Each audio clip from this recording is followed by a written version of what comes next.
The Enchantress of Medicine with the Heaven-Defying Child and the Black Belly Father Chapter 1053 to Chapter 1234. Or else she's afraid of him like a mouse is afraid of a cat. He has never seen someone like Mayan. She peeps at him calmly, rebukes him calmly, and now she says that she's afraid of his revenge and wants to learn swordsmanship from him. Luo Yunxiao takes a deep look at the girl in front of him. It's as if at this moment, he just realized that this girl's appearance is so peerless. She's not the least bit inferior to him. However, people who get close to Mayan are often attracted by her unique aura, and then notice that pair of seductive and clear peach blossom eyes. On the contrary, her devastatingly beautiful face was often overlooked by others. Luo Yunxiao takes a step back, raises his hand, and a round iron plate is thrown on the ground. Mayan blinks, her face full of doubt. What's this? As soon as this thought flashes through her mind, she sees Luo Yunxiao throw a stone in the direction of the iron plate. The stone whistles and flies out. However, before the stone can get within 5 meters of the iron plate, it suddenly shines, overflowing with murderous intent. Swish swish swish, in an instant, the stone is crushed into powder, not even dregs are left. Mayan swallows, this is a sword array. Luo Yunxiao looks at her in surprise, you're quite knowledgeable. After a pause, he continues, this sword array only covers a radius of 5 meters. Once you enter the sword array, you won't be able to come out until the spiritual power of the plate is exhausted.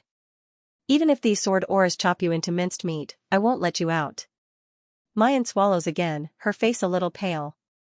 Just now, when the stone was thrown, she clearly saw it. There are at least 30 sword auras in the sword array. Within a small radius of 5 meters, there was almost no space for her to move or dodge in the face of 30 powerful sword chis. Luo Yunxiao looks at her mockingly, afraid? Young martial uncle wants me to be afraid? Mayan looks at Luo Yunxiao, the corner of her mouth slowly hooks up into a stubborn sneer, if this is young martial uncle's way of revenge, I have to say that you've found the right way. In Mayan's dictionary, the word afraid has never existed. After saying that, she doesn't look at Luo Yunxiao again, and strides into the sword array. Luo Yunxiao was stunned. He thought that the girl would beg for mercy. At the very least, they would ask him to reduce his sword chi by 10. Based on the battle between Luo Yunxiao and Mu Yan yesterday, he knew that 20 sword chi should be Mu Yan's limit.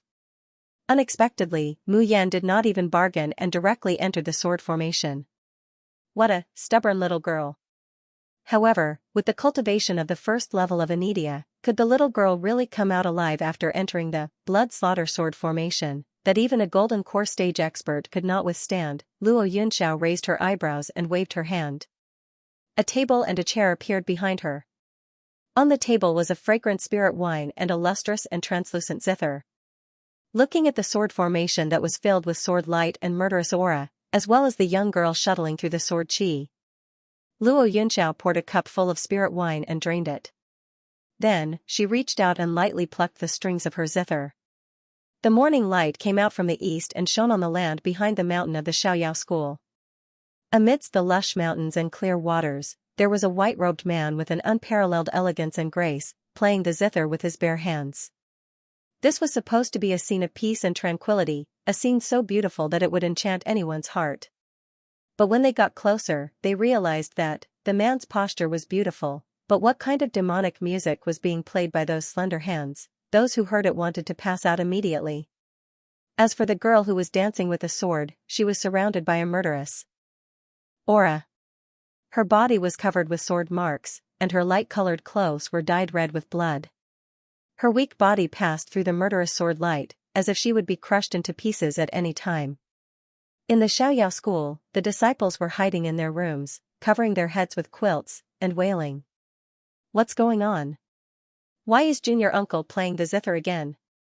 Junior Uncle only plays the zither when he's in a bad mood. That bastard dared to mess with Junior Uncle. Master, I beg you, quickly tell youngest martial uncle to stop playing. Bastard, who doesn't know that anyone who disturbs Yunxiao when he's playing the zither will be cut into pieces? Do you want to kill me? If you want to go, go by yourself. While they were wailing, suddenly, bang. The entire Xiaoyao sect was shaken. Then, the ear-piercing demonic sound also stopped. What's going on? What's going on? Everyone rushed to the back of the mountain. What was originally a huge piece of green turf now had a huge hole blown into it. A pale-faced girl covered in blood was crawling out of the pit shakily. Junior sister? Junior sister, how did you get hurt so badly? Junior sister, who hurt you? I'm going to avenge you. Mu Yan pushed away the people of the Xiaoyao school, covered the bleeding wound on her shoulder, and walked to Luo Yunxiao step by step. Her face was as white as the snow in winter, but her eyes were brighter than the hottest sunlight in summer. Junior martial uncle, do I pass the test now? Luo Yunxiao looked up at her. For the first time, his indifferent face was moved. He had seen this girl 3 times, and each time, he was surprised. But this time, it wasn't just a surprise, it was a shock. The blood slaughter sword formation. He had thought that she would not be able to withstand the blood slaughter sword formation. He was even prepared to rescue her in a quarter of an hour. He did not expect her to break the blood-slaughtering sword formation and even destroy the formation plate. At the last moment, when she destroyed the array disc, the domain that erupted made Luo Yunxiao tremble from the depths of her soul. This was a girl with unimaginable talent. This was a cultivator who was born to stand at the peak of power. Luo Yunxiao glanced at the wounds on her body and slowly opened her mouth. Her voice was inexplicably low and hoarse. 3 days from now, I'll start teaching you swordsmanship. Every day, we'll start at 5 in the morning and end at 9 in the morning. With just this one sentence, the coldness and stubbornness on Mayan's face all turns into a bright and beautiful smile. Because she knew that Luo Yunxiao hadn't agreed to teach her for the sake of revenge, nor was it to play tricks on her. Instead, he was really going to teach her sword techniques. She bowed slightly to Luo Yunxiao. Thank you, junior martial aunt. Junior sister, you're going to learn this sword from junior martial uncle? That's great. Although she was covered in cuts and bruises, it made everyone's heart ache. But knowing that this was a test given to her by little martial uncle, and that she finally passed the test, everyone is sincerely happy for her. Even Chumoli whispers, in the Xiozhen continent, if little martial uncle claims to be number 1 in swordsmanship, no one dares to claim to be second. You, learn well. Mu Yan feels everyone's loyal congratulations for her, and also shows a faint smile. Oh whoa, great beauty, your smile is making this lord's heart melt, quickly let this lord have a fragrant one. Chiwen has just woken up from her sleep when she sees Mu Yan's enchanting smile. She screams and flies towards her. However, just as she flies into the air, she is caught by a slender, fair, well-proportioned hand. Oh whoa, master, let me go, I want to be in love with Mei Yanyan. Bastard master, are you envious and jealous that I have skin contact with Mei Yanyan, so you're taking revenge on me? Oh whoa, master, I know I was wrong, spare me In the next few days, Mu Yan spends her days learning swordsmanship with Luo Yunxiao, healing in the afternoon, and selling talismans in the Tianguang ruins at night. Luo Yunxiao is really a very strict teacher. Every day, Mayan would be covered with cuts and bruises. But at the same time, Mu Yan's strength is also advancing at a rapid pace. If she meets Qini Zhou again at this time, even if she doesn't use her domain, she can still beat the other party up. Every time Qiu helps Mu Yan heal, he would shed tears. Hoo, beautiful uncle is too much, every time he injures you so badly.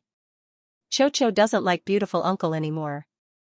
If little brother knew that beautiful sister was so seriously injured, he would be sad to death. Mu Yan gently touches little Phoenix's head, and softly says, Qiu, don't cry, I'm fine. If you want to become stronger, this pain and suffering is nothing. Only when I become stronger can I go anywhere in this Xiozhen world, can I find Xiaobao, right? After being comforted by her for a while, little Phoenix stops sobbing and crying. Qi Huang is so angry that he almost overturns everything in the space. This bastard, hurting a woman, he's not a thing. Mayan found it funny and said, Junior martial uncle was only a little strict with me, he never really hurt me. Qi Xiaohuang, thank you for your concern. Who cares about you? Qi Huang exploded once more, who asked you to be this exalted one's master? Slapping your face is the same as slapping this exalted one's face. That's why I can't bear it. It's not because I care about you. This twisted brat. Mayan laughs despite herself. Seeing her like this, Qi Huang flew into a rage out of humiliation and said, Didn't you speak up for Luo Yunxiao because he's good-looking? Don't you already have a man? Could it be that you want to fall in love with someone else? Why you? If you fall in love with someone else, why don't you choose me? Don't tell me I'm not as good-looking as that gigolo Luo Yunxiao? Wait a minute, why is the topic back to who is good-looking again? Mu Yan stroked her forehead and said with a headache, Qi Xiao Huang, don't mess around. You better look at the most handsome and charming, okay? Liar, if this lord is the best looking, then why didn't you choose this lord? Qi Huang gritted his teeth, you really still fell for that pretty boy.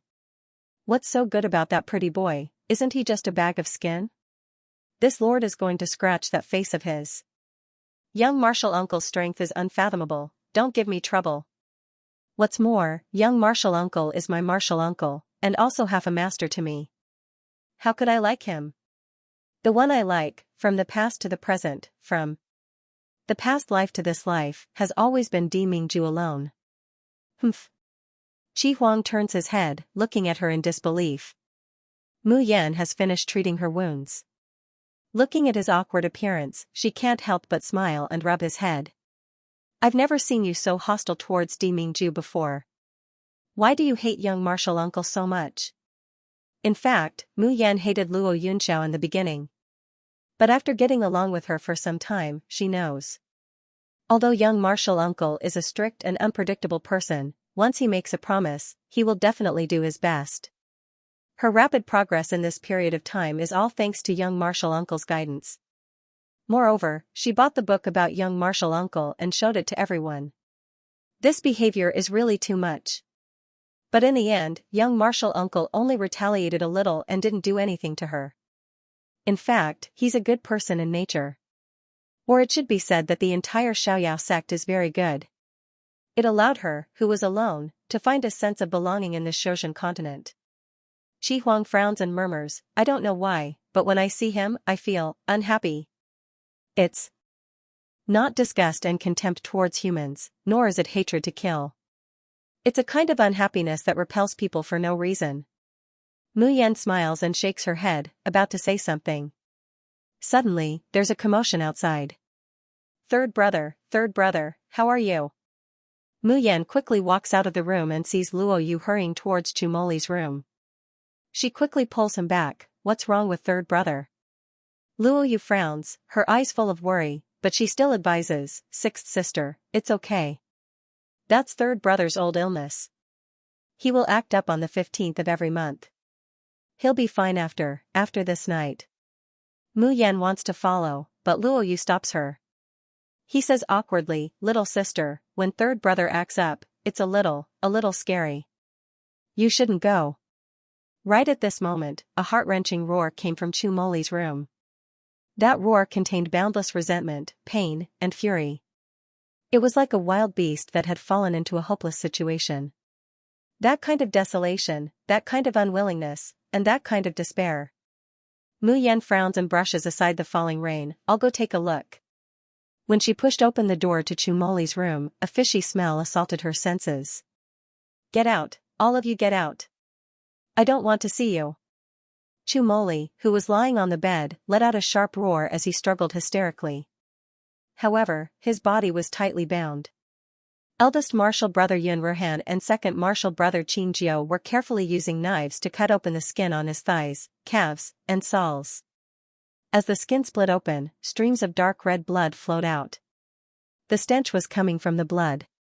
Chu Moli, who was usually gentle and refined, was currently tied to the bed, his hair disheveled. He cut a sorry figure. He did not have the slightest bit of his usual calmness and black-bellied self, only full of desolation and humiliation. As if feeling Mayan's line of sight, Mu Yan felt as if something was tugging at her heart. Her third senior brother, who had lost all his dignity, freedom, and health, was clearly in a much more embarrassing state than usual. But Mu Yan felt that this was the real third senior brother, Chu Moli.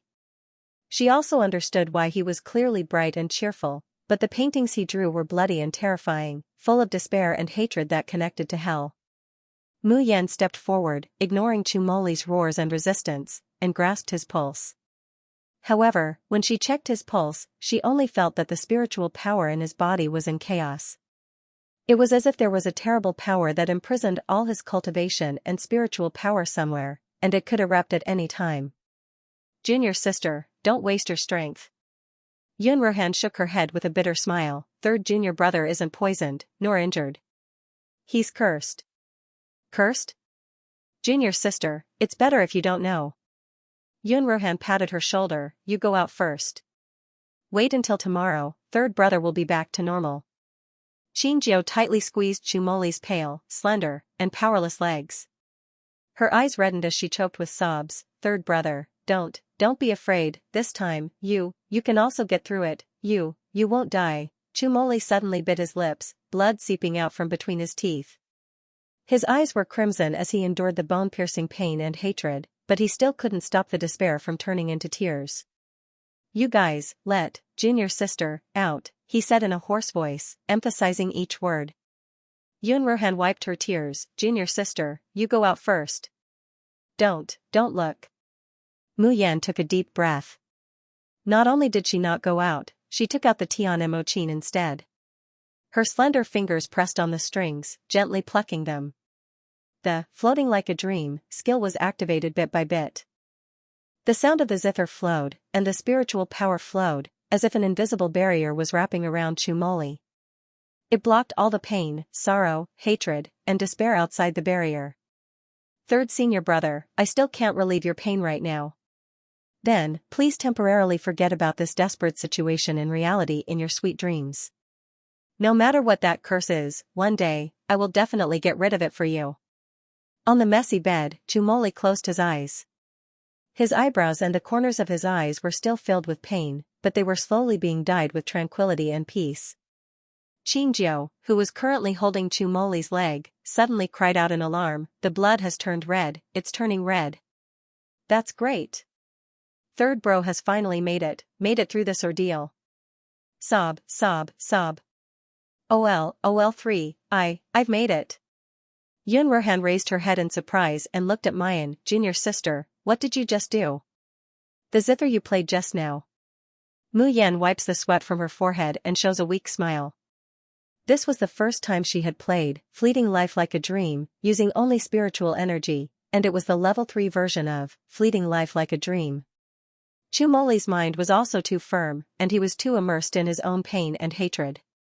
As a result, this dream was very tiring for her to weave. Mu Yan smiled faintly.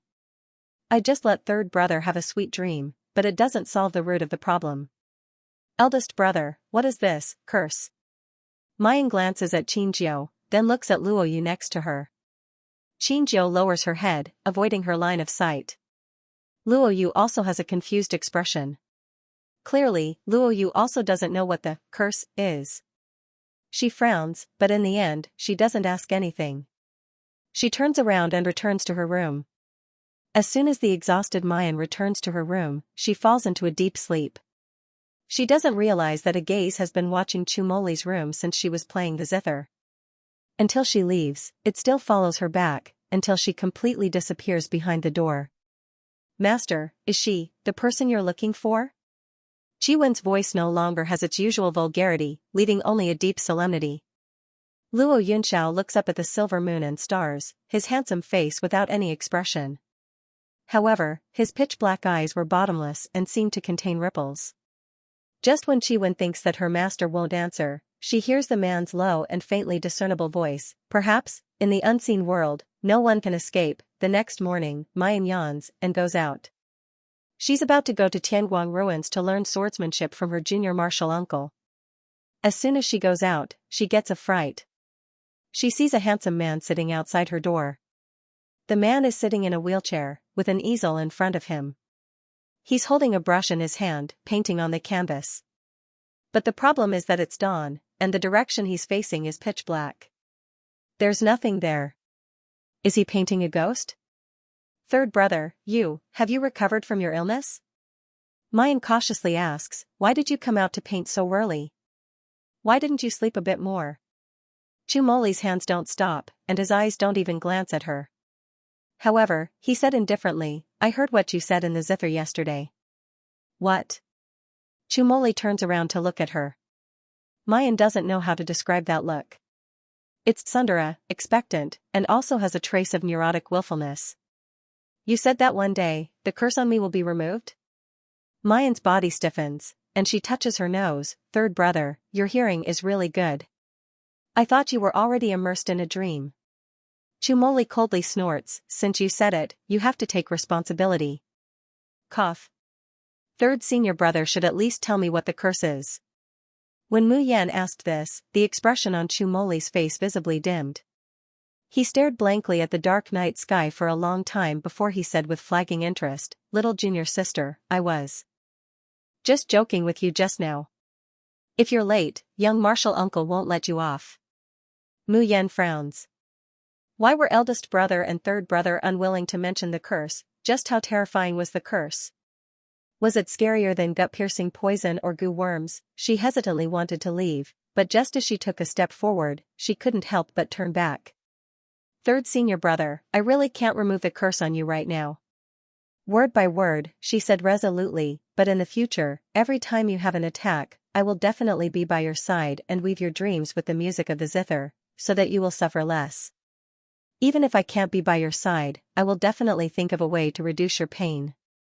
Do you trust me? Chumoli suddenly raised his head and stared straight at her. You, who exactly are you? I forgot to tell third senior brother, my profession is a doctor. I use the zither as medicine and sound to treat illnesses. I'm a music doctor. Chumoli stares at her blankly for a long time. What's churning in his mind isn't his own illness, nor is it the miraculous zither music that can alleviate his pain. Rather, you're a fucking doctor? You can beat the whole Esex elder Su Qing, who's at the 9th rank of fasting. You can make little martial uncle treat you differently and make an exception to teach you swordsmanship, a peerless fighting genius. You're telling me that your main profession is a doctor? Mu Yan sees Chumoli's blank expression, his complexion alternating between green and white. She doesn't know why he's bewitched. She can't help but shake her head, then turns around and rushes to the back of the mountain. In fact, she's also very afraid of little martial uncle. If she's really late, little martial uncle will definitely punish her until she has nothing left to live for. But just as she takes a step, she hears Chumoli's soft voice, little junior sister, this is for you. Mu Yan stares blankly. Turning around, she sees that Chumoli has already taken down the drawing paper and handed it to Mu Yan. He's giving her a drawing, but what can third senior brother draw against a mass of darkness? Could it be that it was that bloody and terrifying skeleton and hell again? Thinking like this, Mu Yan reluctantly takes the drawing. However, the moment she sees the drawing, she's stunned. It's not a bloody hell with rolling lava. It's also not a naked body of the holy sect being played with. Instead, it's a scene of a white-clothed girl performing a sword dance. Green mountains and clear waters, a gentle breeze. The girl holding the long sword is clearly still, but it's as if she can see her nimble and dancing figure. The white-clothed girl only shows a vague side of her face, but Mu Yan recognizes that it's her. Moreover, it's her in the eyes of eldest senior brother, second senior brother, third senior brother, fourth senior sister, fifth senior brother, and seventh senior brother. It's like the deepest expectations and love of the older brothers who protect their little sister and are proud of her little sister. Every stroke, all the feelings have already been integrated into the drawing, ready to burst out. The tips of Mayan's brows and the corners of her eyes are slowly tainted with a faint smile. She turns to look at Chumoli. I didn't expect third senior brother to be able to draw a normal drawing. I thought you only knew how to draw skeletons, pools of blood, and naked bodies. Chumoli's face, which had originally been anticipating her reaction, immediately darkened. He glared at her for a long time, unable to say anything. From the moment Mu Yan saw the senior brother, he had been wearing a mask. Seeing him reveal his true emotions, he couldn't help but burst into laughter. However, she had just laughed for a while when Chumoli's cold voice entered her ears. Junior sister, you're already late. Tianguang ruins. The Laozi is #1 under the heavens, shop is still deserted, and the talismans that Mayan has drawn have already reached several hundred, but not a single one has been sold. The reason was not that the first and second grade talismans were so unpopular. It was because the talismans in the lower 3 districts of the Tianguang ruins were almost all purchased and monopolized by the earth-shattering heaven-shocking shop. Mu Yan had also received a request from the earth-shattering and heaven-shocking shop, asking her to sell all her talismans to them at a low price. First-grade talismans, which could have been sold for 3 to 5 crystals, were only sold for 2 crystals. The price of a second-grade talisman was even lowered to 8 crystals by them. Mu Yan originally hated Lu Ruoxuan, so how could she sell the talismans to the mountain-breaking sect's shop at a low price, so she directly refused. Now, all the practitioners in the lower 3 districts will come to my earth-shattering and sky-shocking shop to buy talismans. I'd like to see when the talismans of your one-star garbage shop will be sold out. Hence, from then on, the already scarce customers in the store were all gone. During this period, Mayan also encountered people who wanted to enter Mayan's shop to buy talismans, but they were dragged away by their companions. What good stuff can a one-star shop like this have? Let me tell you, if you want to buy talismans, you have to go to the earth-shattering shop.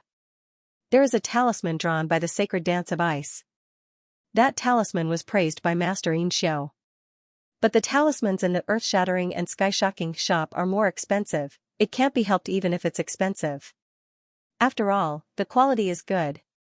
Moreover, you might not know this, but the mountain-breaking sect has announced that all the talismans in the lower 3 districts will be sold by the earth-shattering sky-shocking shop.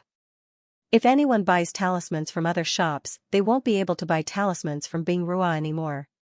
Ah, there's such a thing? Then I'd better not buy it. This kind of small shop only has first and second grade talismans at most. If I want to buy third-grade talismans in the future and the shop refuses to sell them to me, what should I do? Listening to the conversation between the two of them, Mu Yan felt extremely aggrieved.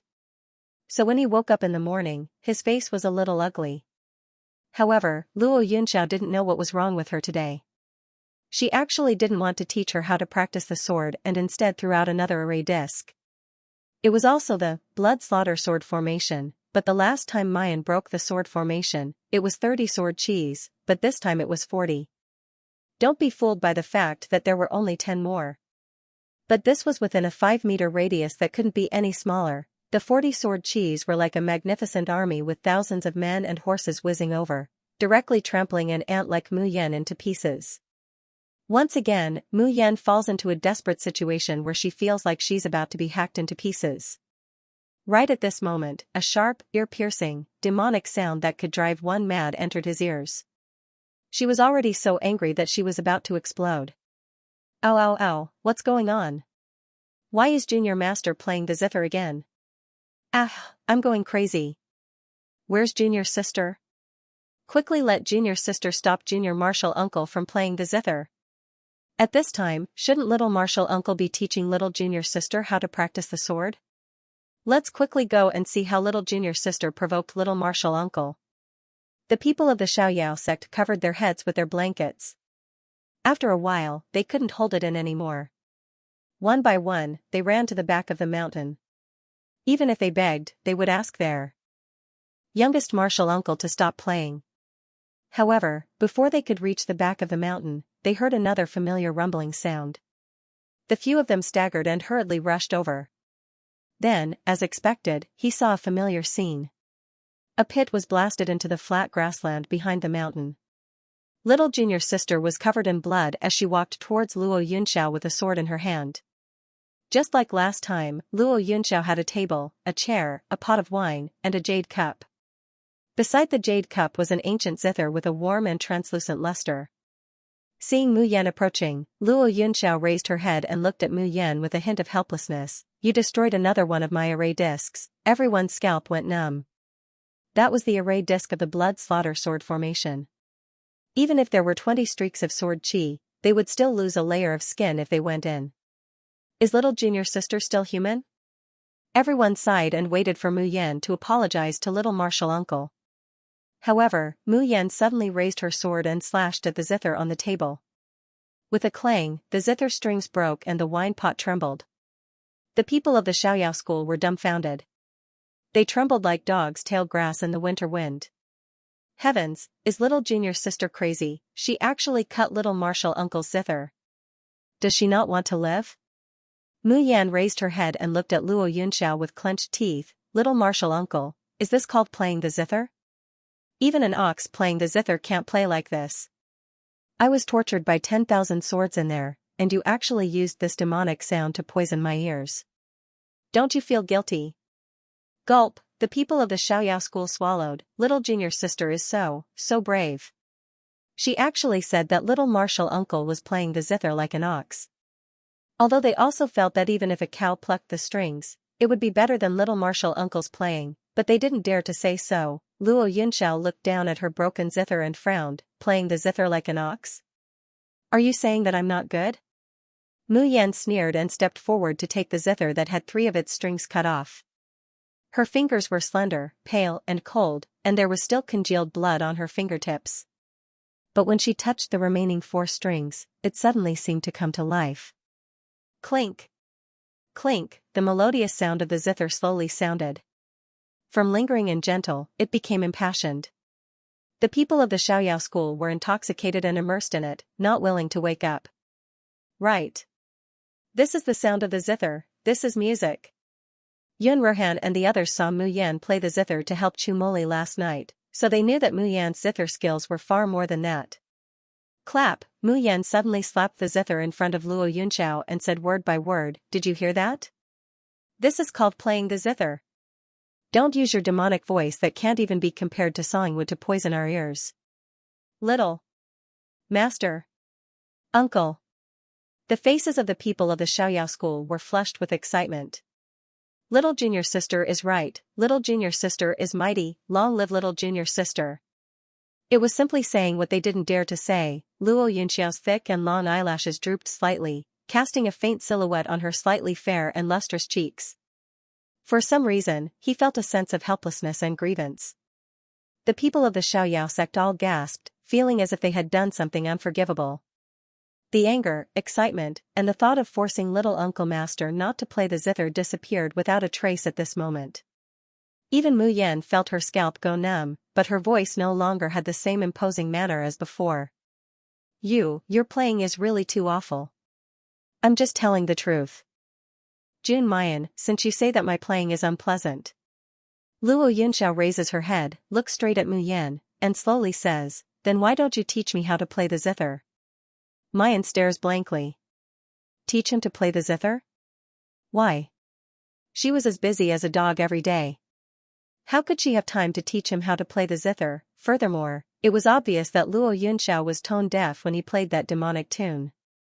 If she wanted to teach him how to play the zither, she might as well teach Qi. Maybe the chances of her teaching him would be higher. Luo Yunxiao says, oh. She reaches for the zither at the side, and is about to strum it. No, little Uncle Master. Yun Ruhan screams, don't play, I beg you. Little junior sister didn't say that she wouldn't teach. Little junior sister, don't you think so? The others also look like they are crying and begging. They were really frightened by little martial uncle's demonic voice. Mu Yan's mouth twitches. I can teach you how to play the zither, but junior uncle, you have to promise me 2 conditions. Luo Yunxiao raises her eyebrows in surprise. You really have a lot of demands. Mayan sneers, who told young martial uncle to give me a task as difficult as ascending to the heavens. She can foresee that if she wants to teach junior uncle how to play the zither in the future, she will have to endure many terrifying demonic sounds. She is sacrificing herself for the benefit of thousands of families. What's wrong with asking for some conditions? Tell me. First, I want to learn arrays and talismans. Mu Yan says straightforwardly. Okay, I will teach you. Luo Yunxiao nods, and the second? Mu Yan stares at his handsome face and doesn't speak for a long time. Just when Luo Yunxiao almost couldn't hold it anymore, she smiled and said, the second condition is even simpler. As long as young Master Yunxiao goes to our old master is the number 1 in the world and sits there for half a day, it's enough. Oh. The people of the Xiaoyao sect suddenly gasp. They look at Mu Yan and Luo Yunxiao. Luo Yunxiao's lips are tight, no one can tell whether he is happy or angry. Everyone is in a cold sweat. Junior sister really dares to say it, simply audacious to the extreme, she actually dares to ask junior uncle to stand for their shop. Oh, if junior uncle really stands for their shop, Their shop will be rich and customers will come like clouds. But, junior uncle, will he agree? Luo Yunxiao's cold eyes are fixed on Mu Yan. Mu Yan spreads out her hands. Junior uncle, you don't know the cost of daily necessities. Our Xiaoyao sect is so poor that we can't even feed ourselves. As a member of the Xiaoyao sect, shouldn't you do something for the sect? You only need to sit outside the shop for half a day. You don't need to do anything and this condition will be met. What do you think? Everyone gulped down a mouthful of saliva in unison. Little Uncle Master was actually quite doting on little junior sister. His tolerance towards his junior sister was also far higher than the rest of them. But this condition was a little too much. Little Martial Uncle wouldn't agree, right? That's impossible, right? However, if little Martial Uncle really agreed to it, then they wouldn't have to live like this anymore. Mayan's eyes are also sparkling as she stares at Luo Yunxiao. She was really unhappy with being suppressed by Lu Ruoxuan and earth-shattering. However, no matter if it was her, the people in the Old Master's #1 in the World Store, or the other people in the Xiaoyao sect, their popularity was too low. There was no way to break the monopoly of the mountain-breaking sect. However, things would be different if little Martial Uncle were to take action. That was the world-famous young master Yun Xiao. He was publicly recognized as the most handsome man in the cultivation world, and the man that all female cultivators wanted to marry. As long as little Martial Uncle stood in front of the shop, he would definitely defeat Lu Ruoxuan and the mountain-breaking sect in less than 2 hours. Thinking of this, the light and expectation in Mu Yan's eyes become a bit stronger. Just when everyone in the Xiaoyao sect thought that their junior Martial Uncle would never agree, Luo Yunxiao looks deeply at Mu Yan, the corners of her mouth hooking up into a faint smile. In an instant, it was as if a spring breeze was caressing them and hundreds of flowers were blooming. Tianguang Ruins. Lu Ruoxuan gloomily walked on the streets, her face full of worry. Many male cultivators from the mountain-breaking sect surrounded her. They were all attentive and concerned about her. Junior sister, 3rd grade talismans are hard to draw. It's normal that you can't draw one in a short time. That's right, that's right. It's already very rare for others to be able to draw a 2nd grade talisman at your age, but you're already able to draw a 2nd grade talisman in 2 hours now. With such natural talent, who wouldn't say you're a genius? Lu Ruoxuan finally revealed a trace of a smile after being pursued by them, but she still sighed and said, but, Grandmaster Yin's injuries were able to improve because of the 3rd grade talisman I drew. I want to draw those 3rd grade talismans again so that Master Yin's injuries can be completely healed, and I can bring glory to the mountain-breaking sect. As she spoke, a layer of mist covered her eyes. But when I drew a 3rd grade talisman that time, it was a sudden flash of inspiration. Now, if I want to draw a 3rd grade talisman again, it's already impossible for me to do so. Sob sob sob, I don't want to disappoint Master Yin, and I don't want to embarrass my senior brothers and master. Junior sister, don't cry. How could you embarrass the mountain-breaking sect? You're the pride of the mountain-breaking sect. The mountain-breaking sect's senior brothers comforted her. Look at our earth-shattering sky shop. Every day, there's a long line of people wanting to buy talismans. This is all because of your reputation. That's right, the lower 3 districts of the Tianguang ruins have been monopolized by the mountain-breaking sect. The other shops either supply us with talismans, or they can't sell them. There are many people trying to curry favor with the mountain-breaking sect. This is all because of you, junior sister Ruoxuan. You're the pride of the mountain-breaking sect. Lu Ruoxuan smiled through her tears. Really? Of course. The senior brother was about to pat his chest and promise. Suddenly, there was a commotion in the long line outside the earth-shattering sky shop. Then, the cultivators who wanted to buy talismans, regardless of gender, all rushed in the same direction. In the blink of an eye, there was not a single person outside the earth-shattering sky shop. What? What was going on? One of Lu Ruoxuan's senior brothers grabbed a guest who was about to run away and asked in surprise, "What are you doing? Why aren't you lining up? Don't you know that there's a 2nd grade talisman drawn by junior sister, Sacred Dance of Ice, for sale today? Bing Rua, what yen wu? Not to mention a 2nd grade talisman, even a 3rd grade talisman is not as important as my young master Yun Xiao. Quickly let go of me." Any later and all the talismans in young Master Yunjiao's shop will be snatched clean. With that said, the man shook off his senior brother's hand and dashed towards the direction where the heads were surging like lightning. As he ran, he said, I'm really AF * king fool, queuing up to buy some second-grade talisman in this broken shop. If I miss the chance to see young Master Yunxiao, I'll really regret it for the rest of my life. Lu Ruoxuan and her senior and junior brothers were stunned when they heard this. Then, Lu Ruoxuan's eyes suddenly lit up. Sir Yunxiao, could it be the most handsome man in the world, Luo Yunxiao? He actually came to Tianguang Ruins? Even Lu Ruoxuan's senior brother excitedly opened the Tianguang Ruins popularity ranking. That means that Luo Yunxiao is indeed in Tianguang Ruins at the moment. Young Master Yunxiao is a certified user of Tianguang Ruins, and his popularity is far ahead of everyone in the upper, middle, and lower districts. Many people want to meet him, but it's harder than ascending to heaven. Young Master Yunxiao hasn't been to Tianguang Ruins for more than half a year. It's no wonder that everyone went crazy when he suddenly appeared today. Quick, let's go and see the legendary young Master Yunxiao. If we can curry favor with him. Lu Ruoxuan's eyes are shining, as if there's a fire burning inside. Under the urging of her fellow apprentices, she tidied up her clothes and quickly followed them. The old master is number 1 under the heavens, shop is currently closed. But outside the door, it's already crowded with people. Is young Master Yunxiao in this shop? Open the door, we want to see young Master Yunxiao. Why is the name of the shop, the old master is number 1 under the heavens, so annoying? No matter, it's a shop where young Master Yunxiao has appeared, let's pay attention to it first. What is this shop selling? Some say it's selling talismans, and some say it's selling rubbish. Oh, who cares what it's selling? Anyway, it's a shop where young Master Yunxiao has been, even if it's a broken broom, this lady will buy it back. Young Master Yunxiao, come out. We want to see young Master Yunxiao. In the shop, Yun Ruhan looks at the scene outside and gasps. Although he already knew that young martial uncle is very popular and has a high reputation. But isn't this too frighteningly high? The key is that these female cultivators crazily scream outside. But why are those male cultivators so fanatical, as if they can't wait to rush over and smash through the door of the shop? So now, young martial uncle's fame is no longer limited to men and women. He swallows his saliva, looks at the other apprentices, and turns to look at the only 2 calm people in the shop. Yes, the only 2 calm people are Luo Yunxiao and Mayan.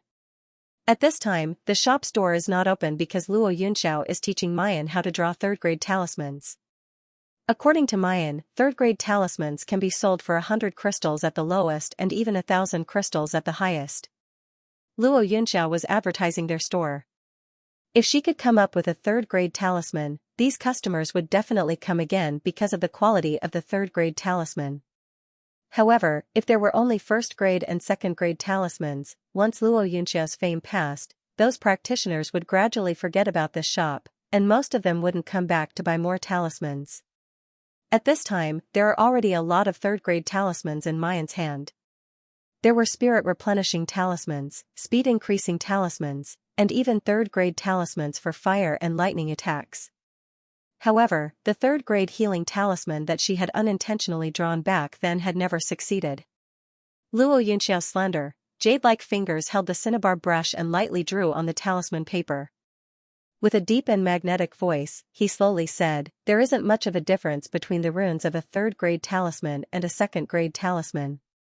The only difference is the gap in the conversion of spiritual power. Mu Yan had been studying these 3rd-grade healing talismans, and had already figured out some ways to use them. Now, with Luo Yunxiao's guidance, it was as if the clouds had been dispelled to reveal the sun. At the same time, the Tian Mo Qin in the space moves without any wind, and the melodious sound only rings in Mayan's ears. However, it silently fused into every rune.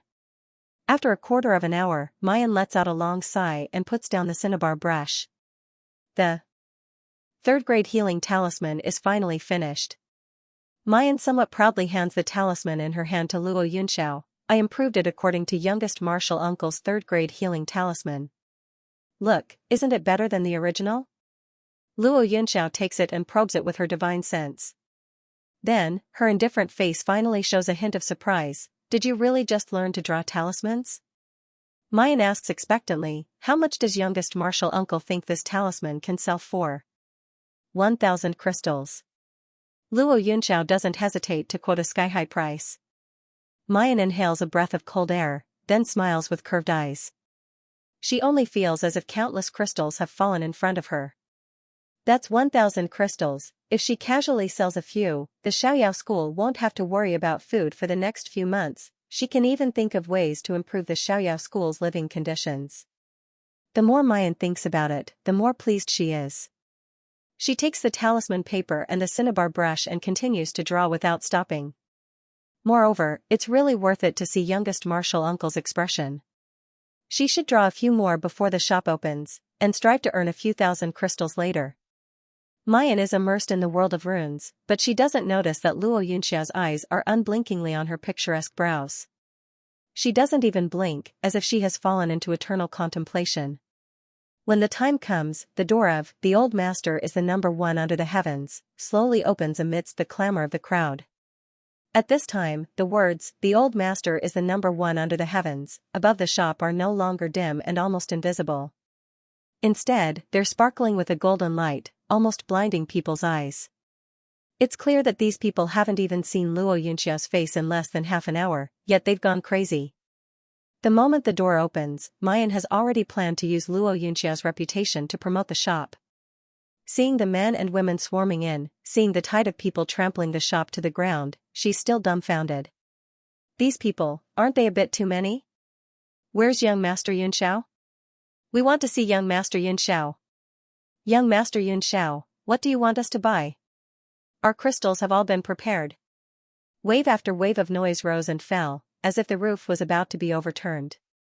Even Mayan had a vague illusion that the entire Tianguang ruins seemed to tremble. However, at the next moment, the noisy crowd in the shop seemed to have been strangled. All the voices stopped abruptly. The entire shop, including the noisy street outside the shop, slowly quietened down. Everyone turned to look at the man in white on the left side of the shop entrance. No one knew when he had appeared. It was as if he was supposed to be sitting there. A table, a chair, a pot of spirit wine, and a jade cup. His slender fingers gently picked up the cup and brought it to his lips. His Adam's apple moved up and down as the fragrant wine entered his thin lips, disappearing without a trace. Gulp, gulp, everyone swallowed a mouthful of saliva, their eyes filled with infatuation. Some people even forgot that they were still holding crystals in their hands and dropped them on the ground.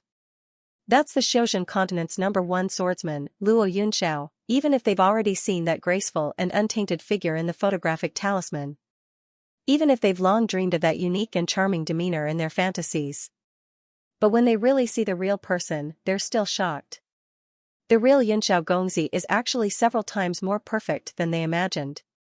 Immortal and otherworldly, aloof from the world. Even if they've only seen him up close, they already have no regrets in this life. Yunxiao Gongzi, it's really Yunxiao Gongzi. Ah, I have no regrets in this life to be able to see Yunxiao Gongzi. I'm going to faint, quickly support me, quickly support me. Mayan originally thought that when these people see little martial uncle, they would definitely rush up like wolves pouncing on their prey. She didn't expect that not only did they not rush up, they even retreated in panic, as if they've seen something that can blind them. It's as if standing too close to Luo Yunxiao would pollute the air he breathes, blaspheme him. Mayan remembers the stars and fans mentioned in Bailey Liuing's notes, and she can't help but shake her head. Bailey Liuing said that the fans in her world were crazy. In fact, the fans in this Xiozhen continent are not inferior at all, hee, but the greater little martial uncle's fame and influence, the more talismans they can buy. Mayan coughs twice, and slowly walks to the center of the shop. Lu Ruoxuan stood in the crowd and looked at the handsome man who was holding a cup and drinking. Her heart was thumping nonstop. Her eyes are burning, as if they can burn the hottest flame. She longs to get close to this man, longs to talk to him, longs for him to look at her with gentle eyes. If this man can really treat her differently, she, Lu Ruoxuan, will definitely become the happiest woman in the world. Lu Ruoxuan clenches her teeth, but in the end, she can't resist the boiling temptation in her heart. She pushes through the crowd and walks towards Luo Yunxiao step by step. Because everyone has retreated, there's naturally an empty space in front of Luo Yunxiao. Therefore, Lu Ruoxuan is immediately exposed to everyone's line of sight as soon as she steps out. Being stared at by everyone's burning and shocked gazes, Lu Ruoxuan shrinks, but immediately straightens her back. Step by step, she walked up to Luo Yunxiao with a shy, admiring, and infatuated smile on her face. She was like the purest, kindest, and most gentle girl who admired him. Young Master Yunxiao, I am the sacred dance of ice, and I can also draw talismans. If young master needs talismans, there's no need to buy them here. I can personally draw them for you. Lu Ruoxuan said softly while peeking at Luo Yunxiao's reaction. However, before she could see Luo Yunxiao's expression clearly, a furious shout suddenly erupted from the crowd. Where did this shameless little whore come from? She actually wants to seduce young Master Yunxiao. Sisters, beat them up. Young Master Yunxiao belongs to everyone. No one is allowed to monopolize him. That's right, beat this shameless vixen to death. Young Master Yunxiao is sacred and inviolable. Who allowed a slut like you to go up and talk to young Master Yunxiao? Are you worthy? The crowd rushed forward, and before Lu Ruoxuan could react, they had already pushed her to the ground. One by one, they stepped on her, stomped on her, slapped her, and even tore her clothes. Tian Guangsu wouldn't care about such a brawl between two shrews. Lu Ruoxuan only felt her body being pushed by someone, and then a rain-like attack and pain fell on her body. She cried and shouted, I'm Bing Rua Bing Wu, I'm mountain-breaking sex Lu Ruoxuan, stop fighting. What Bing Rua Wu? What breaking mountain sect? How dare they disrespect young Master Yunxiao? Even the heavenly emperor himself would beat them up. Bah, I'm hitting Lu Ruoxuan, you vixen. You usually pretend to be pitiful outside and go around seducing men. A shameless thing like you still has the nerve to talk to young Master Yunxiao. Who do you think you are? Lu Ruoxuan wailed as she stretched out her hand. As she cried, she begged Luo Yunxiao for help. Young Master Yunxiao, save me. However, Luo Yunxiao poured herself a cup of spiritual wine and drank it slowly. It was as if he didn't see what was happening in front of him. Looking at the scene outside, Mu Yan stares blankly at first, then she laughs so hard that she almost pouts. Oh my god, I didn't expect Junior Martial Uncle to have such an effect. In the past, she tried every possible way to teach Lu Ruoxuan a lesson, but she could only make her suffer a superficial lesson. She didn't expect that the moment youngest Martial Uncle made a move, Lu Ruoxuan would become the target of public criticism without saying a word or changing his action. She was beaten so badly that she could not bear to look at it. Poochie. Junior Martial Uncle is mighty. Mayan has watched enough of the show inside, and only then does she slowly walk to the entrance of the shop. In a clear voice, she says, now, everyone can enter the shop to purchase talismans. However, since there are too many guests who want to enter, only 30 people can enter at a time. Please do not push. The crowd had originally been indignant at the fact that a woman had come out of the shop and was standing so close to Luo Yunxiao. But when he sees Mayan's appearance, he immediately breathes a sigh of relief. Even after adjusting it by 100%, it was still only delicate and ordinary. One could only imagine how ugly they were in reality. Such an ugly woman, young Master Yunxiao naturally did not fancy her. As for why young Master Yunxiao was standing up for this unknown shop, then what was there to investigate? The decision made by young Master Yunxiao was naturally correct and unquestionable. Since young Master Yunxiao appeared in this shop, then it was enough for them to just buy and buy. Among the people present, only Lu Ruoxuan, who is battered and exhausted on the ground, shows a shocked expression when she sees Mayan. Wasn't this the woman who made her lose face in the celestial retaining restaurant that day? She could please that invincibly handsome and cute little boy, and that was it? How did he even have a relationship with young Master Yunxiao? She was clearly just an ugly monster. Her appearance was not even 1/10 of her own. Why did everyone treat her differently? Who was this woman? Because of Luo Yunxiao's support, it only took 2 hours. The talismans that Mu Yan had been drawing for a few days, but she hadn't been able to sell them. Unexpectedly, they were all snatched up. When these people entered the shop to buy talismans, they did not even look at the price and quality. He directly took out his Jingshi to buy it, afraid that he would leave a stingy and petty impression on young Master Yunxiao. What made Mu Yan feel the most inconceivable was that half of these crazy fans were actually men. Moreover, many of them were high-level cultivators from the middle and upper districts. But in order to get a closer look at Luo Yunxiao, they rushed over. After seeing Luo Yunxiao, they didn't go near her. They just bowed deeply from afar, bought the talismans, and left in a hurry. Not to mention those crazy female cultivators. Some of them even fainted when they saw Luo Yunxiao up close. When they were carried out, they insisted on buying a few talismans to support Master Yunxiao. Looking at this scene, Mu Yan was simply dumbfounded. So Junior Martial Uncle is actually so awesome? What else do you think? Ling Yuma glanced at her. If people knew that Junior Martial Uncle is from our Xiaoyao sect, the cultivators who want to enter the Xiaoyao sect will definitely flatten the entire Tianxian mountains. Mu Yan swallows with difficulty. Seeing this group of people worshipping Junior Martial Uncle like a bodhisattva, she thought about how she just cut Junior Martial Uncle's zither strings 2 days ago. She suddenly felt that life was very difficult. Luo Yu clung onto Mayan's shoulder and giggled, "Sixth senior sister, if these people knew that you're learning swordsmanship from youngest martial uncle every day, and that you're even teaching youngest martial uncle the zither, they would definitely go crazy with jealousy." Mu Yan looked at her coldly. "You also know how to play the zither. How about I teach you this glorious task?" Luo Yu was scared out of her wits. She shook her head. No, no, no, please don't." Junior Martial Uncle's terrifying ear-piercing demonic sound was not something an ordinary person could bear. Moreover, Junior Martial Uncle was so terrible that he was tone-deaf. If she wanted to teach him how to play the zither, Luo Yu felt that it would be faster to cut her own throat. Sold out.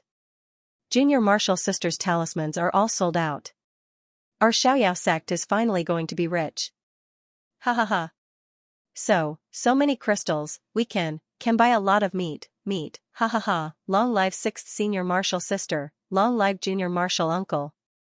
The people of the Xiaoyao sect excitedly rolled around in the pile of crystals. Even Mu Yan was a little dazed when she saw the crystals in the room. They had only been standing on the street for 2 hours. 2 hours, if they stood for a few more hours. Mu Yan looks at Luo Yunxiao, "Junior Master, we agreed that it would be half a day. Only 2 hours have passed today. Are you going to compensate me for the remaining 2 hours?" Luo Yunxiao looked at him expressionlessly, then the corners of her mouth slowly curved into a gentle smile. "What do you think?" No need, no need." Mu Yan immediately becomes terrified and waves her hands again and again. "Young martial uncle, you're the store's precious artifact, you can't easily take it out. An hour is enough, it's enough." Luo Yunxiao, "Ha ha ha, the store's treasure, Mei Yan Yan, you're so talented." Chi Wen suddenly jumps out, wanting to drill into Mu Yan's body, but Luo Yunxiao grabs her by the neck. "When will you teach me how to play the zither?" Mayan stares blankly. Whenever Junior Martial Uncle says so." "Tonight then. Come to my courtyard." After saying that, he doesn't wait for Mayan's reaction and directly turns around to leave. Mu Yan was stunned for a long time before she came back to her senses. Junior Martial Uncle's love for music is too deep. He doesn't even want to delay a day and wants to play the piano overnight. When playing the zither, you need to use both hands to cooperate. The left and right hands have different tasks. The right hand plucks the strings and the left hand presses the strings to pick up the notes. The right hand has support, brush, pick, hook, and pick. The left hand has hum, chua, note, bump, advance, and return. A trace of confusion flashes across Luo Yunxia's face. Then, she lowers her head and moves her 10 fingers according to Mayan's instructions. "Stop, stop, stop. Mayan is going crazy. I've been talking for a long time, but you didn't listen to a single word."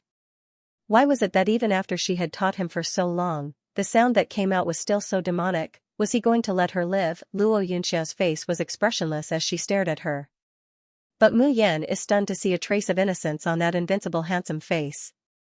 Mu Yan took a deep breath and secretly said 100 times, "This is Junior Martial Uncle, I can't offend him." Only then did he grit his teeth and say, "Next, play these 3 notes for me. Don't try anything else. Do you hear me?" Luo Yunxiao nodded his head and placed his fingers back on the zither strings. Because Luo Yunxiao was only allowed to repeat the 3 most basic notes, this time, there wasn't a horrible sound like sawing wood. Mu Yan breathed a sigh of relief. Play the score of these 3 notes 20 times according to what I just taught you. Before you master these 3 notes, you are not allowed to try anything else. Do you hear me? Luo Yunxiao nodded obediently and continued to play the zither. There was no longer any piercing demonic music, but the repetitive music kept repeating itself in his mind. Mayan's eyelids gradually become heavy. Finally, she lies on the table and falls into a deep sleep. She didn't know that after she fell asleep, Luo Yunxiao stopped playing the zither and looked at her deeply. After a long time, he got up and gently carried the girl, placing her on the bed. The moment she let go of the young girl, Luo Yunxiao frowned and abruptly turned around to look around the house. But he didn't find anything. In the space, Qi Huang was stomping his feet. You bastard pretty boy, who allowed you to touch Mayan? Let go of me. Mayan is in a daze from her sleep, and she seems to be constantly hearing the noise of Qi Huang. However, she was too tired during this period of time, so she just waved her hand, signaling Qi Huang to stop making a fuss, and then fell into a deep sleep again. When she woke up, Mu Yan found that the room was dark and quiet. However, the moonlight shone in through the window and seemed to gild everything in the room with a layer of silver. Mu Yan only needed to adapt for a while before she could clearly see everything in the room under the moonlight. The wine pot and cups were still quietly placed on the table, as well as the zither that had just been played. While he was lying on the bed, little martial uncle was sleeping on a rattan chair not far away. Chiwen was curled up into a ball, nestled in the hand of the youngest martial uncle. Mu Yan is a little embarrassed. She was here to teach little Uncle Master how to play the zither, but she didn't expect to fall asleep by herself and even occupy little Uncle Master's bed. He was wondering if he should sneak back to his house. Suddenly, a red shadow flashed before his eyes. Unknowingly, a figure had appeared in front of little Uncle Master. When she saw the figure clearly, Mu Yan sucked in a breath of cold air and called out in a low voice, 7 brilliants. Yes, the young man standing in front of Luo Yunxiao was dressed in a blood-red robe, and his hair was like a waterfall. Under the moonlight, Ma Yingying's beautiful face looked like the most bewitching demon. Hearing Mu Yan's exclamation, he slowly turned his head, revealing a pair of fiery red eyes. The corners of her mouth slowly curled up. A charming and bloodthirsty smile rippled on her beautiful face. Mayan's eyes suddenly widen. Is this 7 brilliants? Why is it that he clearly has 7 brilliants' appearance, but his whole body exudes a cold, crazy, and bloodthirsty evil aura? Just then, 7 brilliants slowly raised his hand. A sinister and bloodthirsty smile suddenly blooms on his face, becoming incomparably crazy. Qi Huang, what are you doing? Mayan whispers. She sees that the dagger in Qi Huang's hand is already ruthlessly stabbing towards Luo Yunxiao's heart. Don't. Mayan doesn't care about anything else and suddenly pounces over. However, the moment her hand touched Qi Huang's figure dissipated like smoke. Immediately after, she loses her balance and heavily crashes into Luo Yunxiao. Under the moonlight, Luo Yunxiao slowly opens his eyes, revealing his eyes that are purer than the night. Mayan is so frightened that she quickly climbs up from his body and retreats again and again. Her voice is dry as she says, "That, young martial uncle, I can explain." Luo Yunxiao slowly sits up and looks at her with an indifferent expression. He unhurriedly says, "Okay, I'll listen to your explanation." His words, however, cause Mu Yan to stiffen. What kind of explanation is this? How is she going to explain? Could it be that she has to give up Qi Huang? That's absolutely not possible. Mayan is flustered and irritable, so much so that she doesn't notice that Luo Yunxiao's ears are slightly red. Her hands are also unconsciously clenched. But when she looks over, they quickly return to their original state. Mayan coughs lightly and says, "Yes, I got up at night and didn't see the road clearly, so I accidentally bumped into young martial uncle." Luo Yunxiao nods, "So that's how it is." Mayan lets out a long sigh of relief. She finally muddles through. As a result, Luo Yunxiao's next words are, "Tonight's moonlight is like a mirror, and you still can't see the road clearly. It seems that you're not good at fighting at night. Starting from tomorrow, you'll increase your cultivation time by 2 hours every night." Mayan's foot slips and she almost falls to the ground. Still increasing cultivation time? Does she still want to live? Qi Xiaohuang, just you wait. See if I don't skin you later. However, when Mayan returns to her room and enters the space to drag Qi Huang out to interrogate him, Qi Huang shows a blank expression. What did I do last night? You said that I wanted to kill Luo Yunxiao. I really wanted to kill him, but I'm not stupid. If I didn't have enough strength, why would I appear in front of him? It wasn't you? Mayan is also dumbfounded. Then what did I see last night?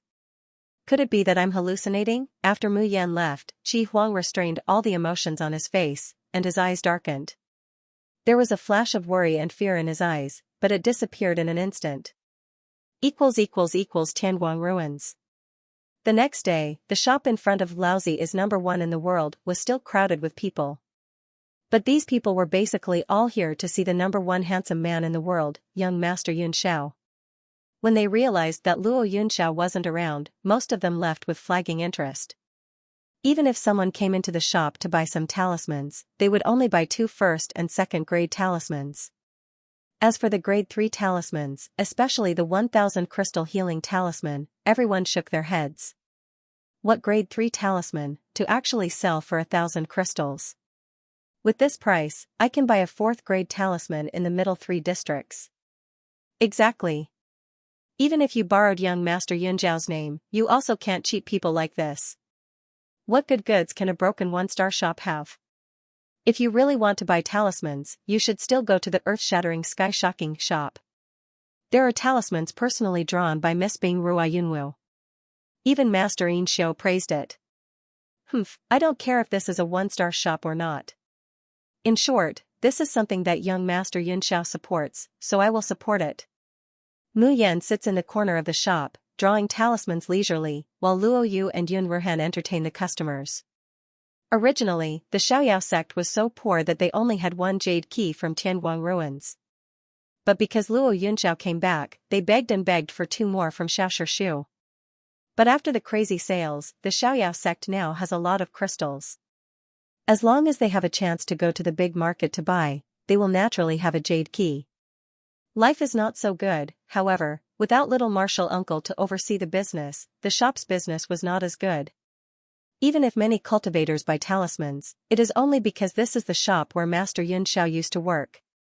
They may not even use it after buying it, but just throw it aside. Excuse me, is Sister Yi Liangchen here? Suddenly, a little girl walks into the shop, nervously looking at Luo Yu and Yun Ruhan. Mu Yan looks up in surprise, only to find that the little girl is a little familiar. Sister Yi, that's great. You are still here. The little girl ran over with a bag of crystal stones in her hand. She excitedly stuffed it into Mu Yan's hands. Sister Yi, thanks to your healing talisman, my brother, he survived and even joined the city guards. Sister Yi, these are the crystals I owe you. Hearing the little girl, Mu Yan remembers. That was the first real customer of the best in the world. A shy little girl named Bei Kuei Xiangwan. At that time, she only had 5 crystals, but she wanted to buy a 2nd grade healing talisman. Mu Yan was in a good mood, so she gave her 2. She said that she will return the crystals in the future. She didn't expect that she would really return the crystals today. Mu Yan smiles. You still have a lot of spar here, saying that she wants to return the extra crystals. Bei Kuei Xiangwan is anxious. No, Sister Yi, the talismans you drew are really, really good, better than the 2nd grade healing talismans I bought at the earth-shattering shop. I think your talisman is worth more than 20 crystals. Even my brother said so. This is something I must return to you. The little girl looks shy, but she is very stubborn. She must make Mu Yan accept the crystals. Luo Yu smiles. Miss, you really know what's good. My senior's talisman is naturally the best in the world. Come in. What's your name? Are you interested in helping our Laozi is #1 in the world? North Sunflower Xiangwan's interlude attracted the attention of the customers in the shop. However, they soon sneered in disdain. Is this little girl a shill hired by the shop? Saying that the talismans of this small shop are more useful than the talismans of the earth-shattering shop? Who are you trying to fool? And look at the little girl drawing the talisman. How old is she? She looks even younger than the earth-shattering and sky-shocking Lu Ruoxuan. She can draw a third-grade talisman at such a young age, and it's even better than Lu Ruoxuan. Who would believe it? That's right. It's obvious that he's putting on an act for us. Do you think we will believe such a clumsy lie? But this is a shop that young Master Yunxiao has been to. It shouldn't be that dirty, right? Humph, it must be that young Master Yunxiao owes them a favor and came over to repay it. I didn't expect them to make use of young Master Yunxiao's noble character. North Sunflower Xiangyuan didn't expect that her actions would instead cause the customers of this shop to leave. She was so anxious that she was about to cry. No, I'm not acting. My brother really suffered a very serious injury, and it was all thanks to Sister Ye's talismans that he was healed. However, how would these customers believe her as they all scoffed at her? Right at this moment, a young man dressed in luxurious clothing suddenly rushed in from outside the door. After he rushed into the shop while gasping for breath, he didn't even have the time to wipe the sweat on his forehead before he suddenly threw down 10 crystal stones and shouted, "Give me 10 third-grade talismans, 1,000 crystal stones for that, quickly, quickly." Everyone in the shop was stunned. When they clearly saw the young man's appearance and the crystals he threw down, they were all stunned. They saw that the 10 crystals were crystal clear, much brighter than low-grade crystals. It was actually a whole 10 pieces of mid-grade crystals. And above this young man's head were 3 glittering words: "Easy bro." Isn't that the Gua family's young master who had his real name verified in Tianguang ruins? Gua family's young master Gua Ben was the legitimate son of a small aristocratic family country in Azure Heaven Realm. Actually, Gua Ben's cultivation wasn't high, but he was famous for being extravagant and loved to brag.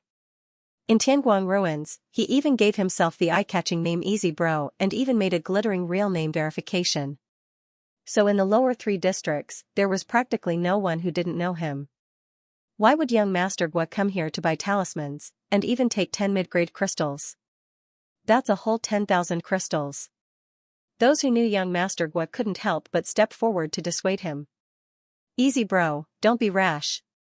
Buy trash back, don't let your old man break your legs." "Pfft, what do you know?" Gua Ben glared at that person and said loudly, "Yesterday, I only came to buy 2 talismans because of young Master Yunjiao's name. At that time I was completely immersed in young Master Yunjiao's glory and didn't even realize that I bought any talismans. In the end, when I got back, I found out that it was a third-grade talisman that cost 1,000 crystals each. At that time I regretted it so much that my intestines turned green. You have to know that this young master only earns 3,000 crystals a month. I didn't expect my grandfather's old illness to act up that night. His entire body was aching. I thought that it would be a waste to not use the healing talisman, so I gave it to my grandfather. Guess what happened? Gua Ben had always liked to play to the gallery and attract people's attention. At this moment, he felt that he was particularly awesome, and his saliva flew everywhere as he spoke. After my grandfather used that talisman, he didn't feel any pain all over his body, and even his old ailments showed signs of loosening. Ha ha ha, in the past, whenever my father saw me, he would either scold me or punish me. But last night, he praised me and told me to buy more of these talismans. He also said that if Grandpa's old illness was really cured, he would be able to spend more crystals every month. Ha ha ha, it's good that you don't believe me. This young master will take all the talismans in this shop." The customers in the shop looked at each other, their expressions changing. Meanwhile, Gua Ben had already received the 10 level 3 healing talismans from Luo Yu and walked away in high spirits. This eldest young master Gua doesn't look like someone who would be a shill for others. Could it be that the talismans in this shop are really that useful? Then why don't we buy a few and try it back? Everyone hesitantly starts to choose and buy talismans. Some people even consider whether to spend 1,000 crystals to buy a healing talisman and try it back. Just then, another person in gorgeous clothes rushes in. His expression is exactly the same as Gua Ben's just now, even more anxious and excited than Gua Ben. "I'll buy all the third-grade talismans, and I have plenty of crystals, hurry." Saying that, he also takes out a dozen or so middle-grade crystals and throws them on the table. Luo Yu smiles, "I'm sorry, customer, but there are only 8 third-grade talismans left for 1,000 crystals." "Only 8? The person frowns, "That can't be helped, I'll take all 8. I'll also make reservations for tomorrow and the day after. As long as you can draw the talismans, I'll buy them all. I'm sorry. Mayan opens her mouth at this time. This shop doesn't accept reservations. If you want to buy talismans in the future, please line up early. In addition, these talismans for 1,000 crystals have been improved. I call them mutated talismans. In the future, there will be no more than 20 mutated talismans released every day. Sold out. That person looks at Mayan coldly and says in an unfriendly tone, "Who are you? How dare you talk to me like this? Do you know who I am?" I've seen this person before. He seems to be from the middle 3 districts. He actually came to our lower 3 districts to buy talismans? Yes, I've seen him before. He's quite famous in the middle 3 districts. Although he hasn't reached the real name authentication, many people know him. He seems to be a disciple of a famous sect. The real name authentication in the middle 3 districts and the upper 3 districts requires much more popularity than the lower 3 districts. So although this person has entered the middle 3 districts and his popularity is not bad, he still hasn't reached the real name authentication qualification. Mayan sneers, "I, Yi Liangchen, am the one who drew these talismans. I say that these talismans will be sold however they are sold. Even if God comes, he can't change my rules. If you're not convinced, you can break the rules and see if you can buy another talisman from me." The shop was silent for a moment, and then suddenly burst into a flurry of discussion. These talismans were really drawn by this little girl. How old was she?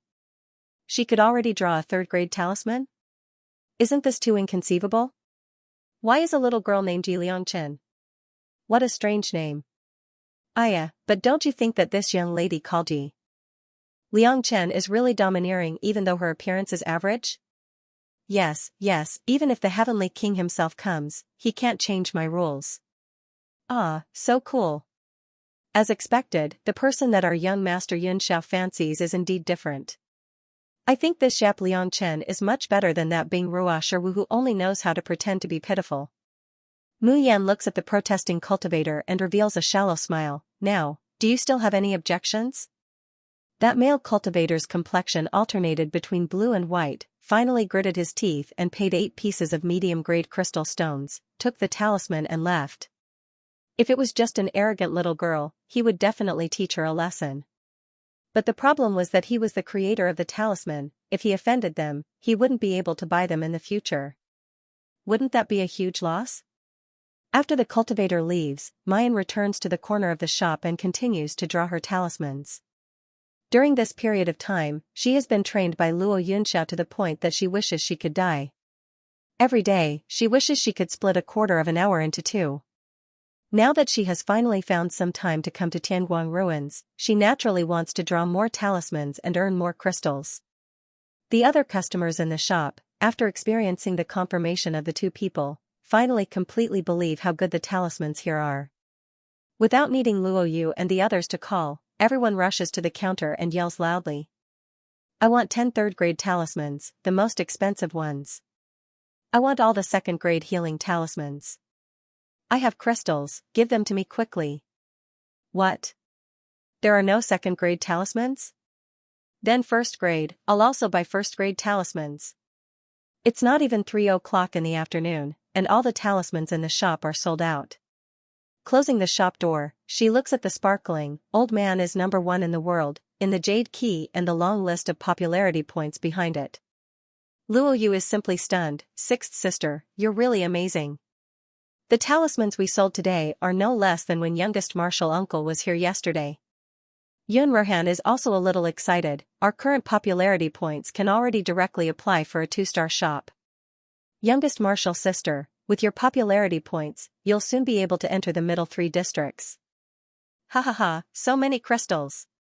Ling Yuma excitedly kisses the middle-grade crystal. Youngest martial sister, even if you don't draw anything else, we can still eat meat every day. Mayan slightly smiles. Eldest martial brother, our sex encampment should be repaired.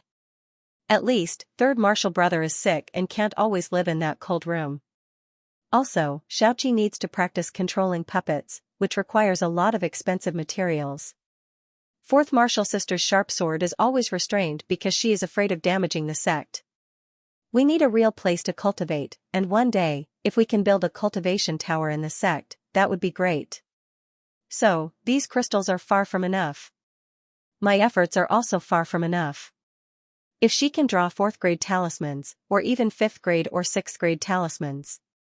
If she can refine 3rd grade elixirs and above. Then she can make the Xiaoyao school better, and let her fellow martial brothers live better. As soon as Mayan finishes speaking, she finds that the room is very quiet. She raised her head and saw that 4th senior sister and Luo Yu were looking at her with tears in their eyes. Even the eldest senior brother, who was the steadiest among them, had tears in his eyes. He was so touched that he couldn't control himself. Mu Yan shivers and gets goosebumps. Don't be like this, but before she could finish her sentence, Ling Yuma and Luo Yu pounced on her and hugged her. Hoo, junior sister, you're the best. No one has ever treated us so well and thought about us so much. 6th senior sister, I love you the most. Mu Yan can't breathe from being hugged by them. She can only beg for mercy again and again, but she can't help but laugh. What are you guys doing? You're already an adult, yet you're still crying. Then, she heard eldest senior brother Yun Ruhan sigh softly, little junior sister, thank you. The carefree sect is so lucky to have you. Mayan is slightly startled, then a bright and beautiful smile slowly blooms on her face. But I will try my best. Please give me more time, Chief Stewardine. Even if I don't sleep, I will definitely draw a 3rd grade talisman and cure Master Xiao's injury. Lu Ruoxuan pitifully said, tears streaming down her cheeks. Her appearance was indescribably pitiful. But in Chief Steward Yin's eyes, he only felt disgust and impatience. In the beginning, he thought this girl was hardworking and kind.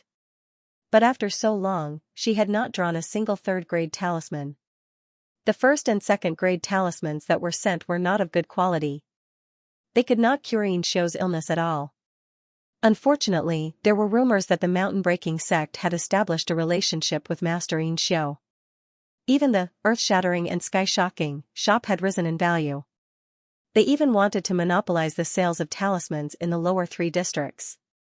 This made Chief Stewardine very unhappy with this sacred dance of ice. This girl looked gentle and kind on the surface, but she was actually very scheming. She obviously could not cure his master's illness, but she was publicizing her relationship with his master.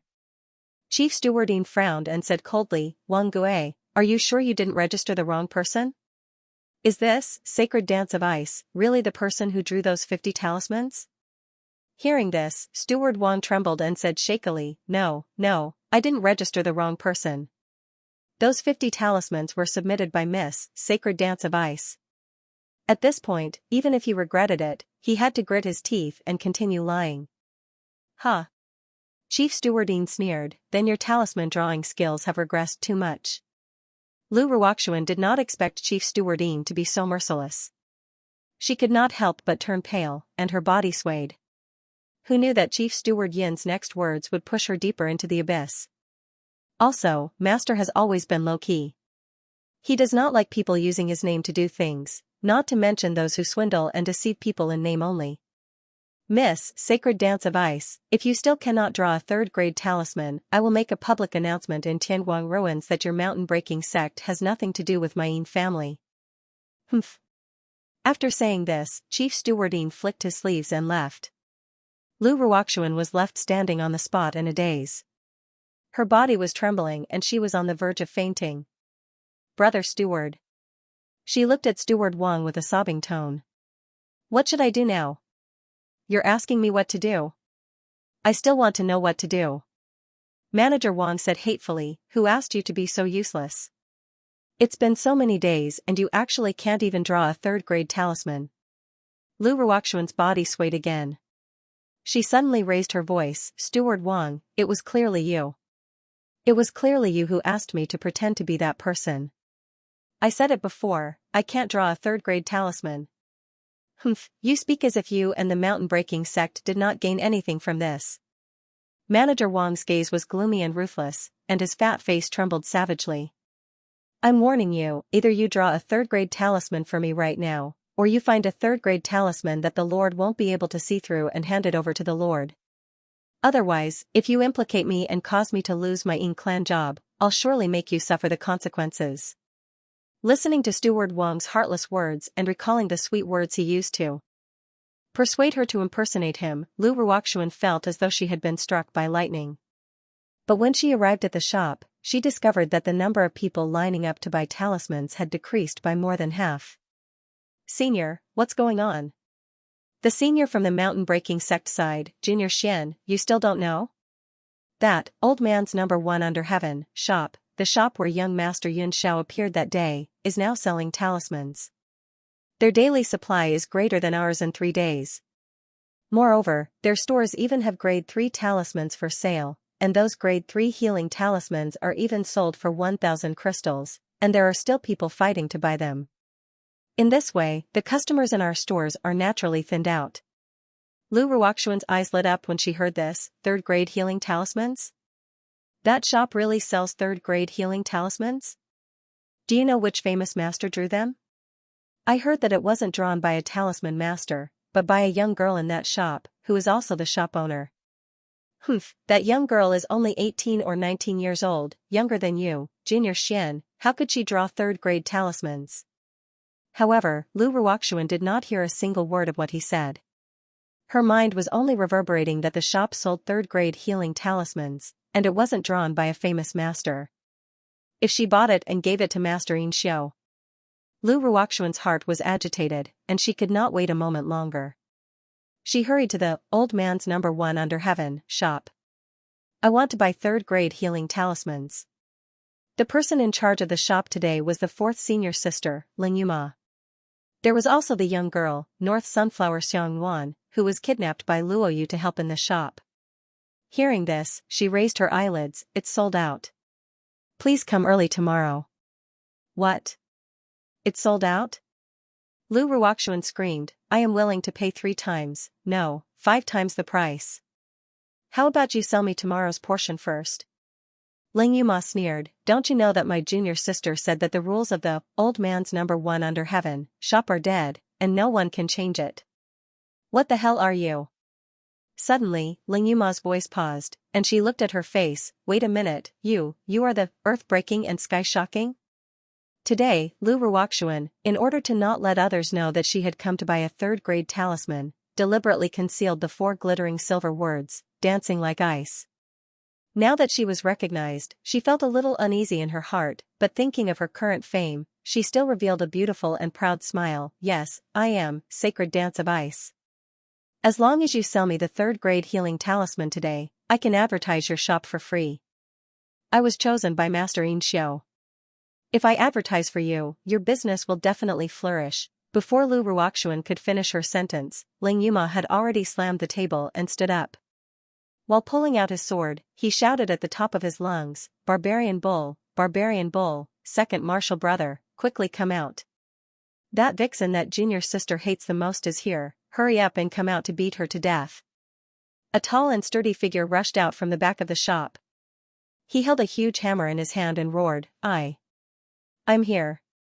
I'll help junior sister beat the vixen." Lu Ruoxuan's eyes widened as she was kicked away by Ling Yuma. The people around her pointed at her, laughing and mocking her incessantly.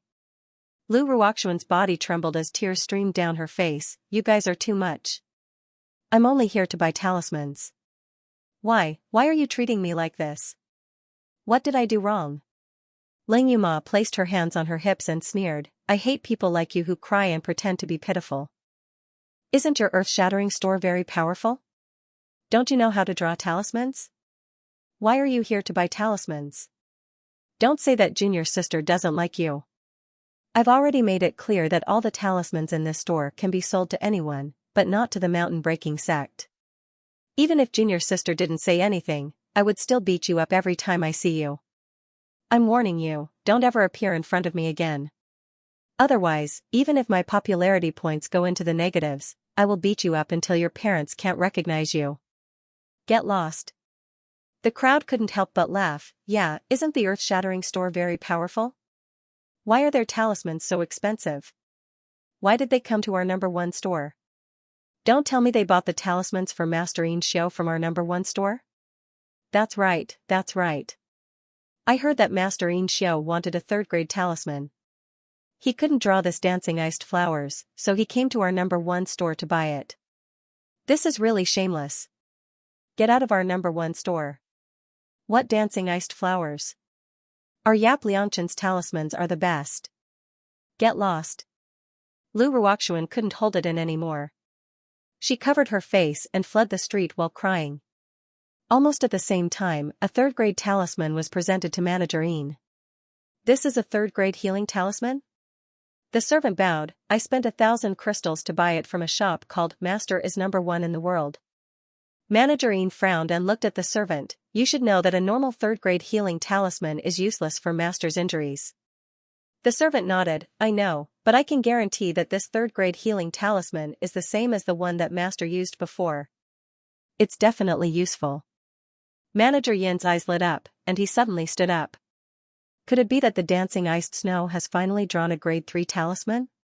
When the waiter heard the name of Dancing Ice Sword, he revealed a look of disdain.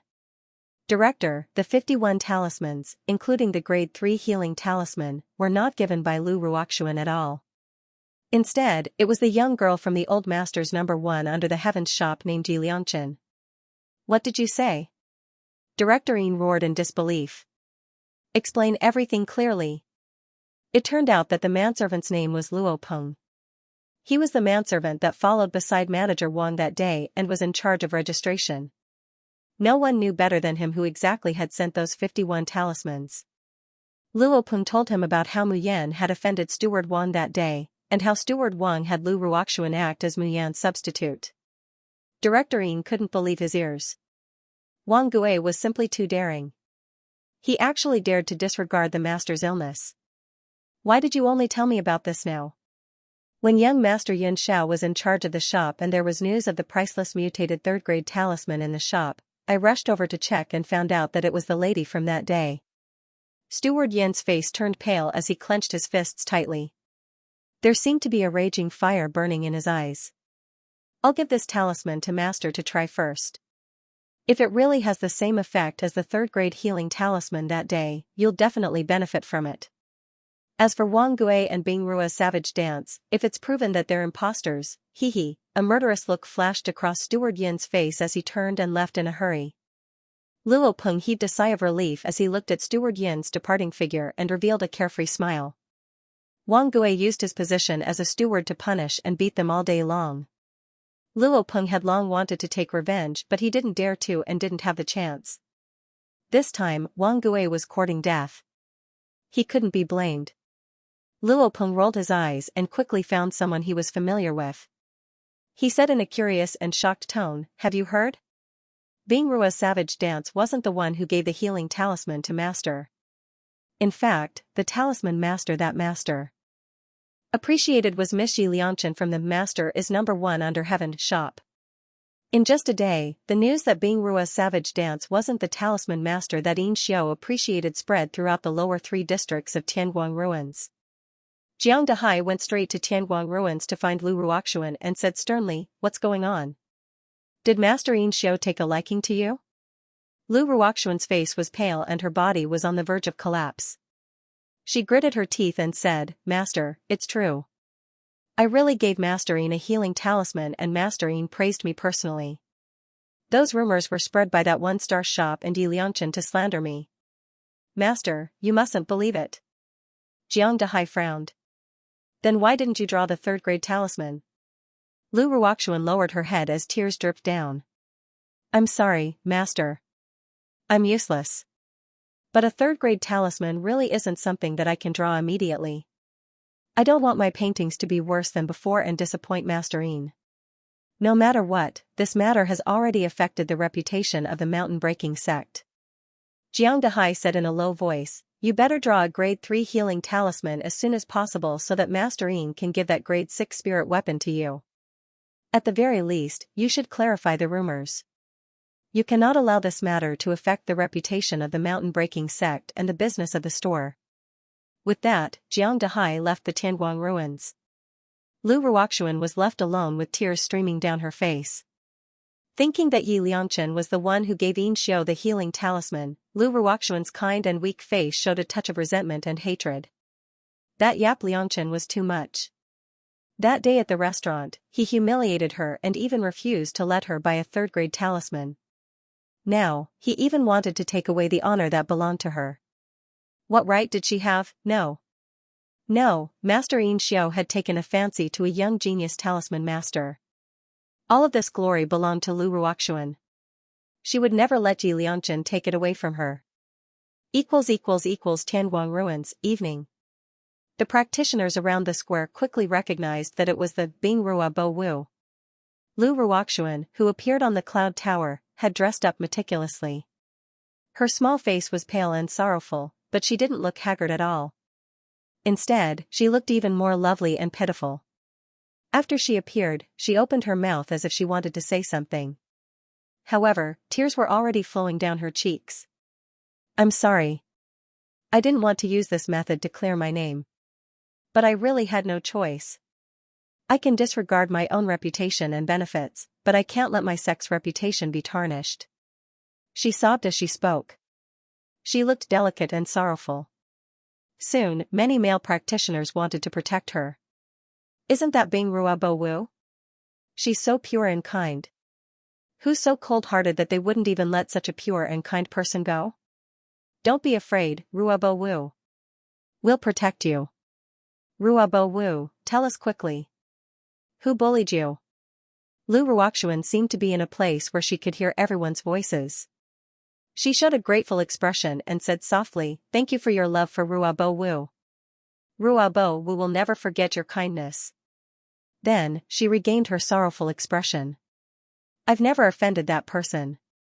I really don't know why she's always targeting me. She's ruined my reputation again and again. She's taken away the customers of my shop. Now she's even trying to take away the credit of offering the healing talisman to Master Xiao. At this point, Lu Ruoxuan seemed to be unable to bear it. She sobbed and shouted with sorrow. Miss Yi Liangchen, come out and tell me. Why do you have to slander me and take away what belongs to me? I've never offended you. Even if you really hate me or are jealous of me, you can come at me. Why do you have to slander my sect and the reputation of my shop? Sob sob sob. The talisman I offered to Master Yin was drawn by me one by one. It contained my painstaking efforts and my admiration for Master Yin since I was young. I was so happy when I heard that my talisman could heal Master Yin's injuries. Why do you have to take away such a small wish and happiness from me? The woman on the cloud pagoda screen cried out sorrowfully. Even a person with a heart of stone would feel pity for her if they saw this scene, and they would even share the same hatred with her. On the reincarnation square, many people were cursing Yap Liangchen and lousy number one in the world. There were also people comforting Lu Ruoxuan, believing that she was the one who drew the talisman for Master Yin. He even scolded the number one shop in the world and Yap Liangchen for deceiving the public and slandering others. This time, those who had bought talismans from the number one shop in the world were unhappy. How can you say that Yi Liangchen is a liar? I used his magic talisman and all my internal injuries are healed. Can the talisman and earth-shattering do it? Yes, I bought a fire attack talisman from the number one shop in the world last time, and then I got a good result in the sect's monthly test. Even my father praised me. The talismans in the number one shop in the world are indeed better than those in the earth-shattering shop, and they're even cheaper. Arrogant and domineering, only knowing how to brag. How can he be compared to Our Lady Ma Wu? Many people heard that Miss Ming Wu was praised by Master Yin and even admitted to giving her a grade 6 spirit weapon. Who does Yi Liangchen think she is? She is just an ugly little girl. She can draw a third-grade talisman and was even praised by Master Yin. Are you guys dreaming? Miss Ming Wu, we all support you. Who does that Yi Liangchen think he is? He isn't even worthy to carry your shoes. On the curtain of the cloud tower, Lu Ruoxuan smiled gratefully and said with tears in her eyes, thank you for your support. I made this announcement because I want to tell Yap Liangchen and her shop that if they have any dirty thoughts, they can come at me. Don't stand behind me and try to take everything away from me. I, Lu Ruoxuan, will never retreat. Mu Yan had just pulled Luo Yunxiao to Tianguang Ruins when she encountered such a scene, as well as Lu Ruoxuan's solemn vow. Her first reaction was to turn around and look at Luo Yunxiao. She chuckled and said, "Little martial ant, your exclusive spot has been taken away." The exclusive position that Mu Yan is talking about is the curtain on the cloud tower. Ever since Luo Yunxiao and Senior Zhao's encounter was recorded and publicized by someone using a care talisman, the curtain on the cloud tower seemed to have been contracted by Luo Yunxiao. She played it back and forth every day. But every day, countless people stopped to watch and cheer. Now that Lu Ruoxuan spent a lot of money to make an announcement on the cloud pagoda's curtain, she naturally pushed the original Luo Yunxiao down. However, the effect of this announcement was obviously very good. In particular, Lu Ruoxuan's pitiful and tear-stained face was especially deceiving. Generally speaking, as long as the male cultivators saw her shed a few tears, they would naturally stand on her side. Luo Yunxiao turns her head to look at Mayan, indifferently saying, "How do you plan to deal with it?" At this moment, Luo Yunxiao's appearance was blurry and hard to leave an impression. The golden words Luo Yunxiao had also disappeared. As such, even though he had appeared in the Tianguang ruins, no one was tempted. Hearing his question, Mayan smirks, "What's there to deal with?" "Young martial uncle, can I borrow your jade key?" "Oh, that's right, I still need to borrow the crystal stones from you. I'll pay you back double what I owe you." After a moment of silence, Luo Yunxiao took out the jade key and handed it to her. Mayan took it and smiled, "Little martial uncle, please stay away from me, lest you go up the cloud pagoda in person. If someone recognizes you, we won't even be able to leave Tianguang ruins." Luo Yunxiao seemed to look at her helplessly, but in the end, she still left and disappeared into the crowd. Mu Yan quickly activates Luo Yunxiao's jade key. Why did he use Luo Yunxiao's jade key? This was because he was a verified user of Tianguang ruins. Only authenticated users could spend crystals on the cloud pagoda screen. Especially since Luo Yunxiao's level was much higher than Lu Ruoxuan's. Mu Yan raises her eyebrows, revealing a cold smile.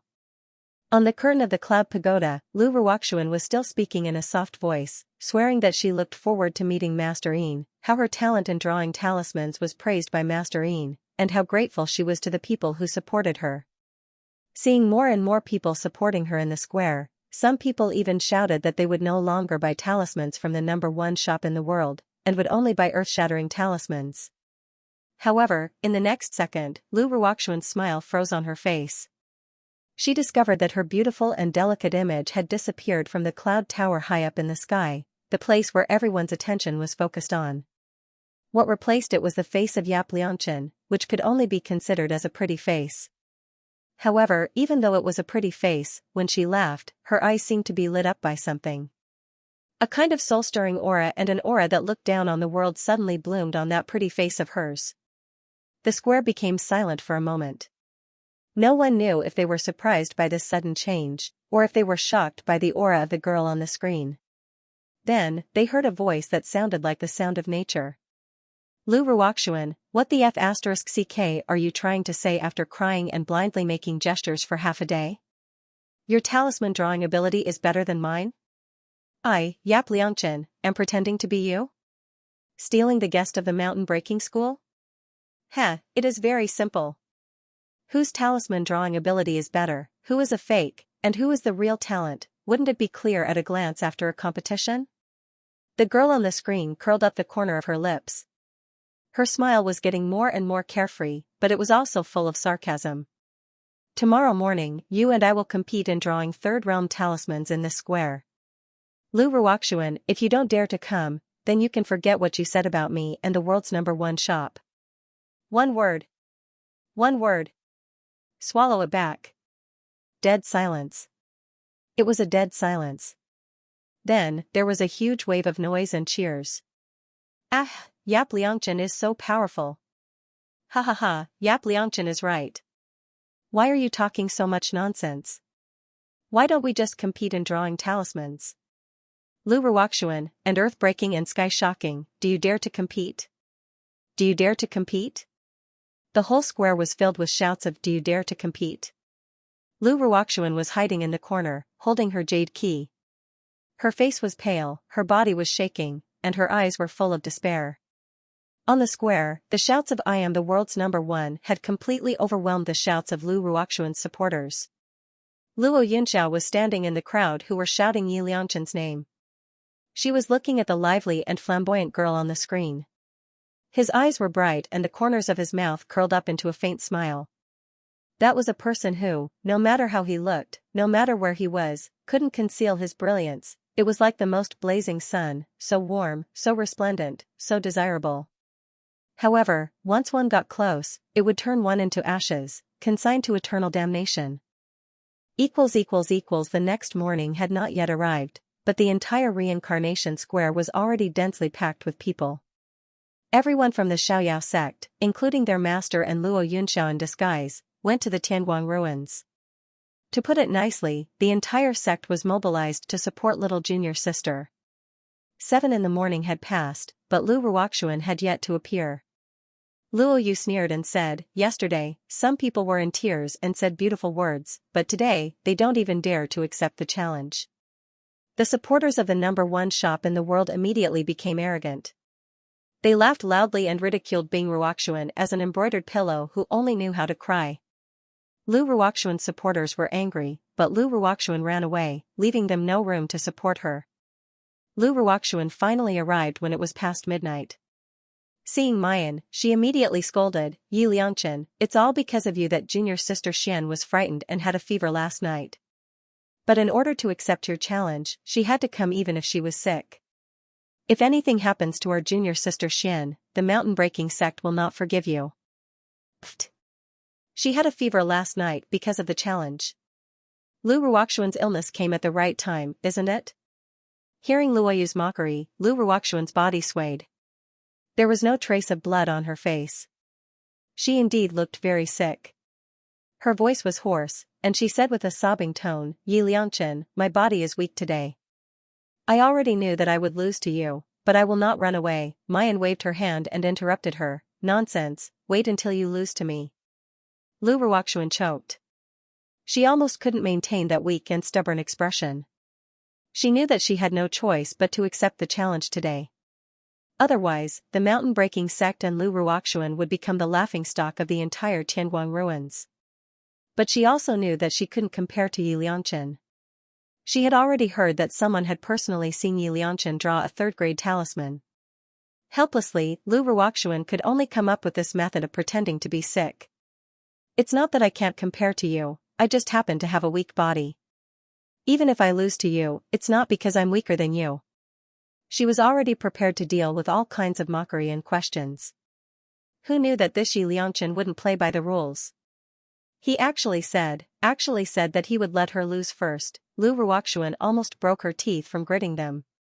But the talisman paper, the brush, and the table were all prepared. Thousands of eyes were staring at her. She was already on the fire, she had to draw. Mayan smiled and walked forward to take the brush and the talisman paper. She lowered her head and started drawing. "The world's number one shop is the best. Yi Liangchen, I, young Master Gua, am willing to take all of the third-grade healing talismans you drew.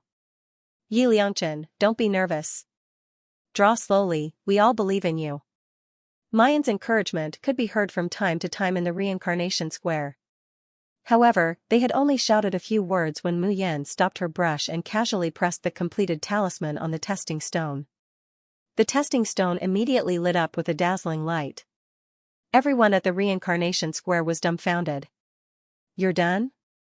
Wait, another quarter of an hour? I don't think so. Holy shit, is he drawing a third-grade talisman? I thought it was a game. I've long heard that Yi Liangchen, the owner of the number one shop in the world, is talented in drawing talismans. His drawing speed is very fast and the quality is very good. But I always thought that it was an exaggeration. Oh my god. That was a third-grade talisman. Now, I believe that all the talismans in the number one under heaven shop were all drawn by our Grandmaster Yi alone. Oh, Grandmaster Yi is mighty. Grandmaster Yi, can you sell this talisman to me? I, eldest young Master Gua, will always support you." After the initial shock and excitement, everyone turned to look at Lu Ruoxuan. Lu Ruoxuan looks at the talisman that Mayan had just pressed on the testing stone. She simply can't believe her eyes. At this moment, she seems to feel the fear and despair of being forced into a hopeless situation by Jun Mayan on the windless square. Lu Ruoxuan absent-mindedly picked up the brush, her fingertips trembling. She hung it in the air for a long time, but she couldn't draw a single talisman. Her eyes are full of mockery and disdain, as if she has seen through everything. There's also disdain and arrogance, as if she's looking at an ant. In a trance, Lu Ruoxuan feels as if she's seeing Jun Mayan again. Ever since she met this person, her life has never been smooth. That stunning girl who appeared out of nowhere, as if she was born to be her nemesis, to take away all her light. Now, she's finally escaped from Jun Mayan, but she meets Xianxia. She's as stunning as Jun Mayan, as willful and flamboyant as Jun Mayan. She's the same as Jun Mayan, taking away everything from her, forcing her into a desperate situation, leaving her with nothing. Wah! Lu Ruoxuan completely collapses. She drops the pen in her hand, squats on the ground, and bursts into tears. Her cries are heart-wrenching, as if she's been greatly wronged. The supporters of the number one under heaven shop snorts, crying, crying, crying. She only knows how to cry. Does she think that as long as she cries, she can solve all her problems and make others forgive all her mistakes? But Lu Ruoxuan's moronic supporters, especially the disciples of the mountain-breaking sect, feel sorry for her. In this world, how many people can casually draw third-grade talismans? Even if you, Yi Liangchen, have outstanding talent, can you bully people as you please? That's right. Even if Miss Ming Wu really can't draw third-grade healing talismans, she was indeed praised by Master Yin. She won't be rewarded. Those rewards were personally sent by Steward Wang of the Yin Manor. Oh, by the way, I just saw Steward Wang coming. If you don't believe me, you can ask him yourself. Soon, a fat middle-aged man is pushed out from the crowd. His face is very unsightly. He fiercely glares at the crying Lu Ruoxuan. When he turns his head, he meets Mayan's faint smile, as if she knows everything. Suddenly, the fat on his body trembles. His forehead is covered with cold sweat. There's only one thought in his mind: if Master knows that he let Lu Ruoxuan pretend to be this Shi Liangchen, his future will be completely ruined. No, he absolutely can't let Master know. He heard that Master has found a talisman that can heal injuries. Lu Ruoxuan is already useless, so there's no need to look for a third-grade talisman. As long as he could get over this, his future would be safe. Thinking of this, Steward Wang said resolutely, "The talisman that was presented to Master that day was personally presented by me. Whether it was Miss Bing Rua or Miss Wu who drew it, who knows better than me?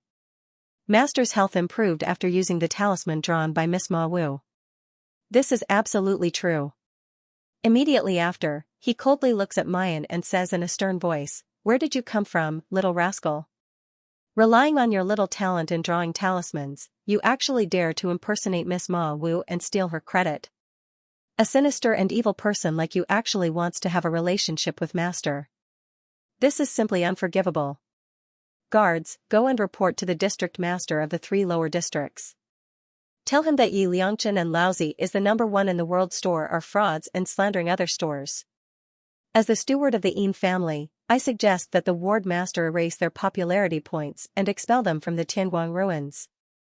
As soon as these words came out, Lu Ruoxuan's supporters naturally cheered loudly. "Damn it, why did you expel our Master Yi Liangchen? I'm still waiting to buy Master Ye's talismans." That's right, Lu Ruoxuan can't even draw a third-grade talisman. Our Master Yi has nothing better to do than to impersonate her. Even if you're the steward of the Yin residence, you can't distort the truth. Yun Rohan and the others had an ugly look on their faces. They fiercely surrounded Steward Wang. Even if their popularity points were deducted to negative, they would still accept it. Bullying their junior sister, no way. Jiwen grabbed Luo Yunxiao's clothes and shouted anxiously, "Master, Master, quickly go and support our Maya Yanyan. I definitely won't allow anyone to bully our beautiful face, especially a fat ugly pig." Luo Yunxiao glanced at it and said lightly, "It's not our turn to take action." Jiwen was about to ask what she meant. She saw more than 10 people wearing the same clothes as Steward Wang coming in from the crowd. "Ah, that's Steward Yin. Someone exclaimed, "That's Master Xiao's most capable person." Oh, could it be that Master Yin is here to support Miss Bing Rua? Even Steward Yin is here? They saw Steward Yin walking towards the center of the reincarnation square with an imposing manner. Lu Ruoxuan's supporters immediately became complacent. They thought that Steward Yin must be here to clear Lu Ruoxuan's name and punish Yi Liangchen like Steward Wang did. Someone even shouted at Steward Yin, "Steward Yin, Miss Bing Rua is too pitiful. You must help her. She's such a kind person. She can't be bullied like that." Steward Yin slowly walked to Lu Ruoxuan. Lu Ruoxuan raised her head and showed him a strong and weak smile. Steward Yin's mouth hooked, then he lifted his foot and kicked Lu Ruoxuan away. He gritted his teeth and said, "She's pitiful and kind? A person who has no bottom line, falsely claiming other people's credit, shameless and unrepentant, and you have the nerve to say she's pitiful and kind? Bah." After he finished scolding, he quickly walked in front of Mu Yan and bowed deeply to her. "Miss Yi, I apologize for the lack of discipline in the Yin residence. I really didn't expect that there would be such a traitorous thing. How dare you put your credit on that shameless woman?" As he spoke, his sharp gaze ruthlessly swept past Manager Wang like a knife. When Steward Yin sent Lu Ruoxuan flying with a kick, Steward Wang's face was already deathly pale and his whole body was trembling. At this moment, being swept by Steward Yin like this, he was instantly frightened out of his wits. His knees went soft and he fell to the ground with a plop. There was even a stinky yellow liquid gushing out from between his legs. However, Tianguang ruins, which loved cleanliness, swept away the stench in the blink of an eye. As for whether the real body of the Tianguang ruins Steward Wang, no one knew. As for the people in the reincarnation square, they were in an uproar. What does Steward Yin mean? Could it be that the person who really offered the talisman to Master Xianxia and received his praise was not Bing Rua, but Yi Liangchen? It must be. This young master has also used the third-grade variant healing talisman from the #1 shop in the world. The effect is definitely not comparable to an ordinary third-grade talisman. On the other side, Mayan has figured everything out the moment she sees Steward Wang. It must be this dead fatty who had a conflict with her. After her talismans were fancied by Master Xianxia, he directly said that these talismans were drawn by Lu Ruoxuan. So, during this time, Lu Ruoxuan has been borrowing her talismans to intimidate others. Why does this truth make her so uncomfortable? Steward Yin sees her unsightly face and thinks that she hasn't calmed down. He quickly takes out a long sword and personally hands it to Mayan. "This is the Flowing Light Sword, a 6th-grade spiritual tool made by our master. Please accept it." Hiss, a 6th-grade spiritual tool, that's a real 6th-grade spiritual tool. If only I could have one. I didn't expect that. Master Yin would really give out a 6th-grade spiritual tool made by himself. It seems that Yi Liangchen's talismans really healed his injury. Oh, from now on, it will be more difficult to buy the talismans of the #1 store in the world. Mayan hesitates for a moment, but still takes the Flowing Light Sword. She takes out a stack of talismans and hands it to Steward Yin. "I like this Flowing Light Sword very much, but I can't accept an undeserved reward, so I'll use these talismans to exchange for this Flowing Light Sword." Steward Yin was originally worried that the Yin family might not be able to buy the master's healing talismans after offending Mayan. Now that he sees Mayan handing over a stack of talismans, he is really overjoyed. Mayan turns around and hands the Flowing Light Sword to Yun Ruhan. "Senior brother, I see that your sword is very low level, and it's already very shabby. This Flowing Light Sword is just right for you."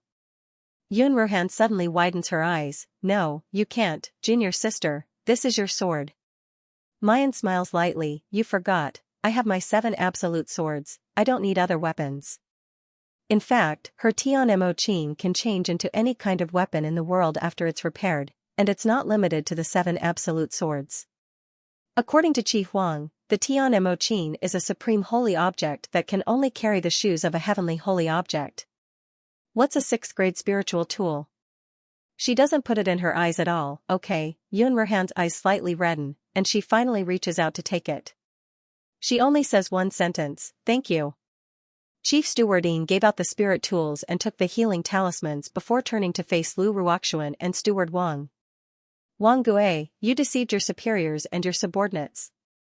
You disregarded Master's safety and even colluded with outsiders to deceive Master. From today onwards, your cultivation will be crippled and you will be expelled from the Yin family. Ah! Steward Wang's body trembled and his face was filled with despair. He looks at Mayan, then looks at manager Yin and Luo Peng, who is smiling sinisterly behind him. His mouth opened for a long time as if he wanted to say something, but he suddenly spat out a mouthful of blood, and his figure slowly faded away. In the Tianguang ruins, once a cultivator's soul was weakened to a certain extent, it would be forcefully expelled. Steward Wang's mind was clearly shaken, and his soul was unstable. He couldn't even stay in Tianguang ruins anymore. As for you, Lu Ruoxuan, and the mountain-breaking sect. General Steward Yin coldly looked at Lu Ruoxuan, who was trembling like a sieve, and the disciples of the mountain-breaking sect, who had terrified expressions on their faces. In the name of Master Yin Xiao, I declare that from now on, no spirit artifact forged by Master Yin Xiao, or any spirit artifact forged by his disciples, can be sold to the mountain-breaking sect or its disciples. Those who disobey will be expelled from the Yin clan. The farce of the competition in the Heavenly Light ruins came to an end when Lu Ruoxuan and the mountain-breaking sect fled in panic. Looking at Lu Ruoxuan's sorry state and the ashen faces of the mountain-breaking sect's disciples, Mu Yan could imagine how difficult Lu Ruoxuan's days in the mountain-breaking sect would be. Thinking of this, the anger of being deceived by Lu Ruoxuan for half a month was swept away. Tianguang Ruins has announced that the annual Spirit Chef Hegemony competition of the lower 3 districts will begin in an hour. The Spirit Chef Hegemony competition of the Immortal Gathering Pavilion will begin in an hour. Hearing the mechanical voice in their heads, the people of the Xiaoyao sect were shocked. All of them looked at Ling Yuxing with burning gazes. In fact, the entire Xiaoyao sect had come to Tianguang Ruins today not only to encourage and support Mu Yan, but also because of the Spirit Chef competition that they had set their eyes on half a month ago. Luo Yu swallowed her saliva. 5th senior brother, it's all up to you today. I heard that the first in the Spirit Chef Supremacy competition can eat in the Immortal Assembling Pavilion for free for a year. Even if I'm only in the top 5, I don't have to make a reservation at Jushan Pavilion, and it's only half the price. Ah, the spirit food at Jushan Pavilion is simply too delicious. Hearing this, the people of the Xiaoyao sect were so excited that they couldn't control themselves. Even Mu Yan grabbed Ling Yuxing's hand and looked at him expectantly. After all, the delicacies of the Immortal Gathering Pavilion were famous both in Tianguang Ruins and the real Cultivation continent. However, the Immortal Gathering Pavilions on the Cultivation continent only opened one each in the Azure Blue Realm and the Purple Cloud Realm. The spirit food inside was sold at sky-high prices, and unless one had an illustrious status or was extremely wealthy, they wouldn't even be able to eat it. The Immortal Gathering Pavilion in the Tianguang Ruins was much cheaper. After all, it was only the taste, the true effects of the spirit food had yet to be revealed. Even so, the price wasn't something ordinary people could afford. Not to mention, the Immortal Gathering Pavilion was overcrowded every day. If one wanted to eat, one had to make a reservation at least a month in advance. If he could obtain a year's worth of free meals in the Immortal Gathering Pavilion, slurp, just thinking about it made him feel that life was too beautiful. These people, when they were encouraging and supporting Mu Yan just now, they didn't seem to be this excited. At this moment, when food was mentioned, all of their eyes glowed with greed, and they wished for nothing more than to immediately seize first place in the Spirit Chef competition. Especially Mayan, when she was dealing with Lu Ruoxuan just now, she still had a waning interest. It was completely unlike now, when he looked at Ling Yuxing with eyes full of expectation. Facing the beautiful face of 5th senior brother who was disguised as a man, what he saw was the delicious food of Jushan restaurant. Ling Yuxing stroked his hair, his expression a little proud, but also a little worried. I do have some confidence in my culinary skills, but most of the people that are participating in the Spirit Chef Supremacy competition this time are already renowned.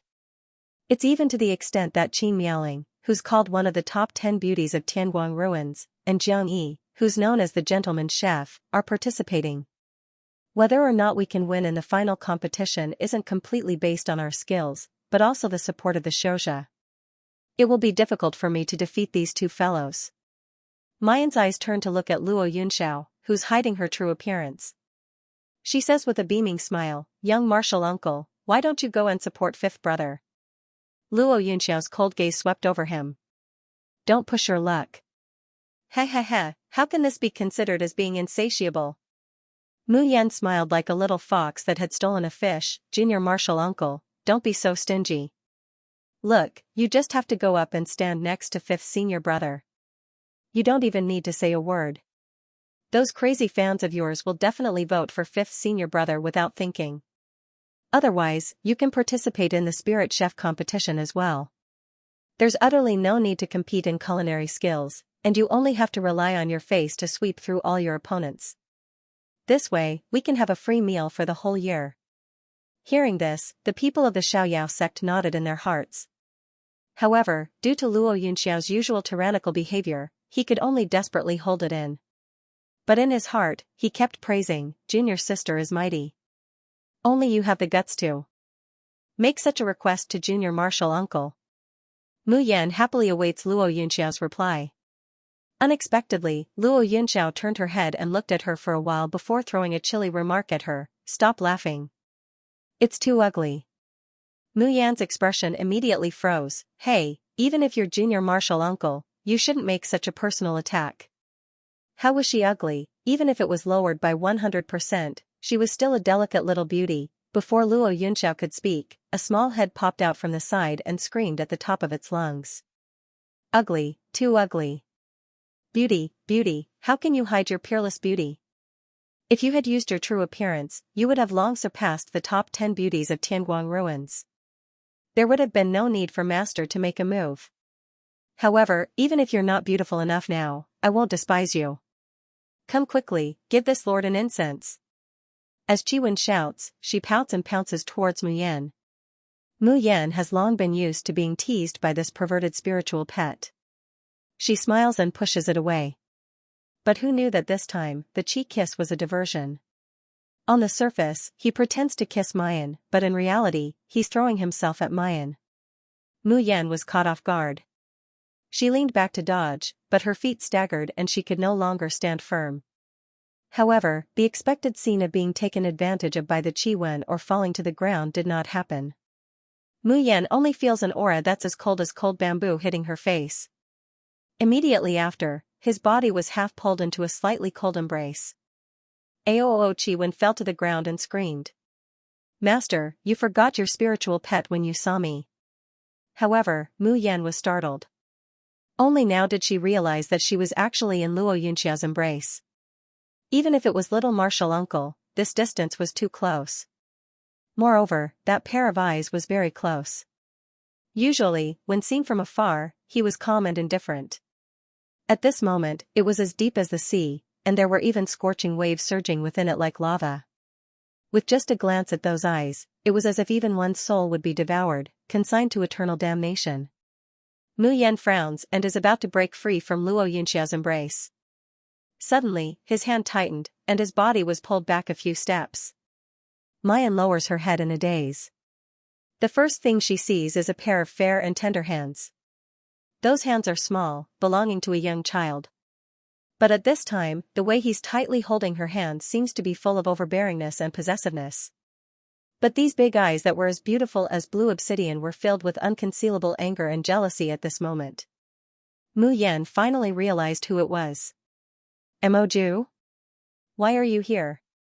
Emoju sucked in a deep breath, then took another deep breath.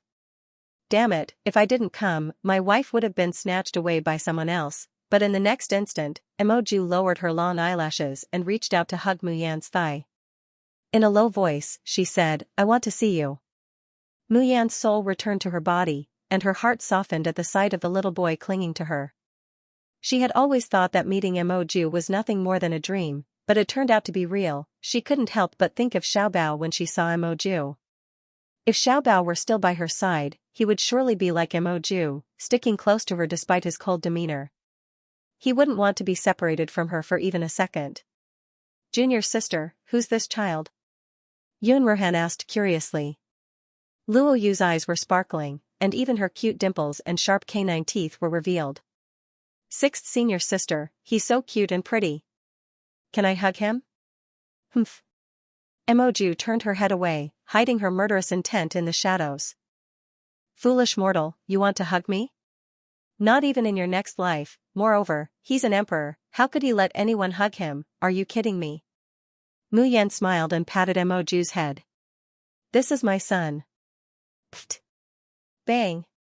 Cough, cough, cough, everyone from the Xiaoyao sect, including Shi, burst into laughter. Junior sister, can you stop joking? How old are you? How could you have a son? Emoju, who was called my son by her daughter-in-law, paled. She didn't know whether to be angry or depressed. Mu Yan smiled noncommittally. Maybe I really do have a son. Everyone from the Xiaoyao sect thought she was joking. Mu Yan didn't say anything else. When she found Xiaobao, she would tell them that he was her son. She was sure that everyone's expressions would be interesting then. I'm just joking. This is Emoju, whom I met by chance in the Tianguang ruins.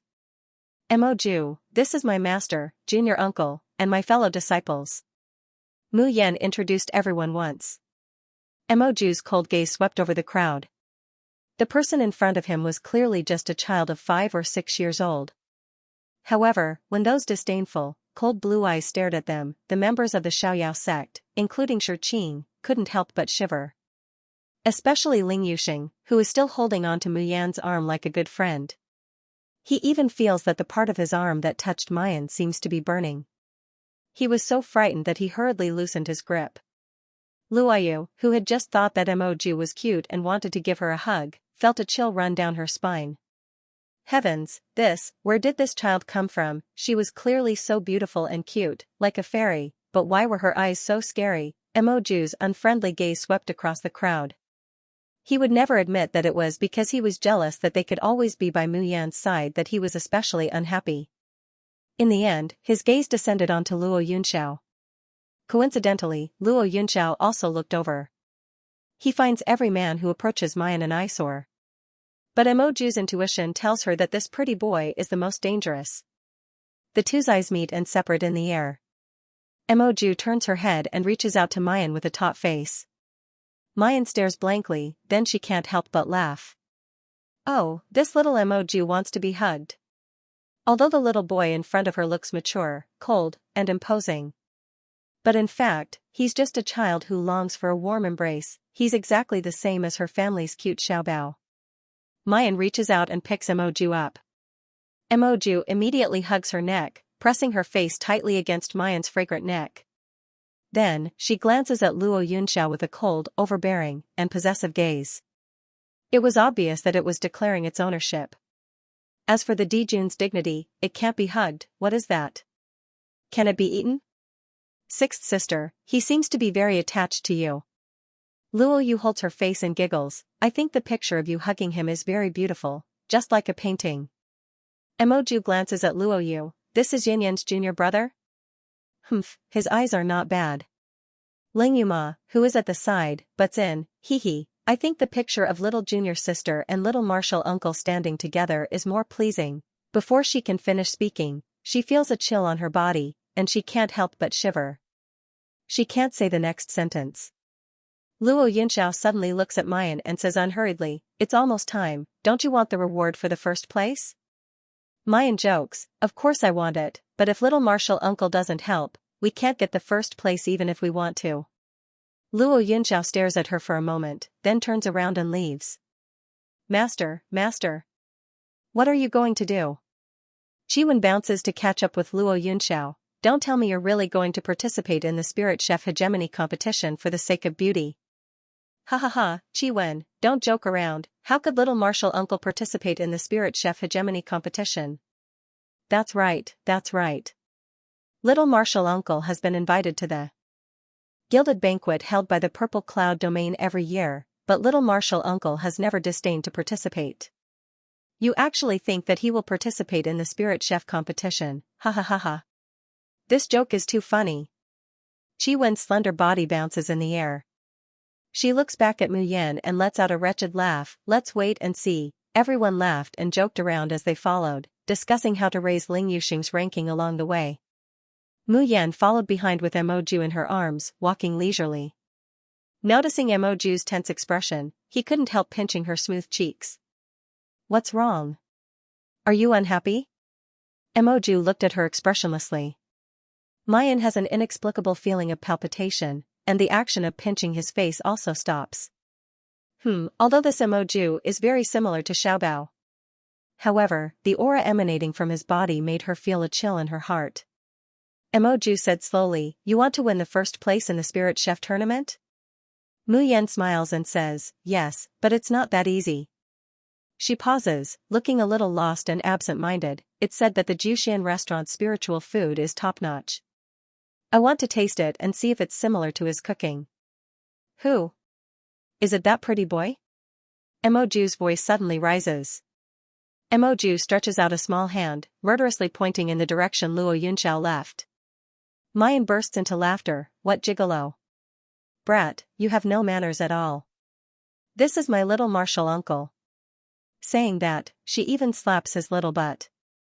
Why is this Emoju the same as Qi Huang, always calling little martial uncle a gigolo? Lord Dijun had never been slapped in the butt before, and his blue eyes widened abruptly. He glares angrily at Mayan. "You, don't be rude." Mayan can't help but chuckle when she sees his taut little face, puffing out his cheeks as he tries his best to release his pressure. Why does Emoju's angry and Sundara look more and more like Di Mingju? She can't help but kiss that fair and tender little face, beaming. What if I'm being rude? Emoju's face flushed red in an instant, but her aura was like a punctured ball that was leaking out of her body. In short, I hate that gigolo. He grits his teeth. Don't get too close to him. Mayan's smile widens. Why? Is it because he's better looking than you? He's better looking than me? Emoju's whole body is about to explode. You said you weren't thinking about him.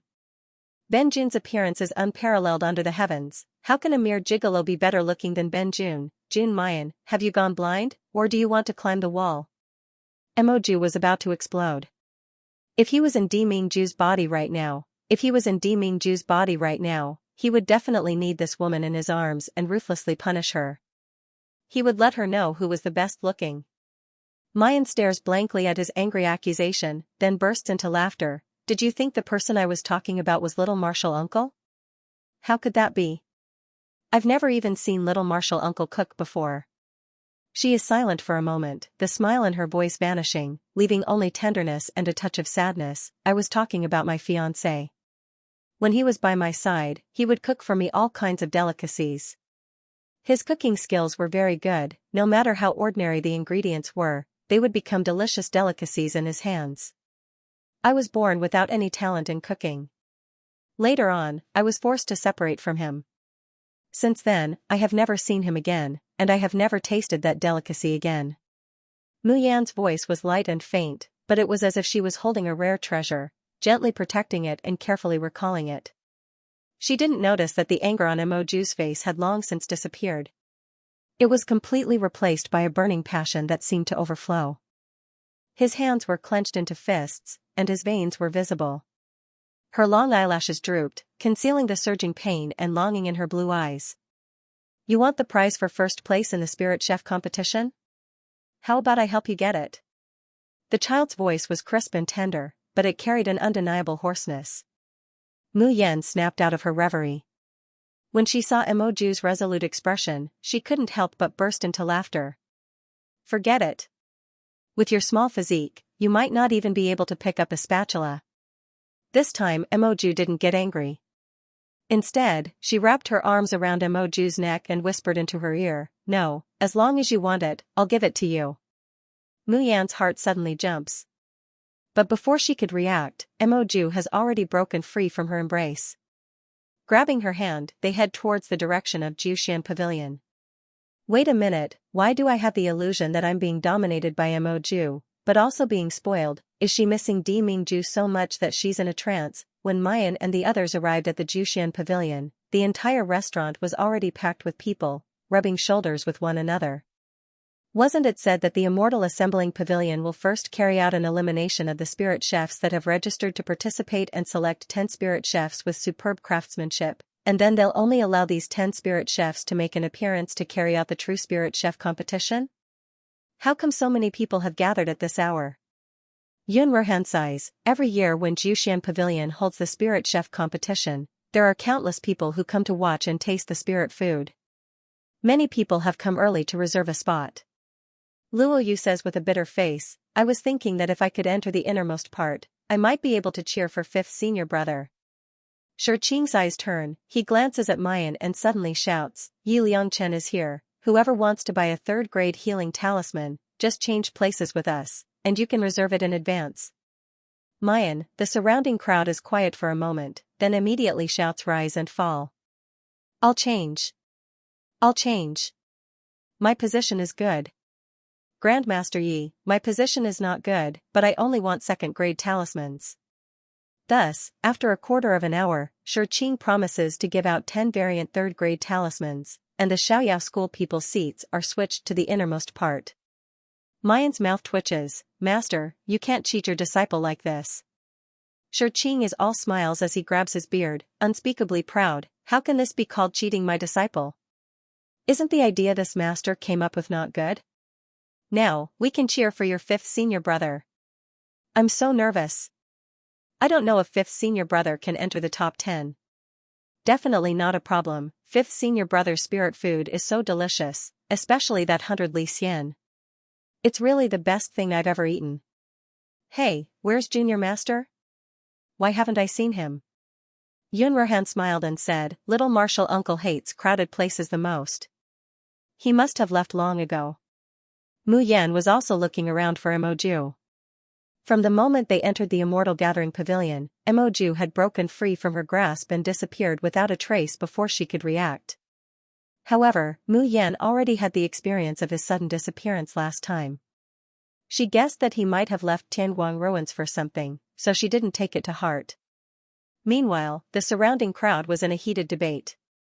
Exactly who would be able to obtain the championship in today's Spirit Chef Supremacy competition? It's definitely Miss Qin Miaoling. Whenever I think of the way her slender hands handle the ingredients, I'll start drooling. Any food that passes through Miss Qin's hands will become an exceptional delicacy. Humph. How can Qin Miaoling be compared with the gentleman chef, Jiang Yi? If it's up to me, the champion of the Spirit Chef competition this time is surely young Master Jiang. Time passed by amidst the chatter of the crowd, and soon, it was 5 in the evening. The Spirit Chef contest of Congregating Immortal Pavilion has begun. Now, let's welcome the 10 Spirit Chefs that have emerged from the competition. In the assessment of the high-rank Spirit Chef just now, the one who obtained the 10th place is. The 6th place goes to Yu Luo Xinghua. The shopkeeper of the Immortal Gathering Pavilion saw Ling Yuxing walking out leisurely in a woman's palace dress. Luo Yu jumped up from her chair happily. It's fifth senior brother. Fifth senior brother really succeeded. Haha, I knew fifth senior brother would advance to the next round. Fifth senior brother is so good. Even Mu Yan couldn't help smiling. Fifth senior brother's culinary skills were really good. It was natural that he could advance.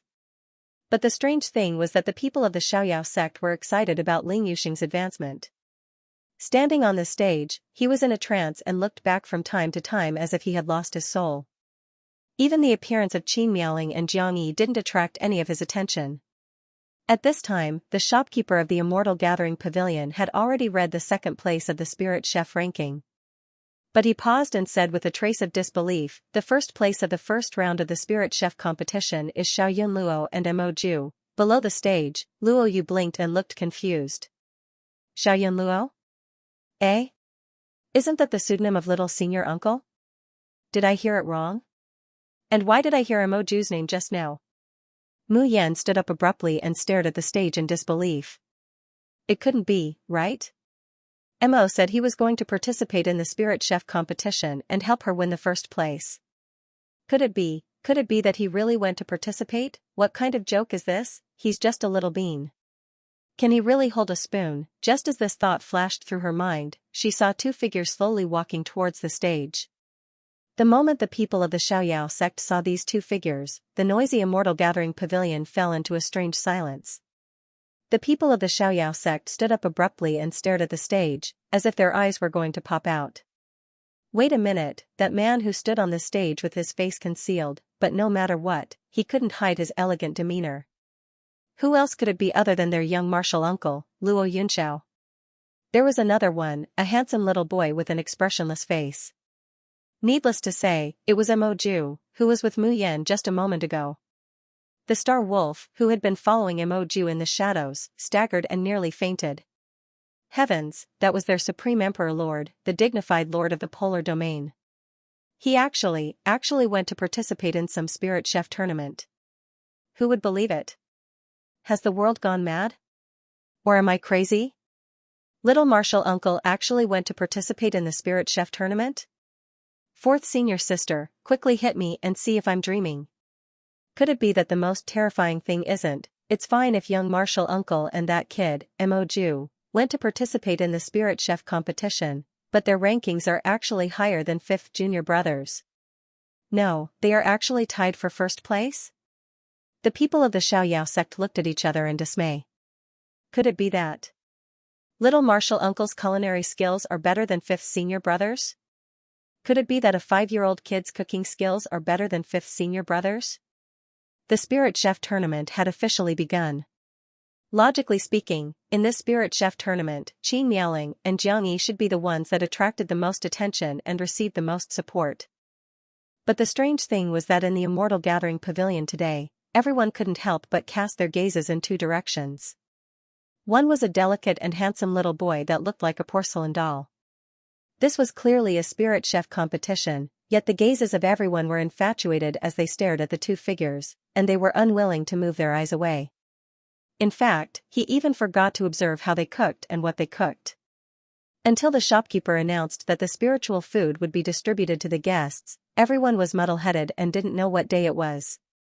Luo Yu picked up a piece of Luo Yunxiao's spiritual food and put it into his mouth, the fragrance spreading between his lips and teeth. He said with a bewildered expression, if the people in Jushan Pavilion knew that the spiritual food they ate was personally cooked by young Master Yunxiao, I'm afraid they would all go crazy, right? In the corner, Xing Lang had a sacred expression as he tasted the spiritual food Mo Ju made, and tears streamed down his face. Ah, the food cooked by Jun Shang was really too delicious. This group of stupid mortals, how could they eat Jun Shang's food? It would be great if he could snatch it all. No. How could their polar domain's most supreme sovereign lord go and do this kind of kitchen work? Bastard, it's all that woman Jun Mayan's fault. Esteemed guests, please start voting. The voting results will be automatically tabulated by Tianguang Ruins. As the shopkeeper spoke, a huge projection appeared behind him. It showed everyone's name in Tianguang Ruins, as well as the 0 votes behind them. All the guests in Jushan Pavilion received the notification from Tianguang Ruins asking them to vote. Mu Yan stared blankly at the delicious food in front of her, unable to recover for a long time. This taste, this aura, why did it give her a familiar feeling even though it was clearly a different cooking method? Mu Yan couldn't help but look up at the delicate and pretty little boy. Could that be him? Impossible, absolutely impossible, right? Could it be that after her ears were hallucinating, her taste buds were also hallucinating? At this time, Mu Yan heard the beeping notification from Tianguang Ruins, voting countdown, 10, 9, 8, 7, Mu Yan suddenly recovered and looked up, only to find that on the projection, Mo Ju and Luo Yunxiao's votes were far ahead, and almost exactly the same. The mechanical notification from Tianguang Ruins became more and more urgent. Mu Yan smiled and gave her answer. At the very center of the Tianguang Ruins was a core known as the Dreamy Cloud Swampland. Over the years, almost no one knew about this place, and no one could enter it. However, at this moment, the figure of a white-robed man slowly stepped into this place.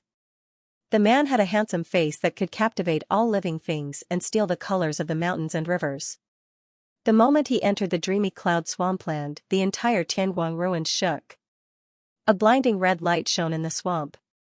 In the air, there seemed to be a faint voice saying, "Warning. Identity verification in progress. Matching successful." After a long time, a mechanical voice sounded. "Young master, what instructions do you have?" The man's expression didn't change in the slightest. "Track Mo Ju." As soon as he finished speaking, a huge crystal ball appeared in the center of the Dreamy Cloud Swampland. In the middle of the crystal ball, a little doll with a cold expression appeared. The stiff mechanical voice says, "Apologies, young lord, this person's identity cannot be traced. Would you like to activate the core authority?" The man is silent for a moment, then shakes his head, "No need. His expression is still the same as before, his handsome face unperturbed, but those pair of dark eyes are flashing with a frightening light. The man turns to leave, but when he reaches the entrance of the dreamy cloud lake, he suddenly stops. Jiushan Pavilion Spirit Chef Hegemony Competition. He slowly says in a low magnetic voice, "Bring up the voting results." "As you bid, young lord." The mechanical voice replies, and the crystal ball flashes. Soon, a line of information appears. The man's pupils contract the moment he sees the information. In the end, something seemed to flash across that calm and handsome face. Mo Ju's name is closely followed by a familiar yet unfamiliar name, Yi Liangchen. Mo Ju, Yi Liangchen. Those two names are closely next to each other, as if they should complement each other's radiance, inseparable. Shoshan Continent, Polar Domain. Xing Lang, what happened to Jun Shang in Tianguang ruins? Why did he expel us all from the recuperating soul house as soon as he came back? Elder Chang is anxiously pacing around outside the recuperating soul house. Xing Lang hangs his head, silent. He won't say that Jun Shang washed his hands and cooked soup for that hateful woman in Tianguang ruins, even if he dies. But in fact, Xing Lang also doesn't know what happened to Jun Shang. The final result of Jiushan Pavilion's Spirit Chef Hegemony competition ended with Jun Shang narrowly winning against that guy called Luo Yunxiao. An insignificant mortal actually sat on equal footing with Jun Shang, and almost won against him. Xing Lang was half dead with anger at that time, but Jun Shang was expressionless. After giving the prize to that woman, Jun Mayan, he directly returned to the polar domain, and shut himself in the recuperating soul house. Han Yi anxiously says, "Could it be that something happened to Miss Jun? How about I go to Shoshan Continent to take a look?" Ying Mei simply says, "I'll go." No one is allowed to go. Xing Lang sneers, "That woman is very good," and even hooks around behind Jun Shang's back. Jun Shang was angered by that slut. Before Star Wolf could finish speaking, a bone-chilling dagger was already pressed against Star Wolf's neck. Ying Mei looked at him coldly, "If you dare say one more word against Miss Jun, I'll cut off your tongue." Star Wolf's eyes were cold. "Ying Mei, do you really think I'm afraid of you? What kind of bewitching potion did that woman feed you to make you so loyal and devoted? Could it be that even you have been charmed by that woman?" The killing intent on Ying Mei's face suddenly emerged. However, before she could make a move, Han Yi has already lifted his foot to ruthlessly kick Xing Lang's abdomen. The Star Wolf suffers from the pain, retreating several steps back. He glares at Han Yi. "Han Yi, what are you doing?" Han Yi sneers, "These words, if you have the ability, say them in front of Jun Shang. Or, do you want me to pass on what you just said to Jun Shang?" Star Wolf's face paled as he flew into a rage out of humiliation. "You. All of you, shut up." A bone-chilling, deep voice suddenly rang out. A piercingly cold murderous intent pervades the air. The hearts of everyone in front of the recuperating soul house turn cold, and they stare over. They don't know when, but a tall figure has slowly appeared outside the recuperating soul house. "Pajun, since when have you been standing guard here?" Even Elder Chang is startled. As soon as his voice falls, thousands of sword chi radiates from his body, sweeping all around like a gale. Xing Lang and the others retreat again and again, finally catching their breaths with great difficulty. Elder Chang is treated so rudely, but he's not angry. Instead, he's happy. "Jun Shang has summoned you back. Does that mean that he's about to come out of seclusion?" Defeating Armies lowers his eyes, holding a giant blade in both hands, not saying a word. His body stands straight, like a stone statue.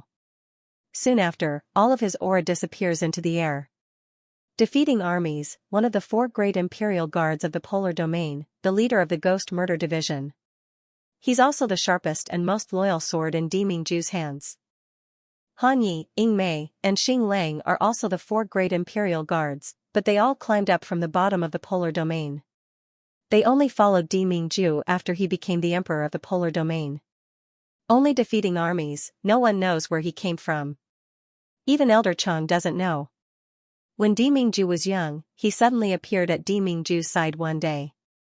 For 1,000 years, he led the polar domain's fiercest ghost murder division, only loyal and obeying Deming Ju's orders.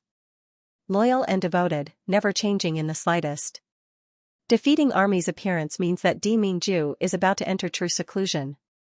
In other words, Xianxia will soon recover from his injuries and come out of the soul-nurturing house. Elder Chang and the others are pleasantly surprised, when suddenly, the entire polar domain and the soul-nurturing house shake violently. What's going on? An energy so powerful that it makes everyone tremble erupts from the soul-nurturing house, instantly engulfing the entire huge polar domain. It's clearly night time, but the entire polar domain is alarmed. Because of the main hall of the polar domain, the entire sky above Lingxiao Hall is as bright as day. In the pitch-black night sky, a resplendent blazing sun slowly appears. At the side of the blazing sun, a new moon also slowly appears. That new moon isn't perfect, nor is it bright, but it responds to the blazing sun's light, complementing each other. Slowly approaching little by little, until they completely fuse. This is Sun-horn falling moon. Someone cried out in surprise, and then became overjoyed. This really is the sun-horn falling moon. Our Xianxia has advanced. Ha ha ha, Xianxia's cultivation is already at the top of the Xiaoxian continent. Now that he's promoted, our polar domain is even more invincible. Long live the ruler! Long live the polar domain! Outside the soul-nurturing house, Elder Chang and the others were in tears after recovering from the shock. The light of the House of Healing Souls flickered, and finally disappeared.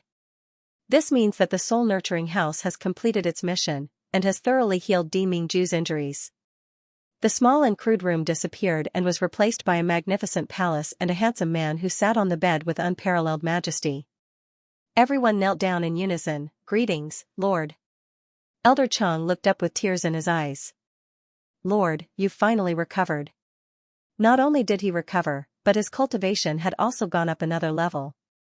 Di Mingju slowly opens his eyes, gazing at his confidant who is kneeling on the ground. He slowly says, "Summon all the hall masters of the polar domain, Ben Jun has something to explain." Yes, my lord.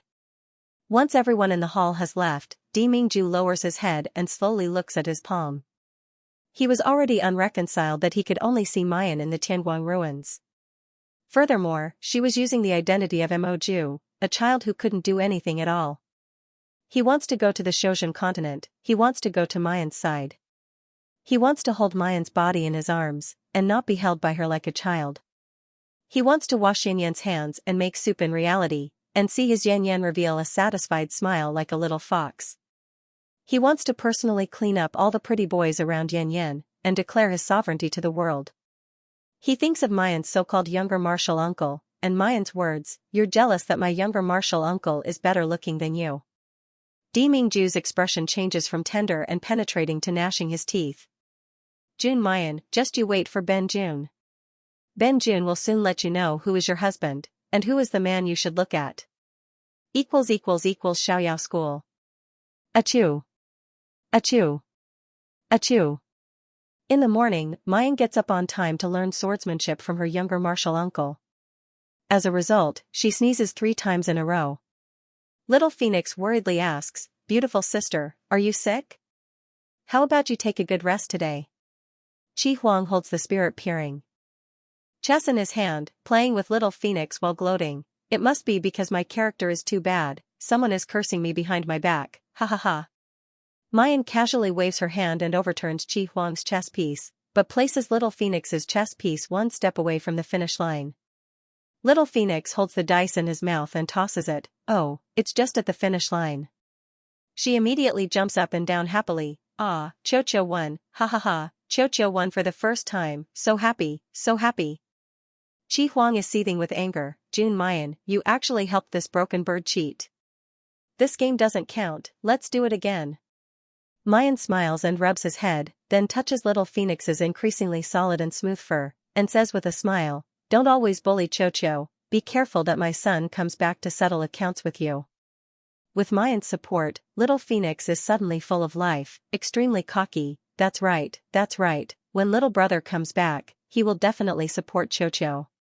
Qi Huang, don't think about bullying me again, I'm not easy to bully. Mayan plays with the 2 brats for a while, and seeing that it's almost time, she hurriedly leaves. As soon as Mayan leaves, Qi Huang immediately looks at Little Phoenix. "You have the guts to complain? The little phoenix shrank back a little, hugged its head with its wings, and retreated back while whimpering. Qi Huang approaches step by step, a sinister smile appears on Ma Yingli's bewitching face. Are you very proud that Jun Mayan has your back? Hoo, Cho was wrong. Cho won't dare to do it again. Please spare me, Lord Seven Brilliance. Woo, little big brother, fat bunny, why aren't you back yet? If you guys don't come back, Cho will be bullied to death by Seven Brilliance. At this time, Mayan was deep in the abyss of fire and water, so she couldn't hear little phoenix's crying. She didn't know if it was an illusion, but she felt that youngest martial uncle had trained her very hard today. In the past, Luo Yunxiao would usually throw her a set of sword techniques or sword formations. He let her explore by herself and occasionally gave her a few pointers. But today, Luo Yunxiao was fighting against her in a real battle. What kind of strength does Luo Yunxiao have? Even if Mu Yan's strength has advanced by leaps and bounds, it's still not enough. Under Luo Yunxiao's hands, he couldn't even last 10 moves. What to do if she couldn't endure it? After being knocked down, she would get up again, and there wouldn't even be time to catch her breath. She seriously suspected that it was she who urged her young martial uncle to participate in the spirit chef competition yesterday. In the end, junior martial uncle lost to that little doll, Mo Ju. That was why he felt indignant and took it out on her. One must know that she had already witnessed little martial uncle's petty and vengeful nature. Mu Yan curses in her heart, but a ring is suddenly thrown in front of her. She was startled. This was obviously a storage ring. Why did little martial uncle give it to her? There are 3 sets of sword techniques, talisman templates below the 6th grade, and the blood-slaughtering sword formation disc. Luo Yunxiao's clear and bright voice suddenly awakens Mayan's thoughts. Little martial uncle, why are you giving me these? Mu Yan thought in horror, could it be that junior martial uncle wants to increase her training load? Don't joke around. She was already in dire straits, okay? If she increased the training load, she could just die. Luo Yunxiao turned her head and looked at her. Her elegant eyes didn't change at all. I'll leave the Xiaoyao school in a while. You can learn these things by yourself later. Mayan stares blankly. She didn't expect to hear this sentence. Little martial uncle, you're leaving? She had just been cursing Luo Yunxiao in her heart for being so narrow-minded. Now that he heard that she was leaving, he felt a little disappointed. In this half a month, she had already gotten used to waking up early and returning late, and her strength had also improved by leaps and bounds during this time. Little martial uncle was not an easy person to get along with, but Mu Yan could feel that he sincerely wanted to teach her. In Mu Yan's heart, she has already regarded little martial uncle as an elder like Shi Qing, a relative like Yun Ruhan and the others. Luo Yunxiao didn't answer her. She just nodded and turned to leave. However, he didn't go in the direction of the Xiaoyao sect. Instead, he went directly into the Tianxian mountains. Mayan gazes at his departing figure from afar. She takes out the Tian Mo Qin and plays it softly, as a way to send little martial uncle off. In the Merak mountain range, Luo Yunxiao stood in the middle of the mountain, looking at the girl playing the zither alone through the layers of trees. She didn't move for a long time. Beside his ear, Chiwen was crying and complaining, Master, why are we leaving? I haven't kissed Mei Yanyan yet. He had not even shared the same bed with Mei Yanyan. I haven't even taken advantage of her beauty yet. Why are we leaving just like that? Luo Yunxiao looked over coldly. Chiwen immediately fell silent. After a while, she continued fearlessly, Oh, I almost forgot. Master, you've never kissed Mei Yanyan, and you've never shared the same bed with Mei Yanyan, and you've never taken advantage of Mei Yanyan. Chiwen understands your sadness, so I won't expose your scars again. Splat, Chiwen was flung to the ground and stomped flat. When he finally recovered, he found that his master had already gone far away. Ah. Master, wait for me. Master, I'm telling you, you're so cold and have such a bad temper. You'll lose your beauty, and you'll lose me. Luo Yunxiao's footsteps paused slightly as she looked at the distant horizon. The corners of her mouth curled into a mocking and cold smile. How could he lose something that had never belonged to him? There was nothing in this world that truly belonged to him. Never, ever, Mayan turns her head and tells the people of the Xiaoyao school about Luo Yunxiao's departure. Yun Ruhan exclaims, Eh? If you didn't mention it, I wouldn't have realized it. This time, youngest martial uncle actually stayed in the sect for more than half a month before leaving. Luo Yu laughs mischievously. It must be because of sixth senior sister that youngest martial uncle stayed in the sect for so long. Youngest martial uncle treats sixth senior sister differently. Ling Yuma excitedly jumps up and down. Ha ha ha, youngest martial uncle isn't here. This old woman can have no scruples again. Little junior sister, let me tell you, you don't know how tired this old woman had to be when youngest martial uncle was in the sect. Ha ha ha, this old woman is finally free. Ling Yuxing is also in high spirits. Oh, with youngest martial uncle gone, this servant is the #1 beauty of the Xiaoyao sect again.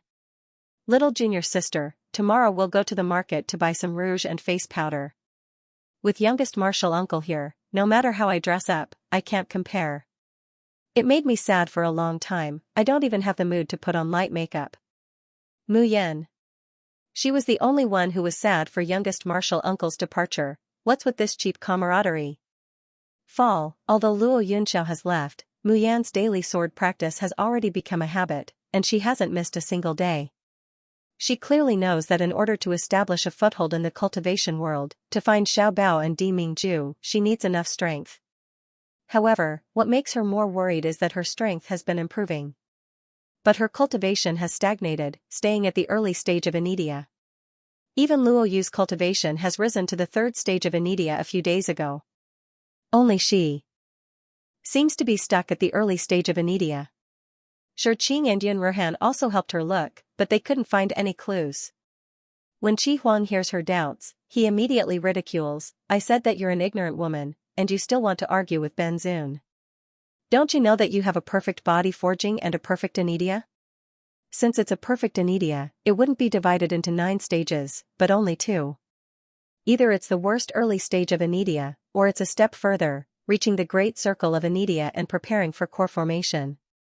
Those people are all ordinary Anidia. You ask them, how could they know? When Qi Huang said these words, he felt especially comfortable. Especially after seeing Mayan's astonished expression, he becomes even more complacent. Humph, this Jun Mayan, Tian Xixiang comes after Xixiang, little martial uncle comes after little martial uncle. But in the end, when they encountered a huge problem, they still asked for my help. Mu Yan, however, did not pay attention to Qi Xiaohuang's smugness. Instead, she said thoughtfully, so, the so-called perfect forging body, perfect abstinence, and even the perfect Jin Dan that may appear later, is 1 step to heaven and 1 step to hell. If I can't break through the barrier and reach the peak of Anidia, my strength will remain at the beginner level of Anidia. It will be impossible for me to improve greatly.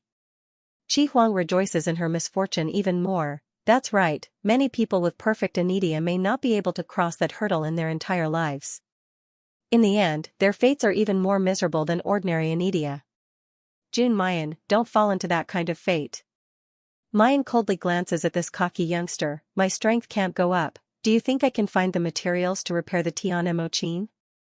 If I can't repair the Tian Mo Qin, Qi Huang, you will have to stay in this space for the rest of your life. Qi Huang's smile froze, and he had no choice but to admit it angrily. Mu Yan no longer paid attention to him, and instead, she took out the talisman that junior martial uncle had left for her.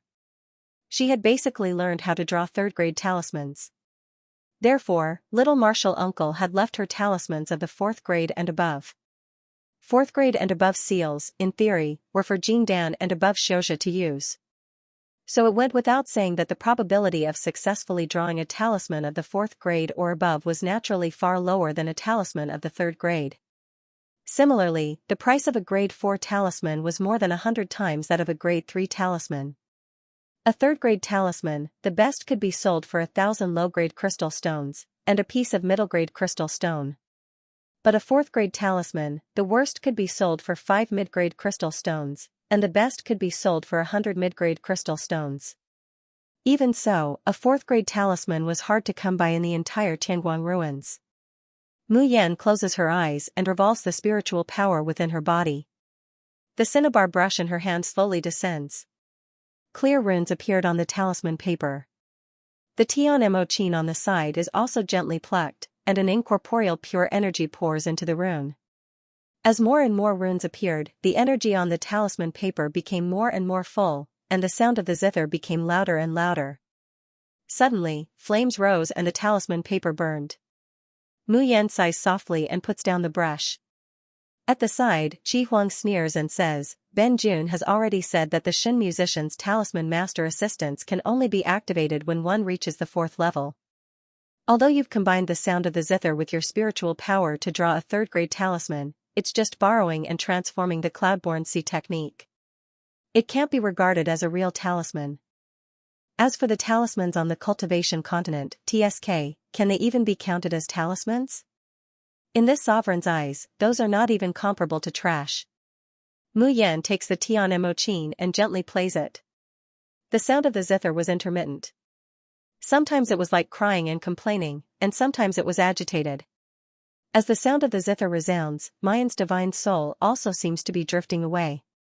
However, the emotions that he had been suppressing all these days suddenly burst forth. Where was Xiaobao? Was he really safe? Ever since Xiaobao was born, he had never left her side for so long. Would Xiaobao be lonely in the dead of night? Would he miss his mother? How she wished that she could become stronger and find Xiaobao as soon as possible. But, Xiaobao, where are you? Gradually, a silver moon appeared behind Mu Yan, and there seemed to be a faintly discernible 7-colored light shining from afar. A gust of wind blew in the space, causing the earth to shake and the mountains to shake. Qi Huang was startled. His eyes darkened as he stared incredulously at the girl who was playing the guqin with her eyes closed. Her Shin musician skills were about to advance. How was this possible? From the time she got the Tian Emochin, it has only been a short year or so. More than a year. Even the once most amazing and brilliant Shoki Kagami needs at least 2 years to advance to the 3rd rank of Shin musician. But now, in less than 2 years, she was about to advance to the 4th stage. Jun Mayan, what kind of evildoer are you? And what was that 7-colored light? It's like it's coming from the distant horizon, calling out to Mayan. Qi Huang stares at Mu Yan in a daze for quite a while. It's only when he realizes that the energy of the Shin musician's advancement is about to break through the space of the Tian Emochin that he suddenly comes back to his senses. With a light wave of his hand, a huge barrier enveloped the entire space. If Mu Yan were awake at this time, she would certainly be shocked that Qi Huang's power has advanced to such a level in such a short time. And the space of the Tian Emochin is also becoming more and more stable with each passing day. He whispers, the faster Jun Mayan advances, the stronger Shinzun will be. This is something to be happy about, isn't it? Yes, this is the best direction, the best result. Qi Huang slowly closes his eyes, covering all the light at the bottom of his eyes. Azure blue world, Danyang mountain range. It's the dead of the night, when everything is silent. But all of a sudden, the earth shakes, and the night becomes as bright as day. A dazzling light shines from the depths of the mountain range. What happened? Don't know? Why did the earth dragon suddenly turn over? Is there a big disaster coming? Did you see it just now? There seems to be a sun and a moon at the end of the mountain range. Are you kidding me? Today is cloudy, with thick clouds, no stars, and no moon. Moreover, how can there be both a moon and a sun at night? Did I really see it wrong? After a small shock, the Danyang mountain range returns to calm. The awakened crowd also slowly dispersed. Everyone thought that the strange phenomenon just now was just a small earth dragon turning over, and no one took it to heart. However, no one noticed that just now, at that moment. The spiritual energy of the entire Danyang mountain range was completely absorbed. The spirit beasts in the mountain range violently rioted. But soon, the spiritual energy was replenished from all directions, calming down the spirit beasts and mutated spirit plants. Not far from the Danyang mountain range, dozens of figures have landed outside a boundary. Just now, I did feel that the boundary of the secret territory has loosened. Could it be that someone has entered the secret territory? How is that possible? The boundary of this secret territory can only be opened with a unique array disc. Several of us elders work together and spend most of our spiritual power to open it.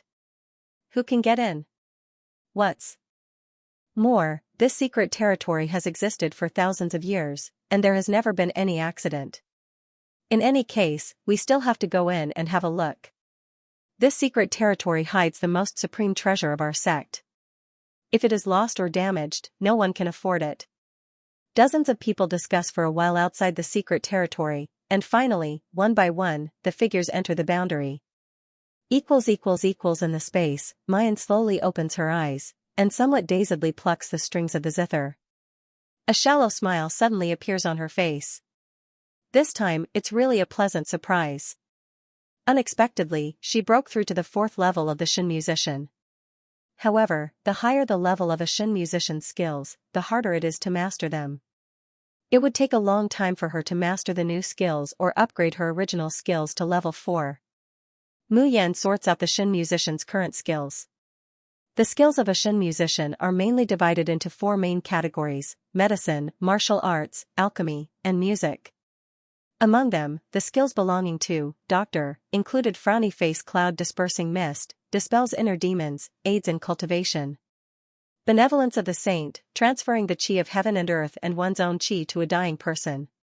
Echo recovery, through music, one can recover one's chi or spiritual power in a short period of time. After reaching level 4, he could assist 100 people at the same time. Martial skills include frowny face zither sound blade, using musical notes to form a blade to attack a group of people. After leveling up to level 4, the user can release nearly 100 sound blades at the same time. 7 Sword Spirit, a close-range attack skill.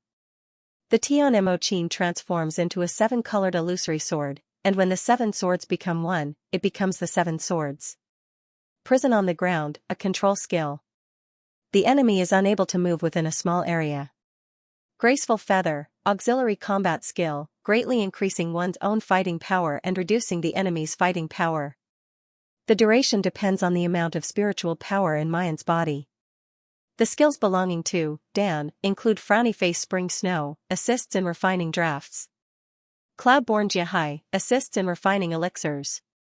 The skills belonging to music include Frowny Face Flourishing Life, gives life to inanimate objects, allowing weak life to flourish. After reaching the 3rd level, there is a derivative skill, Myriad Plants Resonating. Using this skill, the information of all spirit grasses will enter her mind through intertwining sound waves. Summer Bug's language of ice manipulates insects for one's own use. But so far, she can only manipulate the lowest level of insects. Floating like a dream, weaves dreams with the sound of music. There are sweet dreams, and naturally, there are nightmares. Realm of Stars, the initial effect is similar to floating like a dream, making people indulge in a dream. It can cure diseases and hurt people. But after reaching the 3rd level, the Star Field is incomparably powerful. It is also Mayan's biggest trump card. Mayan slightly congeals her eyes. Just as Chi Huang said, after her Shin musician skills reached the 4th level, she really grasped a new skill, Mutual Compatibility Contract. This skill is classified as one of the 4 major skills of the Shin musicians, but it's not used for alchemy. Instead, it's used for drawing talismans. Mayan's eyes shine brightly, and she picks up the cinnabar talisman paper to give it a try. Just then, the sleeping little phoenix suddenly jumps up, shouting, "Little big brother, little big brother." Mayan hears her shouting for Xiaobao.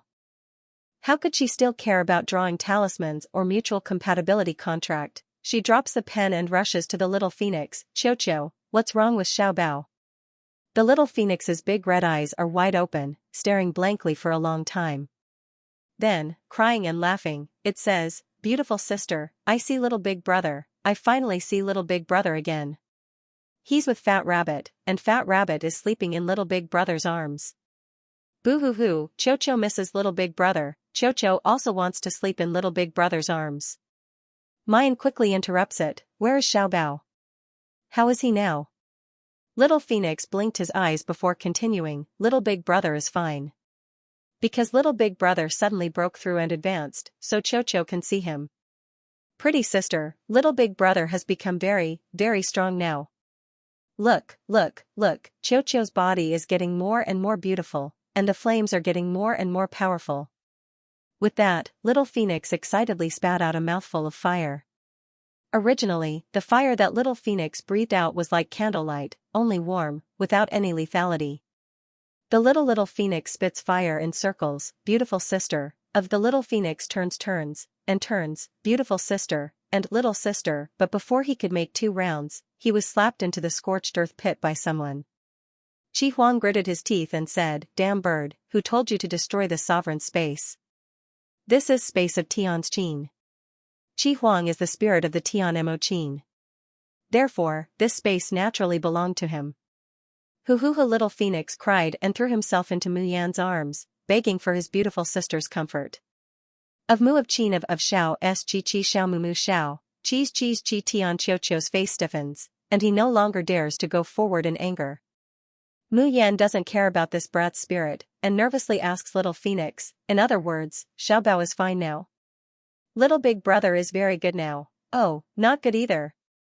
Little phoenix nestles in Mayan's arms, nodding and shaking his head. Qiu seems to have sensed that someone is approaching little big brother.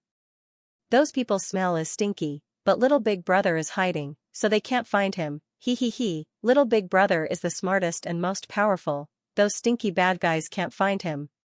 Mayan's expression turns cold, her heart seems to be clutched by something. Someone wants to harm her Xiaobao. Although Xiaobao is hiding, what if he's found? Qiu, try to recall, what are there around Xiaobao?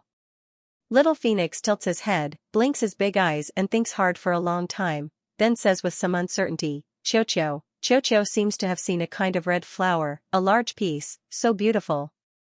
Bunny is still eating flowers. Qiu feels that those flowers are very dangerous, but Bunny is eating them very happily. Beautiful sister, do you think these flowers are really that delicious? Little phoenix swallows his saliva. If it's delicious, Qiu also wants to eat it. Mayan touches little phoenix's head. Can Qiu describe the flowers to sister? Sister wants to find Xiaobao. She wants to see her baby, she misses him like crazy. She has never been separated from Xiaobao for such a long time in his life. Mayan takes out a pen and paper, and under little phoenix's description, she draws the flowers little by little. The sea of red flowers in little phoenix's mouth is indeed very strange. This kind of flower only has a stem without leaves, and there are even silver lines on the petals and stem. Mayan has never seen it before, she has never even heard of it. The next day, Ling Yuma gets up early in the morning, preparing to go to the back of the mountain to bully the birds and beasts. Just as she enters the courtyard, she sees a person sitting in the gray morning mist. Third brother, it's early in the morning, you're scribbling again. Ah, junior sister, how come it's you? When she sees the person clearly, Ling Yuma's complexion immediately changes. There's no longer the carelessness of teasing Chumoli on her face, and she rushes over. Junior sister, what's wrong? Why do you look so haggard? Mayan opens her mouth. I didn't, however, before she could finish, Ling Yuma had already roared, a bunch of heartless bastards, why are you still sleeping? All of you wake up. You only know how to eat, and sleep. Our little junior sister is tired out by you guys. Mu Yan. Her words of I'm fine are stuck in her throat by this roar. After a while, the entire Xiaoyao sect was in chaos. Everyone had gathered in front of Mu Yan. Shi Qing is even wearing only one shoe, jumping up and down around Mu Yan. Yan Yan's good disciple, what's wrong? Have you been too tired lately? Or are you sad that your junior martial uncle has left? Why don't I call your young martial uncle back? Ling Yuxing frowned and said, he must be too tired from drawing talismans all day. Little junior sister is just a little girl who's too weak to stand up to a gust of wind. How could she do the crude work of drawing talismans every day? Look, now little junior sister is tired to the point of falling ill, right? Junior sister, if drawing talismans is too strenuous for you, then don't draw them in the future. We have earned enough spar now. Little junior sister, don't draw talismans, I will go hunt for you. Right, junior sister, you don't have to do anything else, leave it all to us. Stop. Mayan finally couldn't bear it anymore and shouted, can you guys listen to me first? I'm fine, it's just that I spent the whole night strolling around Tianguang ruins, so my primordial spirit is a little overconsumed. Saying that, she didn't wait for her fellow apprentices to speak again. She quickly took out a painting. Have you guys seen this kind of flower? 6 heads came together, looking left and right. What a strange flower, it doesn't have leaves. And those silver lines look so strange. Junior sister, do you like flowers? I'll go to the mountains to pick them for you later. Seeing that they didn't know, Mayan couldn't help but sigh dejectedly. In fact, she didn't have much hope. Last night, she had already searched a big circle around Tianguang ruins. She even contacted the Yin family steward and asked Master Yin Xiu if he had seen this kind of flower. However, Yin Xiu was a refiner after all, and had never studied spirit plants and spirit herbs, so he gave her a regretful answer. This is the red lotus of Snow Domain. An aged voice suddenly rang out. Mayan suddenly raised her head and looked at her master, Shi Qing, with a burning gaze. Master, do you know this flower?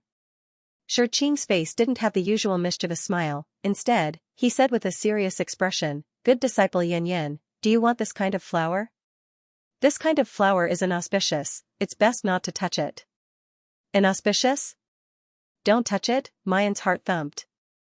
Would Xiaobao be in danger next to these flowers? However, she quickly remembered what little Phoenix said, that the fat rabbit was happily eating these flowers. That meant that these flowers were not dangerous for the fat rabbit, but could even be a tonic. Moreover, the fat rabbit would never let Xiaobao be in danger. Thinking of this, Mayan breathed a sigh of relief. Master, I'm not looking for these flowers, I'm looking for a person. He's in a place very close to these flowers, this person. She paused, her voice slightly hoarse. This person is very important to me, I must find him.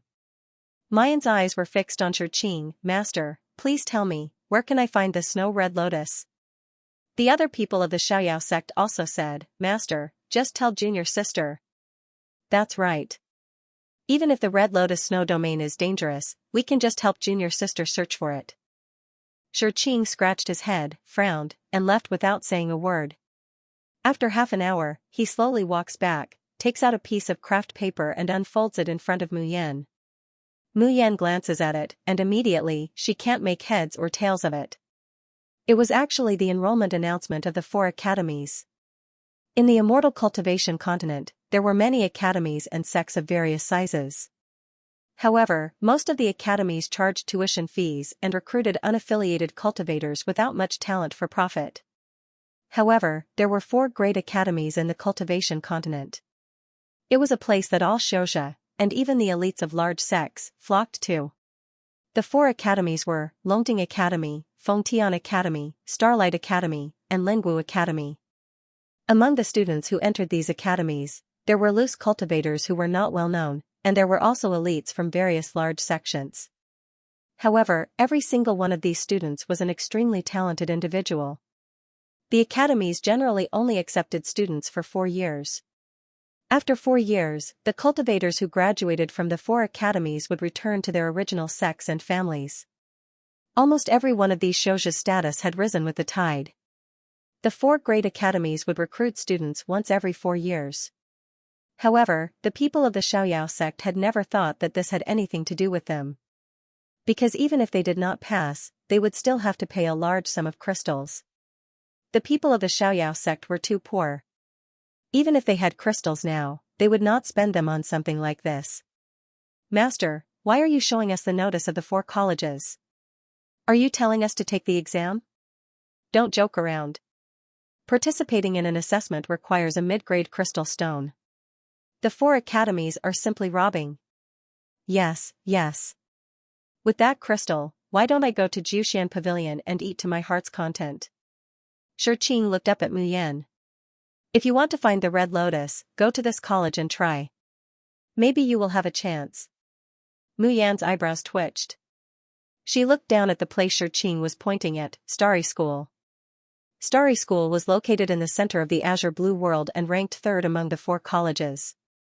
It was near the Danyang mountain range to the north and the Woodfern Sea to the west. It was the oldest college on the cultivation continent. Mu Yan took a deep breath. Okay, I'll go to Starry School. As long as she could find her little treasure, she would go to a mountain of corpses and a sea of blood. Since 6th senior sister is going to the college, I'm going too. Luo Yu said immediately. The others agreed. Let's go too. Yes, our little junior sister is so pretty. What if she gets bullied in the college? We have to protect our little junior sister. Ha, if our little junior sister gets bullied, it's good enough that she doesn't bully others. Xianxia stroked his beard and laughed. Okay. You can all go to starry school. But if anyone can't pass, don't tell others that you're from the Xiaoyao sect. It's embarrassing. Yun Ruhan was stunned. Master, you're not coming with us? Yes, Master. There's no one left in the Xiaoyao sect anyway. Master, you can come with us to starry school. We have crystals now and can rent a big house. Xianxia, on the other hand, had a look of disdain on his face. Master is living well here. I have wine to drink and meat to eat. Do you think I'm stupid to follow you to that lousy academy? Scram. This old man has been annoyed to death with you guys for a long time. I can't wait for you troublemakers who have nothing better to do to leave as soon as possible. But Master, you'll be left alone in the sect. What's wrong with being alone? An old man like me is still free and unfettered. Yun Ruhan said seriously, Junior brothers, you guys accompany little junior sister to the starry school. I'll stay here with Master. Accompany what? Xianxia glared at him with a look of disdain. Either all of you leave, or all of you stay. If any of you dare to stay, don't blame me for kicking you out of the sect. Tomorrow morning, all of you are to depart, do you hear me? After saying that, he turned around and left. Mu Yan looks at his back and bows deeply, thank you, Master. Haha, what are you thanking me for? When you've made a name for yourself in the starry school and found the person you're looking for, you can come and thank me. Late at night, Mu Yan lay on the bed and found it hard to sleep. She had a feeling that there were countless secrets hidden in this seemingly poor and destitute Xiaoyao sect. The curse on the fifth senior brother. And the powerful fighting power of the other senior brothers, who are unknown in the Cultivation continent. And the junior uncle, who is sought after by the whole Cultivation continent, but no one knows that he belongs to the Xiaoyao school. Everything indicated that they were burdened with an extraordinary past. But no matter what kind of past they have, their concern for her is real and warm. In Mu Yan's heart, these people have become her family that she wants to protect and care for. Master, are you sure that we can catch the Xiaoyao school in one fell swoop tonight? You won't let those portraits get out? Nonsense. Today, all the people I brought with me are experts at the fasting stage. The Xiaoyao school and that bitch, I'll skin them alive. Mu Yan suddenly sits up on the bed. She squints her eyes and curls her lips into a cold and bloodthirsty smile. She was worried that her master would be left alone in the Xiaoyao sect without anyone to take care of him. In the end, someone was blind enough to come to her door. That's great. Since her master insists on staying in the Xiaoyao school, in the Tianxian mountains. Then she will find more people, or even the whole Guai sect, to accompany her master. The night is dark and windy, and everything is quiet. The 7 people of the Xiaoyao school are quietly walking in the wilderness of the Tianxian mountains. Qingjiu is carrying Suqing, whose face is bruised and swollen. Because he is walking in a big way, he often accidentally bumps Suqing's head on a rock. Suqing wails in pain from time to time. Junior sister, are you sure we want to talk to the Guai sect? Yun Ruhan is still worried, the Guai sect is used to being overbearing. I'm afraid they won't listen to us. Instead, they will blame us for making them lose face. Mu Yan chuckles, I just asked Elder Su. He told me very enthusiastically that most of the elite disciples of the Guai sect have left for the Spirit and Martial Arts Academy to participate in the entrance examination. Suqing shivers and secretly grits his teeth, is this a question? She's clearly trying to torture me to death, what a hateful woman. Why is it that he has hired 10 experts at the fasting stage, but he is still defeated by the people of the Xiaoyao school? When Suqing thought of his current situation, which was caused by his own hands, his intestines turned green with despair. As for the head and elders of the Guai sect, there are only 3 high-level gold core cultivators. But one of them is traveling, and the other 2 are in seclusion. The strongest one is only at the 9th level of fasting. Yun Ruhan's back stiffens, Junior sister, sister. Sister, why do you ask? Mu Yan chuckles. Even in the darkness of the night, the girl's smile was so clear, so bright, like a flower blooming in the morning light. Master E sect won't listen to senior sect will brother. Since they won't listen, I'll beat them until they do. Of the sect sister Yun sect brother, sect, Yun spirit of brother Yun sect E sect is sect is brother. Senior brother, sect members are our continent Yun family sect E sect clan. Brother Yun sect members of the brother of sect E family. Sect. There are only 7 of us. What's more, the holy sect is used to being domineering.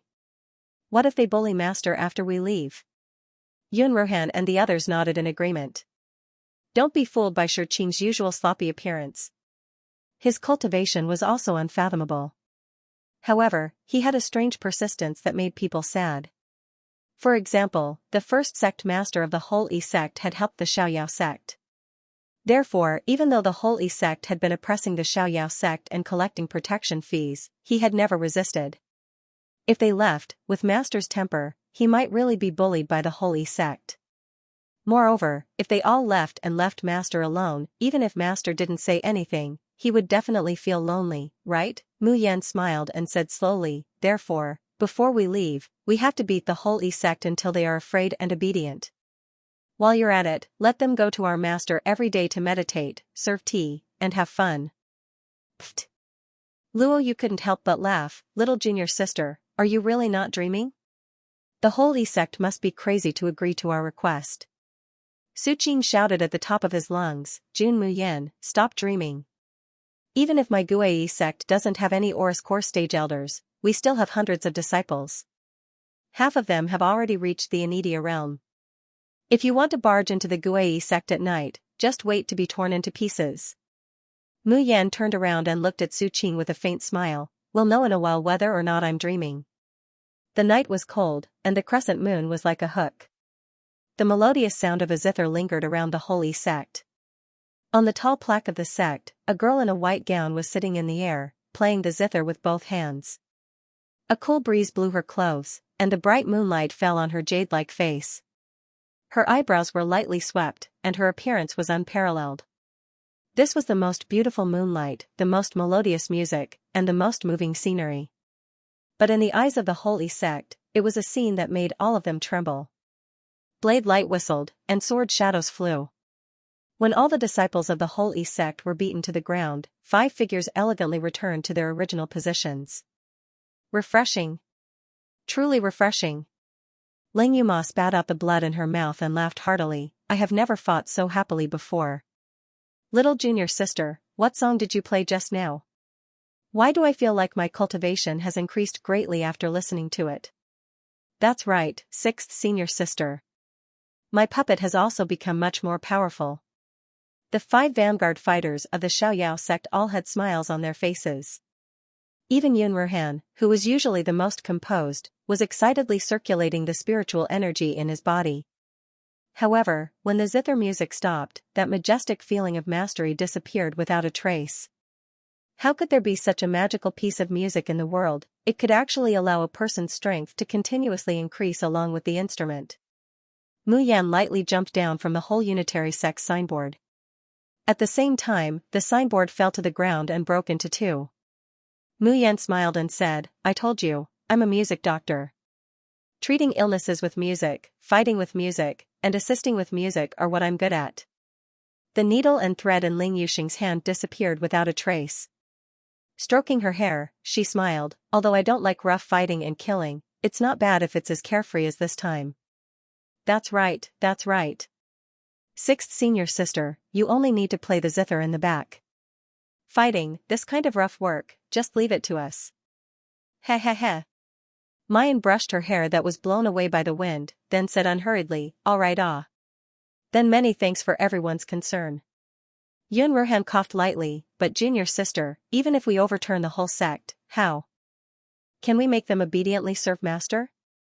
As soon as this question came out, Mayan's brows curved, her expression crafty. She looked at Chu Moli, the only one who didn't participate in the fight, 5th senior brother, what do you think? Chu Moli smiled faintly and didn't speak.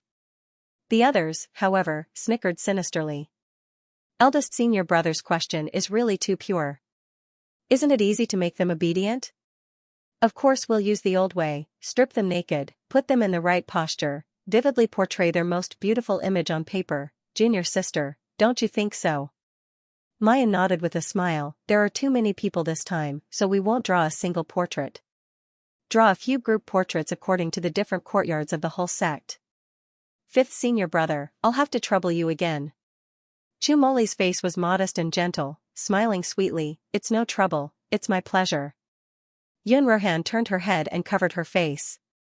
Why did he always feel that these junior brothers and sisters of his sect were overflowing with oil? Now, they were even more outrageous because of the junior sister. Under the moonlight, Su Qing looked at the disciples who had been stripped naked and were drawing in graceful postures. He didn't know whether he should rejoice or want to die. What he wanted to die was that Mayan, this audacious demoness, actually overturned the entire whole sect. Only 7 people, actually overturned the entire whole sect. Who would believe it? Fortunately, he and his disciple weren't the only ones who were left with shameful evidence and being threatened. For some reason, he felt a little happy. What should he do? Mu Yan slowly walked up to the elders of the whole unitary sect who were drawing a group portrait. Since these people didn't completely offend the Xiaoyao sect like Su Qing, Mu Yan gave them some face when she painted the Guiyi sect's disciples and elders. Not much. Basically, it was a translucent gauze that was as thin as a cicada's wing. Otherwise, it would be a doo-doo that could barely cover the important parts. The poses she made were, at most, the drunken concubine or arching the bow to shoot eagles. Unlike Su Qing and the others, who were lovey-dovey, gentle arms, and limbs intertwined.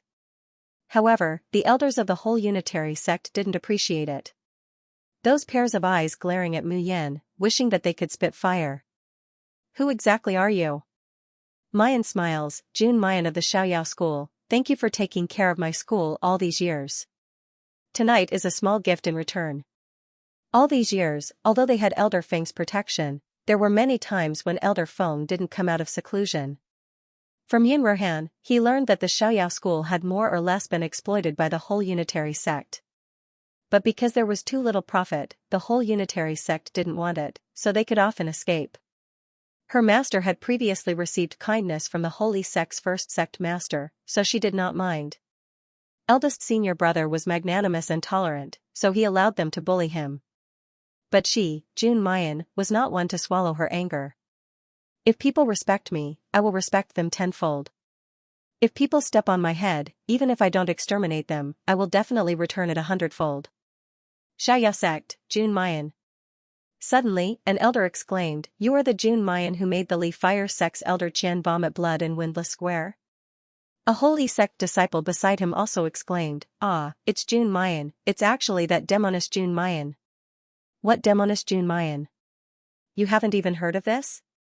This demoness Jun Mayan appeared out of thin air in Minlu domain, and the moment she appeared, she destroyed the #1 family clan in Minlu domain, the Ning family. Later, when she came to Windless Square to participate in the sect selection, she went on a killing spree in the assessment, scaring all the participating disciples to the point of pissing their pants. Even the Li Fire sect's elder Qian's beloved nephew was killed by her, causing him to vomit blood in anger. I heard that in the market, someone provoked this demoness, causing her to go on a killing spree. That market was filled with rivers of blood and corpses. Just the number of heads alone was in the hundreds. That Ning family, a few hundred people, and a brothel called Heavenly Fragrance Brothel, were all killed by this demoness. I also heard that it's better to provoke the Li Fire sect's elder than to provoke that demoness Jun Mayan. Is Elder Su crazy? To actually provoke this evil god? Woo woo woo. Could it be that today is the day of my holy sect's destruction? Demoness. No, female ancestor, female goddess, we were wrong, please let us off. In the future, we will no longer dare to exploit other small sects, and we will no longer dare to bully the weak. Elder Su was even more dumbfounded, followed by a look of horror and despair. Demoness Jun Mayan, this woman actually had such a fierce reputation, why was he so ignorant and ill-informed? He had actually never heard of it before, to the extent that he had provoked such a monstrous disaster. When he thought about how he was about to be dismembered into 1,000 pieces and even implicate the entire whole Guiyi sect. Su Qing, who had always been unyielding and never begged for mercy even when he was painted naked, couldn't help but cry until his face was covered in snot and tears. He knelt down with a thud. Evil woman. No, Miss June, I was wrong. All of this is my fault. If you want to blame someone, blame me. Don't take it out on my sect. I'm willing to kowtow to the heroes of the Xiaoyao sect. Su Qing knelt in front of Yun Ruhan and the others and begged with all his might, Master Yun, I really know my mistake. Please ask the demoness, no, ask Miss June to spare my whole unitary sect. Mu Yan, I'll be damned if I believe you. When did she turn the market into a river of blood and litter with corpses? When did she exterminate the Ning family and slaughter a brothel? She even went on a killing spree during the examination. Who did she kill? You can't slander someone's reputation like that. The people of the Xiaoyao sect were laughing so hard that they were about to pass out. However, in order not to be noticed by the people of the Guiyi sect, they all kept their composure. The more Yun Ruhan said, the more scared the people of the Guiyi sect became. They felt like they were going to see the king of hell. Mu Yan took a deep breath and was about to speak. The elder of the Guiyi sect, who had been very tough, said with a trembling voice, Miss June, I admit that the Guiyi sect suppressed the Xiaoyao sect before, but Elder Feng still protected the Xiaoyao sect. For Elder Feng's sake, I ask Miss June to let my whole unitary sect live. Mu Yan. What the hell do you want me to say? Can't you just let me speak properly? Mu Yan took a deep breath, then another deep breath. A creepy smile appeared on her face. I can let the Guiyi sect go, but you have to promise me one thing. Damn, didn't you call me a female devil? Didn't you ask me to speak properly? Then I'll show you the female devil, Usually, Shi Qing would sleep until the sun was high up in the sky. Especially if he drank the night before, he would often have a hangover. But when he remembered that today was the day his disciples were going to leave, he opened his eyes as soon as the sun rose. Shi Qing stared at the dilapidated and dusty roof. His expression was absent-minded and distant. He didn't know if his decision was right or wrong. Could those kids really leave the Xiaoyao sect? Could they really show up in front of everyone? But if he didn't let them go, was he going to trap them in the Xiaoyao sect forever? Plus, he felt that, the moment he saw Mu Yan, he felt that this girl might bring them a turning point. Even if this turning point was full of holes and thorns, it was better than a pool of stagnant water. Alas, after these kids left, the Xiaoyao sect would be deserted again. It was time for him to have some peace. Shi Qing revealed a low smile and sat up on the bed. His movements were so light that he didn't make any sound. He didn't want to see these kids off. He just wanted to watch them leave from afar.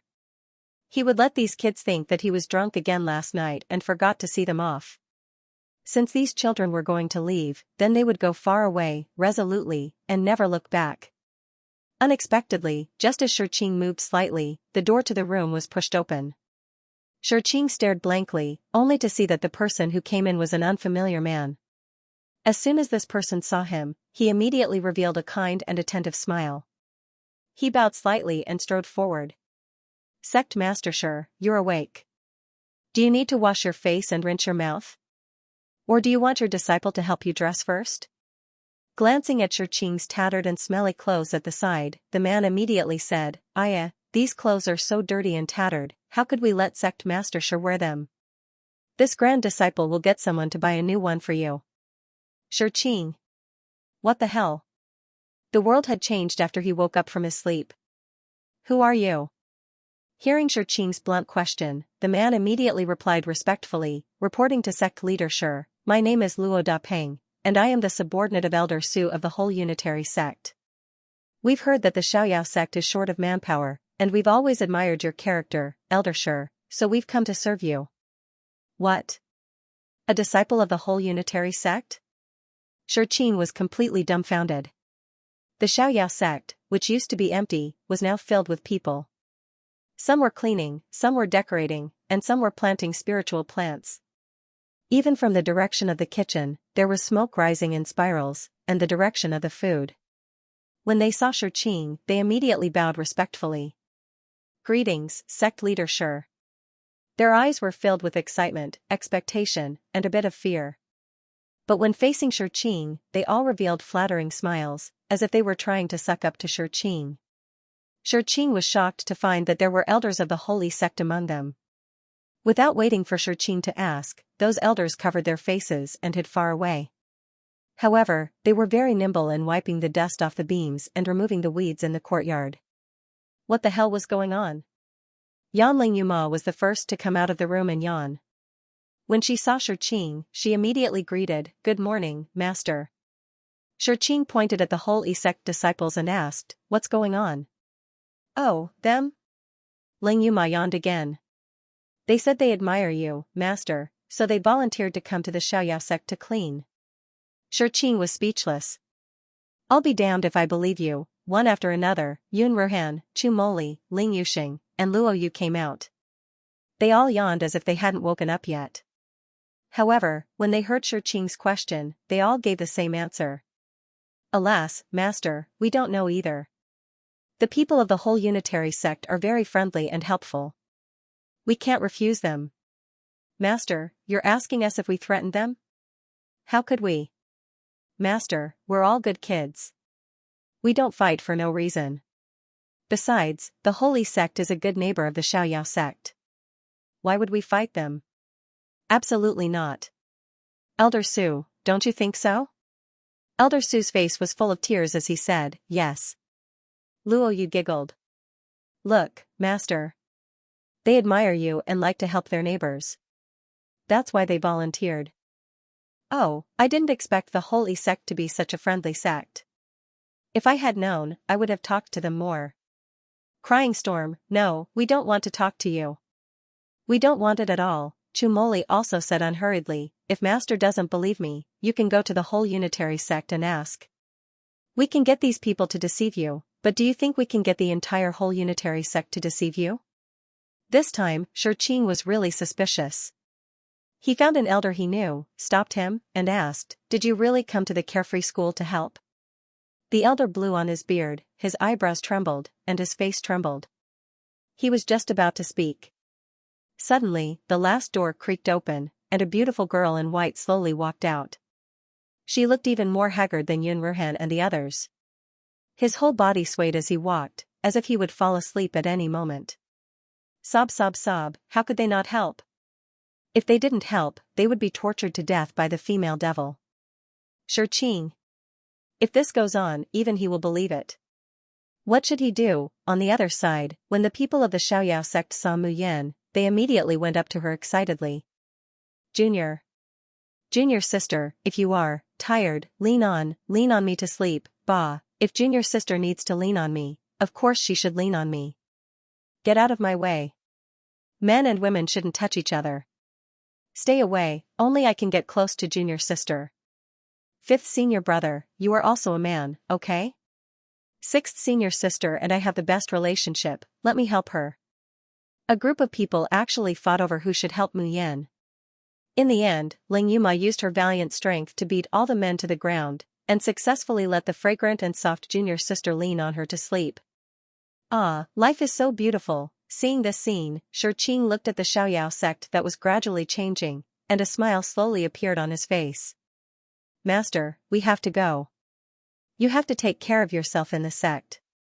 Shurqing sighed softly, then waved his hand as if he was shooing away flies. Go, go, go, go. You have said this many times. Even if you don't find it annoying, I do. This old man is still very healthy. You little brats might have died, but this old man is still alive and kicking. Mu Yan stepped forward and handed a jade key to Shurqing. "Master, in this jade key, 1/9 of the income of the old master is #1 in the world shop will be automatically transferred into it every month. If you are short of crystals, you can take it from there." She paused and said, "Recently, the shop's income is not that much, but it will increase in the future. Master, if you want to buy the whole Tianxian mountains, or even all the wine in the world, it will not be a problem. I will make the Xiaoyao sect the wealthiest sect on the Cultivation continent." Shurqing originally wanted to refuse, but after hearing Mu Yan's words, he could not help but laugh. "You little doll, you can talk big without panting. Fine, fine, fine. Master will keep this jade key, okay?" Mu Yan smiled lightly. She knew that her master did not believe her, but she never lied. After Mu Yan left, everyone from the Xiaoyao sect knelt down and kowtowed to Shi. Even Chumoli, supported by Qingjiu, knelt before Shi. Master, thank you for giving me a second life. This is the first time that Mayan has seen Chumoli's normal and dignified expression.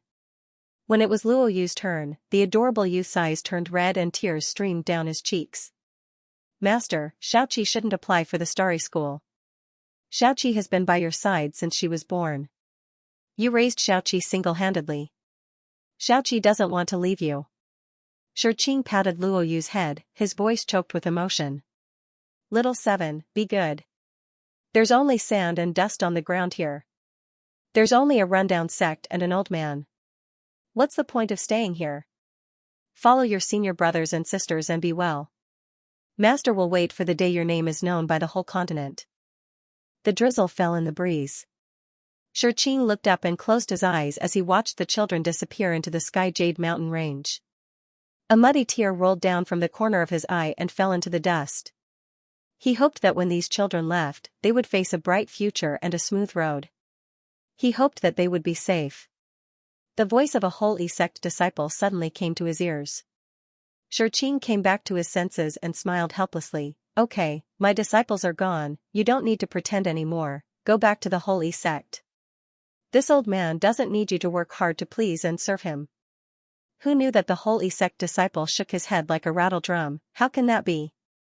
We are all willing to serve you, sect leader Shi. And every 7 days, we have to change the people who serve you. It was not easy for me to get the position, oh no, it was my turn, how can it be hard? It's really not hard at all. Shi.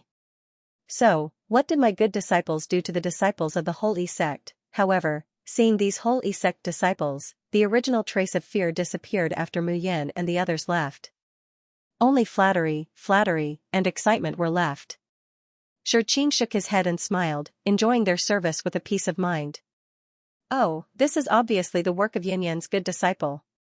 Sure enough, it was the best decision he made in his life to accept this disciple. On the other hand, the holy sect disciples were excitedly counting with their fingers. If they served this old man for a day, they could get a mutated third-grade talisman. 7 days, 7 mutated third-grade talismans. A third-grade talisman was worth 1,000 crystals, that was 7,000 crystals, 7,000 crystals. Ordinary sect disciples like them, even if they worked in this sect for 8 to 10 years, they still wouldn't be able to earn that much. Whoever didn't fight for it was a fool. Tianxian mountain range. Junior's sister has been unconscious for a long time, will she be okay? Yun Ruhan shook her head. Junior's sister said she wanted to find a way to earn crystals quickly, so we shouldn't disturb her. The people of the Xiaoyao sect now knew that Mu Yan had a portable space. On the Cultivation continent, although portable spaces were rare, they were still possible to exist, just like a mustard seed. Even the people of the Xiaoyao sect more or less had some secrets and treasures. So, after knowing that Mu Yan had a portable space, they were not so surprised. A way to earn crystals quickly? Ling Yuxing was worried and doubtful. Could it be that little junior sister is desperately drawing talismans, and in the end, she has exhausted all of her spiritual power and is on the verge of death? Bah, fifth senior brother, can't you say something more auspicious? Yun Ruhan interrupted them. It's getting dark. Let's go find some food and hunt some spirit beasts. We can eat them when junior sister wakes up.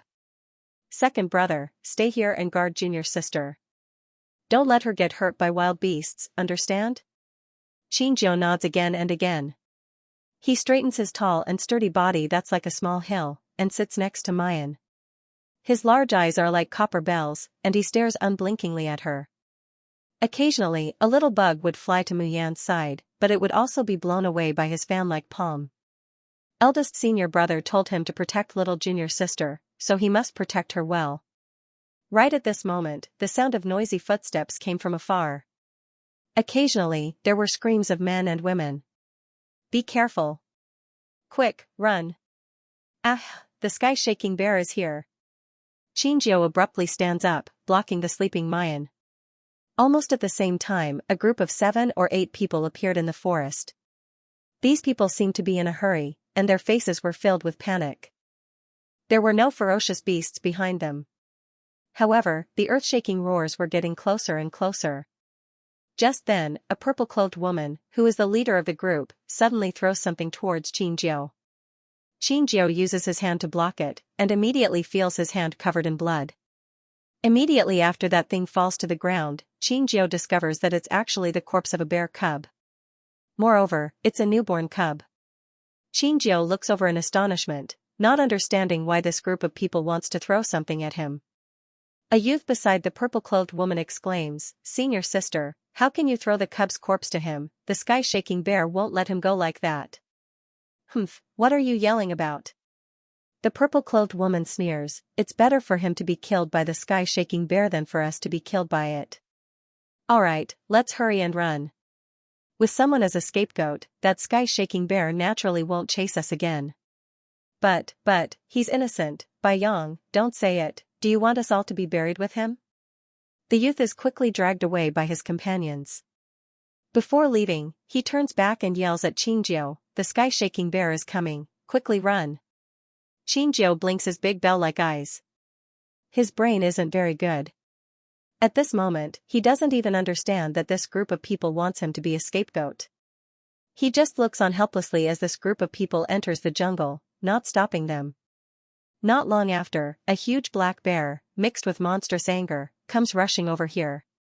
When it smells the blood on Xianxia and sees the corpse of its child, the sky-shaking bear roars and madly pounces towards Xianxia. Xianxia's eyes widen, his feet take a firm horse stance, his body slightly leaning forward. The powerful spiritual power inside his body revolves, and he suddenly punches. Boom! After the loud noise, the sky-shaking bear's huge body sways, and it lets out an anguished howl. Then comes an even more furious roar, and a blazing flame. Facing the sky-shaking bear's fierce attack, Xianxia is happy and fearless, his powerful spiritual power madly revolves. The sky-shaking bear's corpse finally falls heavily to the ground. The ground shakes violently, and dust flies up.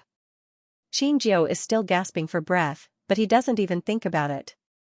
He slightly leans his body forward, blocking the sleeping Mu Yan, not letting even a speck of dust or grass fall on her body. Fortunately, the commotion just now did not wake up little junior sister. Just as Xianxia was thinking, she heard the messy footsteps coming back. Heavens, he actually killed the sky-shaking bear, that's a 6th-rank spirit beast. Junior sister Bua, do you think we should go back and have a look? Humph, of course I'm going back. If we hadn't killed that bear cub and lured the female sky-shaking bear out, he wouldn't have been able to kill a 6th-rank spirit beast. No matter what, we must have a share of the spoils. A tier 6 heaven-shocking bear, that body was full of treasures, he definitely couldn't waste it. After making sure that Mu Yan hasn't woken up, Xianxia's gaze falls on the corpse of the heaven-shaking bear. He recalled that his 4th junior sister had long said that she wanted to eat bear paw. He also remembered that Xiaoqi had said that it would be great if he had the bones of a 6th-rank spirit beast as material for the puppet. A happy smile appeared on his honest face. When 4th junior sister and 7 saw this bear, they would definitely be happy. "Hey, we found that sky-shaking bear first. You should at least give us half of the treasures on the bear." The leading purple-clothed woman looked at him with a matter-of-fact expression. She didn't feel that it was shameless of her to want a share of the loot after framing someone else. Xianxia frowned and said, No, this is. I killed it, it's mine, you can't take it." As soon as Xianxia said this, everyone was stunned at first, then they burst into laughter. He looks so strong, but he's actually an idiot and a stutterer.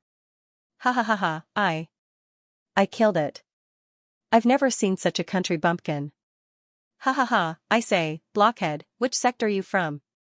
Xianxia blushed, I'm from the Xiaoyao sect. Ha ha ha, Xiaoyao sect, which corner of the world is this broken sect from? How come I've never heard of it?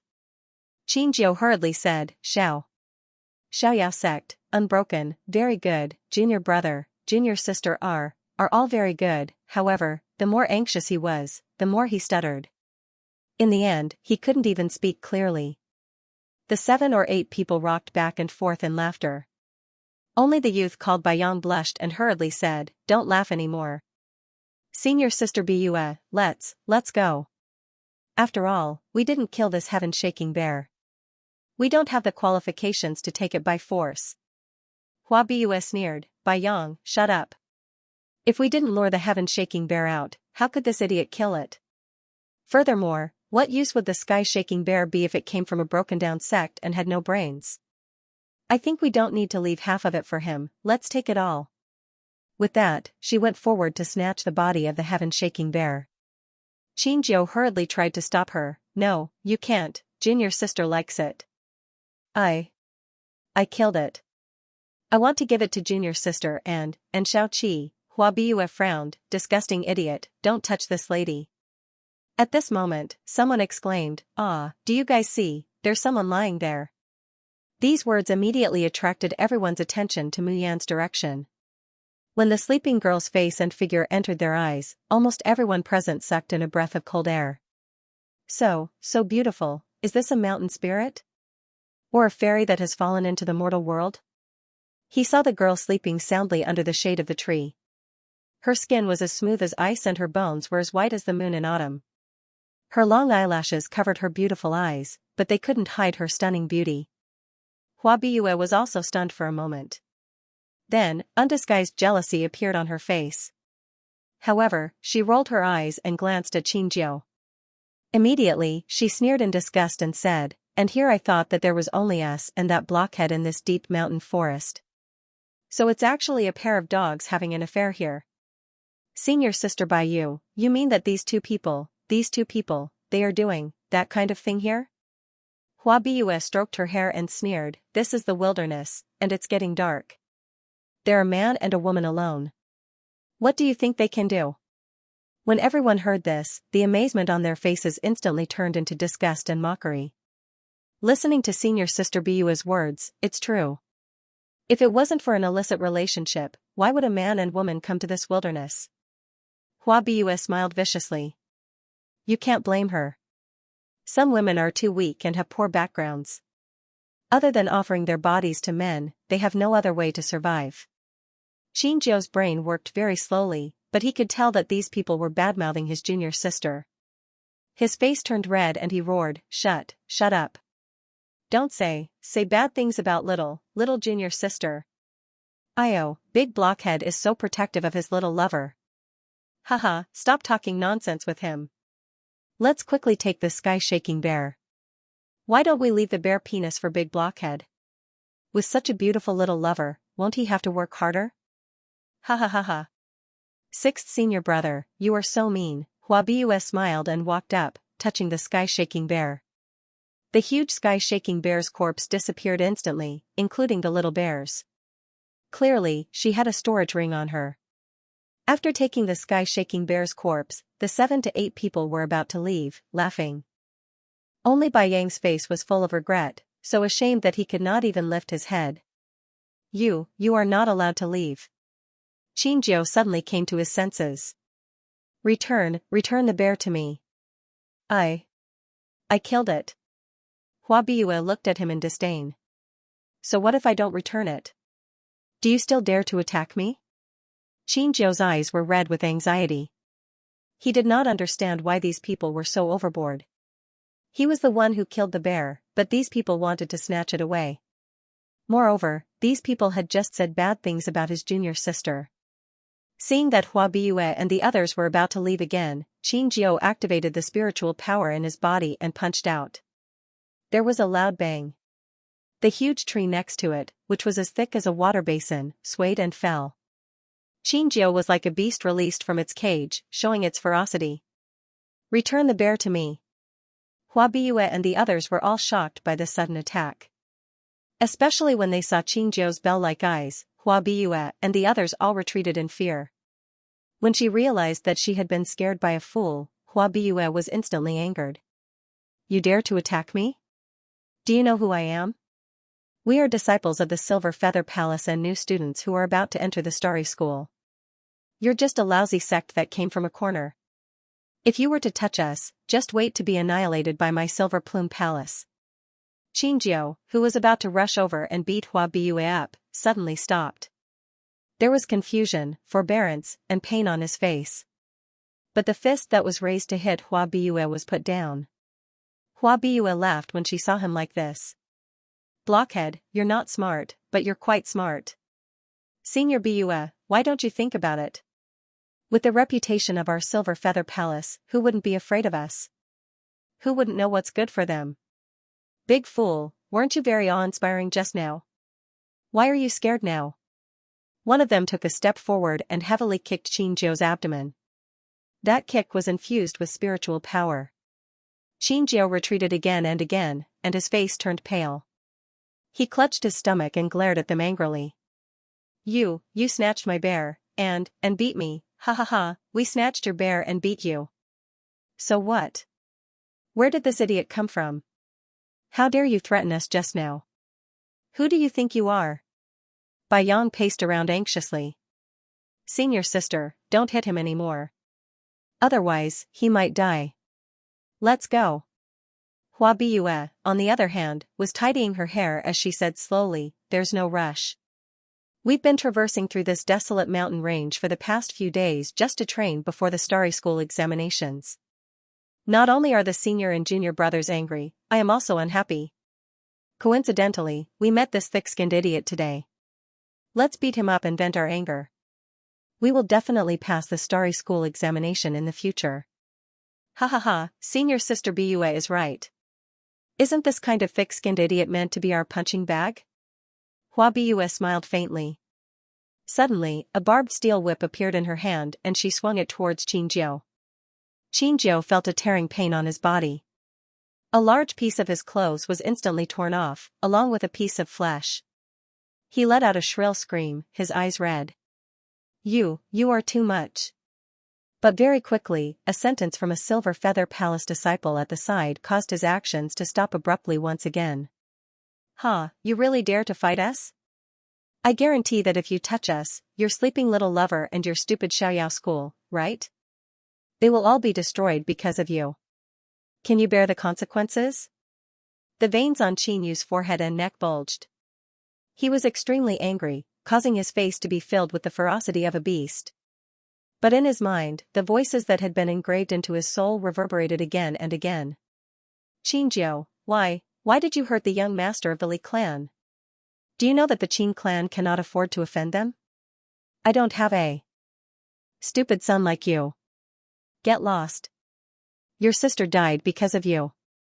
It's all because you offended someone you shouldn't have. Xianxia, you killed your sister. Sob sob sob. The Qin clan has a big idiot who only has brute force but no brains. Everyone, come and beat the idiot. Beat the idiot. He, look, the stuttering idiot from the Qin clan is here. Hurry up and throw stones at him. Throw them at him. Let me tell you, don't get close to that idiot from the Qin clan. He can kill people. The young master of the Li clan was killed by that idiot with one punch. How can such a murderer stay in our town? Chase him out. Chase the Qin family's murderous idiot out. Piak, a whip ruthlessly lashed on Xianxia's body, taking away another piece of his flesh. Xianxia's hand slowly drooped down. Her knees bent as she knelt on the ground. He couldn't do anything. He couldn't kill anyone. He couldn't get his junior sister and the Xiaoyao school into trouble. Master, eldest brother, third brother, fourth sister, fifth brother, little sister, seventh brother, and the carefree sect. Everyone is so nice. He had never been so happy. Therefore, even if he were to die, he could not implicate the sect. Blockhead, how about I give you a chance? As long as you crawl under my crotch and bark like a dog 3 times, I'll let you go. How about that? Senior brother, senior sister, don't make trouble anymore. Baiyang anxiously shouts, you guys are really going too far. Get lost. The person who just spoke pushes Baiyang away, sneering, Baiyang, if you like to pretend to be a good person, that's your business, don't get in our way again. Otherwise, don't blame us for being impolite. Blockhead, have you thought it through? That person lifts the hem of his clothes and takes a step forward, smiling extremely vulgarly, quickly crawl under my crotch like a dog. Xianxia tightly clenches his fists, his eyes red as he glares at them, motionless. Hua Biue suddenly changes the direction of the whip, ruthlessly lashing it in Mayan's direction. If you don't listen and become a dog for us to play with, don't blame us for being impolite to your little lover. The barbed whip whistles as it flies towards Mayan's face. If it hits its target, Mayan's face will be directly ruined. Xianxia's eyes suddenly widen, and without thinking, he flies over, Junior sister. Smack. The whip ruthlessly lashes Xianxia's back, and in a split second, his back is drenched in blood.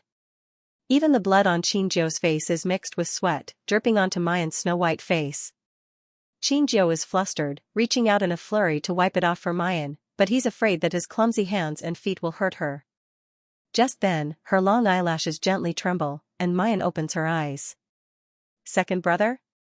Mayan sees Xianxia so close, as if he's protecting her, and is a little confused for a moment. The smell of blood rushes into her nose, and immediately after, Xianxia's scarred body comes into view. Second brother, what's going on? Who hurt you? Mayan abruptly sits up, looking at the badly mutilated wounds. She simply can't believe her eyes. She had just entered the space to study talisman drawing for a few hours, and then slept.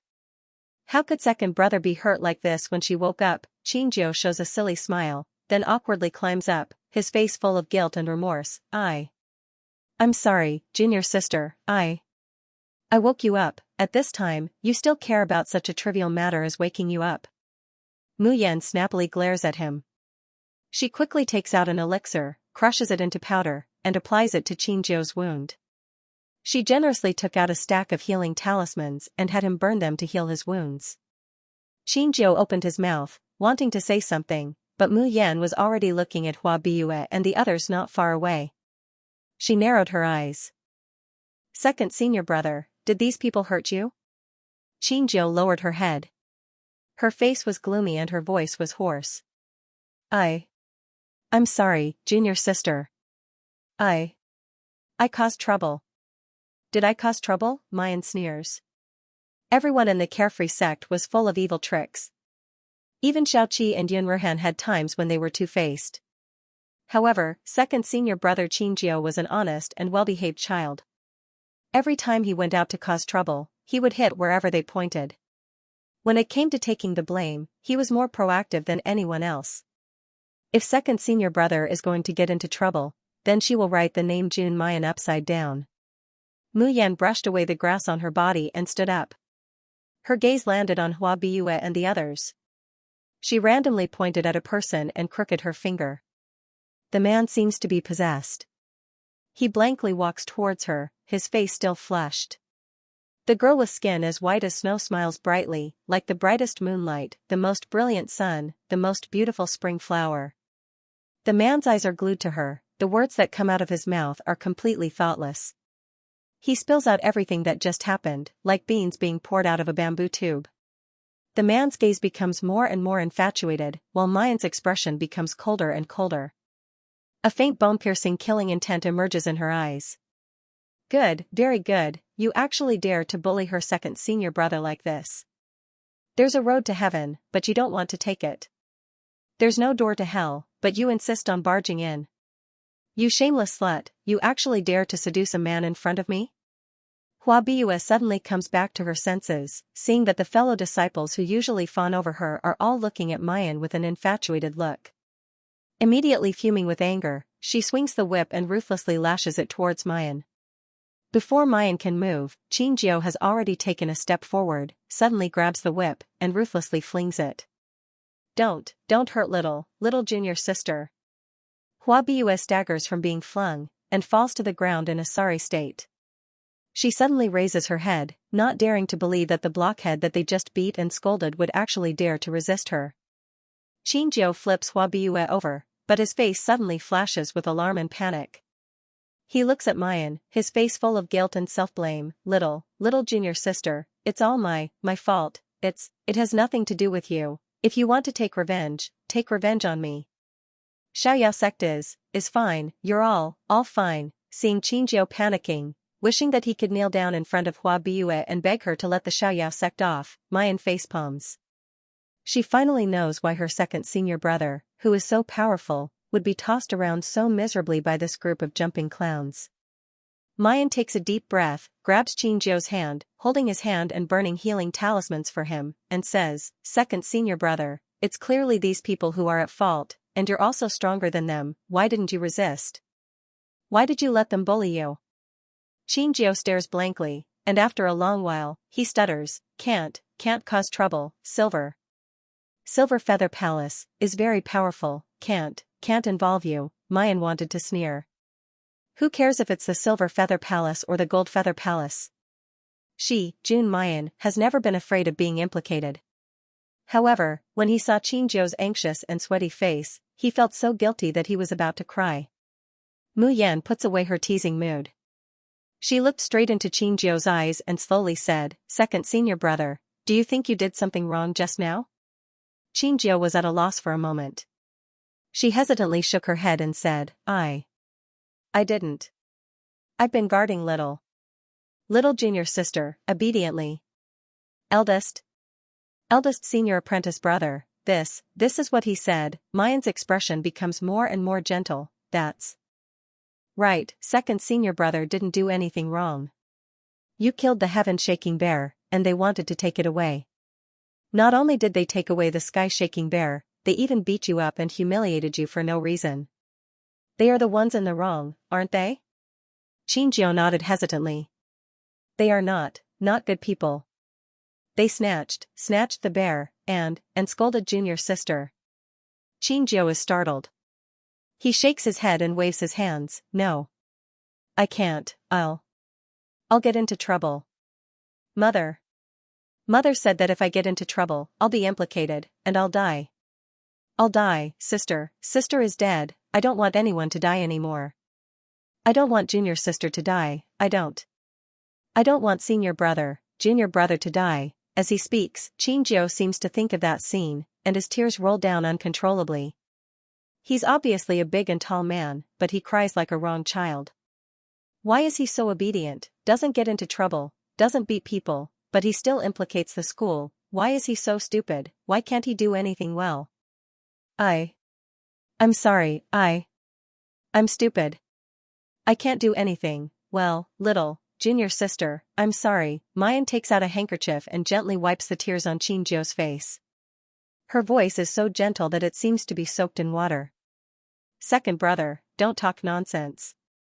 How are you stupid? Your cultivation and strength are the best in the school. Every time we need help, you always try your best to help us. When third brother is sick, no one is willing to trust or get close to him, but he is willing to let you bleed for him. And when I just arrived at the Xiaoyao school, you were the first to show kindness to me, and you even took the initiative to cook for me. Second brother, you're very good. You're the treasure of our Xiaoyao school. If anyone dares to bully you, the other 7 brothers and sisters will not let them off lightly. Xianxia looks up at the bright and beautiful girl in front of him. Her eyes are so bright, so gentle. Her voice is so clear, so pleasant to listen to. Throughout his life, Xianxia had always been mocked, despised, and cursed. No one had ever spoken to him in such a gentle manner. No one had ever told him that he was very, very good. Not only was he not a trouble, he was also a treasure. He's so happy, but he doesn't know why he can't stop his tears. They keep falling down like pearls from a broken necklace. After being beaten and humiliated by Hua Biyue and the others, Xianxia's face is full of blood and dust. Now his face is full of tears, washing away the blood and dirt, making him look even more ugly and dirty. However, Mu Yan didn't dislike it at all. She carefully wiped his face clean before continuing, second senior brother, I'll say it again. In the future, don't be afraid of causing trouble. Even if you cause a huge disaster, us brothers and sisters will settle it for you. Xianxia's eyes widened slightly. All of them can be settled? Mayan gives a carefree smile, especially boasting shamelessly, of course, you don't believe that we can handle the scolding? Don't forget what happened to the Guei sect. Xianxia's bell-like eyes widened even more, faintly flickering with excitement. Guei sect has been beaten until they are afraid. Be obedient, that's right.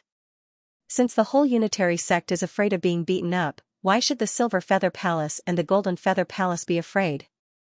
Mu Yan's voice was slightly low. carrying a dense killing intent. So, second senior brother, now it's your turn to complain and take revenge. Even if the god of heaven came, he wouldn't be able to bully the people of the Xiaoyao sect. Xianxia suddenly turned around and glared at Hua Biyue and the rest. Hua Biyue and the rest took a few steps back in fear. Hua Biyue shouted fiercely, don't mess around. We are from the Silver Feather Palace. Have you thought about the consequences of attacking us? Xianxia walked towards them step by step. His footsteps were firm and his eyes were resolute. Little sister said, I'm not afraid. I'm not afraid of you. You, return my bear. He suddenly raised his huge fist and smashed it towards Hua Biyue and the others with spiritual power that was like a storm. After a short while, Hua Biyue and the rest, except for Bai Yang, were all lying on the ground, wailing in pain. The huge corpse of the heaven-shaking bear had naturally been taken out. Xianxia carried the bear's body and happily returned to Mu Yan. Little sister, I took revenge. Mu Yan fiddled with the Tian Mo Qin and sighed in her heart. Sure enough, her second senior brother was kind. These people had beaten him until he was covered in cuts and bruises. His flesh was a bloody mess, and they even made him crawl into their pants. In the end, second senior brother only beat them up with his fist. The most serious one only had a few broken ribs. But Mu Yan did not say anything. She smiled. Why did second senior brother let that kid go? Bai Yang was the only one in Hua Biyue's group who was let go. He was so scared that his face turned pale. He trembled and could not move. Xianxia said, he is a good person. He pleaded for me. I won't hit him. Okay, then we won't hit him. Mu Yan smiled. Let's go somewhere else to wait for eldest senior brother. As for whether eldest senior brother could find them, they were not afraid. Because the 6 of them had the tracking talisman drawn by Mu Yan. As long as they burned the talisman, they could find her position directly. Xianxia nodded. There was no anger, grievance, and sadness on his face. Instead, he had a happy smile like a child. Seeing the 2 leave, Bai Yang suddenly came to his senses and rushed to Hua Biyue. Senior sister, are you okay? Useless. Hua Biyue slapped Bai Yang's face. After that, he glared at the direction where Mu Yan and the others had left and screamed at the top of his voice, bitches, idiots, just you wait. I will remember that you are from the Xiaoyao sect. Since you have offended my Silver Feather Palace, I will definitely tear you to pieces and make you die a horrible death. Mayan's footsteps slightly falter, a fierce chill flashes through her eyes. Initially, he had intended to let this group of fellows off on account of his second senior brother. But since they wanted to court death, then she might as well fulfill their wish. Her slender hands pressed on the strings and gently plucked the strings. The smooth music floated around Hua Biyue and the others. Xianxia laughed foolishly and said, little junior sister plays the zither very, very well. Mayan sneers, the sound of the zither is pleasant to hear, but it's a song of death. The 2 of them slowly walked for a while and Hua Biyue and the rest were almost out of sight. Not long afterward, screams and furious roars sounded from afar. Xianxia blinks, and turns to look behind her. She's just about to ask Mayan what happened. Luo Yu's figure scurried out, and her hands were still pushing Chumoli's wheelchair. 6th senior sister, 2nd senior brother, why are you here? It's easy for us to find you. He, 6th senior sister, look what I found. It's a spirit snake egg. It's rare and delicious. Luo Yu couldn't help but smile, revealing her cute dimples and canine teeth. Chumoli looked in the direction where the voice came from, as well as the injuries on Xianxia's body. Just now, what happened? Mayan is surprised. Her eyes are cold as she briefly explains what happened just now. When Luo Yu heard that they had actually bullied Xianxia, she was instantly enraged. She could not wait to rush over and tear them into pieces. However, Chumoli pulled her back. He looks at Mayan with a smile that isn't a smile. How could little junior sister let them off so easily? If she didn't take revenge and collect debts, then June Mayan wouldn't be the demoness that made Min LV and Clear Sky Realm tremble with fear at the mere mention of her name. Mu Yan gently plucks the strings of the zither and leisurely says, it's nothing. Didn't they kill the cub and attract the mother bear's pursuit? The female bear was killed by second senior brother, but they forgot that the male bear hasn't appeared yet. The sky-shaking bear is famous for being vengeful and seeking revenge for the smallest grievance.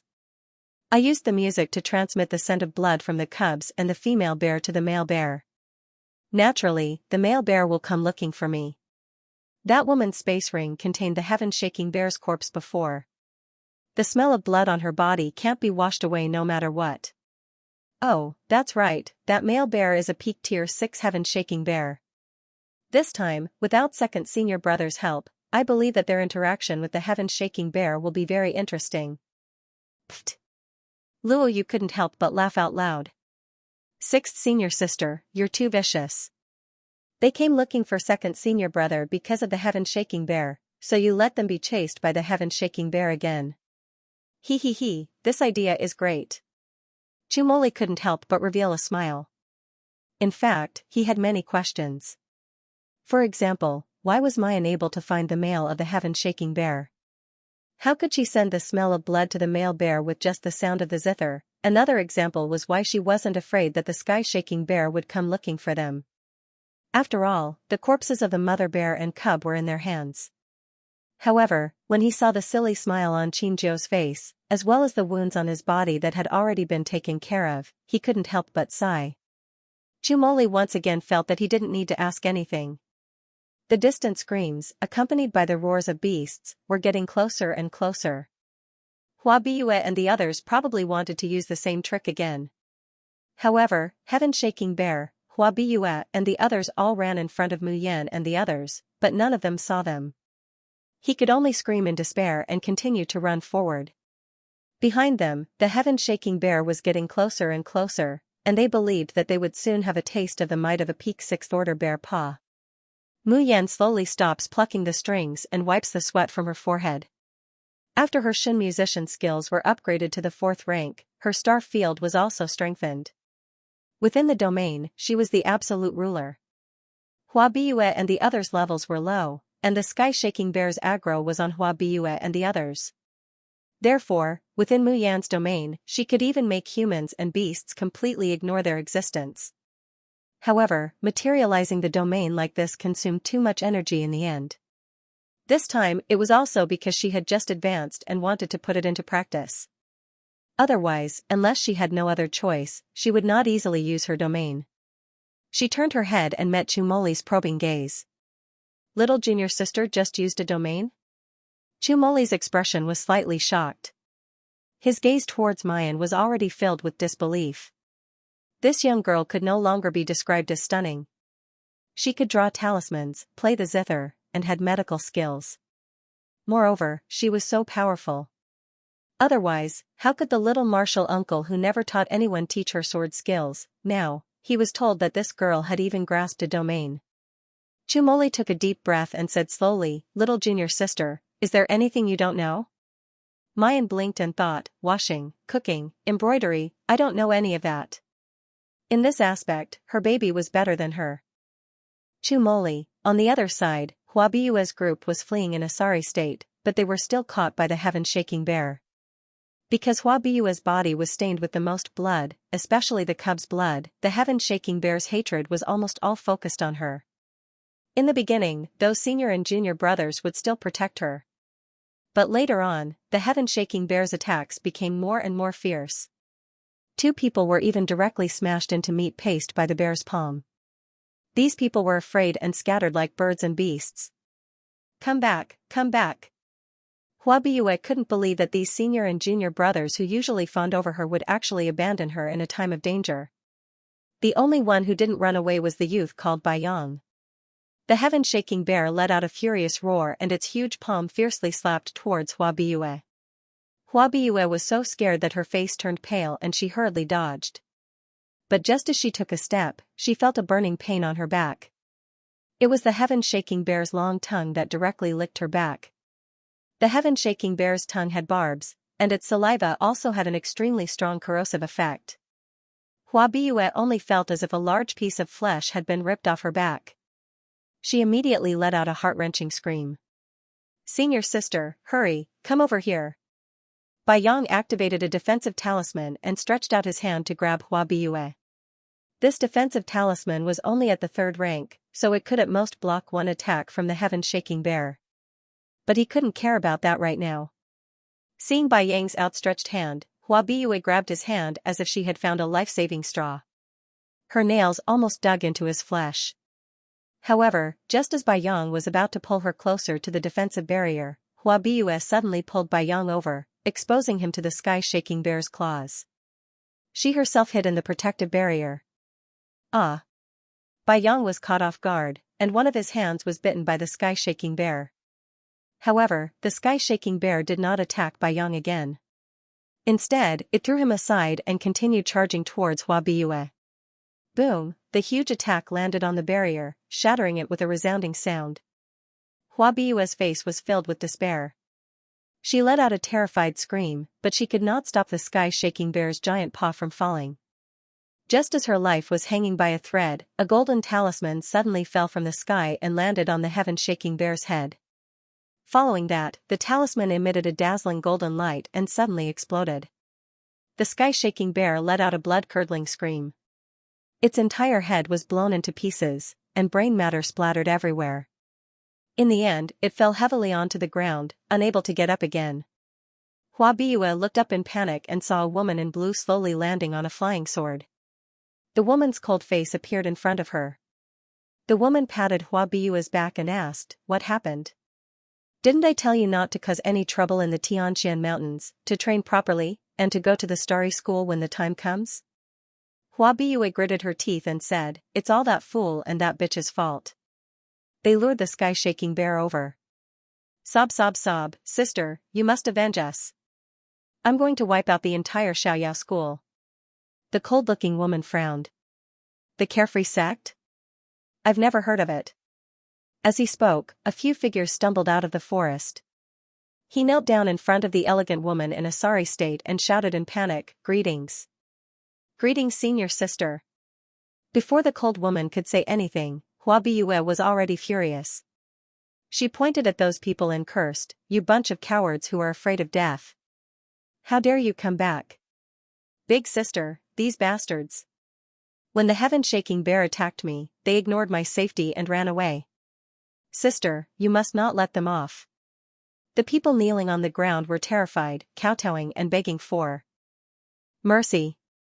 The cold-eyed lady looked at them coldly and said sternly, "Go back to the Silver Plume Palace to receive your punishment. If there is a next time, I will not let you off easily. Eldest senior sister, don't. We still have to participate in the Starry School's assessment." Hua Biyue sneered and said, "You abandoned me at the critical moment, and now you still want to go to the Starry School for the assessment? Dream on. Get lost to the Silver Feather Palace immediately to receive your punishment. Otherwise, I will let my sister cripple all of your cultivations and chase you out of the Silver Feather Palace." The people kneeling on the ground didn't dare to say anything. It was clearly Hua Biyue who provoked the sky-shaking bear and killed its cub. It was natural for her to be hunted by the sky-shaking bear. Why should they die under the paws of the sky-shaking bear for Hua Biyue? However, when he thought of great senior sister's status in the Silver Feather Palace, and how much she doted on her sister, Hua Biyue, everyone could only leave unwillingly.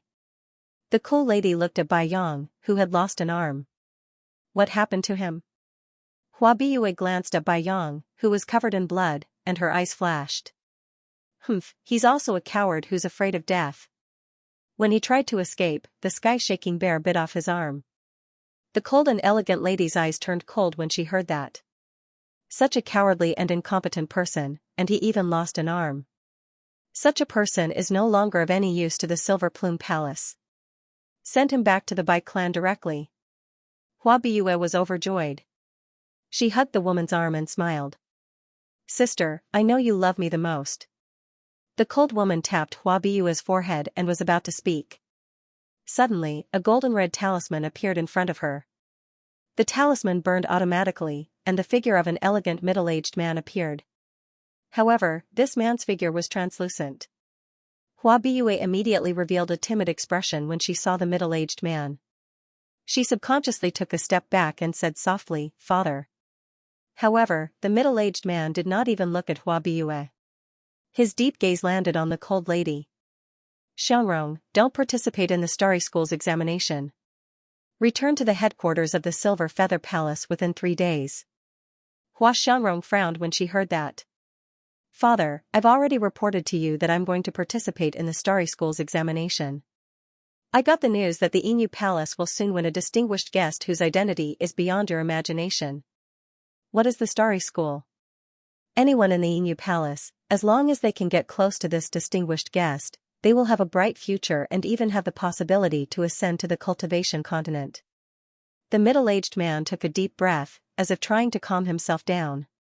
Xianrong, you are the most outstanding woman in the Inu Palace and the most outstanding genius in the younger generation.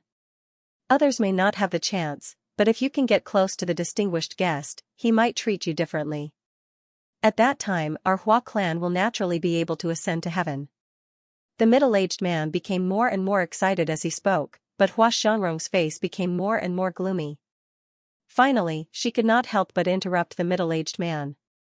Father, don't say any more. No matter how distinguished the person is, I don't want to get close to him.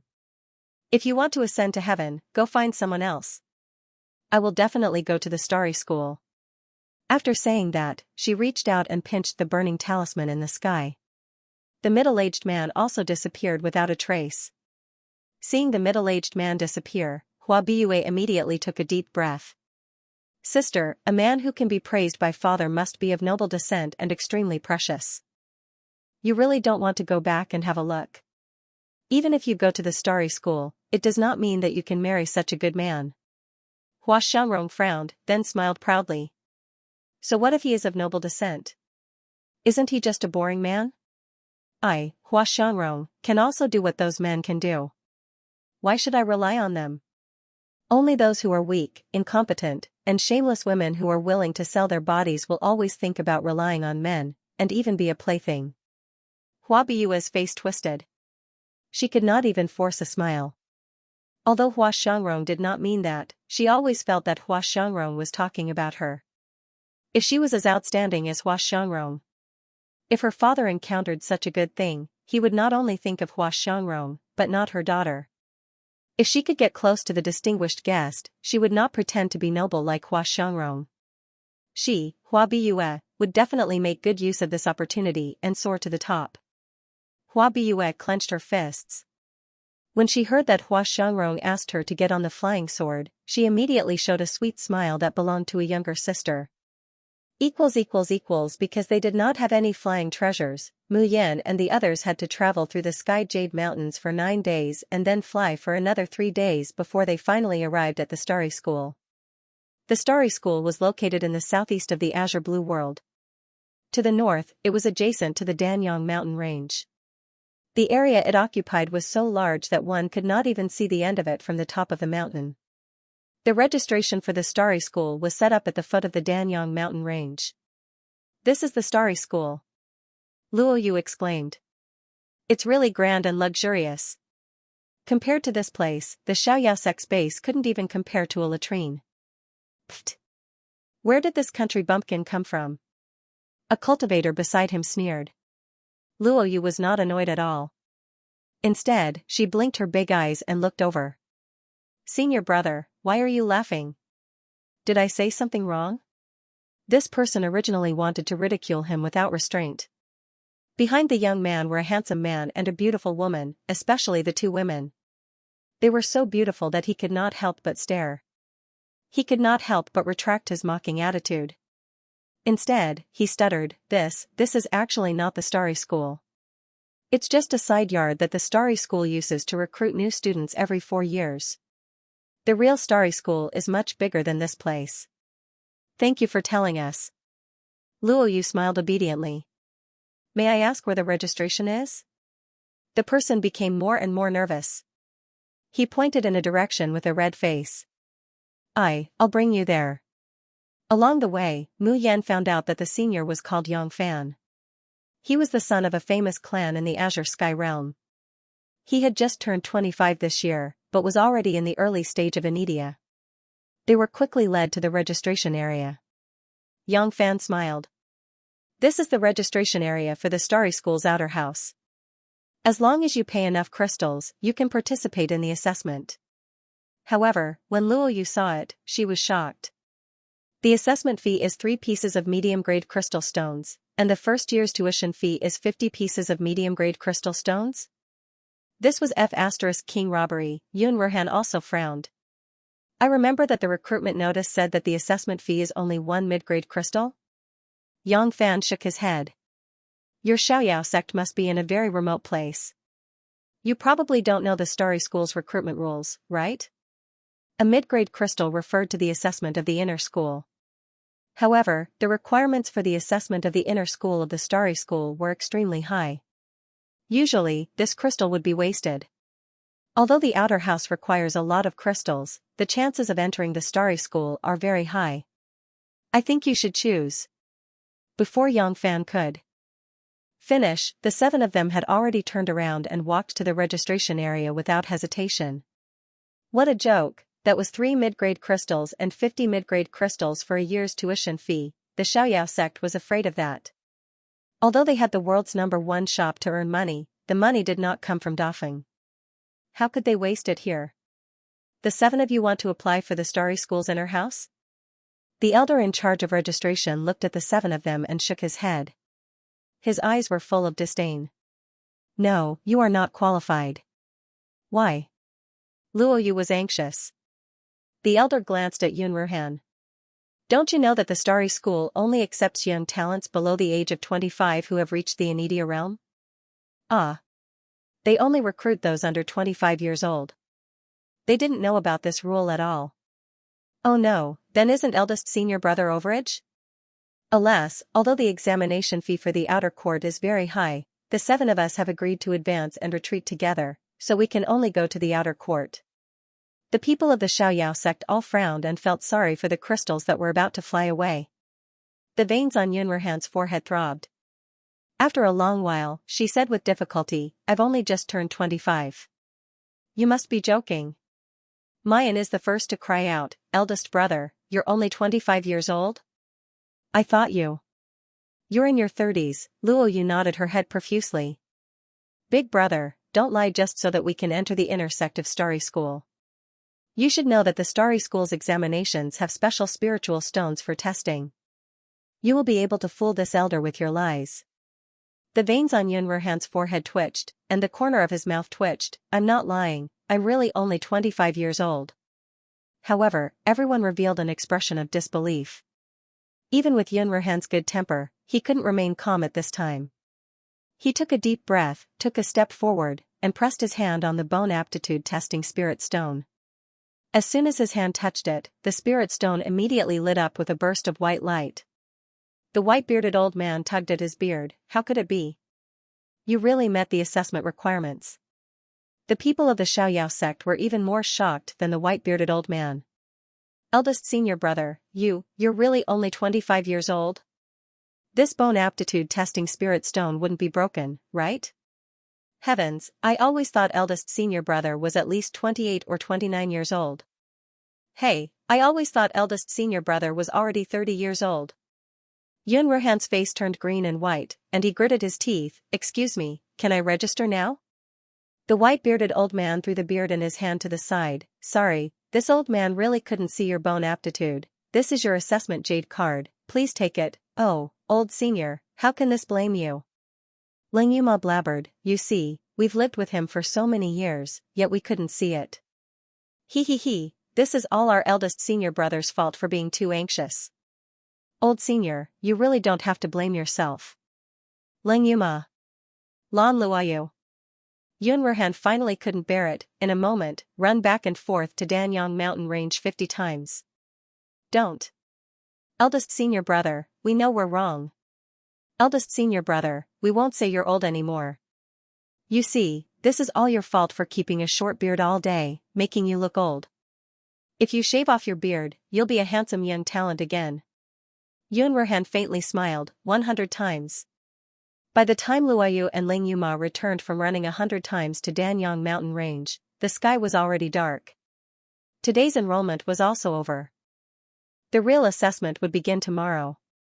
Mu Yan and Ling Yuxing were currently pestering Yun Ruhan. and they were shaving the short beard off their face. Sure enough, the seemingly old and steady senior brother suddenly turned into a dashing and extraordinarily handsome young man. Luo Yu panted heavily as she continued to court death. Eldest senior brother, it would have been great if you had been like this earlier.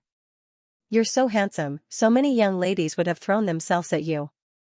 That way, no one would mistake you for being 30 years old. Yun Rohan glanced at him and said unhurriedly, Little Seven, it seems like you still have energy to spare for 100 rounds today. Tomorrow, let's change it to 150 rounds. Don't, eldest senior brother, spare me. Laughing and joking, they soon arrived at the eastern courtyard. This was a temporary lodging place for cultivators participating in the assessment. Those who participated in the inner court exam lived in the east, while those who participated in the outer court exam lived in the west.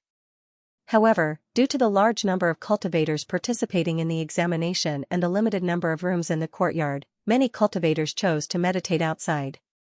Mu Yan is wondering if she should set up a tent like she did in Windless Square last time. She wanted to make a trip to Tianguang Ruins, and it would be inconvenient to rest outside. Where? Where is it? Let me have a look. Everyone entered the east courtyard to take a look. Sure enough, there was an extremely large and spacious room on the innermost second floor.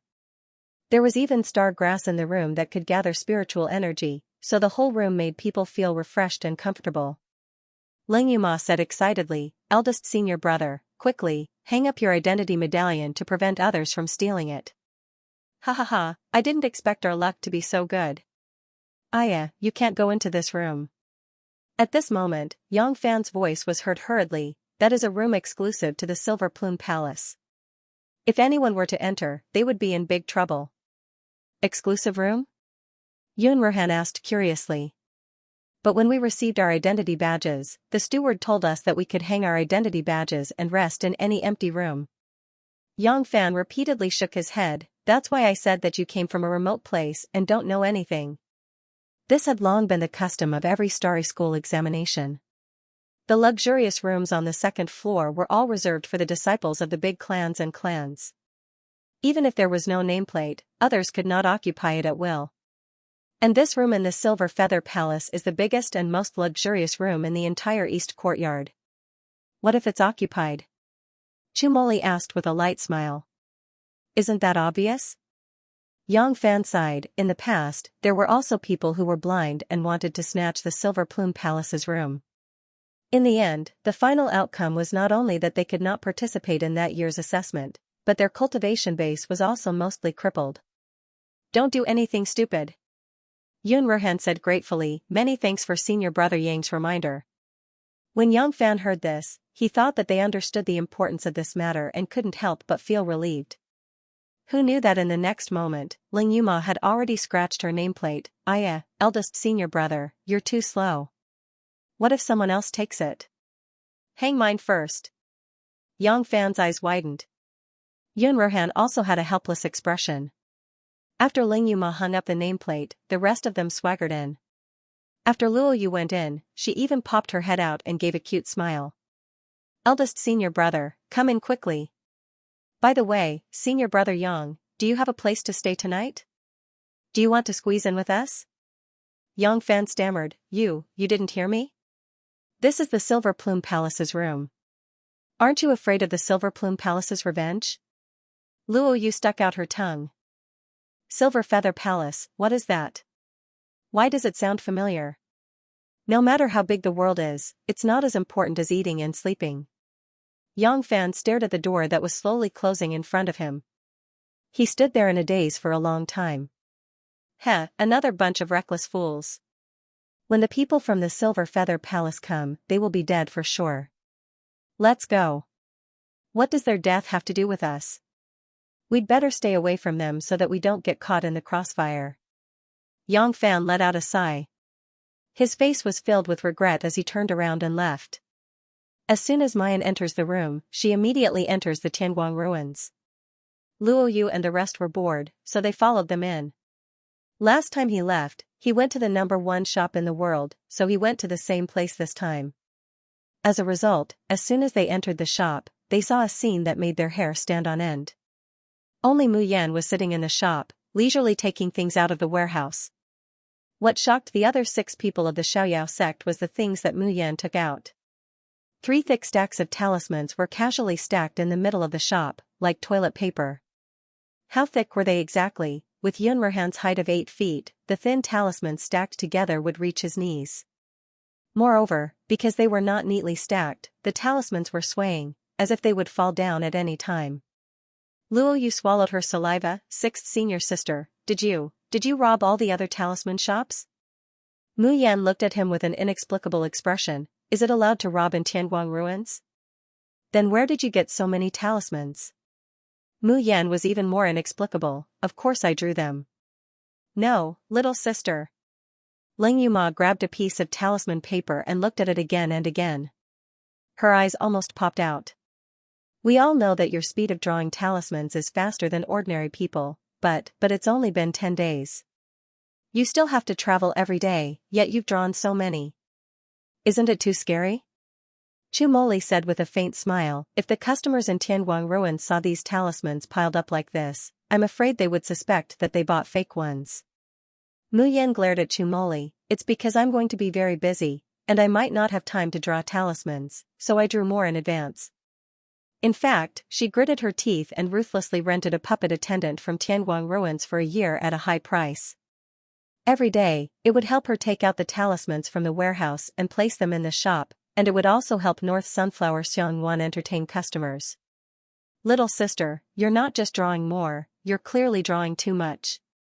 Ever since I saw little sister drawing talismans, I always feel that these talismans are like waste paper, worthless. Mu Yan touched her nose. In fact, she now also felt that ordinary talismans below the 3rd grade were too worthless. Especially after she mastered the identical compatibility contract. She still hadn't completely mastered drawing a 4th grade talisman with the identical compatibility contract. During this period of time, she had learned how to use the identical contract skill to mass-produce talismans. Of course, she was talking about ordinary talismans, not mutated talismans that needed to be integrated with zither music. Yunmerhan stares blankly as Mu Yan takes out the Tian Mo Qin. Around her are more than a dozen fu papers and cinnabar brushes. Following the plucking of the zither strings, the dozen or so cinnabar brushes floated in midair and began to draw on the talisman paper. After a short while, more than a dozen 2nd grade talismans were successfully completed. Yunmerhan wiped her face. In my entire life, this is the first time I've learned that talismans can be drawn like this. Ling Yuma looked like she had nothing to live for. I suddenly feel that I, who wasted hundreds of talisman papers, is like a wooden club. Stick +1. Stick +2. Mayan retrieves the Tian Mo Qin, but she takes out several talismans that faintly emit a red glow. This is a 3rd grade variant talisman that I've just refined. It's a defensive talisman called Golden Bell Screen. The original 3rd rank, Golden Bell Screen, could defend against the full power of a 9th rank Abstinence Cultivator, and it could isolate the sound from the inside and outside of the talisman. However, these talismans of Mayan's are fused with the identical contract skill. Mayan had experimented with it herself. With the identical contract skill, the effect of the variant healing talisman was better by half than the original. Luo Yu took the talisman and stuck it on the wall above the door. 6th senior sister, you made this talisman at the right time.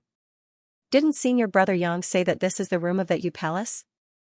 If we occupy it, we'll be chased out? I'm not afraid of being chased out, but it would be troublesome to disturb someone's sleep so early in the morning. This is perfect for soundproofing. Yunmerhan shook her head, just 3 3rd grade talismans. How can we stop them if they want to barge in? Pfft, it's best if they barge in. Are we afraid of them? Mu Yan also smiles, and the few of them continue to meditate and fall asleep one after another. Even Mayan did not think that 3 3rd grade defensive talismans could stop the people of that whatever palace. Eh? Silver Feather Palace? Why does this name sound familiar? At this moment, Qin Jiu mumbled, Silver Feather Palace. I seem to have heard of it somewhere. At the foot of the Danyang mountain range. Under the moonlight, a delicate girl sat by a spring, looking up at the starry sky. Two streams of tears rolled down from her eyes. Junior sister Xian, why are you sitting here alone? The night wind is cold, it would be bad if you get sick from the cold. A man's voice came from behind. Lu Ruoxuan turned around. Seeing that it was one of her senior brothers, she immediately showed a pitiful and delicate expression. Tears flowed down, as if she had suffered a great injustice. But, just as she was about to speak, from the side, a barbed whip lashed at her fiercely. Ah! Lu Ruoxuan screamed and fell to the ground. Then, the lashes fell mercilessly on her body like raindrops. Slut, vixen, how dare you seduce senior brother here? Are you trying to make my brother a cuckold? Xianxia's eyes were spitting fire, her face full of disgust. The whip in her hand caused Lu Ruoxuan to be covered in cuts and bruises. Lu Ruoxuan cried as she dodged Xianxia's whip. She reached out to the senior brother for help. Unfortunately, the mountain-breaking sect senior brother, who was concerned about Lu Ruoxuan, did not even dare to fart. He turned and ran. Xianxia sneered and said, "You're a jinx. If it weren't for you, our mountain-breaking sect wouldn't be despised by Grandmaster Xianxia. Because of you, my father almost lost his position as a peak leader. Do you think you still have a place in the mountain-breaking sect? If my brother didn't fancy you and made you his concubine, you would have been kicked out of the mountain-breaking sect long ago. You shameless woman, you actually dared to seduce another man behind my brother's back. You're really a shameless slut." Xianxia raised her whip high, and this time, she swung it towards Lu Ruoxuan's face.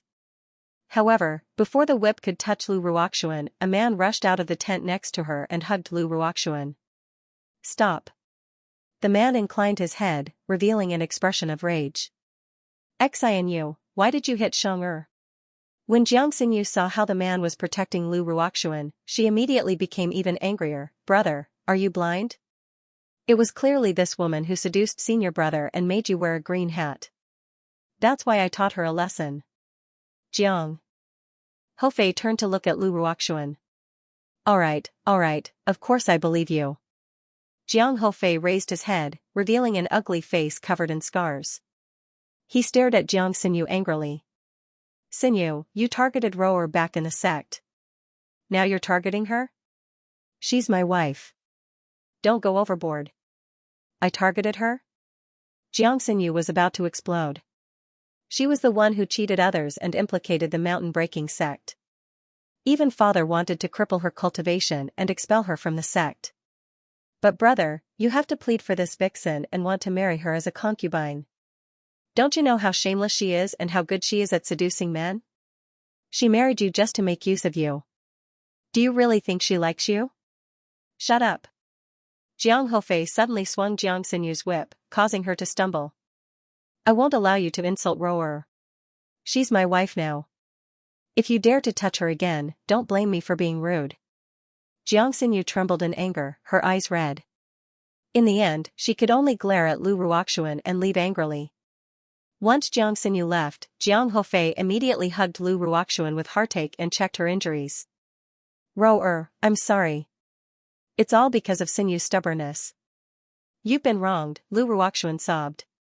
"If not for brother Hofei, I would have been crippled and expelled from the mountain-breaking sect. I only have gratitude and love for brother Hofei. No matter how much I suffer, I don't care. It's just that big brother Hofei, you have to believe Roer. Roer has never lied or seduced anyone, woo-woo. Roer was framed by someone, woo-woo, I believe you." Jiang Hofei hugged her tightly, his voice even gentler.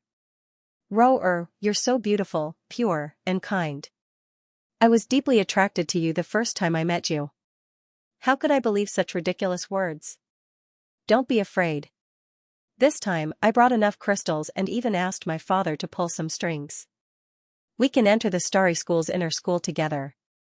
Xianyu's cultivation can only enter the outer school. At that time, she won't be able to bully you anymore." Lu Ruoxuan suddenly raised her head, her eyes filled with disbelief. "Brother Hofei, is what you said true? But my cultivation is only at the 8th level of the body refining realm. I remember the rules of the Starry School. Only those who have reached the Anidia phase can enter the Starry School's inner school." Jiang Hofei met her tearful and expectant gaze. He gritted his teeth and took out a pill from his pocket. This 9-star pill was given to me by my father before I left. As long as I take it, I can reach the 5th stage of fasting. When Lu Ruoxuan saw the pill in Jiang Hofei's hand, her eyes lit up. Even her voice trembled. Big brother Hofei, you mean? Jiang Hofei looked at her lovingly. As long as you consume this 9-star elixir, your cultivation will be able to break through Anidia. That way, you will be qualified to enter the Starry School's inner school. But... He frowned slightly, as though he was hesitating. Xian Yu already has a prejudice against you. If she knew that you had consumed this 9-star pill, but she could only enter the outer academy, I'm afraid her hatred towards you would only deepen. She said emotionally, Brother Hofei, give the 9-star pill to senior sister Xian Yu and let her enter the inner school. I'm fine.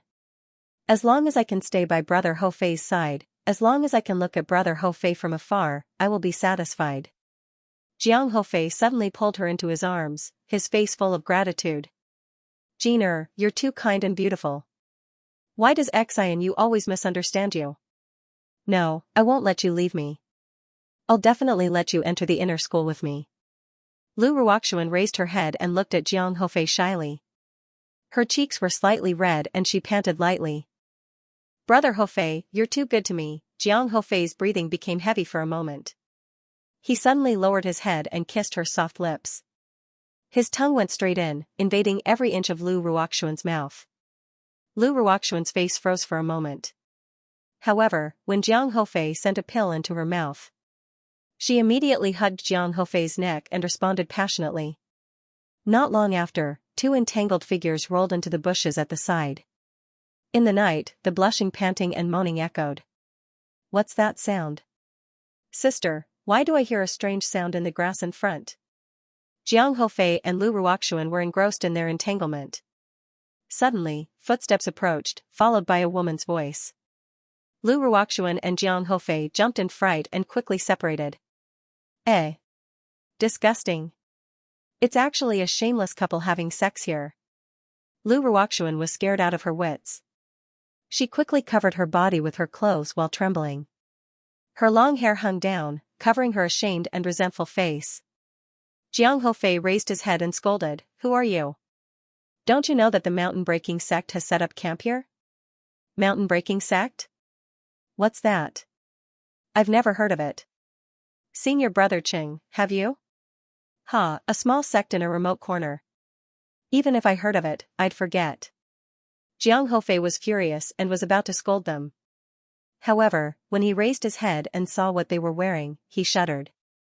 You're from the Silver Plume Palace, at least you have some foresight.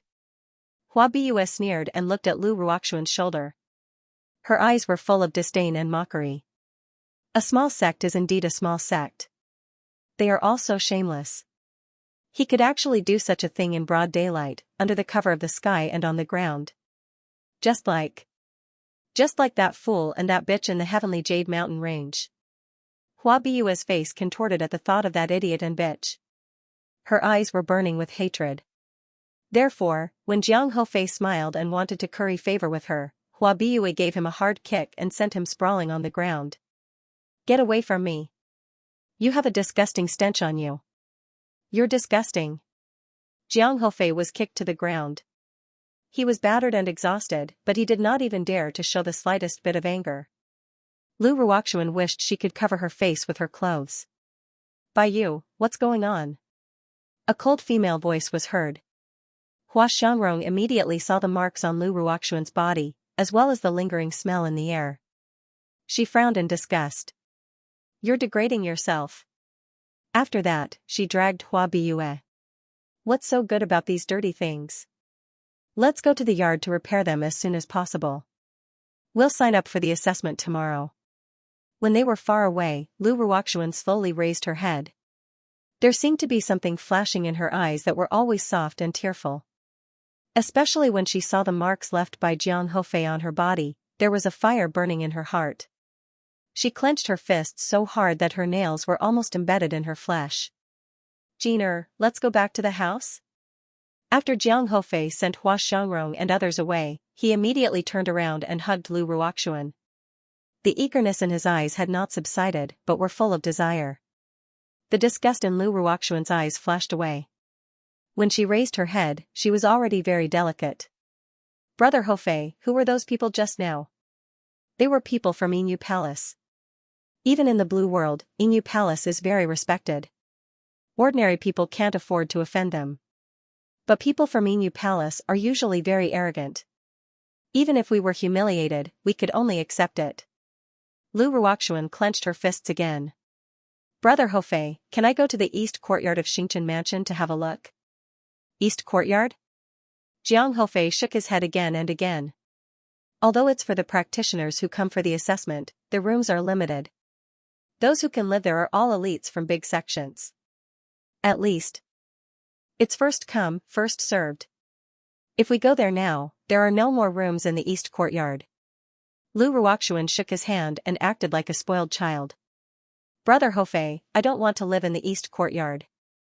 I just want to see what kind of luxurious place a big sect like Inu Palace will live in. Can you take me there to have a look? Jiang Hofei could not dissuade her, so he agreed to take her there. Lu Ruoxuan had already used a talisman to heal her injuries before making love with Jiang Hofei. But at this moment, she still felt a dull pain. Plus the wounds left by Jiang Hofei when they were in love, her white body was full of scars. Lu Ruoxuan burned the healing talisman and felt the stinging pain from the wounds on her body. The light in her eyes became darker and darker. Jiner, why are you wearing a veil? Jiang Hofei looked at Lu Ruoxuan strangely as she took out a veil to cover her face. Lu Ruoxuan casually came up with an excuse and followed Jiang Hofei to the east courtyard of Xianxia Villa. Lu Ruoxuan touched her veiled face as she watched Jiang Hofei carefully enter the east courtyard. She didn't want others to see her together with Jiang Hofei. She did not want others to know that she was Jiang Hofei's concubine, a woman who had illicit relations with Jiang Hofei. She would be reborn in the Starry School. She would definitely have a world that belonged to her.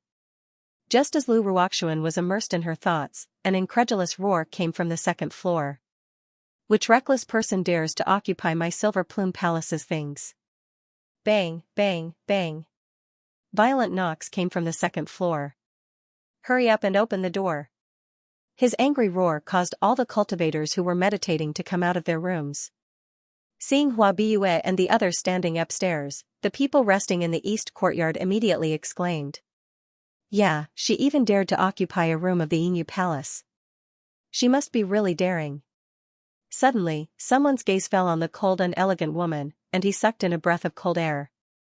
Hua Xiangrong, isn't that the first Hua Xiangrong of the younger generation of the Inu Palace? She actually came to participate in the Starry School assessment. Oh, she must be the champion of this year's assessment. Hua Xiangrong walked slowly to the front of the house and looked at the nameplate hanging outside the house. Azure Heaven Realm, Ling Yuma. Never heard of her name. Senior sister, I wonder who it is that has the guts to forcefully occupy our Silver Feather Palace's house. Hua Biyue said angrily, Senior brother Qing, go and teach those ignorant people a lesson. Otherwise, people will think that the Inu Palace is easy to bully. Qing Chongshan looked at Hua Xiangrong and saw that she did not respond. He immediately stepped forward, condensed a strong spiritual power in his palm, and suddenly struck at the wooden door. The spiritual power and pressure rippled in the air. With just this one move, all the cultivators present were visibly moved. Such a strong pressure, such a high level of cultivation. No wonder she was an elite of the Inu Palace. She had such a high level of cultivation at such a young age. Everyone was waiting for the wooden door to collapse and the people inside to run out in panic. Although the Starry School's decorations were luxurious, there were no defensive matrices or orders to prohibit fighting. Although the Starry School's decorations were luxurious, there were no defensive matrices or orders to prohibit fighting. As long as no one was killed, the supervisor in charge would also turn a blind eye. Boom, there was a loud noise, and dust flew everywhere. However, the next moment, a scene that shocked everyone happened. The wooden door in front of them did not move at all. Qing Chongshan, on the other hand, was knocked back a few steps by a strong rebound. Qing Chongshan struggled to stand still and looked at the wooden door in disbelief. Even Hua Xiangrong showed a surprised expression. She stepped forward and took a look. It's a defensive talisman. There are defensive talismans in the house. Looking at the spiritual power wave, it should be below the 4th level. Xianxia did not expect that his palm, which contained 70% of his power, could be blocked by a low-level defensive talisman. His face immediately revealed an expression of anger and humiliation. He coldly snorted, a mere defensive talisman, let alone a 4th grade one, even if it's a 6th grade or 7th grade one, your father, will definitely tear it into pieces. Everyone knew that the energy contained in the defensive talisman could be slowly consumed through attacks. In the end, the talisman would become waste paper or be burnt to ashes. At this time, Xianxia already knew that this was a low-level defensive talisman, so he naturally did not care about it. He walked a few steps away and suddenly punched. The spiritual energy in the air fluctuated, and the entire 2nd floor shook. However, the wooden door in front of him remained motionless. Xianxia did not believe it. He punched again and again. However, the wooden door that everyone thought would collapse at any moment. Everyone thought that the defensive talisman would burn out at any moment. However, he steadily blocked the path of everyone from the Silver Plume Palace, not moving at all. Puff! Xianxia finally could not bear the backfire of the defensive talisman and suddenly spat out a mouthful of blood. The entire eastern courtyard of the guest house was completely silent. All the surrounding cultivators looked at each other, not knowing what kind of expression they should show. Didn't they say that the Silver Plume Palace was very powerful? Didn't they say that the 7 people could be taught a very miserable lesson at any time? Hua Biyue's face contorted, and she couldn't help but scold Xianxia. The whip in his hand lashed out at the window. Humph, even if there was a defensive charm on the door, there shouldn't be one on the window. However, with a loud bang, it wasn't the window that fell, but Hua Biyue herself. Her cultivation was far lower than Xianxia's. Even Xianxia vomited blood. How could she bear it? His whole body flew out and crashed heavily into the railing. His eyes rolled back and he almost fainted. Biyue. Hua Xiangrong hurriedly rushed over to help her up and put the medicine in her mouth. Hua Biyue opened her eyes and immediately cried, "Sister, you must take revenge for me. You must teach those shameless people a lesson." Hua Xiangrong handed Hua Biyue to her junior fellow apprentice and stared at the wooden door. A cold light flashed across her eyes. She proudly stepped forward, and a long sword appeared in her hand. The spiritual energy in his body quickly circulated. Hua Xiangrong slowly lifted the long sword, and the tip of the sword emitted a faint green light. With a slight shake of his wrist, the tip of his sword drew a few complicated runes in the air. After the runes slowly took shape, Hua Xiangrong suddenly took a step forward, the spiritual force in her whole body suddenly broke out, and she fiercely chopped in the air. There was a loud bang, followed by a dazzling white light. Hua Xiangrong only felt that her internal organs were violently shaken, and a stream of fishy and sweet breath rushed to her throat. But she quickly swallowed it, and her face was still cold and arrogant. Only the hand holding the sword trembled slightly. He looked at the wooden door on the opposite side. Although the door had not yet fallen down. However, the spiritual power of the defensive talisman had already disappeared without a trace. The defensive talisman was broken by Hua Xiangrong. Great senior sister is so powerful. The people of Silver Plume Palace immediately cheered and cheered. Haha, I knew it. What kind of defensive talisman could block first senior? Sister's sword? Sister, quick, let's go in and teach those shameless trash a lesson. Seeing that Hua Xiangrong broke their defense with one sword move, the people of the Inu Palace were naturally very proud. As for the cultivators who were watching from below, their initial doubts towards the Silver Plume Palace's strength had turned into admiration and surprise. Did you feel Hua Xiangrong strike just now? What a powerful pressure. Not bad, not bad. Hua Xiangrong is so young, but her cultivation has at least reached the 9th stage of abstinence, right? They are all at the 9 levels of Anidia, but Hua Xiangrong's strength is much stronger than others at the 9 levels of Anidia. That is the Silver Plume Palace's true daughter. Hua Xiangrong raised her chin, withdrew her hand, and waved at the people of Inu Palace. Then, she took the lead and walked toward the door. She placed her hand on the door and was about to push it open. Suddenly, a rustling sound came from inside the house. There were also a few people with hoarse and confused voices. Why did it suddenly become so noisy? Huh? Where did the defensive talisman go? Was it blown away by the wind? No wonder it's so noisy. Little Seven, what are you waiting for? Hurry up and stick a few more defensive talismans on it, lest it gets blown away by the wind. Got it, got it. Aren't we looking for it? It's all because Sixth Senior Sister gave me too many talismans. I can't even find which one is. Oh, I found it. Piak, it was the sound of a defensive talisman being pasted on the wooden door. At the same time, Hua Xiangrong's hand suddenly tightened. However, the wooden door did not move at all. Instead, it shone with a dazzling white light. Hua Xiangrong quickly steadied herself. Hua Biyue, on the other hand, was sent flying a few meters away again. This time, she landed on the ground and fainted. First sister, this time even Hua Xiangrong couldn't keep her cool. She clenched and loosened the sword in her hand. After a long while, she said with difficulty, "Let's go, but first sister, this is the room of our Inu palace." Hua Xiangrong's face became more and more ugly. Seeing this, the other Inu palace disciples quickly shouted, "This is obviously not a 4th-level talisman. It must be a 6th-level defense talisman.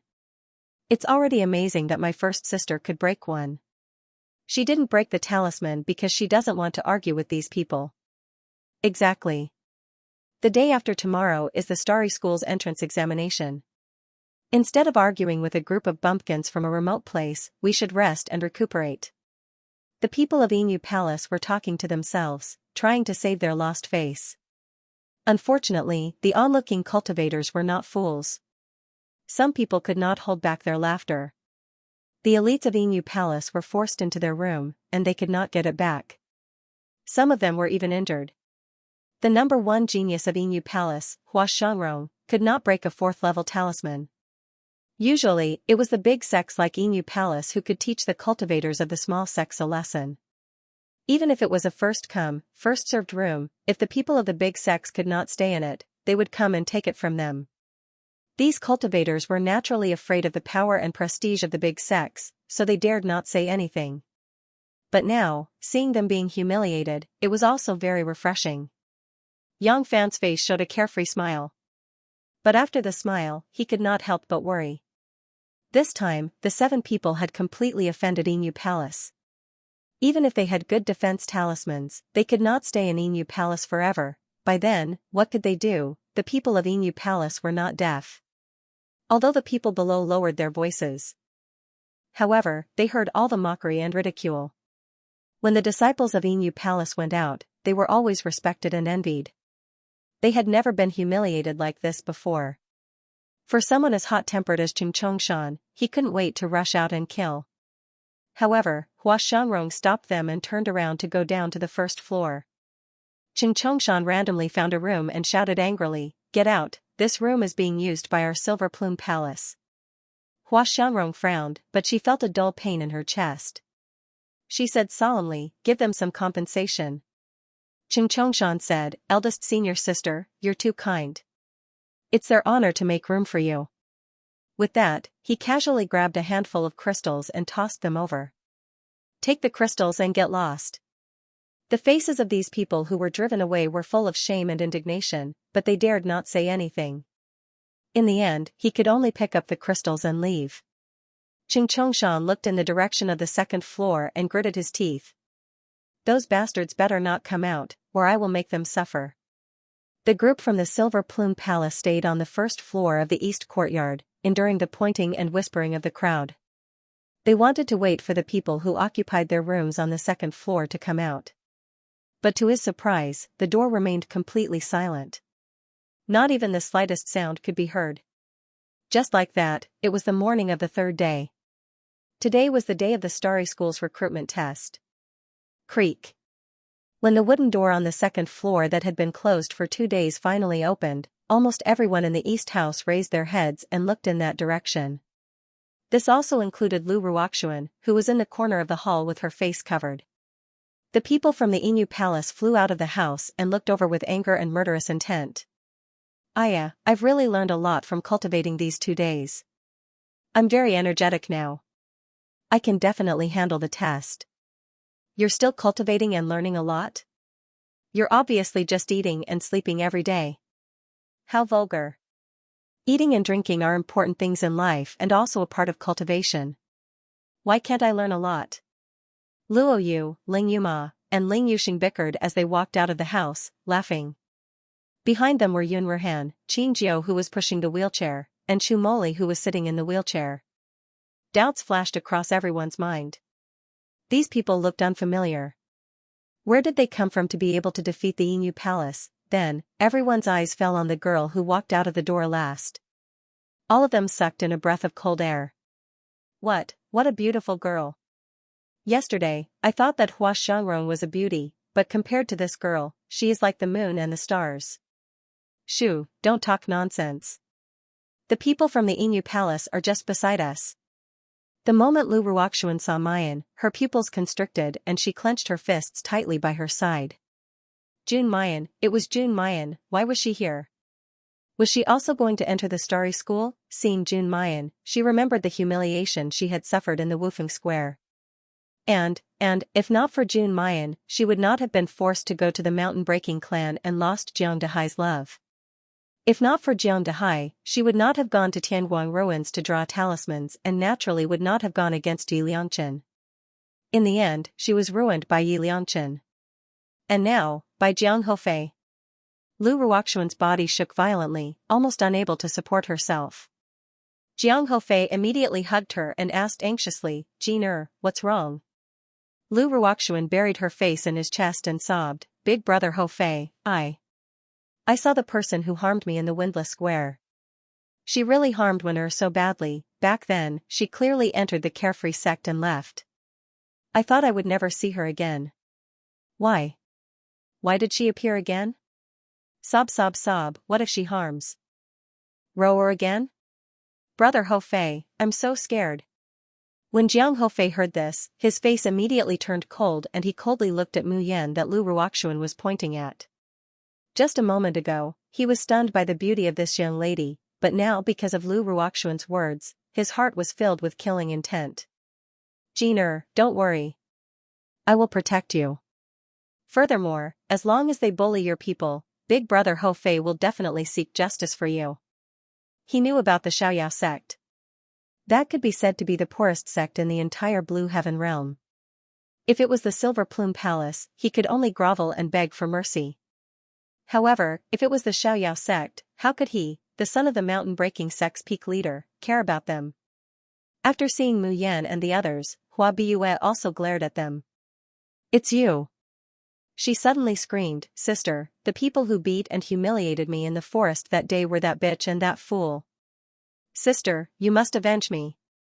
Hearing Hua Biyue's voice, Qin Jiao suddenly looked down, with a trace of panic on his face, Little junior sister. Could it be that he had implicated everyone? Mu Yan patted his hand and said with a faint smile, No wonder I always felt that the name Yinyu Palace was familiar. It turns out that it's an old acquaintance. Seeing the reaction of Mu Yan and Qin Jiao, Yun Ruhan and the others immediately reacted. These people were the ones who bullied the second brother in the Tianxian mountains?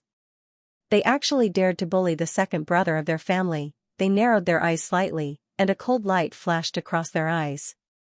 At this time, Hua Biyue and the others had already rushed up angrily. Hua Biyue, who was the leader, was about to pounce on Mu Yan with her teeth bared and claws brandished. However, as soon as she moved, Hua Xiangrong grabbed the back of her neck. Signaling her sister to calm down, Hua Xiangrong coldly looked at Mu Yan and the others, My sister has no grudge against you. Why did you harm her like this in the Tianxian mountains? Chu Moli gently pushed the wheelchair, with an extremely gentle smile on his face, regarding the matter in the Tianxian mountains, my second senior brother and little junior sister were really rude and offended the senior sister of the Yinyu Palace. We are willing to apologize. If the one who spoke was anyone else in the Xiaoyao school, Hua Xiangrong would not let go of anyone who offended her sister. But Chu Moli's appearance was really too deceiving. In addition, he was also disabled and could not walk. No matter how one looked at him, he was weak and pitiful, which made people unable to bear to criticize him.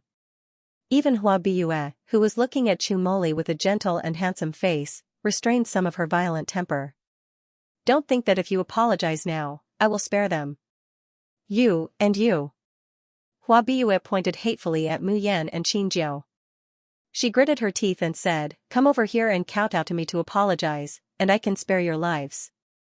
Luo Yu said indignantly, you were the ones who led the heaven-shaking bear to my second senior brother and sixth senior sister and beat him up. Why do you want my second senior brother and sixth senior sister to apologize? Xiaoqi, shut up. Chu Moli's expression turned cold as he berated him. He looked at Hua Biue with an even more remorseful and gentle expression. Xiaoqi is immature. I hope that the seniors and juniors of the Silver Plume Palace will not take offense. Even if my Xiaoyao sect is only a small sect in a remote corner of the Blue Heaven realm, I have heard of the mighty name of the Silver Feather Palace. The Silver Plume Palace is chivalrous, righteous, and awe-inspiring. How could they be the kind of bastards who bully the weak and bully others? I sincerely apologize to all of you for Xiaoqi's rash words. As he spoke, he actually ignored his frail body and seemed to want to get up and kowtow to Hua Shengrong and the others to apologize. But he had no strength in his legs. Just as he stood up a little, he sat down heavily and almost fell to the ground. Third senior brother. The people of the Xiaoyao school called out nervously. Chu Moli glared at them fiercely. Quickly apologized to the seniors and juniors of the Silver Plume Palace. Mu Yan and the others were indignant, but in the end they still lowered their heads. Hua Biue originally wanted to teach Mayan and Qin Jiao a lesson. However, Chu Moli had given them such a high compliment. Moreover, the people in the surroundings were whispering and pointing at them. For a moment, she didn't know whether she should go up and kill the two people. Hua Xiangrong narrowed her eyes and looked at Chu Moli, you really know how to talk. But, even if we don't care about what happened in the Merak Mountains, how are we going to settle the matter of you occupying my Inu Palace's room yesterday? Occupying Inu Palace's room? Chu Moli looked like he was shocked, his face full of panic. We didn't know that the room belonged to Inu Palace. The instructor at the registration office clearly told us that we can live in this house as we please. Many of the surrounding cultivators had witnessed the earth-shattering scene of knocking on the door the day before yesterday. Originally, they thought that the person who occupied the Inu Palace's room was a tough character. Everyone had been waiting in the east courtyard today, wanting to see these people go up against Inu Palace. But they didn't expect that this group of seemingly arrogant people was actually a weakling. That's right, it was Inu Palace. Even in the Azure Blue world, it was a famous sect. How could a small, run-down sect casually afford to offend them? Lu Ruoxuan looked at this scene, especially when she saw that even Jun Mayan had her head lowered, looking angry but not daring to speak. There was an inexplicable feeling of carefreeness and anticipation in her heart. It turned out that as long as one stood in a high enough position and obtained enough power, one could completely trample an arrogant person like Jun Mayan under one's foot. Just like back then, when she trampled her under her foot. Lu Ruoxuan slowly clenched her fists, her eyes shining with a strange light. The only one who was full of doubts was Yang Fan, who was hiding in the corner. He remembered that he had clearly reminded them that this was Inu Palace's room, and they clearly knew.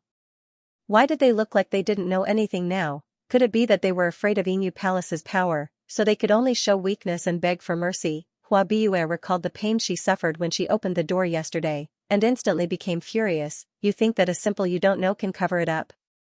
Let me tell you. Of course not. Chu Moli looked at them with a sincere expression. In order to express our apology, I am willing to gift each of you a defensive talisman. As he spoke, he took out a stack of talismans and handed it to Hua Biue.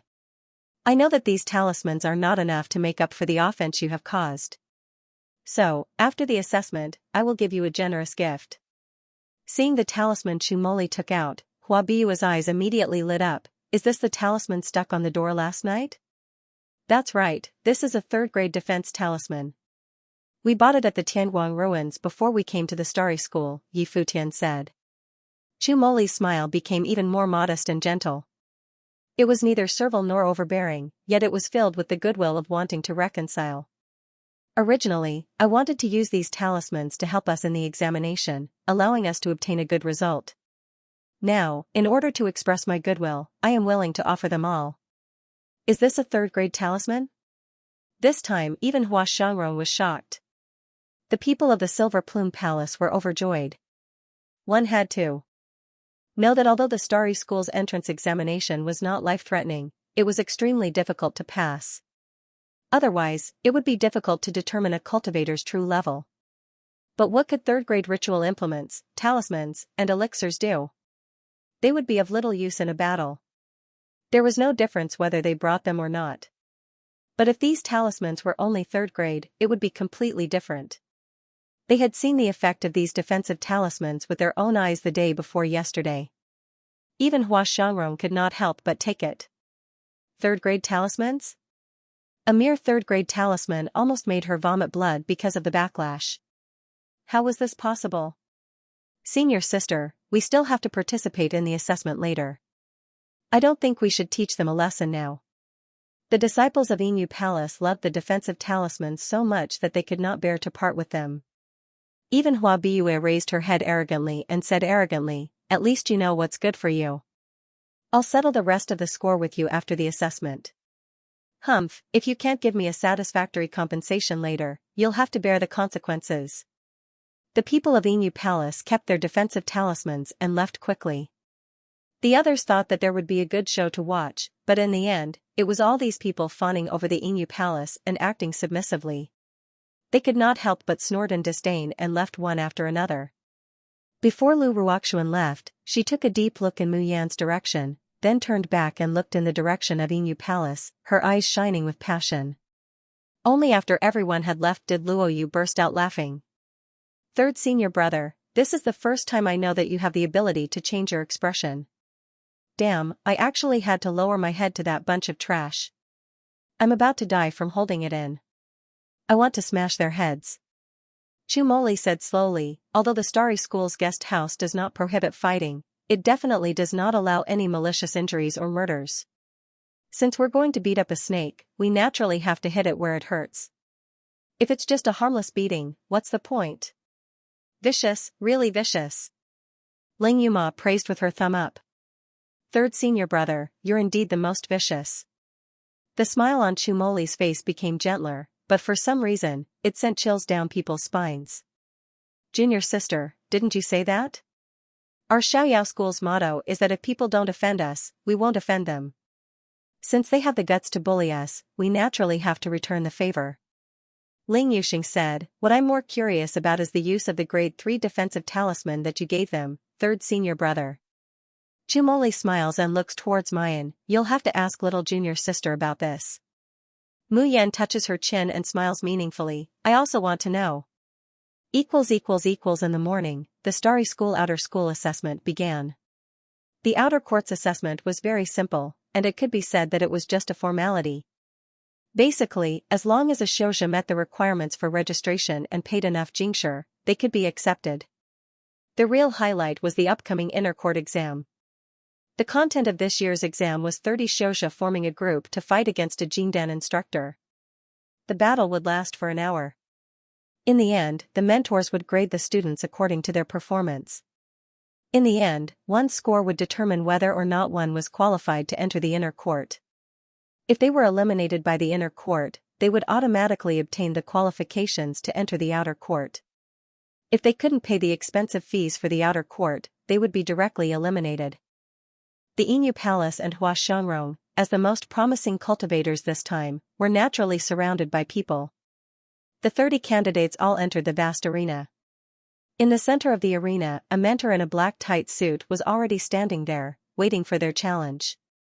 The assessment began.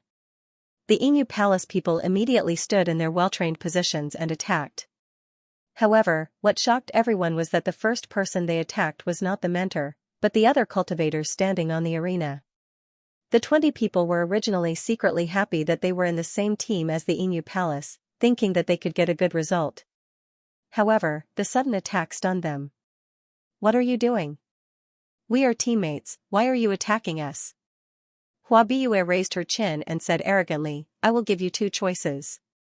Either you leave the arena yourself, or we will send you off." "What do you mean?" Chongshan looked at Hua Xiangrong respectfully and said, "The Starry School has a rule that if you can defeat a Golden Core mentor with less than 10 people in the assessment, the person who remains on the arena will be able to enter the Tianshu School directly." After saying this, he looked at the Golden Core mentor in the center of the arena. "Mentor, am I right?" Hearing this, the crowd was in an uproar. The Inu Palace people wanted to defeat the Golden Core mentor? Was it possible? The mentor was at least in the 5th level of the Golden Core realm. Even if it was just a faint pressure, it made them feel as if they couldn't breathe. The Golden Core mentor nodded. "Yes. However, after entering the assessment, you are teammates. Eliminating your teammates is equivalent to weakening your own strength. This is not a wise move." Hua Xiangrong looked proud. "It is better to have no teammates who drag us down." Hua Biue also laughed and said, "That's right.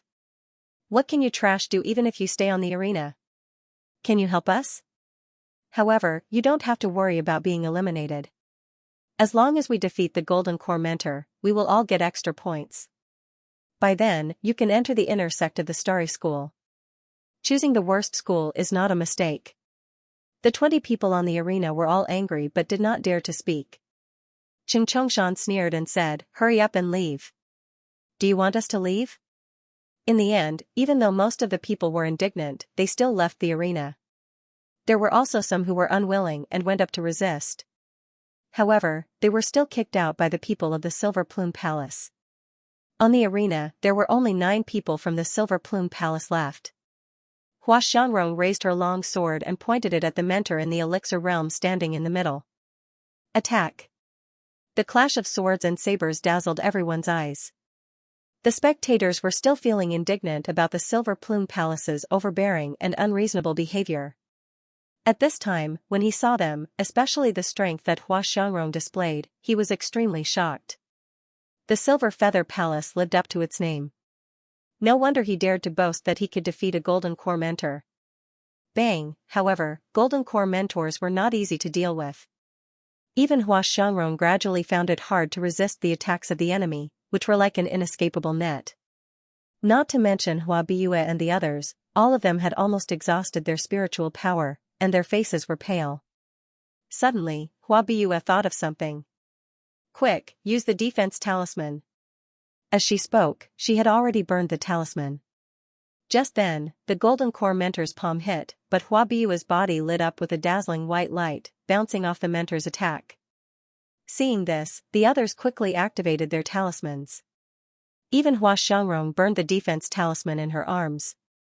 When the Golden Core mentor saw the light on their bodies, his eyes brightened and he revealed an interested expression. "This is a rank 3 defensive talisman's protective barrier."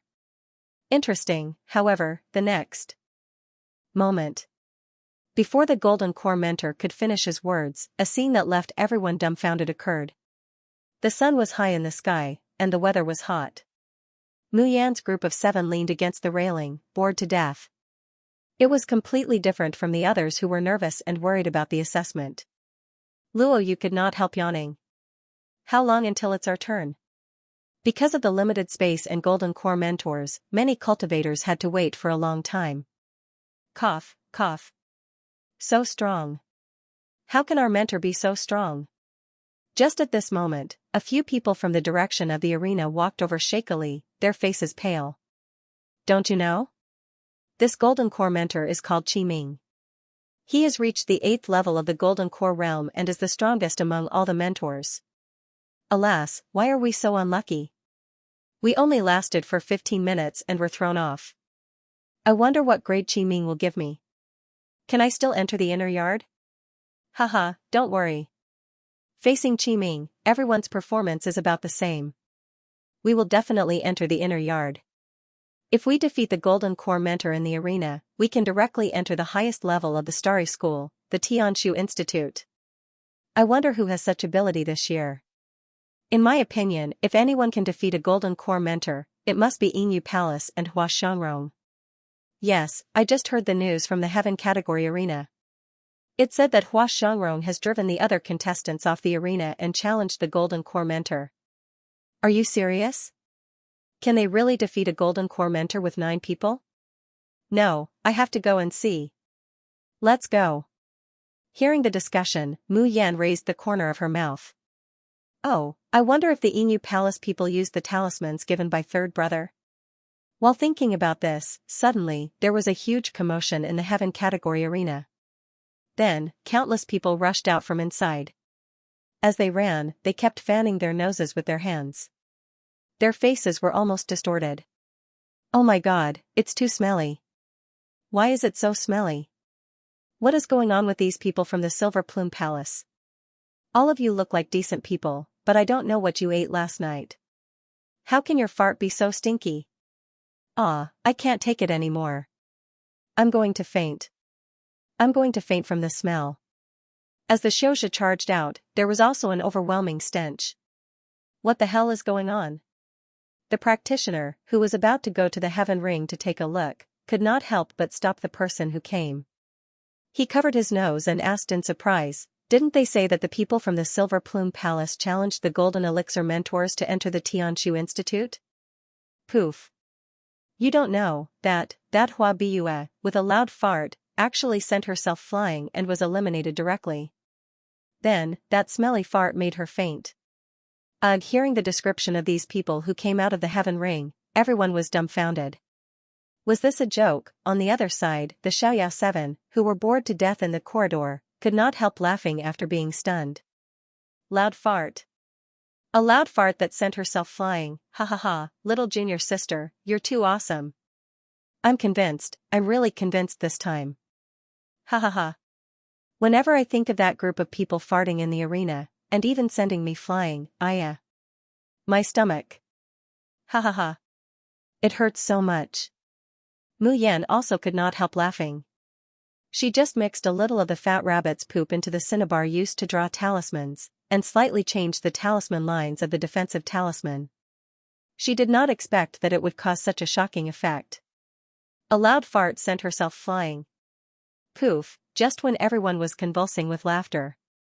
Hua Xiangrong and others rushed out of the heaven ring. Each of their faces was so gloomy that it could almost drip water. Especially when the onlookers were pointing at them while fanning the stinky air. Suddenly, Hua Xiangrong's eyes turned and fell on this side of the corridor. Monstrous anger sprang up in her eyes. You actually dare to fool me. As soon as her voice fell, she had already soared into the sky. At this time, the people of Inu Palace also naturally found Mu Yan and her party, screaming and rushing over with twisted faces. Especially Hua Bue, who had just woken up. Thinking of her embarrassment just now, her delicate face was completely twisted. Bitch, it's all your fault. I'm going to kill you, I'm going to tear you all to pieces. The main target of the people of Inu Palace was naturally Chumoli, who had deceived them. Seeing Hua Xiangrong's sword light approaching, Chumoli's face did not change, and his heart did not jump. On the contrary, a light and gentle smile hung on his face. Second brother. As soon as his voice fell, Qingjiu had already taken a step forward, operated a powerful spiritual force, and suddenly attacked in the air. With a loud bang, Hua Xiangrong's irresistible sword was forcibly pushed several feet away. Hua Xiangrong hurriedly retreated a few steps in the air and managed to stand still. She looked at Qingjiu with eyes full of shock. Hua Bue, who was screaming and rushing over, was kicked to the ground by Ling Yuma. When she raised her head again, blood had already covered her mouth and nose, and a tooth had been spat out along with the bloody foam. Hua Xiangrong's expression changed again and again. She looked at Mu Yan and the others coldly and said, "Do you really want to be the enemy of our Inu Palace?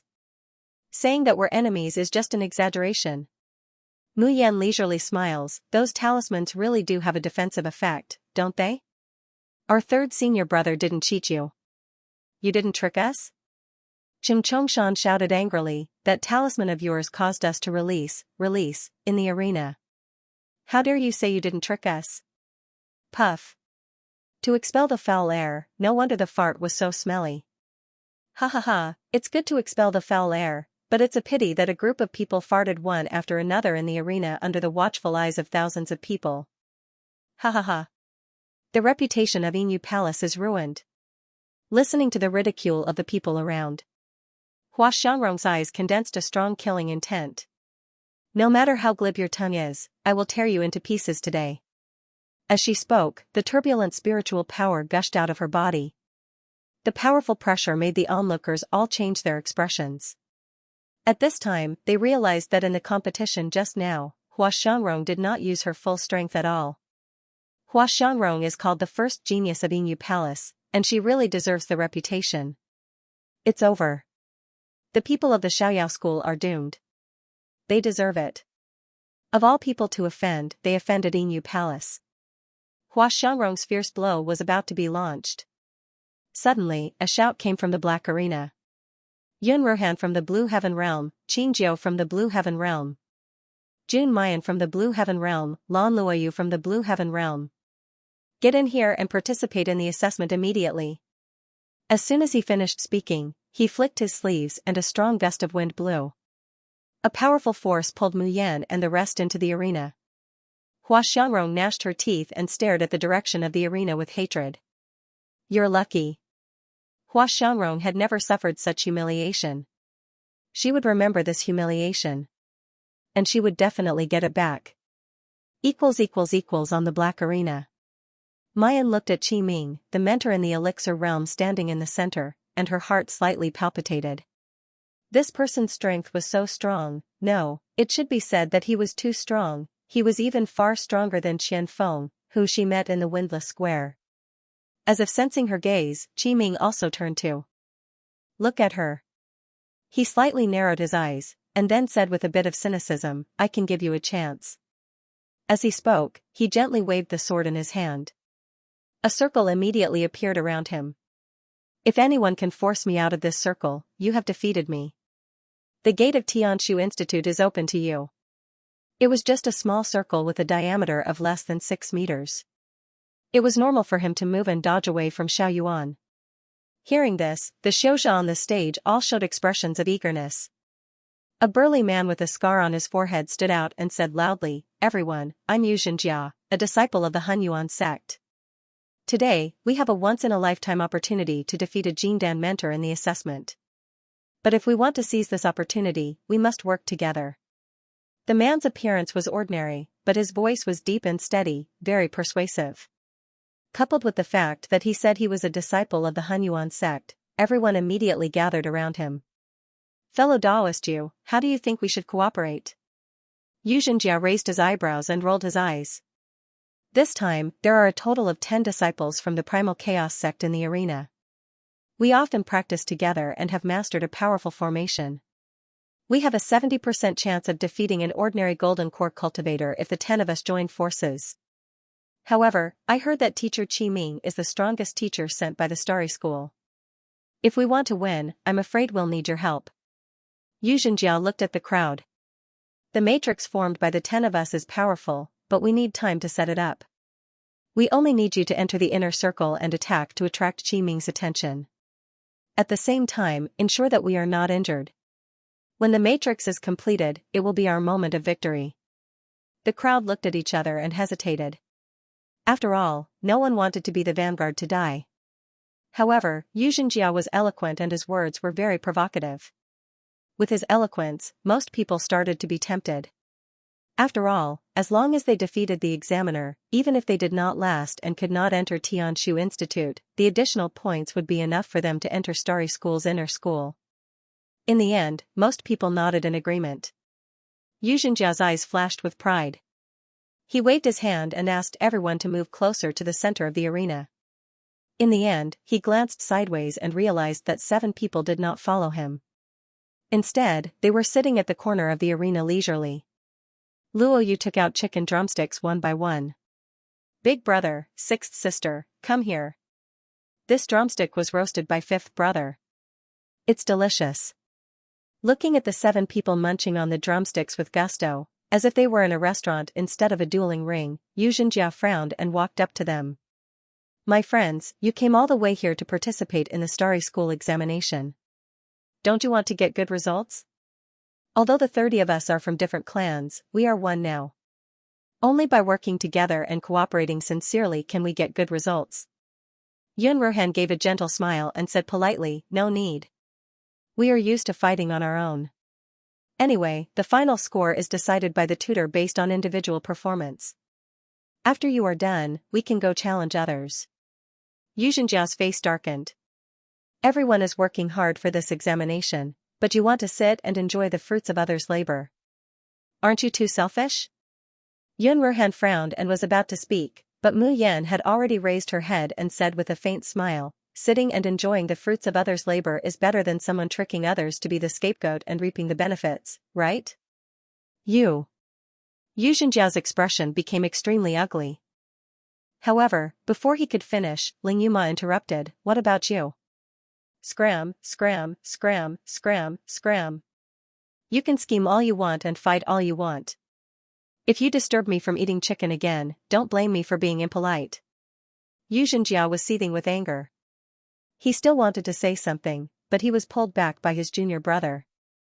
Senior martial brother, ignore them. This group of people looks like bumpkins from a small sect. Even if they join, how much combat power can they have? Saying that, he glanced disdainfully at Mu Yan and the others. Perhaps they still think that by hiding at the side like turtles, they will be able to enter Tianshu Academy after we defeat teacher? Heh, they don't even know that we have to calculate spiritual power fluctuations during the test. A bunch of fools. There was an invisible rule in the Starry School's examination. No matter how the format of the inner court exam changed, this rule had never changed. The rune arrays had already been set up around the ring, and they would automatically calculate everyone's spiritual energy fluctuations.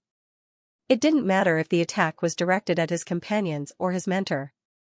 If the final spiritual energy fluctuation did not meet the requirements, even if one stood until the end of the stage, they would still be eliminated. On the contrary, Qi Ming, who was in the center of the ring, casts a meaningful glance at them. A quarter of an hour later. Silence reigns on the ring. Xianxia's complexion is deathly pale and his body is on the verge of collapse. He glances at his fellow apprentices who have fallen beside him and Qi Ming, who hasn't moved a single step. His eyes are full of fear.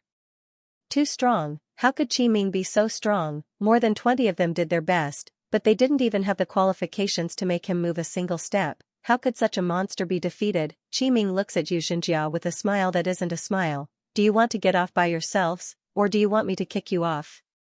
Xianxia's eyes flash with humiliation and unwillingness. His complexion changes again and again, but he eventually leaves the ring with his tail between his legs. On the other side, Yun Ruhan claps her hands and stands up, saying, this time, it's our turn. Mu Yan is about to get up, but Chu Moli presses on her shoulder. Junior sister doesn't need to come out for this round. Mu Yan looks up in surprise. Chu Moli smiles deeply, lowers his voice, and slowly says, the entrance examination is just a small test. It would be too wasteful to expose junior sister's strength. If the 6 of us can't handle it, junior sister only needs the help of the zither. Chu Moli's voice is very low, so other people can't hear it. But the people of the Xiaoyao school can hear it clearly. Their eyes are full of interest, shining brightly. Third brother is right. It's just a small entrance examination, there's no need for junior sister to act. Mu Yan smiles faintly when she hears this. She doesn't say anything, but takes out the Tian Emochin and gently plucks the strings. The sound of the zither is impassioned. Although it doesn't contain any Shin musician skills, it's majestic, as if it's sending them forward, as if it's waiting for them to return victorious. Xianxia has just jumped off the ring when he sees Yun Ruhan and the others walking towards Qi Ming. He simply can't believe his eyes. Are they crazy? They didn't see what happened to us, yet they still dare to challenge Qi Ming? They're sitting there motionless, without even the slightest fluctuation of spiritual power.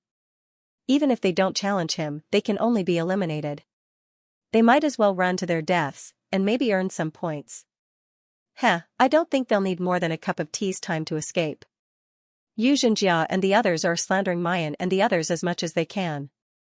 Hua Xiangrong and the others, who had just walked into the hall to watch the challenge, stared at the ring without blinking, their eyes full of strong killing intent. At this time, all of them had changed their clothes, and the disgusting stench had been washed away. However, the people from the Silver Plume Palace could not help but frown in disgust. He felt that the stench and the sound of the fart seemed to follow him like a shadow. Sister, these be *cheese, it's all because of these blades. You have to take revenge for me. Huabiyue's eyes were red as she covered her mouth to cover her falling teeth. Her eyes were filled with hatred. The rest of the people from the Silver Plume Palace were also gnashing their teeth. How dare they embarrass our Silver Plume Palace so much? If we don't take revenge for this, we are not human. When Hua Xiangrong thought of the loud fart she had let out in public, her face twisted. Just as she was about to speak, the 6 people on the stage moved. The first to attack was Wine Qin. His cultivation was the highest, his foundation was solid, and he had infinite strength. But his moves were not the slightest bit fancy. Qi Ming's blushing, drooping eyes, and careless expression finally changed slightly at this moment. The corner of his mouth hooked into an interested smile. Interesting. He raised the sword in his hand slightly and drew a line in the air, but not towards Qin Jiao. Not towards Qin Jiao, but to his surprise, it actually diverted Qin Jiao's fist wind to the other side. With a loud boom, the bluestone floor of the arena was blasted into a spider web of cracks. Below the arena, it was completely silent. The spiritual energy fluctuation and pressure from Qin Jiao's punch just now made their scalps go numb. Didn't those people come from an unknown small sect in the Blue Heaven realm? How could they be so strong? If that attack just now was aimed at me, I would be completely powerless to block it. Qin Jiao's punch was diverted. He wanted to attack again, but Qi Ming's second sword had already arrived. This second sword was not a horizontal slash, but a light circle. But such a circle made Qin Jiao's face suddenly turn red. Because at this moment, he was surrounded by sword light. He felt that he had no way to retreat. Just as Qi Ming's sword momentum was about to reach Qin Jiao, Chu Moli's voice sounded slowly, "Old 5. Before he finished speaking, Qi Ming suddenly felt his elbow being pulled by something. He couldn't move. He looked up and saw a tall and beautiful woman holding a needle and thread in her hand. Her slender fingers were flicking. And what was pulling his elbow was the thread that Ling Yuxing had wrapped around his body. When did these threads wrap around him, he didn't know at all. While Qi Ming was still in shock, Ling Yuxing had already flicked her fingers. Dozens of silver needles flew towards Qi Ming at lightning speed. Qi Ming wanted to bend down to dodge, but the thread wrapped around his body prevented him from doing so. In the nick of time, he could only take a step back and avoid the attack.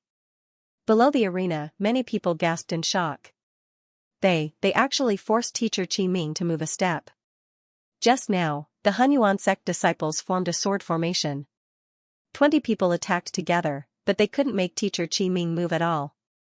Who is this Xiaoyao sect? How come both of them are so strong? What these shocked onlookers didn't know was that the attack of the 6 people from the Xiaoyao sect had only just begun. Qi Ming had just dodged Ling Yuxing's attack. He broke the threads on his body and was about to raise his sword to attack. Chu Moli said again, "Xiao Qi. I'm ready." Luo Yu revealed a bright and adorable smile, her fingers moving in the air. Qi Ming was wondering what kind of tricks they had up their sleeves. Suddenly, countless birds fell from the sky, completely blocking Qi Ming's line of sight. Almost at the same time, a swarm of mice appeared on the ground and crawled into Qi Ming's clothes. If one looked closely, they would discover that these birds and mice were not real birds and mice, but lifeless puppets. Sweat appeared on Luo Yu's forehead. Her face was pale, but her hands did not stop moving. Qi Ming's movements finally showed a hint of panic. He abruptly erupted the spirit energy in his body, shaking off the bird and rat puppets around him. But before he could recover his keen insight, 2 sword lights with the momentum of 1,000 caddies whizzed toward him. Ling Yuma and Yun Ruhan's figures intertwined in the air. There was a loud bang. Qi Ming's face paled slightly. His entire body was pushed back several meters by the huge force. His shoes also made a piercing sound as they rubbed against the stone floor.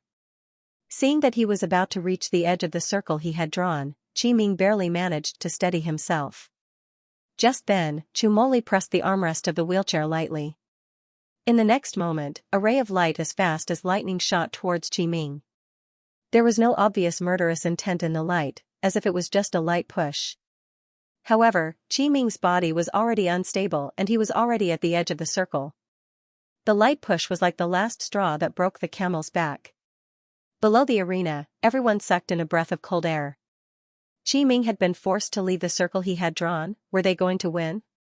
These unknown people from the Xiaoyao clan were actually going to enter the Tianshu Institute that everyone in the Starry School yearned for. Time seemed to be stretched into a long breath after a breath. Everyone's eyes were on Qi Ming, waiting for him to land and step out of the circle. However, at this moment, the sword in Qi Ming's hand suddenly fell, and when it reached his feet, it suddenly enlarged.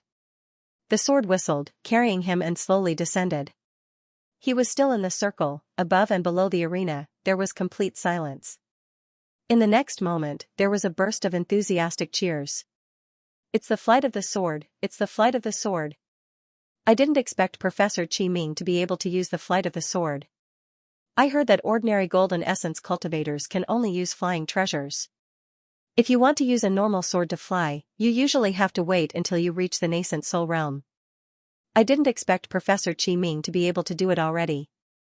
For cultivators below the nascent soul realm, normal offensive treasures could not fly. Only specially refined flying magical equipment could fly under the drive of spiritual energy or crystal stones. Only when one reached the nascent soul realm could they experience the mysteries of the world and control everything with their body. Any treasure that could carry spiritual qi would be able to fly. Qi Ming was only in the golden essence realm, but he could already use the flight of the sword. This was enough to show how powerful and talented he was. Qi Ming controlled his flying sword and slowly landed in front of Yun Ruhan and the others. His face didn't have the slightest trace of annoyance from being forced into such a sorry state just now. Instead, he was full of interest. "It's been a long time since someone has forced me to this point. I'm interested in playing with you guys." His gaze fell on the wheelchair-bound Chumoli. "If I'm not mistaken, those interlinked attacks that forced me into such a sorry state were launched by you, right?" Chumoli smiled faintly.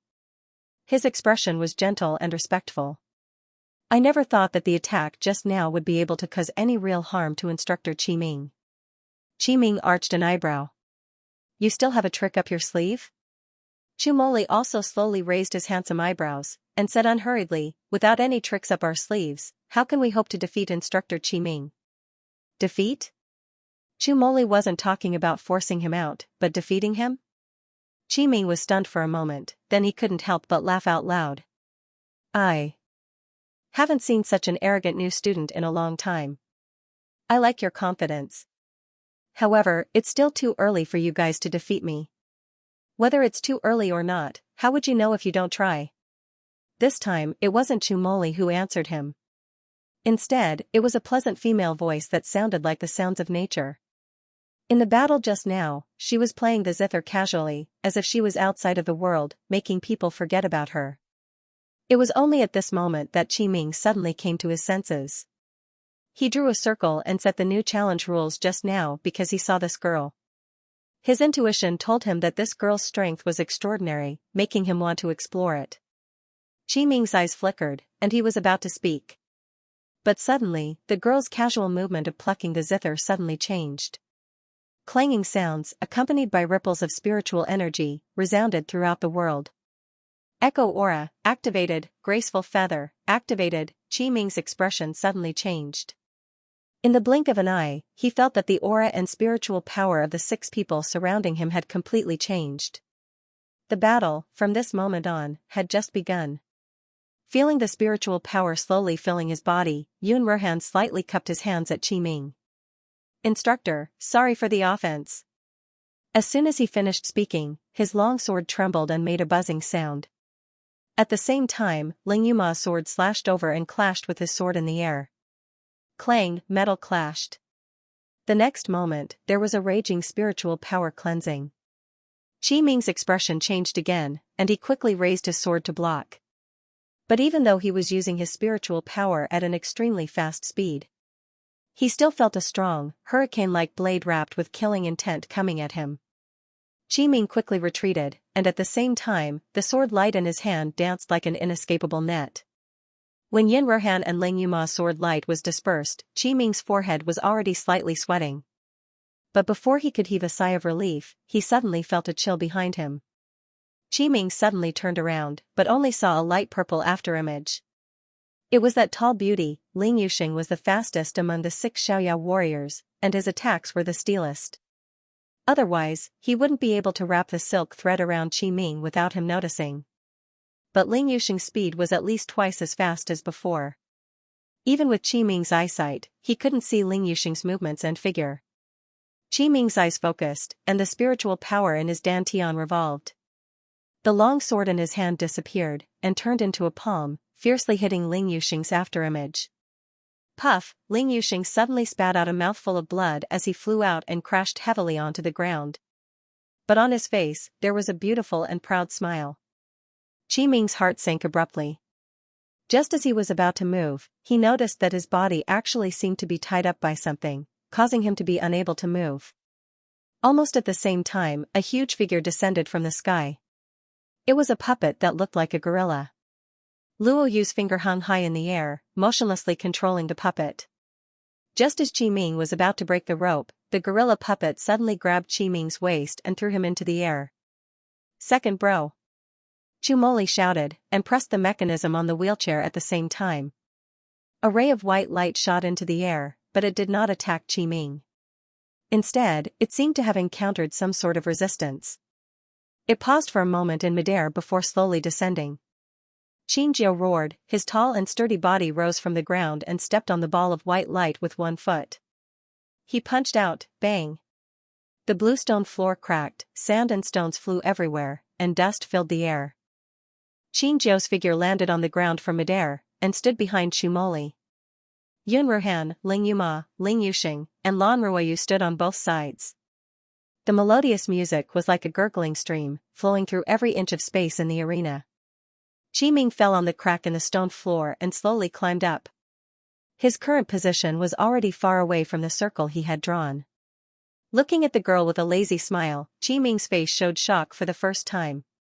This round of attack was also from 6 people.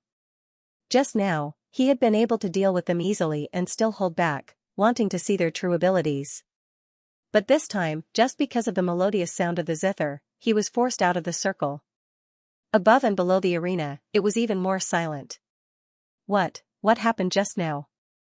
The 6 people from the Xiaoyao sect actually forced Qiming out of the circle? Just now, there were more than 20 of us facing Qiming, but we couldn't even take 3 moves from him. How can the 6 people from the Xiaoyao sect be so strong? They're too strong. No, that's not right. Didn't you realize that at the beginning, although the 6 of them almost forced Qiming out of the circle, they were obviously not as strong as Qiming? But now, why do I feel that their combined attack is even stronger than Qiming's? It's that girl, the girl who plays the guqin. She must be a musician, a support-type musician. I've also heard that powerful musicians can help heal in battle, strengthen teammates, and hinder enemies. But I always thought it was just a legend. No, it's not a legend. Isn't there a clan in the Azure Blue world called Cleansing Joy Pavilion? It was said that the musicians who came from there were all very powerful musicians who could assist, control the situation of the battle, and even heal minor injuries. Is this girl from Cleansing Joy Pavilion? I also know about Cleansing Joy Pavilion, but I heard that the people from Cleansing Joy Pavilion are extremely aloof and don't easily interact with the outside world. Why would they appear in Starry School? Qiming's gaze also fell on Mu Yan. He said slowly, "You're from Cleansing Joy Pavilion?" Cleansing Joy Pavilion? What's that? Mu Yan asked curiously. I've never heard of it. Qiming's expression was extremely complicated. He looked at Mu Yan as if he was looking at a monster, and also as if he was looking at a rare treasure. I've seen many support-type cultivators in the Starry School, but I've never seen anyone like you who can use the support-type ability to such a terrifying extent. In fact, in the cultivation world, every year, Fengtian, Xingchen, and Spirit Martial Academies would hold a hegemonic tournament. Among them, the 10-man team battle was the most important part of the academy tournament. In a team battle, apart from needing powerful attackers, they also needed support. For example, those who were good at healing, those who were good at crowd control, those who were good at enhancing the strength of their teammates. The Xianxia that the academy recruited were not all skilled in attacking. They would also focus on nurturing support talents in this area. Many Xianxia, especially female Xianxia, did not have outstanding talent in fighting. There were also many people who chose to study the support element, and it was very popular in the academy. But Qiming had never seen a support-type shoujo like the young girl in front of him that could give her teammates such a terrifying boost. You've all performed well. You've forced me out of the circle, and you've won today's assessment. I'll report to the school and invite you to Tianshu Academy. As soon as Qiming said this, the practitioners below immediately sighed with envy. But the strength shown by the Xiaoyao 7 just now had already convinced them, and they couldn't say a word of objection. Even the people of Yingyu Palace looked pale. They had just vowed that they would take revenge, but now they found out that they had lost everything. Mother****. Their strength could not even be compared to these fellows who came from a small sect in a corner of the Blue Heaven domain. They were the elites of Yingyu Palace, but except for Hua Xiangrong, anyone in their group could only be beaten up by the Xiaoyao sect. These bastards, where did these monsters come from? However, the reaction of the people of the Xiaoyao sect was beyond everyone's expectation. Ling Yuma was disappointed when she heard that they could directly recommend Tianshu Academy. She held her sword eagerly. It's over? But it hasn't been an hour yet, has it? I still want to try and see if I can defeat a Jingdan realm teacher. Luo Yu showed a somewhat distressed expression. I haven't had enough yet, but each of my puppets is so expensive.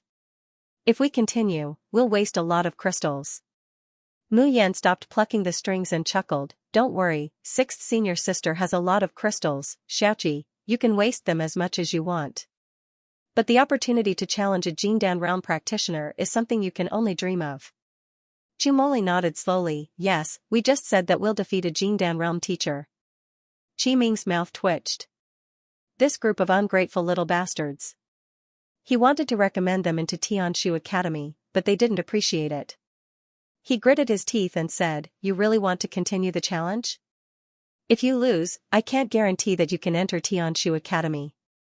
The Tianshu Institute was a great temptation. The others tried their best but couldn't reach it. But the Xiaoyao 7 nodded without hesitation. They all felt that, compared to entering Tianshu Academy, it was more urgent for them to have a good fight with a Jingdan realm practitioner. Looking at the burning and determined eyes of the children in front of him, the indignation in Qiming's heart was slowly replaced by admiration. Looking at these 7 people, he felt like he was looking at his past self. Stubbornness, tenacity, desire to climb to the peak, and never admit defeat. The corner of his mouth slowly curled into a smile. All right, then I'll fight with you again. The sound of the zither lingered in the air, and the will to fight rose again. Who would be the final victor? The practitioners who watched this arena battle felt that they would never forget this battle for the rest of their lives. If one were to say that they were dissatisfied with the Xiaoyao 7's arrogance at the beginning, then they would be dissatisfied. After watching the following battle, they were left with only shock and fear. These 7 people, no, perhaps it should be said that the 6 people who had the support of the absolute beauty were too strong. In the previous battle, Qiming had only used 30% of his strength, and it was already enough to make students cry for their parents. But now, facing these 6 people, even after using 90% of his strength, he could only fight evenly with them. As the battle intensified, Yun Ruhan's group of 6 sustained more and more wounds. Qiming's title of this year's assessment's strongest instructor was not for nothing. When his swordsmanship was completely unleashed, it was like a raging storm, blotting out the sky and covering the earth, making it impossible for people to resist. The first to be sent off the stage was Luo Yu. Next was Ling Yuxing, who was already injured. In the end, only Chu Moli and Mu Yan were left on the huge stage. At this moment, everyone knew that the Xiaoyao 7 had lost. The surrounding practitioners did not feel carefree at all. Instead, they were full of lament and regret. Almost, really just a little bit and they would have won. Qiming coughed lightly, a trace of blood flowing from the corner of his mouth. But there was no depression on his face, only fighting spirit. Do you still want to continue? Mu Yan was about to speak, but Chu Moli pushed his wheelchair forward, slowly saying, We admit defeat. Mu Yan was startled, but she saw Chu Moli turn his head to look at her, smiling gently, but his gaze was on the people of Silver Feather Palace below the stage, a scheming glint flashing in his eyes. Oh, 3rd senior brother's meaning was very clear. He wanted her to hide her strength. Mu Yan touched her nose, no longer speaking. Qiming wiped the blood from the corner of his mouth, coughing twice again, how many years has it been since I was forced into such a sorry state, and I was still forced into it by you little brats. Interesting, hee hee, this year's Constellation freshmen are really interesting. But, it was really dangerous. If I let you little brats grow for a while longer, I would have really lost. If I lose to a student in public, then my old face will be completely lost today. Chumoli laughed softly, and said meaningfully, Instructor, you really should be thankful that this is a public place, or else who would have won and lost, we still don't know. He did not want to reveal his little junior sister's true strength at all. Chi-Ming was startled, not understanding what he meant. Chumoli did not wait for him to ask, the wheelchair flew high up, and steadily landed below the stage. Mu Yan smiled slightly, not leaving immediately. Instructor Chi-Ming, you still have to assess the other students, right? Chi-Ming nodded, but his brows were slightly furrowed. Although he had just defeated the unfettered 7, he was also injured. It was naturally not a problem to test the remaining students. However, if he didn't treat his injuries as soon as possible and continued to use his spiritual power, blood clots might accumulate in his body and eventually become a chronic disease. Chi-Ming was just about to take out a pill to consume. Suddenly, the sound of a zither rang out. Following that, Chi-Ming felt a warm current flowing into his body from all directions along with the sound of the zither. The burning pain in his internal organs was soothed, and the clotted blood in his chest was also slowly dissolving. Chi-Ming suddenly looked at Mayan, his eyes unblinking, full of shock. However, Mu Yan leisurely smiled and flew down the stage. Only a light and pleasant voice echoed in the air. Teacher, thank you for practicing with us. This is our thanks and apology. Chi-Ming's pupils suddenly contracted. Chumoli's words suddenly echoed in his mind. Teacher, you really should be thankful that we're in public right now. Otherwise, it's hard to say who would have won or lost. Don't tell me these 7 people haven't used their full strength? When they were fighting against a golden core mentor, they were actually hiding their strength. As soon as Mayan landed, she immediately said, let's go. Xiao Qi, 5th brother, and 4th sister were all seriously injured and needed to recuperate. When they reached the door, the people of Inu Palace blocked their way. Hua Bus screamed, Sister, they have exhausted their spiritual power and are covered with wounds. It's time to teach them a lesson. Chumoli looked at Hua Xiangrong with a faint smile. So, the Inu Palace only has the ability to take advantage of others. Really, seeing you in person is not as good as hearing about you. You. Don't talk nonsense and slander the Inu Palace. Chumoli's face darkened and he said coldly, even if you want to take advantage of others, we will accompany you. If you want to teach us a lesson, you have to see if you have the ability. Cheng Chongshan and Hua Biyue were full of hatred and were about to rush up, but they were stopped by Hua Xiangrong. Her eyes were almost spitting fire, but she forced herself to endure it. She glanced at Chumoli and Mayan with a knife-like gaze. Hua Xiangrong, do not take advantage of others. But remember, we will meet again. How dare you trample on the dignity of the Inu Palace? Soon, I will make you pay 10 times or even 100 times more. Mayan sneered, if you want to keep the dignity of the Inu Palace, you have to keep an eye on your sister and brothers. If you can't educate your younger sister well, then we'll teach her a lesson for you. That's right. After that, she left without waiting for Hua Xiangrong's reaction. Hua Biyue's face was extremely ugly. Sister, are we just going to let them go like this? Hua Xiangrong looked at the direction where Mayan left and gritted her teeth. Let's go. Sister. Don't worry. When they enter the school, they will know the consequences of offending the Inu Palace. The lively Starry School's entrance examination finally came to an end. All the cultivators who were accepted received an identity token issued by the academy. The token of the inner yard students was gold. The token of the outer yard students was silver. As for which branch the students would be assigned to, it would be decided after they entered the school. Luo Yu threw the golden nameplate in her hand and smiled very cutely. Are we going to Tianshu Courtyard? In the Starry School, there were 4 faculties, Dubhe, Merak, Fekta, Migraz, Alioth, Mizar, and Alcade. Among them, the Tianshu institution was undoubtedly the highest grade institution that only geniuses could enter. The Precious Light Courtyard was located outside the deserted desolate branch. The competition between the other 5 academies was very intense, and their strengths were equally matched. It could be said that it was the place that most students would choose to go. Yun Ruhan said, "It doesn't matter which courtyard we go to, as long as the 7 of us don't split up." Just as he was speaking, a loud noise suddenly came from the crowd not far away. Bitch, why did you enter the inner yard? How did your cultivation suddenly reach the abstinence stage?" Mayan looks over and sees a woman dressed in purple. She is swinging a whip and ruthlessly lashing the girl on the ground. The girl on the ground was crying and begging for mercy. Her cries of blood were unspeakably pitiful. However, when Mu Yan saw their appearances clearly, she raised her eyebrows in surprise.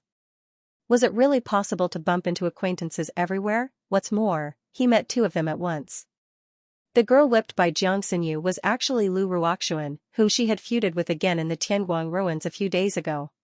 Mu Yan could not help but sigh at Lu Ruoxuan's tenacity. She had lost so much face in the Tianguang ruins that even the mountain-breaking sect wanted to expel her. Mu Yan had thought that she would never be able to get up again. Unexpectedly, she had appeared in the Starry School again. And she had even passed the Starry School's inner school examination.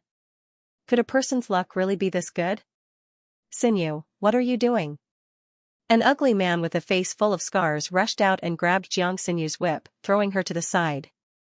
"Who told you to treat Jiang Xinyu like this?" Lu Ruoxuan's face was full of tears, but she pushed Jiang Hofei away firmly. "Brother Hofei, don't be like this. Senior sister Xinyu is already upset enough that she could not enter the inner school. If she can vent her anger, she will feel better. I don't mind even if I am injured." Jiang Hofei looked at Lu Ruoxuan's injured body, his heart aching. "Jiang Xinyu, why are you always so kind that it hurts me?" Then, he looked at Jiang Xinyu coldly and angrily. "Jiang Xinyu, don't go overboard. If you dare to touch Jiang Xinyu again, don't blame me for being impolite." "Jiang Hofei, you are my brother. How can you be impolite to me for this shameless bitch?" Jiang Xinyu was so angry that she was trembling. "Tell me, did you help this bitch reach the grain fasting realm so quickly?" Jiang Hofei's eyes flashed. "Don't talk nonsense. Jiang Xinyu accidentally found a spiritual herb and consumed it, so she reached the grain fasting realm. What does that have to do with me?" "You're lying." Jiang Xinyu gritted her teeth, her eyes red. "It's the 9-star pill. You gave the 9-star pill that father gave you to this bitch, right?" "Jiang Hofei, I am your sister. This bitch is just your slave, your concubine. You actually gave her the precious 9-star pill?" Jiang Xinyu's words made Lu Ruoxuan nervous immediately.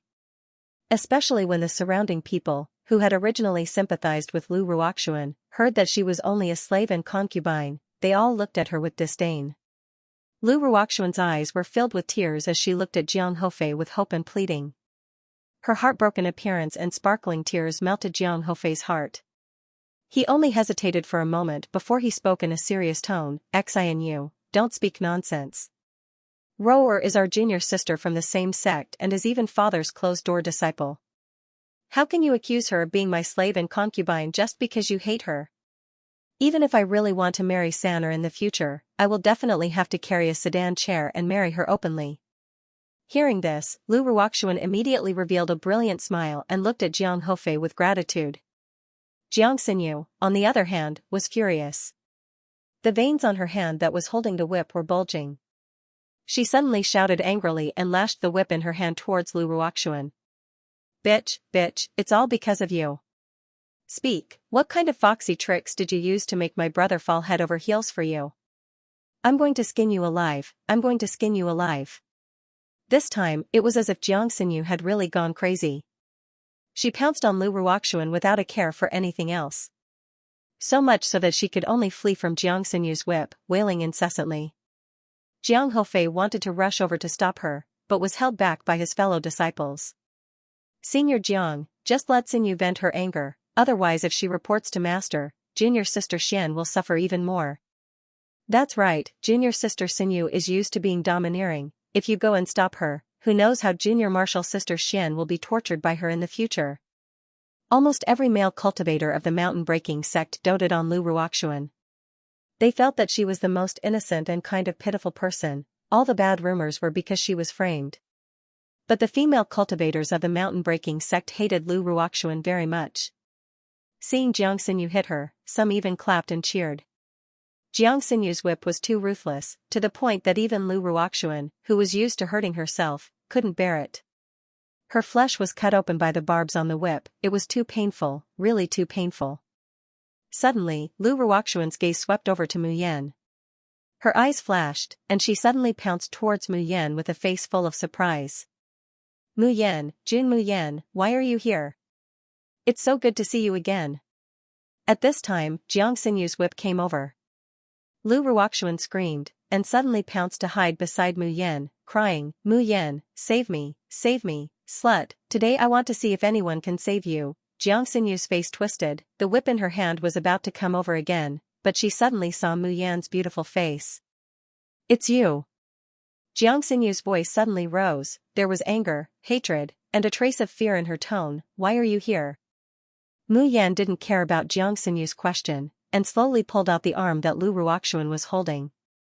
Luo Yu immediately came forward, patting her clothes with a look of disgust. Aya, sixth sister, this clothes are dirty, throw it away and change it. Lu Ruoxuan's face stiffened. Jiang Xinyu couldn't bear the disregard anymore, and screamed, you want to protect Lu Ruoxuan? Sure enough, bitches and bitches like to travel together. This time, all my fellow disciples are here.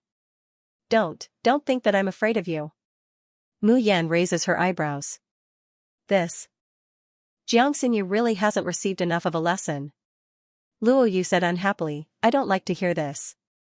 If you want to call Lu Ruomin a slut, then go ahead. Why bring my sixth senior sister into this? You have fellow disciples, don't tell me we don't have any? You dare to bully our sixth senior sister? Do you believe that I won't strip all of you naked and leave behind a portrait? When Jiang Xinyu heard Luo Yu say that she had stripped everyone naked, she unconsciously recalled her miserable state in the Mirror Moon Mountains. Meeting Mayan's eyes that seemed to be smiling yet not smiling, she quivers and shivers. Then, her brain processed Luo Yu's words. Looking at Mayan and Luo Yu's distant expressions towards Lu Ruoxuan, she asked suspiciously, are you really not in cahoots with this slut? Jiang Xinyu was originally filled with resentment towards Mu Yan's group. When she heard Ling Yuma's words, she only felt comfortable all over. She wished she could make Ling Yuma her confidant. She was disgusted by Lu Ruoxuan's usual behavior. But the fellow apprentices around her, including her brother, were all deceived by this woman's appearance. Even if they didn't dare to say it out loud due to their status. However, he secretly felt pity for that bitch, Lu Ruoxuan. Instead, he treated her coldly. In particular, when Lu Ruoxuan was in power, she instigated discord in front of her brother and father, causing her to receive a punishment that was neither too big nor too small. Jiang Xinyu hated her to the bone. But it was clear that this slut had done such a big mistake, but her father and brother still tolerated her. Even her fellow apprentices felt that she was wronged. Thinking of this, Jiang Xinyu gritted her teeth. She raised the whip in her hand again and ruthlessly lashed it towards Lu Ruoxuan. This time, she aimed directly at Lu Ruoxuan's face. Lu Ruoxuan screamed and rushed towards Mu Yan, crying, Mu Yan, we have gone through trials and tribulations together, and also experienced the sect selection together. Can you save me? I know you're a kind-hearted person. You won't just stand by and watch me get beaten up, will you? At this time, Jiang Xinyu lashed out with the whip again. Lu Ruoxuan had already arrived in front of Mu Yan. When the whip came, she dodged it. This dodging naturally exposed Mu Yan, who was in front of her. If this whip were to land, Mayan's face would probably be drenched in blood. If Jiang Xinyu saw someone else, she might stop. It was obvious that the person she wanted to hit was Mu Yan.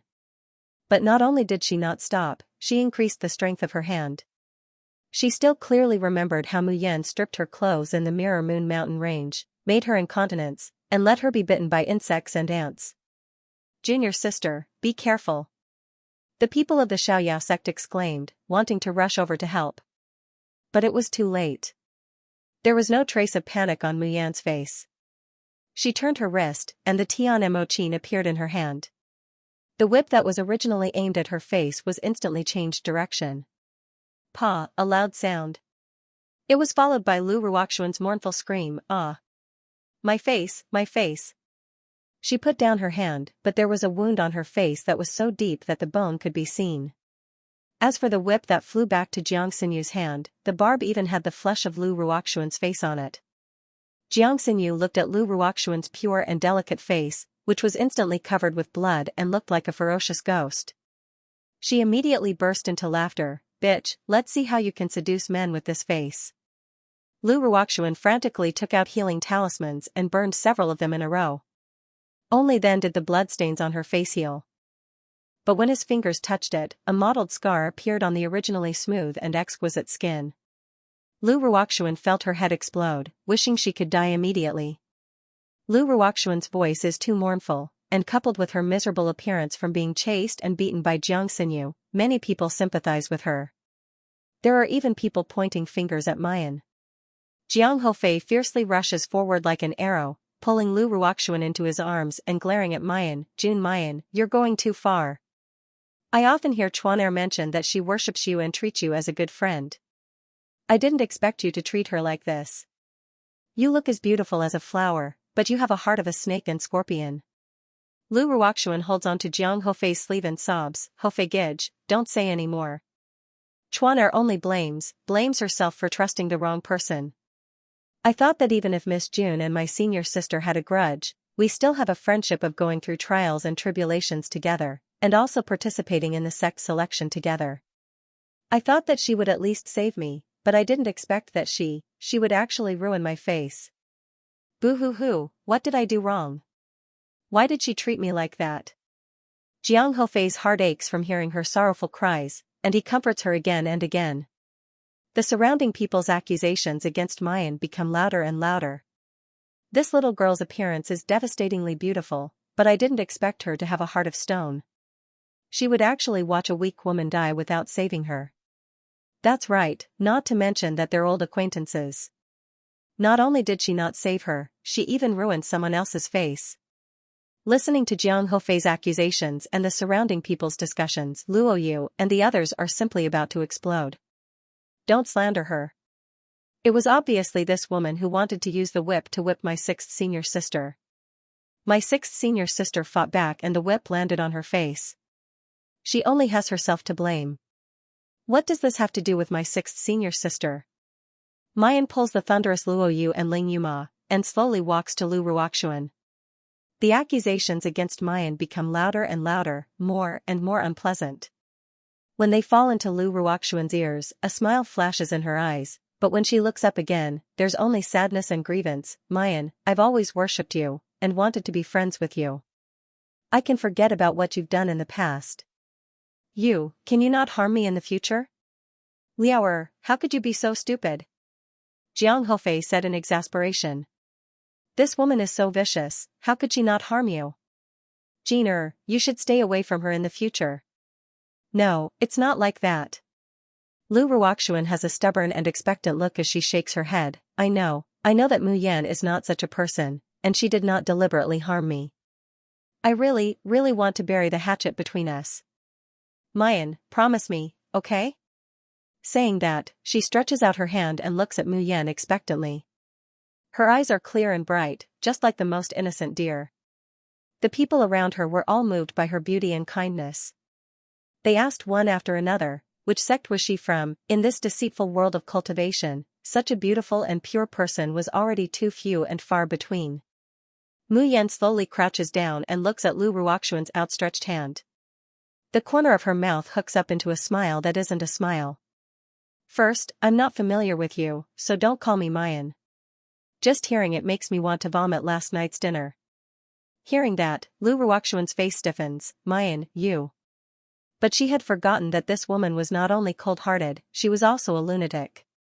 Mu Yan raised her hand and a dagger appeared in her fingertips. The blade of the dagger glowed with a green light. The cold metal touched Lu Ruoxuan's newly healed scar. Mu Yan's smile became even more charming. "Secondly, it's not the first time you've done something like moral blackmail in public. But you'd better think back carefully. Will this method work on me?" Lu Ruoxuan's face paled even more. She suddenly remembered the heavenly fragrance tower. So many innocent girls' lives were in Ming Yuqing's hands. But this woman did not care at all. She watched them die and insisted on taking revenge on Ming Yuqing and the clan selection in the Windless Square. This woman did not even kill a single-horned rhino. She only stole other people's points and climbed to first place in the end. At that time, she had never been afraid of gossip. Later, when Qian Feng threatened her as an elder of the Lifire clan, she had never been afraid to compromise. This woman was a lunatic. But because of jealousy and hatred, she had forgotten this fact time and time again. Lu Ruoxuan's body began to tremble uncontrollably. She desperately wanted to shrink into Jiang Hofei's arms. But suddenly, her body seemed to be controlled and she could not move at all. Jun Muyan, don't do anything. Muyan looked at her panicked expression and patted her face with the back of her dagger. Why are you so afraid? Afraid that I will kill you? Don't worry, I won't. This is the Starry School. You will be expelled if you kill someone. Lu Ruoxuan had just breathed a sigh of relief when she heard Mu Yan continue. Third, since you said that I disfigured you, then if I don't make this matter true, wouldn't I be letting down your repeated framing? As soon as she finished speaking, the dagger in her hand suddenly slashed. The strength and angle of the slash were extremely precise, almost exactly the same as the one Jiang Xinyu had slapped Lu Ruoxuan's face.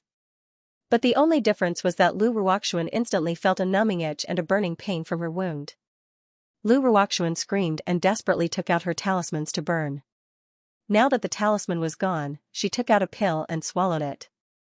But when she took out the Lioli glass to look at her face, she found that there was an extremely obvious scar on her face. This scar was no longer the faint color of flesh, but a dark red. It looked like a giant centipede was crawling on her face, looking exceptionally ferocious. Ah! My face, my face! Lu Ruoxuan screams madly at Mayan. Jun Mayan, what did you do to me? Mu Yan carelessly says, I've said it before, I've confirmed the crime you put on me. If it was said that the whip wound just now, even if it left a scar, it could still be healed with medicine. But at this moment, Mu Yan had seeped into the wound with colored poison. It would not cause any substantial harm to Lu Ruoxuan, but this obvious black and red scar would accompany her for almost the rest of her life. Unless there was an extremely skilled doctor who used rare medicinal herbs to treat the wound, it would be impossible to remove the scar. Due to Lu Ruoxuan's heaven-defying luck, Mayan can't guarantee that she won't be able to get rid of the scar on her face one day. Lu Ruoxuan shrieked and threw herself at Hua Mayan, trying to scratch her face. But Mu Yan just casually takes a step back and she falls to the ground in a sorry state. Jiang Hofei quickly helped her up. Ruoxuan, are you okay? In his arms, Lu Ruoxuan cried in despair and anger, Brother Hofei, she ruined my face. You have to take revenge for me, you have to take revenge for me. Jiang Hofei stood up angrily and waved his hands, ordering his fellow disciples to capture Mayan. The 5 from the Xiaoyao sect had already rushed over and stood in front of Mayan. Even Yun Ruhan, who had a good temper, said coldly, who dares to touch our little junior sister? The people from the mountain-breaking sect felt the murderous intent in the air. Their faces turned pale and they took a few steps back.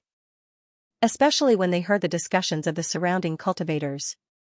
Do the people from the mountain-breaking sect know that the 7 from the Xiaoyao sect almost defeated the strongest Jingdan teacher?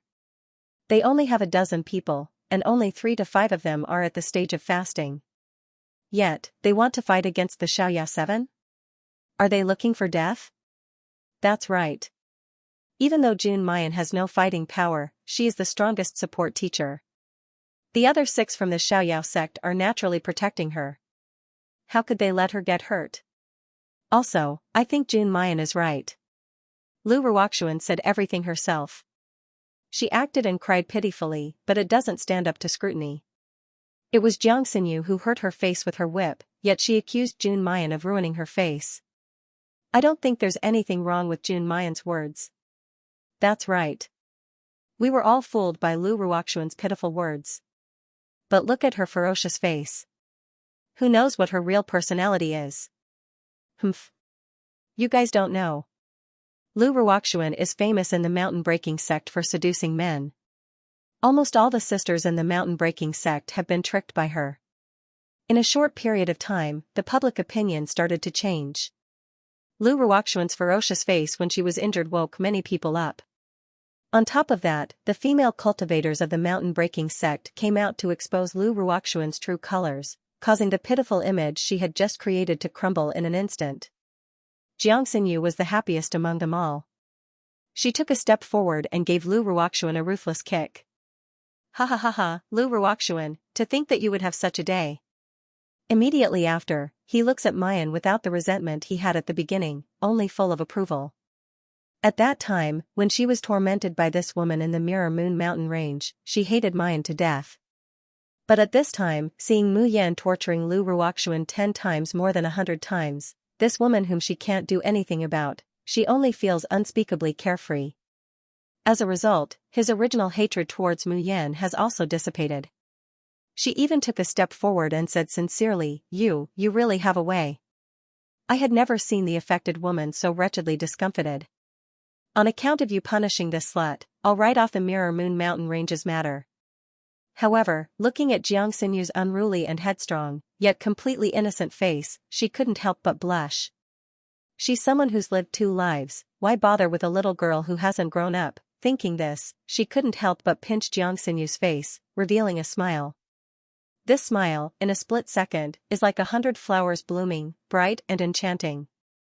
Xianxia stares blankly staring at her for a long time, unable to come back to her senses. She didn't even notice that her face was being pinched. You're so beautiful, so much so that she's not the least bit inferior to the Gongzi she saw in the Mirror Moon mountain range. When she realizes what she's saying, Xianxia's face flushes red.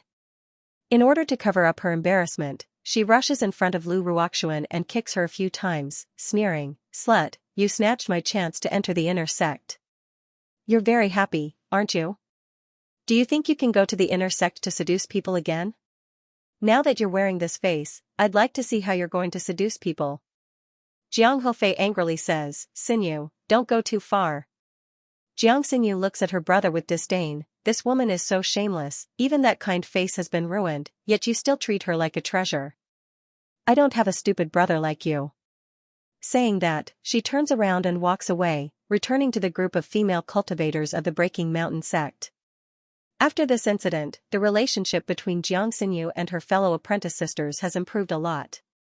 Several people are laughing, pointing at Lu Ruoxuan, their faces full of ridicule and disdain. Occasionally, Jiang Xinyu would look in Mayan's direction, her round face flushing from time to time. Jiang Hofei looks at the wounds on Lu Ruoxuan's face and body with heartache, emotionally saying, Jin don't worry, no matter what you become, I won't despise you. Lu Ruoxuan's tear-stained eyelashes droop, covering the bone-chilling light in her eyes.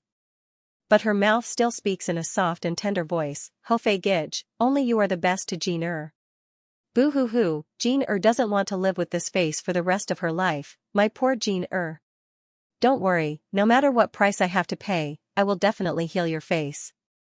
After seeing all kinds of flight-type magic weapons in the Windless Square, Mu Yan had always been very envious and wanted to experience it. However, the Xiaoyao sect was too poor. It was not easy for them to feed themselves, let alone buy expensive flying treasures. But today, she finally experienced the feeling of sitting on a flying magic treasure. Standing on the deck of the spaceship, he could feel the breeze brushing past his ears. Gazing into the distance, one could see a clear blue sky. Bending down, one could see a vast expanse of clouds, mountains, and rivers stretching for thousands of miles. This feeling was simply too great. Look at you. Seven Brilliance's disdainful voice resounded in his ears, a mere low-level flying artifact is enough to make you this happy. Don't tell anyone that you're my master. What kind of treasure is this spaceship? It can only fly up to 1,000 meters in the air. Do you know that in the future, this Tian Mo-Chin's complete form can escape beyond the 9 heavens, even shatter the void and soar tens of thousands of miles? Mayan sneers, you also said that it's the complete form. Qi Xiaohuang, then please tell me, how long will it take for the Tian Mo-Chin to reach its complete form? Seven Brilliance choked on his words. Qi Huang. So aggrieved. Not yet. TSK, since you can't, what are you blabbering on for? Go back and play toddler chess. Jun Mayan. Qi Huang was furious. Do you believe that I will kill this stupid bird right now so that you will never find your son again? Little Phoenix. What does this have to do with me? This bird is very innocent, okay, woo-woo, little brother, why aren't you back yet? Xiao is going to be killed by the Demon King. Seeing that Qi Huang was really angered to the point of exploding, Mayan smiled lightly and entered the space with her divine sense. With a light wave of her hand, a set of red clothes was thrown in front of Qi Huang. Qi Huang was startled, the anger on his face instantly turning into dullness. He couldn't recover for a while. What are you doing? Mayan touched her nose and said with some pain, do you know how long I looked in Tianguang ruins before I found clothes and jewelry that can be worn by a soul? The key is that it's extremely expensive. As she spoke, she waved at Little Phoenix. Little Phoenix immediately flew over obediently. Mayan put a small golden phoenix crown on Little Phoenix's head. Little Phoenix immediately felt a stream of clear water flowing into its body. Its round red eyes lit up. Pretty sister, is this for Xiao? Mayan smiled and nodded. Do you like it? Yes. Xiao nodded heavily and kept spinning in the air with the golden crown. Xiao likes it very much. Pretty sister, is Xiao nice? Is Xiao the nicest bird? Hee, when little brother and fat rabbit come back, Xiao must show it to them. Mayan smiled gently at Xiao who was playing happily in the air, but there was a trace of longing in her eyes. She hadn't seen her Xiaobao for so long, she wondered if he had grown up. She had bought so many clothes. Would Xiaobao be able to wear them? Hopefully, she would be able to find her baby in the starry school this time. Hey, Jun Mayan. Qi Huang's somewhat distorted voice suddenly came to her ear. Mayan looked back and saw the young man in new clothes, and was a little stunned. His face was like the moon in mid-autumn, and his color was like the flowers in the dawn of spring. However, she was graceful and unparalleled in her charm. Qi Huang bites her lips, a blush appearing on her white jade-like cheeks. Jun Mayan, what do you mean? Only praising the stupid bird, but not the supreme one? Don't tell me it doesn't look good on me? No. Mu Yan mutters, I just didn't expect that my family's Qi Xiao Huang would actually be such an alluring and incomparably beautiful man. If you're released, you'll definitely be able to eat both men and women. Anyone who sees you would want to pounce on you. The blush on Qi Huang's face instantly spread to his ears. He wanted to say something, but Mu Yan heard someone shouting outside and quickly left. Qi Huang looked in the direction where she had disappeared and lay on the grass hatefully. However, he suddenly thought of something. He quickly changed out of his new clothes. Stupid Jun Mayan. Qi Huang mutters, don't you know that Ben Jun's clothes can be changed at will? Idiot. Although he said this, he carefully put it away. He didn't hide it in the space, but instead put it under his head. After a while, he felt that something was wrong. He took out the clothes and gently and carefully held them in his arms. Then, with a shallow and innocent smile, she fell asleep. It would be great if the great devil could sleep all the time. The great devil looks so good when he sleeps, he's 1/10, no, 100th as good looking as little brother.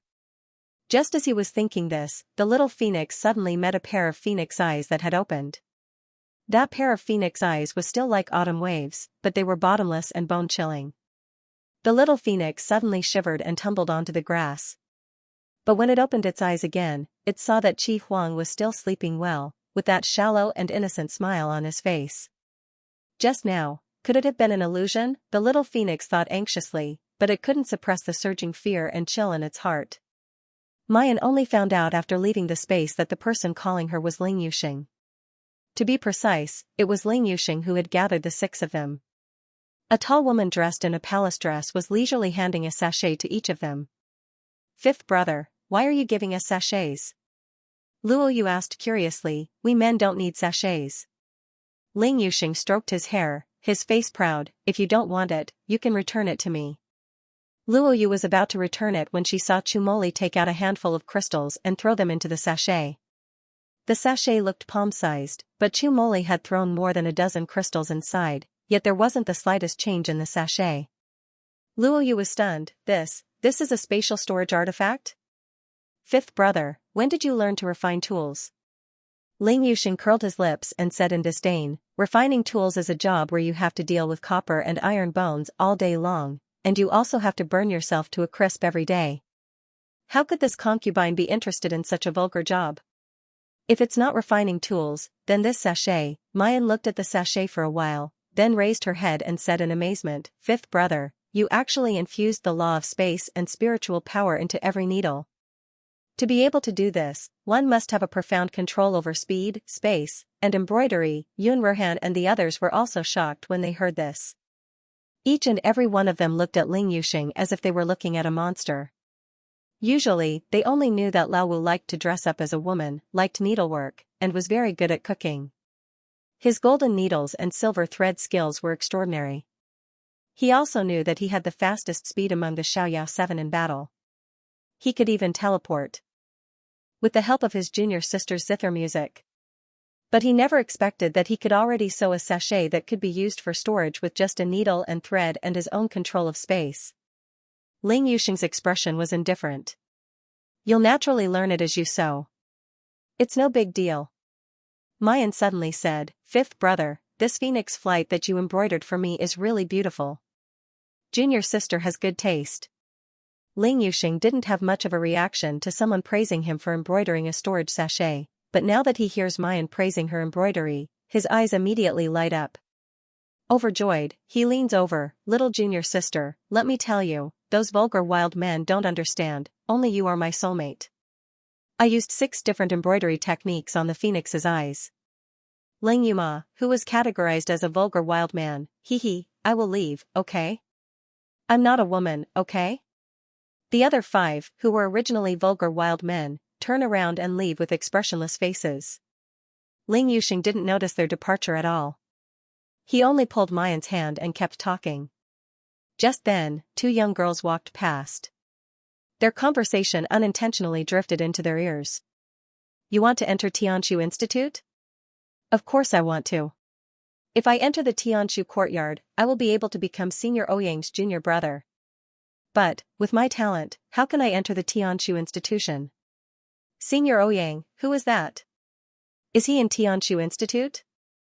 I heard that Tianshu Institute never recruits more than 10 people every year. Isn't that obvious? Senior Ouyang is a rare genius of our cloud-penetrating city in 100 years. Even the city lord of our cloud-penetrating city speaks highly of him and wishes to betroth his daughter to him." Mu Yan suddenly realized that Ling Yusheng, who was talking excitedly and spittle, suddenly stopped. His expression became dazed and blurred. Fifth brother, what's wrong?" "Nothing." Ling Yusheng suddenly came back to his senses. I suddenly remembered that I still have something to do." Without waiting for Mu Yan's reaction, he lowered his head and left. Mu Yan frowned slightly, deep in thought. She felt that Ling Yusheng's reaction just now was like he was running away, or like he couldn't suppress his emotions anymore. What happened just now, A day later, the huge spaceship floated in the air and slowly descended. "Oh my god, this is Starry School. It's so beautiful."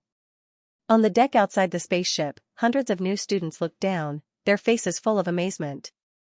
Passing through the clouds and descending, there was a huge dipper shape on the vast land. From Dokue to Dohandle.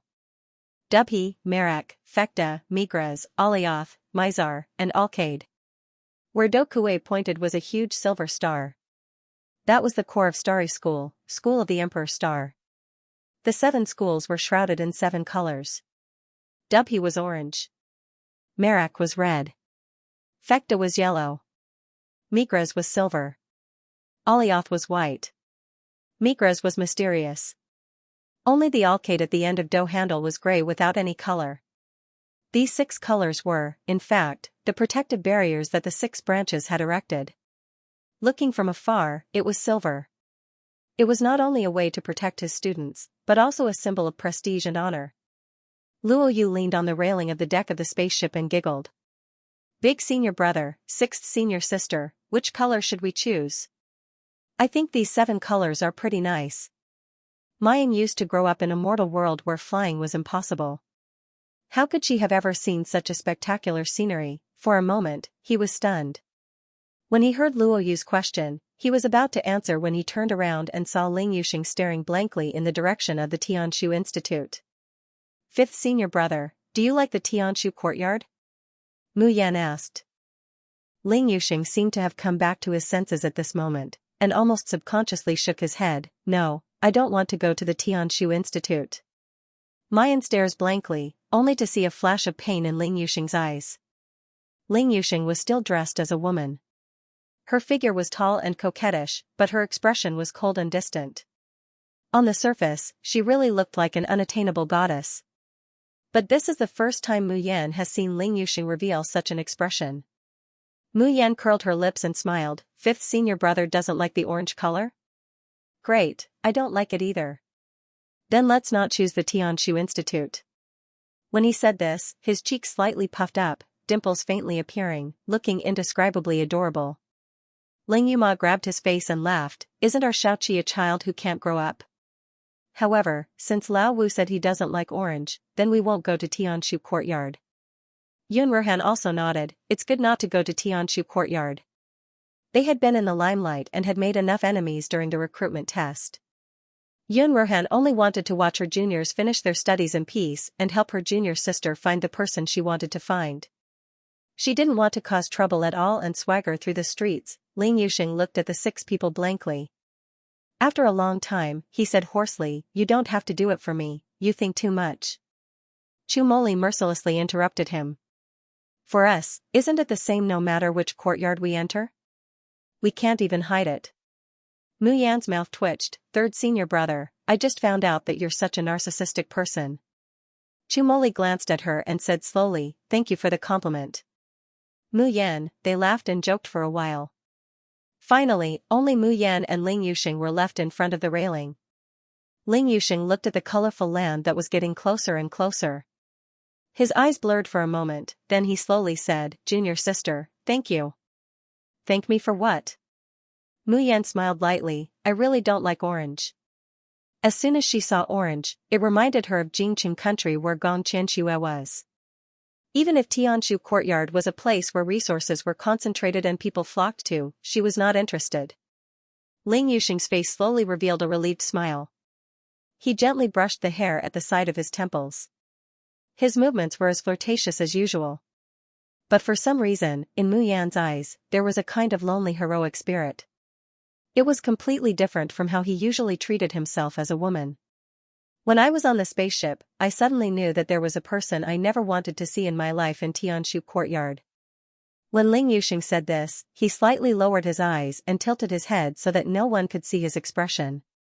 But Mu Yan inexplicably felt that fifth senior brother was emitting a sense of desolation that was close to despair. The flying ship descended lower and lower until it passed through the silvery purple protective shield of the School of the Emperor Star.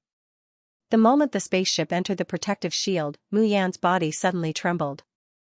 At the same time, Qiuqiu's excited voice sounded beside her ear. Little big brother, it's little big brother. Qiuqiu sensed little big brother. But it disappeared immediately. This time, Mu Yan didn't rush to question the little phoenix. Because in that instant just now, she'd sensed the shackles that connected her heart to Xiaobao. However, it also happened in an instant. She only sensed it the moment the spaceship passed through the protective shield. However, this feeling soon disappeared completely. Mayan tightly clenches her hands into fists, exerting herself to suppress it, so that her body won't tremble, so that her expression and movements won't lose control. She told herself over and over again, Jun Mayan, don't worry. You're already here. Even if you flip the entire Starry School upside down, you'll definitely be able to find the treasure. At the very least, she was now certain that her Xiaobao was 100% safe. At the very center of the School of the Emperor Star was a huge square called Tai Square. As for Mu Yan and the other new students, they were placed on the Tai Plaza. In the next few days, the new students would listen to the Starry School's teachings on Tai Square. Among them were the Starry School's rules, principles, and principles. There were also teachers and students from the various branches recommending themselves and recruiting elite cultivators. These days would last for 3 whole days. These 3 days were called the Starry School's entrance ceremony. In a hall next to Tai Square. A few girls were gathered together, whispering to the new students who had just disembarked from the spaceship. I heard from the returning teachers that there are quite a few geniuses in this batch. Maybe even Tianshu Institution will have a few new students this year? Yeah, look, isn't the guy who just got off the spaceship handsome and tall? Haha, so what if he's handsome and outstanding? Who can compare to Mingzhu's brother, Senior Ouyang? Hearing this, the most beautiful and cute girl among them could not help but smile proudly, although she tried her best to control herself. Mingzhu, you're so lucky to be Senior Ouyang's sister. That's right, Senior Ouyang is cold and distant to everyone, but he is extremely fond of Mingzhu, his younger sister. We're so envious of him. Last time, I even saw Senior Ouyang come to our Yuhing branch to give something to Mingzhu. At that time, the entire Yuhing branch was in an uproar. I even saw Senior Ouyang smile gently at Mingzhu. If it was me, I would definitely drown in Senior Ouyang's smile. A sweet joy flashed through Ouyang Mingzhu's eyes, but she defended herself. It's not as exaggerated as you say. Brother is just giving something that mother asked him to give to me. I'm his only sister. Of course he would smile at me. What's so strange about that? Why don't you take a look? Senior Ouyang is usually indifferent and aloof. He rarely has any expression on his face. Apart from you, who else have you seen him smile like that? Hearing this, Ouyang Mingzhu was still smiling at first. Suddenly, she seemed to think of something and the joy on her face faded. Who else have you seen him smile like that but you? In fact, there was. In the past, her brother was extremely patient, spoiled, and gentle to that person, even more than he was to her. No. Ouyang Mingzhu suddenly came back to her senses and subconsciously shook her head, a trace of annoyance flashing in her eyes. What was wrong with her? Why did she suddenly think of that unlucky person? His brother hated him to death, didn't he? That kind of disgusting monster, that kind of shameless pervert. How could he be compared to her position in her brother's heart? As Ouyang Mingzhu was thinking, suddenly, someone beside her let out a gasp of surprise. Look at the two ladies who just walked down, they are so beautiful, especially the one in front, she is 100 times more beautiful than Mingzhu. No, Mingzhu, that's not what I meant. Ouyang Mingzhu frowned. No woman would want to lose to others in terms of appearance. However, she wouldn't get angry over such a trivial matter. She just sneered and turned around to slash. However, as soon as she looked over, Ouyang Mingzhu's pupils constricted. Why is he here?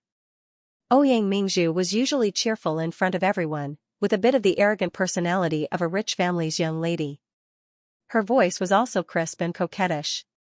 But at this time, when her voice suddenly rose, it was like the cry of a chicken that had its throat pinched, scaring all the other female cultivators of Yuhing Courtyard and the surroundings. Mingzhu, what's wrong? Do you know someone among the new students? Ouyang Mingzhu stared in one direction, her face turning green and white. Suddenly, she strode in that direction. On Tai Square, the country bumpkins of the Xiaoyao school were looking around excitedly. This is Starry School. It's so grand, so beautiful. Our entire Xiaoyao school combined is probably not even as big as a toilet in this school. The school is so beautiful. The school uniforms are beautiful too. They're colorful. I like the red one the most. Only Mu Yan was absent-minded. She kept releasing her divine consciousness to sense the surroundings. She hoped that a miracle would happen and she would find Xiaobao. However, the result was disappointing. Ling Yuxing, it's really you. Suddenly, a sharp female voice came into the 7 people's ears. Ling Yuxing shuddered and his back stiffened. He slowly turned around. There seemed to be countless waves surging in his eyes. His face paled, but when his gaze met Ouyang Mingzhu's, it turned into coldness and calmness. Ouyang Mingzhu. Strong hatred and disgust exploded on Ouyang Mingzhu's face. Why are you here? Do you want to pester my brother? Ouyang Mingzhu's voice was very loud. In an instant, both the new and old students were attracted to her. There were not many students in Starry School who did not know Ouyang Mingzhu. Naturally, they also knew who her brother was. If Tianshu Institute was the most outstanding institute in Starry School, Ouyang Qing was the brightest star in the Tianshu Institute. Until now, no student could surpass his talent and ability. In the many years of Starry School's entrance examinations, he was also the only one who defeated a Golden Core mentor alone. In the Starry School, many people saw Ouyang as their idol, and many female cultivators saw Ouyang as their dream lover. Ouyang Mingzhu's treatment in the Starry School was extremely good. The biggest reason was not her illustrious background, but her identity as Ouyang's younger sister. Ouyang, who was usually cold and taciturn, was only amiable towards his younger sister. As a result, both male and female cultivators hoped to get close to Ouyang through her. At this moment, seeing Ouyang Mingzhu pointing at a tall and beautiful woman and scolding her for pestering Ouyang, everyone immediately whispered and pointed at Ling Yuxing. Ling Yuxing pursed his lips. His face was pale, and he remained silent. However, Ouyang Mingzhu revealed a disgusted expression. She gritted her teeth and said, "You have nothing to say now that I've exposed your dirty thoughts? Ling Yuxing, why are you so disgusting? Didn't my brother tell you to scram and never appear in front of him? Otherwise, even if he were to die, he would never appear on this land." "Pfft, you shameless pervert, do you think I will believe you?" Ouyang Mingzhu roared, suddenly took a step forward, and was about to throw her hand towards Ling Yuxing's face. "Since the beginning, you have been using this neither human nor ghost appearance to pester my brother. I feel disgusted when I see you. Didn't I tell you to scram? Otherwise, every time I see you, I will beat you up." She raised her palm and ruthlessly threw it towards Ling Yuxing's face. However, before it could touch Ling Yuxing's face, it was ruthlessly grabbed in the air.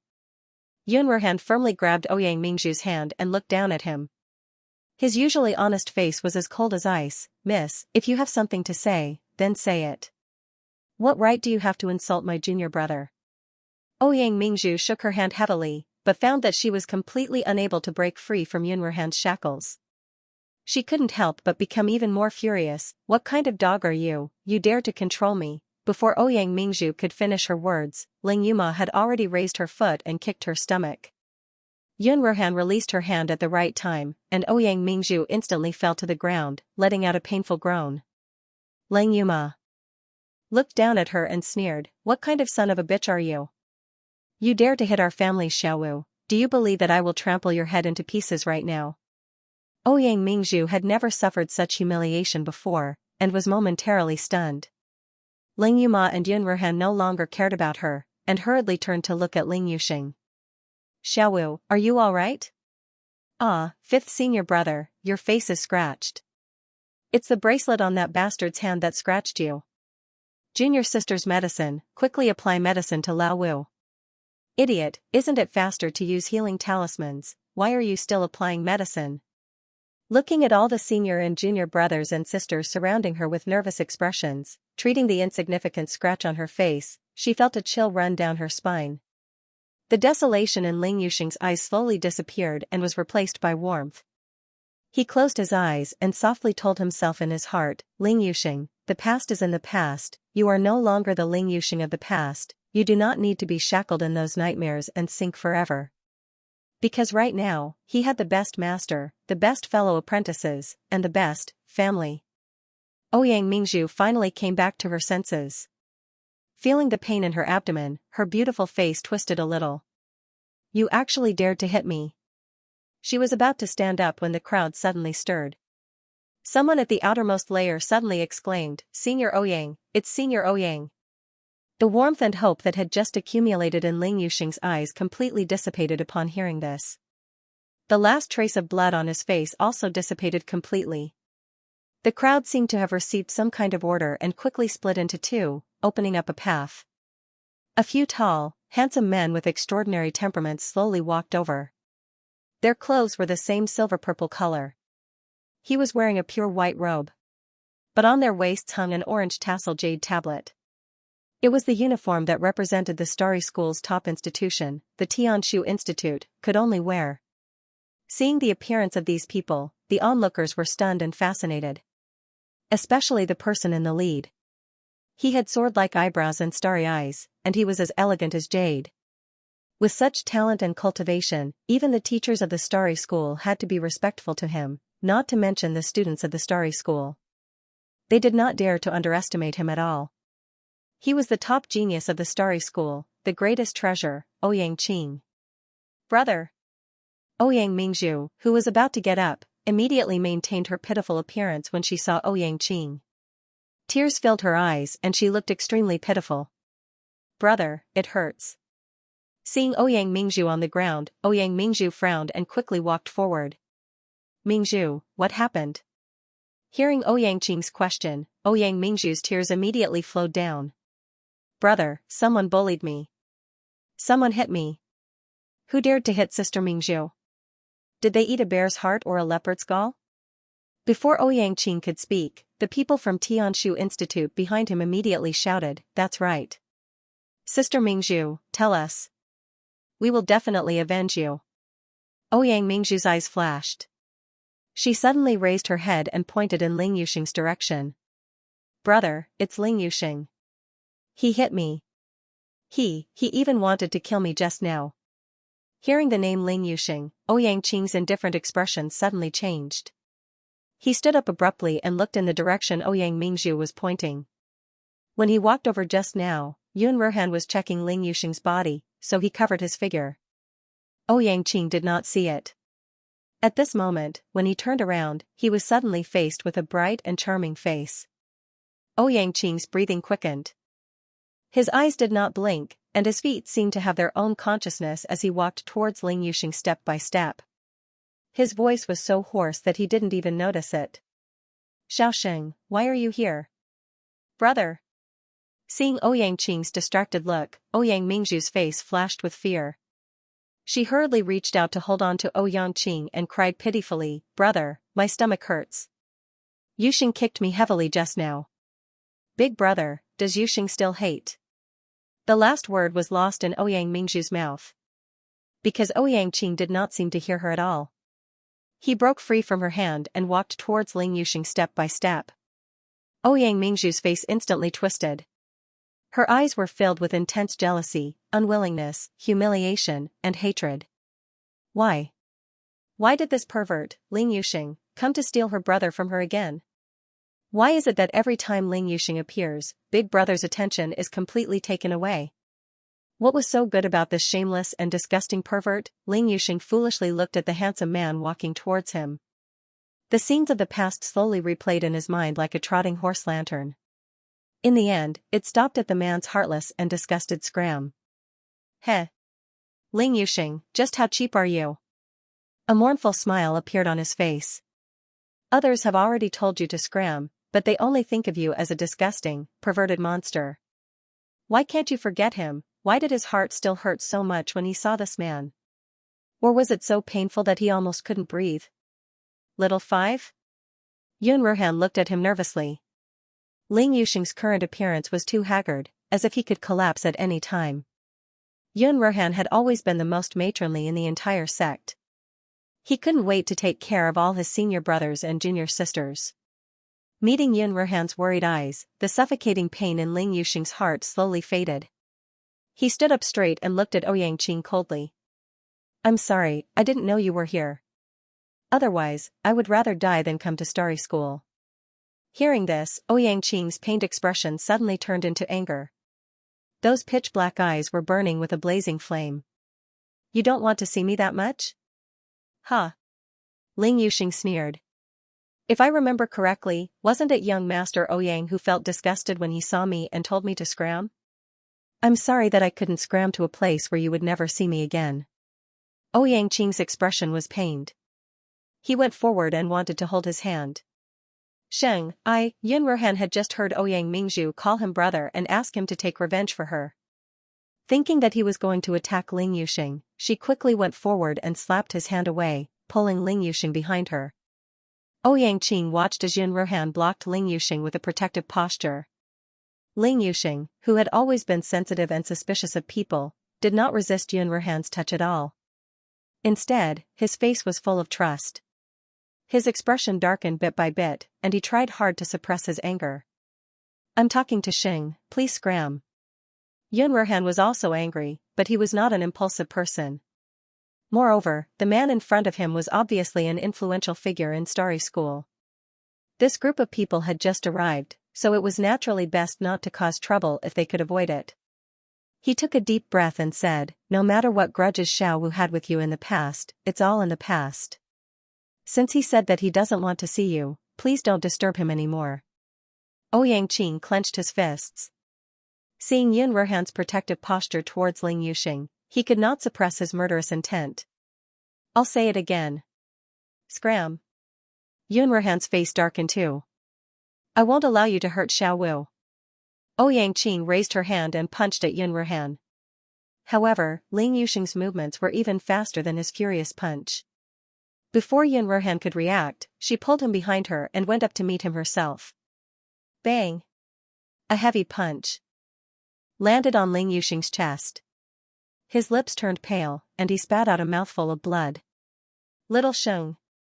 Little Fifth elder brother." Mu Yan hurriedly rushed forward and quickly burned a talisman to heal the injuries in Ling Yuxing's body. Even so, she was still worried and fed him another pill. Ouyang wanted to go forward but was angrily pushed away by Luo Yu. With Yun Ruhan's support, Ling Yuxing slowly walked toward Ouyang, a self-mocking smile on his face. After this slap, has the young master's anger at seeing a disgusting person like me dissipated enough? Ouyang lips trembled slightly. "Little Sheng, I'm not." He hadn't even finished speaking when Ling Yuxing's expression suddenly became solemn, and a piercingly cold killing intent appeared on her elegant face. "It doesn't matter how young Master Ouyang wants to vent his anger on me, but if you dare to touch my fellow brothers and sisters, I promise that even if I have to risk my life, I will definitely stop you." The pain on Ouyang face suddenly turned into a monstrous rage the moment she heard this. He stared at Ling Yuxing with eyes filled with disbelief, shock, and anger. "Ling Yuxing, you're fighting me for someone else's sake." Ling Yuxing's face was cold and his eyes were resolute. "They are not others, but the most important family members of my life." At this moment, Ouyang almost wanted to roar. "What about me? Then what am I?" However, when she met Ling Yuxing's resolute and emotionless eyes, she couldn't help but sigh. His voice seemed to be stuck in his throat, unable to utter a single word. There seemed to be a patch of thorns fiercely scratching at his heart. The pain made him bleed profusely. Ouyang closed her eyes to hide the redness in her eyes. "Good, good. Ling Yuxing, you're good." With that, he leaped onto the enlarged flying sword. "Brother! Wait for me!" Ouyang screamed and wanted to pounce on him. However, Ouyang did not seem to see her at all. The flying sword flew into the sky and disappeared without a trace under Ouyang exclamation. The people on the Tai Square who were watching this scene were all stunned. Everyone cast bewildered and jealous gazes at Ling Yuxing. Just now, Ouyang attitude towards this woman was really too strange. It was completely different from the cold and distant attitude he usually showed to others. In particular, the few people from the Tianshu courtyard who followed Ouyang all year round were extremely shocked. When did their boss not have a straight face and not understand Moon Breeze? Even when facing Ouyang, his only sister, he didn't have much gentleness on his face. But today, facing this beauty, he actually showed so many expressions. He had even completely forgotten about his younger sister, Ouyang. What happened to Senior Ouyang? Why did he treat Mingzhu like this? Isn't Senior Ouyang usually very gentle to Mingzhu? Also, why was Senior Ouyang so gentle to that woman just now? Could it be that he likes that new girl? Who is that woman? I can't believe I'm so lucky to be able to gain Senior Ouyang's favor. The jealousy of the surrounding female cultivators entered Ouyang's ears. She finally couldn't take it anymore. She abruptly turned around and roared hysterically at Ling Yuxing, "You shameless pervert. You're obviously a man, but you actually like my brother who's also a man. In the past, you used Big Brother's brotherhood to seduce him, and now you're dressed like a fox. You're disgusting." Whoosh! When Ouyang said this, the entire Tai Square completely exploded. Oh my god, what did I hear? Men like men? You're clearly a man, but you're wearing women's clothing? Isn't that a pervert? God, why do good men not like women, but like men? He's disgusting. No wonder Senior Ouyang acted so strangely just now. Previously, Senior Ouyang must have been bewitched by him and treated him as a brother. I never thought that this disgusting pervert would actually covet Senior Ouyang. Ugh, I don't want to be in the same academy as such a disgusting pervert. Ouyang Mingzhu hid the craziness and smugness in her eyes and acted like a worried sister. She choked and said, Ling Yuxing, I'm begging you. Let go of my brother? In the past, he treated you as his best brother and always protected you. In the end, the scandal of you liking other men was exposed and almost destroyed him. Your Ling family is at most a servant in the Ouyang family. Big brother didn't care about your low birth and brought you up since you were young, letting you enjoy the same treatment as the Ouyang family's young master. Is this how you repay him? A trace of viciousness flashed across her eyes. She put her hand to the corner of her eyes to wipe away her tears. Do you know how strong my brother's reaction was after you left? He hates men the moment he sees them, and he doesn't want to come into contact with other men. Because when they get close, he will think of your dirty thoughts and feel disgusted. Do you know? He has become more and more antisocial these years. It's all your fault. Now that he has come to the starry school and slowly walked out of it, why do you still appear in front of him? Ouyang Mingzhu grabbed Ling Yuxing's hand, her nails almost digging into his flesh. Ling Yuxing, I'm begging you. On account of the Ouyang clan and my brother's kindness, can you drop out of school and leave the starry school? Ouyang Mingzhu's words were like a knife stabbing into Ling Yuxing's heart. He thought of the distant past, the memories that had been sealed for a long time. He had followed the outstanding young master since he was young. Year after year, day after day. The young master was so good to him. All the food, clothing, and even precious treasures, as long as the young master had a share, he would have a share. Even the servants in the mansion knew how much the brilliant young master Ouyang doted on and protected the beautiful youth by his side. In the Ouyang clan, one could even be disrespectful to Ouyang Qing, but definitely not to the young man. Time passed in the blink of an eye. They had grown up. Ling Yuxing did not know when his gaze towards the young man beside him had changed from admiration to deep, unforgettable love. He knew how dirty and taboo that kind of love was. But he could not extricate himself from it, until there was no turning back. Therefore, it was not Ouyang Qing's fault. It was no wonder that Ouyang Qing detested him, and disgusted him. He could only blame himself for being delusional and becoming a fool. Ling Yuxing suddenly closed his eyes and forced back the tears in his eyes. His hoarse voice seemed to be broken as it spilled out from between his teeth. Okay, I'll answer. Oh, if Ouyang Qing doesn't want to see my fifth senior brother, why don't you ask him to drop out of school? Ling Yuxing hadn't finished speaking when he was interrupted by a clear and melodious voice that was like the sound of nature. And Ouyang Mingzhu's wrist was also long and slender, and her slender, jade-like fingers clasped it. Ah! Ouyang Mingzhu let out a cry of pain as she felt her wrist bones cracking. She was forced to let go of Ling Yuxing's hand and looked at the young girl in front of her. It was a face so beautiful that it could make one's soul swoon. Her sparkling peach blossom eyes were filled with ridicule and laziness, but it made people unconsciously want to be intoxicated by it. Mu Yan looked at her coldly with a hint of mockery in her eyes. She said slowly, just now, your story was very nice, but unfortunately, what about your brother? What does it have to do with my fifth brother? Who do you think you are to make him quit school and leave starry school? Others might not have noticed Ouyang Mingzhu's pretentiousness and Ouyang Qing's affection for Ling Yuxing. However, in her previous life, Mu Yan's family had been ruined by Gong Qianxua, a woman with a snake's heart. In her eyes, Ouyang Mingzhu's little trick was nothing more than a drizzle. She was not interested in what Ouyang Qing was thinking, nor was she interested in explaining for him to her fifth brother. However, if Ouyang Mingzhu wanted to bully her fifth brother in front of her, she would have to see if she agreed to it. Ouyang Mingzhu looked into the pair of peach blossom eyes and felt as if she was seen through from inside out. Moreover, the girl in front of her looked so slender and young, but her eyes sent chills down her spine. However, Ouyang Mingzhu quickly regained her senses. She glared at Ling Yuxing, then looked at Mu Yan's group and mocked them maliciously. Aren't you afraid of being infected by that pervert who is neither a man nor a woman? I advise you to stay away from that pervert, or else you won't be able to face others in the future. Who the F***ck are you calling a pervert? Luo Yu stomped her feet in anger. Ling Yuma even drew her sword and was about to attack, but was stopped by Mu Yan. Seeing this, Ouyang Mingzhu was even more pleased. You're a man, but you like your brother who is also a man. You're a man, but you dress up like a girl. If you're not a pervert, then what are you? Mu Yan looked at her deeply. Suddenly, she turned around and hooked her finger at a girl not far away. When the girl saw Mu Yan's picturesque beauty, her soul seemed to be hooked away. She walked over in a daze. Mu Yan reached out and gently pushed the girl's hair behind her ear. Her lips curled into a charming and gentle smile. What's your name? The girl blushed and stammered, I am Xianxia. Xianxia, what a nice name. The young girl's voice was like the sounds of nature, lingering around with a bewitching power. Can you tell me, who is the practitioner you admire and love the most?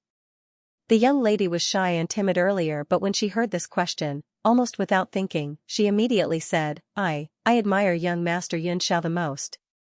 As soon as the words left her mouth, her face turned as red as the sunset. The people around them burst into good-natured laughter. Young Master Xianxia was the idol of the entire Cultivation continent. It was normal for them to adore and love young Master Xianxia. The little girl smiled embarrassedly, her little face blushing, looking indescribably cute. However, Mu Yan was somewhat speechless. How could a random person be a loyal follower of youngest martial uncle?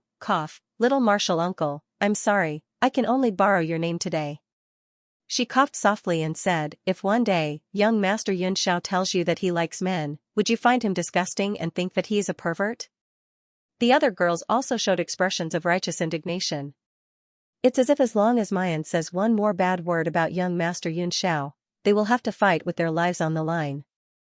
Even the male cultivators were not in favor of the idea. They were not as infatuated with young Master Xianxia as the female cultivators were. However, young Master Xianxia's strength and his title as the #1 sword cultivator in the Cultivation continent were the targets that many men chased and admired. Mu Yan smiles lightly, turning a blind eye to the anger of the people around her. I said if. Moreover, you're not young Master Xianxia, how would you know if he likes women or men? What if he really likes men? Seeing that the little girl is confused, Mu Yan secretly apologizes in her heart and continues to swindle. Moreover, young Master Xianxia has roamed the world for so many years, have you ever seen him being especially close to any woman? It's not entirely baseless to say that he likes men. Bah. Mu Yan silently said in her heart, little martial uncle, for the sake of fifth senior brother, I can only let your reputation suffer. Xianxia has really been led around by Mayan, she's so anxious that her tears almost come out. Even if that's the case, you're not allowed to speak ill of young Master Xianxia. Mu Yan gazes into her eyes, slowly saying, but, don't you think that a man liking another man is a pervert, a disgusting existence? Xianxia's face turned red, and she almost blurted out what she wanted to say, no. Even if young Master Xianxia likes men, he is also the person I admire the most.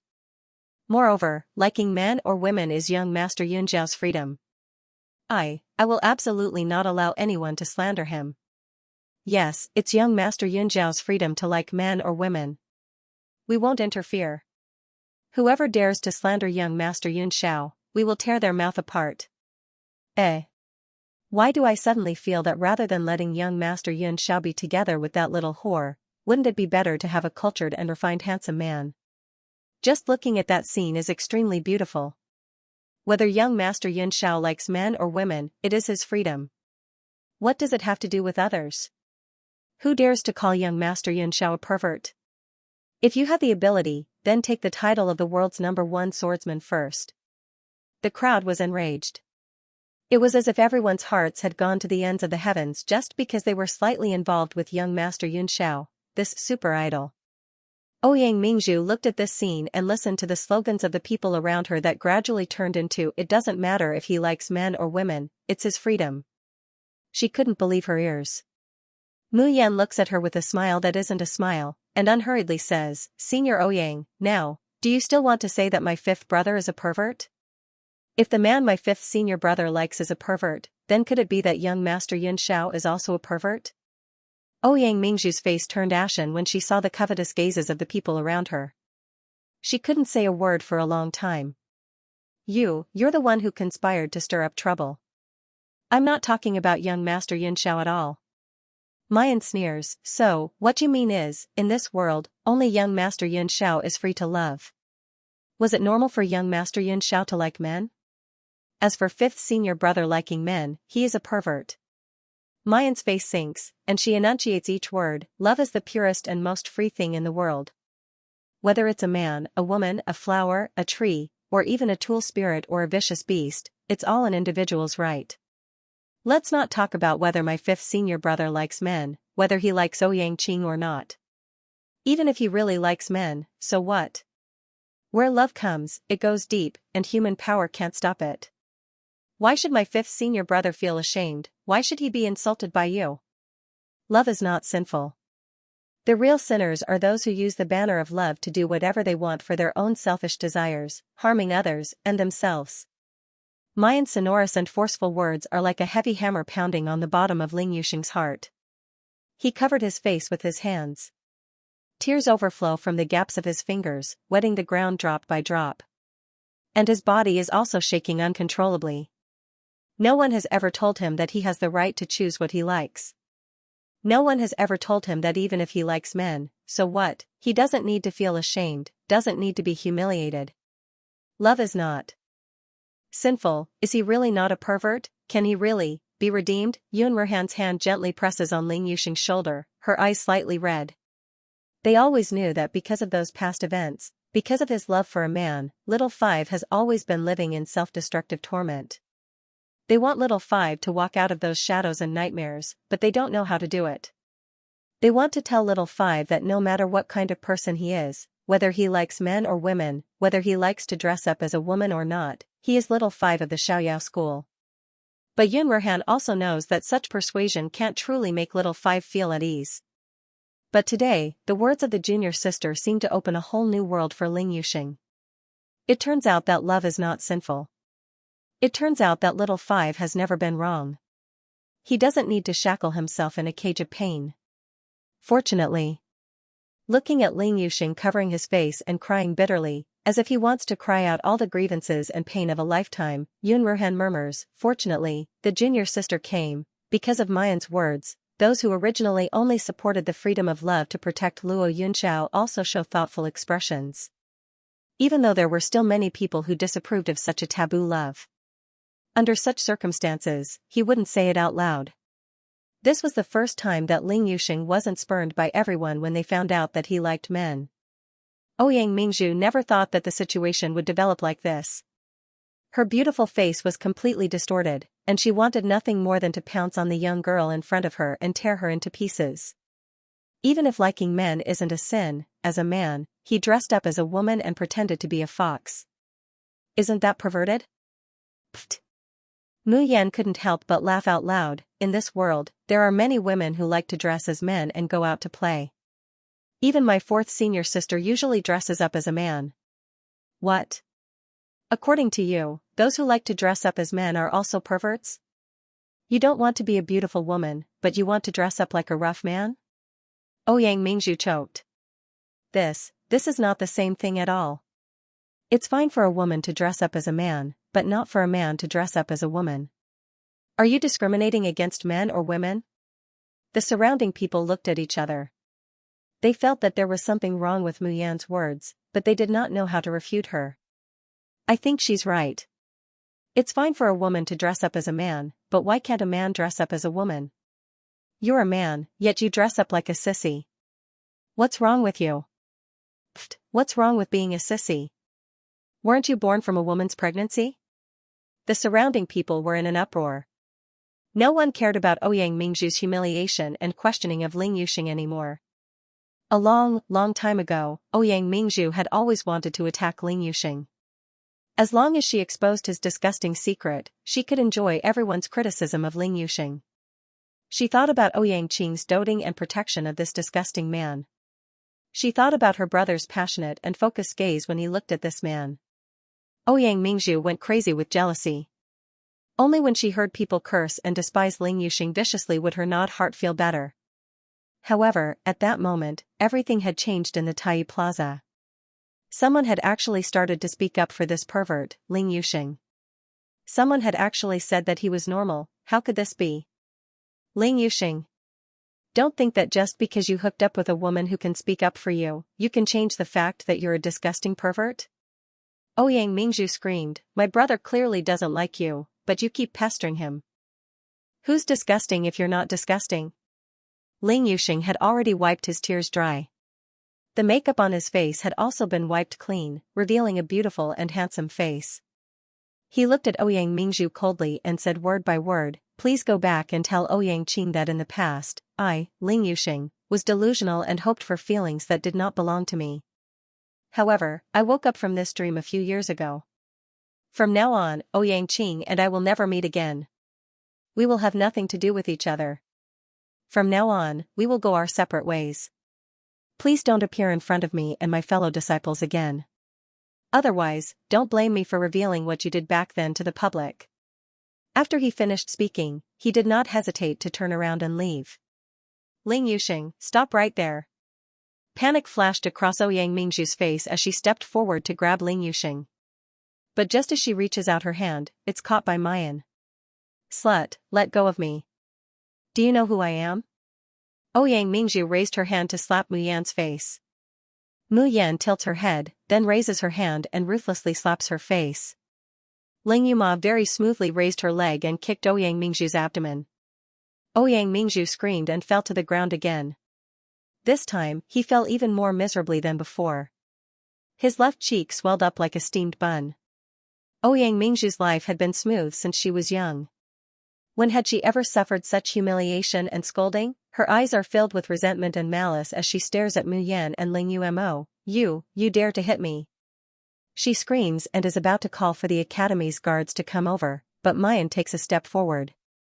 Sticking close to her ear, she whispers, say, do you think that it's disgusting for a man to like a man, or is it more disgusting for a younger sister to secretly love her older brother? Guess how Ouyang Qing would treat you if he knew that you were harboring such filthy thoughts towards him. Mu Yan raises her hand and gently pats her swollen cheek. Her beautiful face was filled with a carefree smile. So, I advise you to be obedient and not cause any trouble. If you dare to cause trouble for my fifth brother again, don't blame me for being rude. After saying that, Mu Yan turned and left with the people of the Xiaoyao sect, smiling. Ouyang Mingzhu was left on the spot.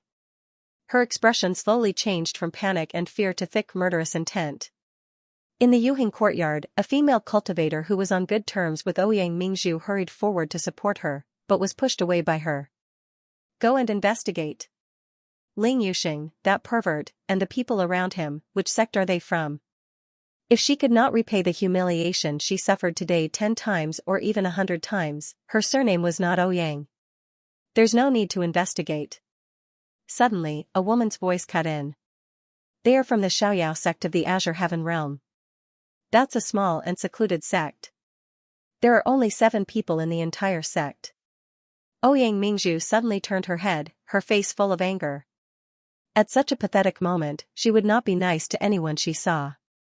But after seeing the clothes of the newcomers, Ouyang Mingzhu narrowed her eyes. You are from the Silver Feather Palace? Hua Biyu nodded proudly. Then, she looked at the direction where Mu Yan had left, and her eyes were full of hatred. Those 7 people from the Xiaoyao school embarrassed our Silver Feather Palace in public. Even my sister Hua Xiangrong hates them to the core. Ms. Ouyang, are you interested in working with us? I want those 7 bitches from the Xiaoyao sect to live a life worse than dogs in the Starry School. Yi Futian's eyes lit up. Ouyang Mingzhu's eyes lit up. Tell me about it first. Because all the new students had to stay in the school of the Emperor Star for 3 days. Therefore, in these 3 days, Starry School arranged accommodation for all the new students. Just as Mu Yan and her group were about to enter the room, they suddenly heard a shy and nervous voice. Miss June. Mu Yan turned around and realized that the person who stopped her was Zhang Zhener, whom she had just called to demonstrate. Mu Yan's attitude towards cute girls had always been gentle. She smiled and motioned for Yun Ruhan and the others to enter the house first. Then, she walked towards Zhang Zhener. What's the matter? Zhang Zhener looked around anxiously for a while before saying in a low voice, I just saw the people from Silver Plume Palace with Ouyang. Senior Ouyang. They might want to attack you guys. You guys must be careful. The people from the Silver Feather Palace were mixed up with Ouyang Mingzhu. Mu Yan slightly narrowed her eyes, her expression cold. However, when she saw the little girl's worried expression, she still smiled warmly. All right, I understand. Thank you for telling me this. Looking at her beautiful smile, Xianxia's little face immediately blushed, and she shyly turned around to leave. But just as she took a step forward, she couldn't help but turn back and ask cautiously, Young Master Yun Xiao, does he really like men? The blue veins on Mu Yan's forehead throbbed, and she barely managed to maintain her smile. That was just an example, it's all right. Xianxia clenched her small fists and vowed solemnly, even if young Master Yun Xiao really likes men, I will support and worship him forever. After saying that, Xianxia runs away, leaving Mu Yan in a somewhat disordered state. She's in fear and trepidation. Of course, what's even more trepidation is that if this matter were to spread out and reach the ears of young martial uncle, Mayan shudders, suddenly not daring to imagine that beautiful scene. At night, just as Mayan is about to enter the space to cultivate, there's a sudden knock on the door. When she opens the door, she sees a handsome and elegant youngster dressed in white under the moonlight. Mayan blinks, then blinks again. Fifth brother? She simply can't believe her eyes. You're really fifth brother? Ling Yuxing shows a somewhat awkward smile and lowers his head. Is this very unsightly? No. How could it be unsightly? Mayan quickly pulls him in. It's so good-looking that my eyes can't move. When fifth brother was dressed as a woman, although he was also delicate and elegant, it was hard to distinguish his gender. But there's always an inexplicable sense of oppression and incongruity. But now that he's dressed as a man, Mayan only feels refreshed. Truly, a young man in white on a scarlet horse, unparalleled in this world. Mayan can imagine that Ouyang Qing was accompanied by such an outstanding youth all day and night, feeling his deep affection. How could she not fall for him? How could she not be moved? It's just that the shackles of the secular world bind their hearts, turning them into strangers. Mayan looks at him deeply. Fifth brother, in fact, you don't like to wear women's clothes, right? Ling Yuxing's eyes flash with pain, but it's immediately replaced by calmness. He laughs self-deprecatingly. When Ouyang Qing hated me in the past, I had thought countless times, is it because I'm a man, that I'm not worthy to like him, that's why he hates me so much? At that time I wished that I was a woman, that I could marry him openly, and stand by his side. Now that I think about it, I was really too stupid at that time. For someone who didn't love me, I actually gave up my dignity, and lived like a completely different person. Mayan gently pats his shoulder, her voice unbelievably soft. Fifth brother, it's all in the past. It's enough as long as you live for yourself from now on. Ling Yuxing reaches out and gently pulls the girl in front of him into his arms. He buries his face in Mayan's hair. His voice is soft and hoarse, as if he is weeping and complaining. Junior sister, thank you. If only I had met you back then.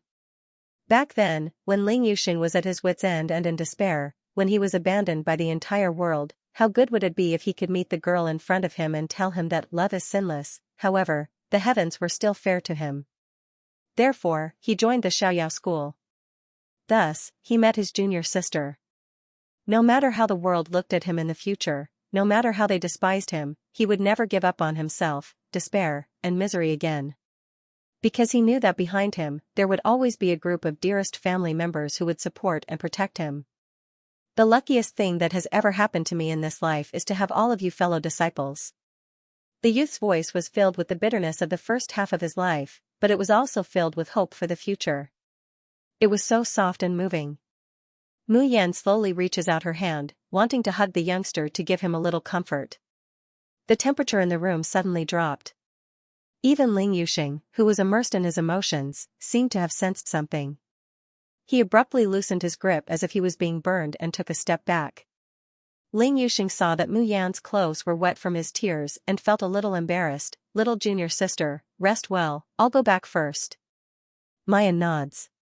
Only then did Ling Yuxing turn around and leave Mu Yan's room.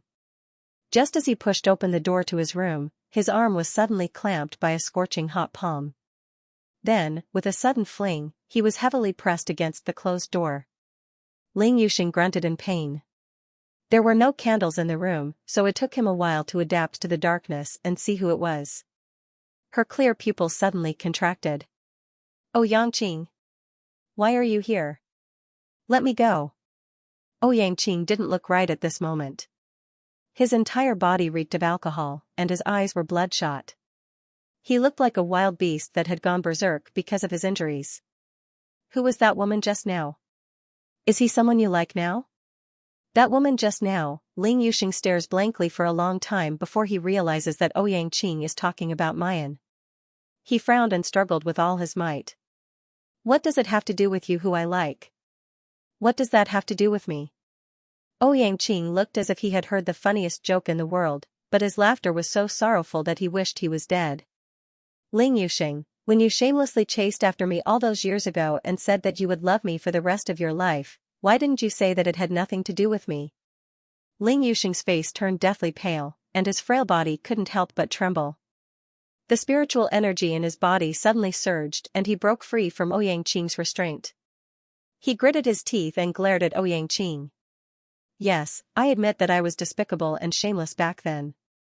I clearly knew that you didn't like men, but I still chased after you shamelessly. In the end, I ended up in such a difficult situation. I only have myself to blame, and no one else is to blame." Ling Yuxing closed his eyes and blinked away the moisture in them. "But oh Yangqing, haven't I done enough to like you? Haven't I paid a heavy enough price? What else do you want me to do? How miserable do you want me to be to offset the disgust and hatred in your heart?" When he closed his eyes, it was as if he could see himself from 5 years ago. He was stripped naked, hung up and beaten. His biological father's hateful gaze, and his mother's cold and distant back. Ouyang Mingzhu had specially found a man to mock and humiliate him. There was also the sinister and callous scheme of the Ouyang clan's patriarch, Ouyang Qing's father, that was the most despairing and darkest hell of his life. If his master hadn't happened to pass by and saved him, what kind of ending would he have suffered? All of this was because he had fallen in love with Ouyang Qing. He had fallen in love with someone he shouldn't have. Ouyang Qing stared at him blankly, her eyes flashing with hesitation, heartache, and sadness. He walked forward step by step and reached out to gently wipe away the tears on the young man's face. His voice was hoarse and painful. "Little Sheng, I didn't really hate you at that time. I didn't know that you had such feelings for me. When I suddenly found out, I panicked. I didn't dare to admit it." "Enough." Ling Yuxing slapped Ouyang Qing's hand away. The sadness and despair on his face faded away and turned into cold determination. "You don't need to tell me how disgusting my feelings are to you. Don't worry, I won't bother you anymore. From now on, you have your life and I have mine. We have nothing to do with each other. Now, please leave." "Your life? What kind of life do you want to live? Do you want to hook up with other men, or do you want to marry and have children?" He suddenly stepped forward and pressed Ling Yuxing against the bedpost. With a hoarse voice, he said, "Ling Yuxing, don't dream. You naturally like men, how can a woman satisfy you? Tell me, if your junior sister knew what you looked like when you were under me, would she still be willing to marry you?" "Shut up. Shut up." Ling Yuxing grabbed Ouyang Qing's collar and said angrily, "Ouyang Qing, I'm warning you, you can insult me, but you can't insult my martial brothers and sisters. I like men, but so what? Even if I like men, I won't stoop so low as to like you. Get out of here." Ouyang Qing's eyes were red, staring at Ling Yuxing's handsome face that was full of killing intent. In his mind, the image of the young man in bright clothes and the carefree and unrestrained appearance appeared. At that time, as long as he turned around, he would see those clear and focused eyes. Being stared at by those eyes, Ouyang Qing felt as if he was that young man's world. He liked to spoil and protect this little brother of his. Looking at his carefree smile, she felt as if her entire heart had been filled up. But now, that young man who loved him wholeheartedly, who only cared about him, had disappeared.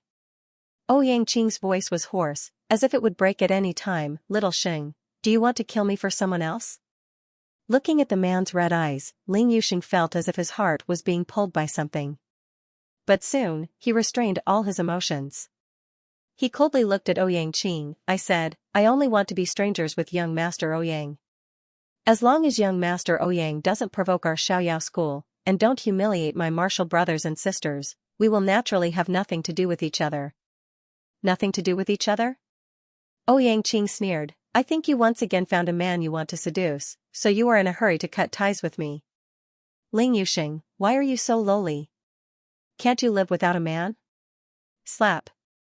Xianxia fiercely slapped Xianxia's face, his body uncontrollably shaking. Xianxia, I am despicable. But no matter how lowly I am, it has nothing to do with you, young Master Ouyang. You're not leaving? Then I'll go, alright? Xianxia abruptly turned around and strode out of the room. When he walked out of the door, he could no longer hold back his tears. He hated Xianxia. No matter how much he detested his feelings for Xianxia, after so many years, why did he have to humiliate him again and again? But he hated himself even more. Xianxia had clearly treated him like that, so why? Why, just because of a few words from Xianxia and a look from Xianxia, his heart still ached so much. The pain was unbearable. Little Sheng. Xianxia regretted it as soon as she said it. But just as he went out, he saw that Xianxia's figure had already disappeared without a trace. With Xianxia's speed, if he really wanted to escape, no one under the original infant stage would be able to catch him. Xianxia punched the wooden door. The sturdy wooden door instantly shattered into powder. Mu Yan sits high up on the fake mountain, looking at the direction in which Xianxia and fifth senior brother have left. She thoughtfully touches her chin. It's just that on such a beautiful face, there's a playful and lazy smile, as if she's watching a good show. TSK, it seems that the story between Xianxia and fifth brother is more interesting than she thought. No wonder Bailey Liuing's notes mentioned that girls in her era would scream when they see two beautiful men together. Just now, when she imagined the scene of Xianxia embracing fifth brother, she inexplicably felt the wolf's den boiling. However, just now in the room, when fifth brother hugged her, was it Xianxia who she felt the powerful pressure, but she still feels that something's not quite right. That kind of hair-raising feeling, that feeling of her heart stopping, could it be the pressure that Xianxia could bring? But if it wasn't Xianxia, then who could it be? Seeing that there's nothing to see, Mayan jumps down from the rockery and returns to the room. As soon as she enters the room, she slightly narrows her eyes, and a cold light flashes through them. Zhang Zhen'er's words echo in her mind that Ouyang Mingzhu and Hua Biue want to make a move on her. It turns out to be this kind of method. The expression on Mayan's face doesn't change in the slightest, and she leisurely sits down on a chair. She takes out the Tian Mo Qin from the space, and her slender hands slowly pluck the strings. The sound of the qin goes from lingering and mellow at the beginning, gradually becoming resounding and impassioned. From resounding and impassioned, it turns into a weeping and complaining sound. Heavy breathing gradually comes from several corners of the room. In the end, someone finally couldn't bear it anymore. He lets out a painful howl, holding his head and rushing out like a madman. Aya, I can't stand it, I can't stand it. If there's a first, there's a second, a third. It's not until all the people hiding in the room have run away that Mayan leisurely stops playing the Tian Mo Qin. The corner of her mouth slowly hooks up into a lazy and charming smile. With just this bit of skill, they still dare to make a move? Mayan stands at the door, looking at the direction in which those people have fled. She claps her hands and is about to enter the room. Suddenly, she turns around and looks at the rockery where she had just stayed. The moonlight is like silk, but there's an almost illusory shadow on top of the rockery. From afar, Mayan can't see the person's appearance clearly. She can only feel a pair of murderous eyes firmly staring at her. The pressure emitted by this person caused beads of sweat to appear on her forehead, and all the blood in her body seemed to be boiling. However, not only did Mu Yan not retreat, he even took a step forward. Resisting the heavy pressure, he slowly raised his head and met the pair of wolf-like fierce and ice-cold eyes. A powerful pressure and divine sense were suddenly released. The person standing on the rockery clearly did not expect her to have such a reaction. After being stunned for a while, he suddenly turned around and disappeared into the boundless moonlight. Looking at the empty rockery, Mu Yan frowned slightly. Who was that person? His strength was so strong that it made her feel fear and pressure from the bottom of her bones. Could it be that the pressure in the room came from him? No, there still seems to be something wrong. Mu Yan thoughtfully returns to her room and gently fiddles with the zither. She doesn't know what she's thinking, but the corners of her mouth slowly curl up into a faint smile. On the other side, Hua Biyue and Ouyang Mingzhu were so angry that they almost crushed their teeth when they saw the assassin going back like a madman. Ouyang Mingzhu glared fiercely at Hua Biyue. Didn't you say that as long as we have these people, it will be foolproof? Hua Biyue knew how powerful the people of the Xiaoyao sect were. Therefore, she thought of letting the Silver Feather Palace sacrifice warriors sneak into Jun Mayan's room and kidnap her to threaten the rest of the Xiaoyao sect. Who would have thought that so many men of sacrifice would end up in such a state just to deal with a mere musician? Hua Biyue's face turned green and white, speechless for a long time. Humph, what Silver Feather Palace, just SOSO. Ouyang Mingzhu swung her sleeves and turned to leave. In the end, she still had to think of a solution herself. No matter what, she would not let Ling Yuxing continue to stay in Starry School and seduce her brother, Olioff branch. College Chief Wei, this is the name list from the Golden Core mentor in charge of the assessment. Wei Tianming took the jade scroll from his subordinate and was about to check it. The subordinate continued, oh right, Qi Ming specially mentioned someone this time. He said that she is a rare support genius in the cultivation continent. College Chief, if we can pull such a talent into our Olioff branch, we will definitely be in the limelight in the school competition in the future. Hearing this, Wei Tianming was surprised. Qi Ming is not one to praise people casually. What is that person's name? It's a girl called Jun Mayan, from an unknown small sect in the Azure Sky realm. Moreover, Instructor Qi Ming also speaks highly of the others in that sect. Wei Tianming nodded immediately. Send someone to contact them immediately and invite them to join our Olioff branch. Uncle, I don't agree. An angry female voice suddenly came from outside. I don't want to see any of those bitches from the Xiaoyao sect in Starry School. Wei Tianming looked over. Seeing the person, his face immediately showed a trace of doting and love. Mingzhu, why are you here? Ouyang Mingzhu rushed over and hugged Wei Tianming's hand. Uncle, you must help me teach those people from the Xiaoyao sect a lesson.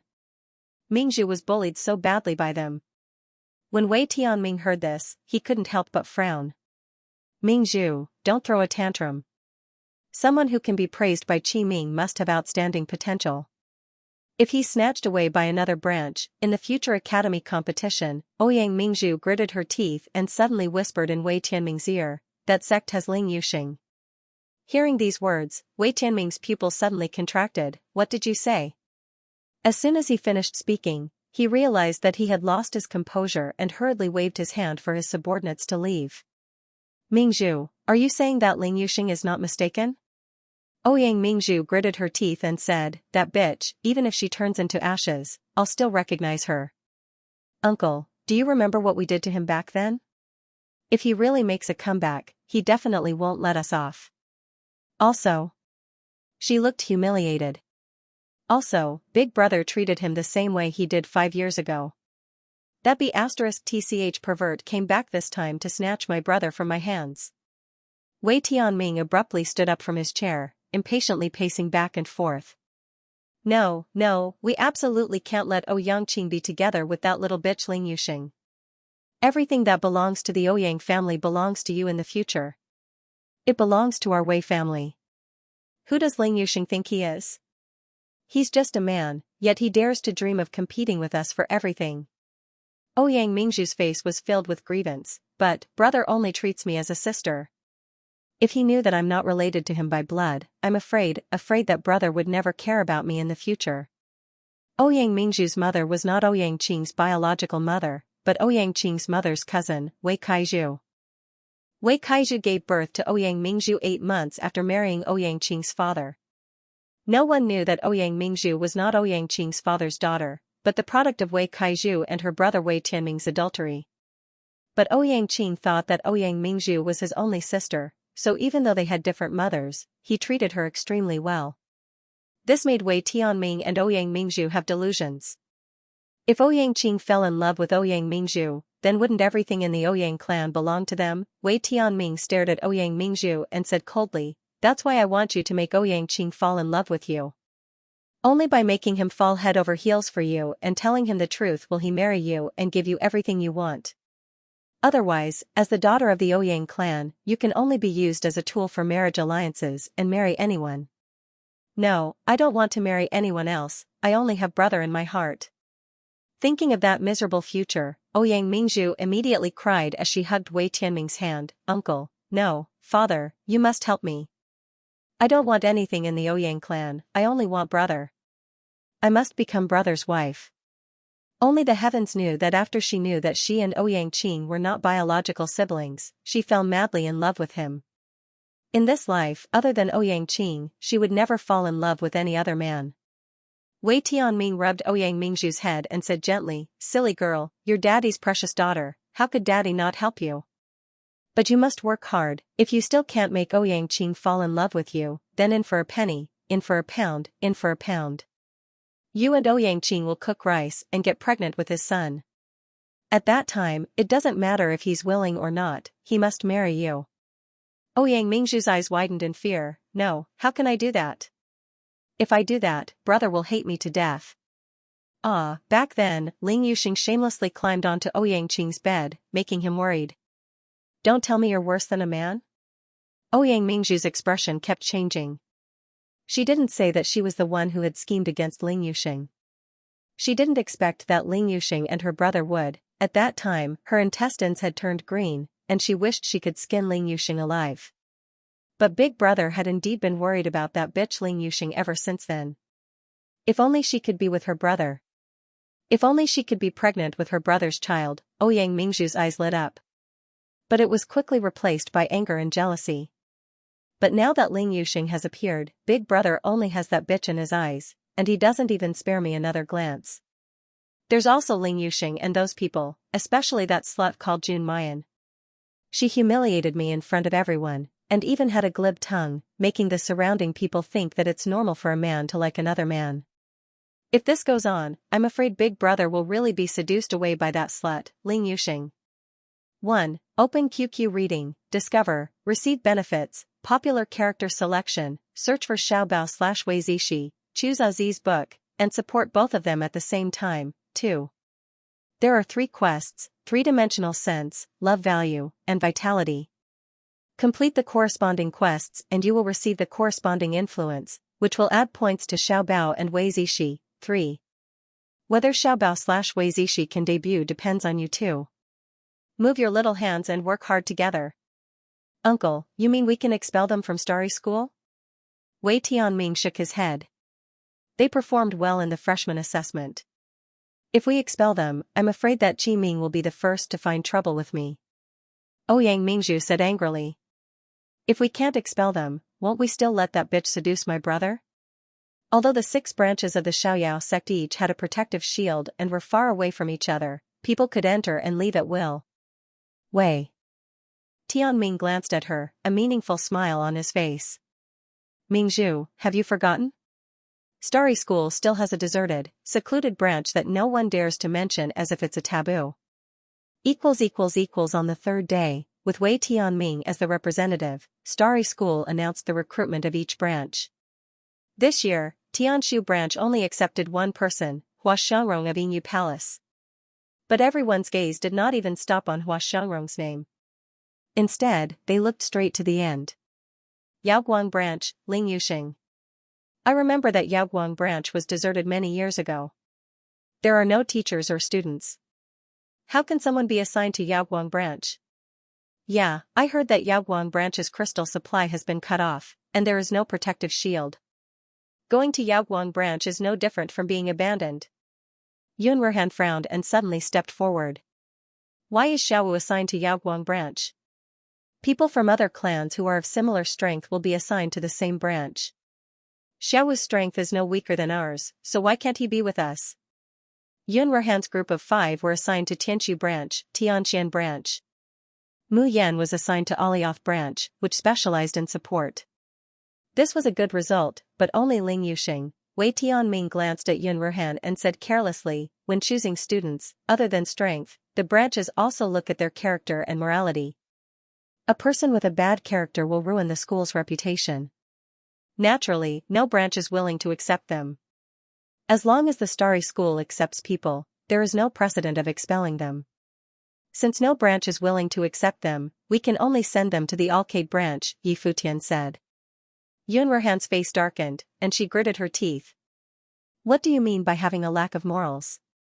My fifth junior brother has never done anything evil. What right do you have to slander him like this? As a man, you like to dress up as a woman to seduce other men. Isn't that a disgrace to the family? Ouyang Mingzhu sneered, don't think that with your glib tongue yesterday, you can cover up this disgusting behavior. The mentors of the super monastery all have discerning eyes. How could they be fooled by you? The female cultivator beside Ouyang Mingzhu also sneered and said, in any case, our Alioth branch is not willing to recruit this kind of person. What if one night he climbs onto senior brother's bed and throws himself into your arms, tsk, then wouldn't our Alioth branch's clean reputation be completely ruined? Bah, I feel disgusted that such a man is living in the same bedroom as me. Our Mikra's branch doesn't want this kind of freak. In my opinion, this kind of disgusting freak should be chased out of the Starry School directly. The group of people on Tai Square, especially the students around Wei Tianming, seemed to have become a different person from yesterday. Yunruhan trembled in anger. Don't go too far, however, before he could finish, he was stopped by Ling Yuxing. Ling Yuxing's face was a bit pale, but his expression didn't have the helplessness he had when he was humiliated by Ouyang Mingzhu in public the day before. There was only indifference. Eldest senior brother, don't say any more. I will go to the Alcade branch. Yunruhan said anxiously, but fifth brother, we said we'll be together. How can we let you go to the Alcade branch alone? Big brother, are you stupid? Mu Yan laughed. Who said we'll let fifth brother go to the Alcade branch alone? She turned around and looked at Wei Tianming with a faint smile. Starry School doesn't have a rule that new students can't choose to change branches, right? A dark light flashed in Wei Tianming's eyes. You can change branches, but you can only change from top to bottom. You can't change from bottom to top. Once you choose, you won't have the chance to change branches. Ling Yuxing's expression became anxious. Little sister, don't do it for me. Unfortunately, before he could finish, Luo Yu had already said loudly without hesitation, we choose to change to the Alcade branch. At the side, Ouyang Mingzhu and Wei Tianming looked at each other, joy flashing in their eyes. Wei Tianming coughed softly. The six of you are all willing to change to the Alcade branch? Ling Yuxing wanted to stop them, but Mu Yan patted his shoulder. Fifth brother, when we were on the spaceship, we already said that the seven of us will not be separated. Furthermore, have you forgotten the real reason why we came to Starry School? I'm still waiting for you to help me. How can I let you hide in the Alcade branch alone and slack off? Meeting the girl's confident and determined eyes, Ling Yuxing's heart ached and warmed at the same time. The last trace of loneliness in his eyes turned into warmth and strength. The anxiety and anger on Yunruhan's face all disappeared. She said decisively, all right, we Xiaoyao 7 will advance and retreat together. No matter which branch, we will enter and leave together. He turned to look at Wei Tianming. Without a trace of hesitation, the six of us will all choose to switch to the Alcade institution. Wei Tianming faintly smiled and nodded. Everyone heard this. It was the six of you who wanted to go to the Alcade branch. I didn't force you to go. There was no protective shield, no mentors, no students, and even the Alcade branch that was rumored to be haunted. Whether you live, die, sink into depravity, or disappear without a trace, don't blame me. Mu Yan returned to her temporary residence in the school of the Emperor Star, only to find that her original room had already been occupied. In fact, it wasn't just her room, even Ling Yuxing's room next door was occupied. The people who occupied their rooms were the people from the Silver Plume Palace. Sitting on the bed was Hua Shangrong, whom he hadn't seen for several days. She's coldly looking at Mayan, there's pity and disdain in her eyes. Mu Yan frowned slightly, what are you doing in my room? Your room? Ha ha ha. Hua Biyue's face is full of pride, don't you know that only those who have been accepted by the 6 schools need to go through the admission ceremony tomorrow? It's a pity that the Alcade branch doesn't even have a mentor, so there's no need for an admission ceremony. You have to leave the school of the Emperor Star immediately. Ha ha ha, I think the location of these rooms is better than our original one, so I plan to move here. Hua Biyue gritted her teeth in anger when she thought of the hatred of Mu Yan and the others for snatching their rooms. Now that they could snatch Muyan's room, she felt indescribably happy. The other people of Inu Palace also laughed. The flying boat is ready to take you to Yaoguang branch. Ha ha ha, I'm afraid you can never return to the school of the Emperor Star. Why don't you take the opportunity to see more? Haha. For so many years, this is the first time I heard that someone entered Yaoguang branch without any tutor or students. The hall is full of weeds. What are they going to do there? Weed and plow the fields? The people around laughed. Hua Xiangrong gently waved her hand, and the laughter slowly stopped. She slowly walks in front of Mu Yan, speaking with a bit of loftiness. I originally wouldn't have let you off for what you did at Xingchen Villa, but now, I'm not going to let you off. But now, since you have been driven to Yaoguang branch like stray dogs, I will not argue with you. As she said, she raised her hand and threw some clothes to Mu Yan. Take your things and get out of here. Mu Yan frowned, with a touch of coldness in her eyes. But before she could speak, a child wearing the uniform of the school of the Emperor Star came in from outside. He impatiently said to Mayan, "You're Jun Mayan of the Alcade branch. The flying boat is ready, why don't you come quickly? Today is really unlucky. I can't believe I have to send this group of trashes to that damn place." Before he finished his words, he suddenly saw Mu Yan's face. His voice came to an abrupt halt. His eyes almost popped out of their sockets, and his face flushed red. Mu Yan slightly hooked her mouth, showing a faint smile. "Where is the flying boat?" Yes, in the backyard." "Miss, please follow me. Let's go." Hua Biyue looked at the boy's infatuated look, and her face twisted with anger. That foxy girl really wants to seduce men all the time. Just as he was speaking, a melodious sound of a zither was suddenly heard. It was accompanied by Mu Yan's pleasant voice with a smile. "Since you want to live in my house so much, I hope you can live comfortably." Hua Xiangrong frowned. Looking at the direction in which Mu Yan left, she felt inexplicably uneasy. What does she mean? What else could it mean? It's just the barking of a stray dog. Sister, you don't need to pay attention to her at all. However, as soon as Hua Biyue finished speaking, there was a rustling sound around the house and underground. What is this sound? Buzz buzz buzz. Poo pu pu. Chi chi chi. Before Hua Biyue and the rest could react, countless flying insects flapped their wings and flew in from outside. The floor beneath his feet also cracked open, and thousands of black bugs swarmed out like a tide. So many insects, help. Sister, save me. Why are there so many insects? It hurts. It's that Mu Yan. It must be that bitch Mu Yan. The whole house was in chaos until Hua Xiangrong burned it with spiritual fire to drive away these insects. Even on Hua Xiangrong's body, there were several red spots. In the backyard not far away, the flying boat to Yaoguang branch slowly rose into the air. Mu Yan looked at the room that was getting smaller and smaller, with a leisurely smile on her lips. Every time I see my junior sister smile like this, I know someone is unlucky. Chu Moli's leisurely voice came into her ears. Mu Yan squinted at him and chuckled. "Third senior brother, same to you." When it came to cheating people, the third senior brother was really abnormal, and he was not worse than him at all, but it was a pity that her skill of summer bug language had not been able to advance, and now she could only control the most common insects. And the number of insects she could control at one time was limited. Otherwise, this time she would definitely let those people from Inu Palace taste the feeling of occupying her room. The dense corpses of insects were cleared out, and Hua Biyue wanted to vomit when she saw it. The hatred in his heart towards Mu Yan has reached its peak.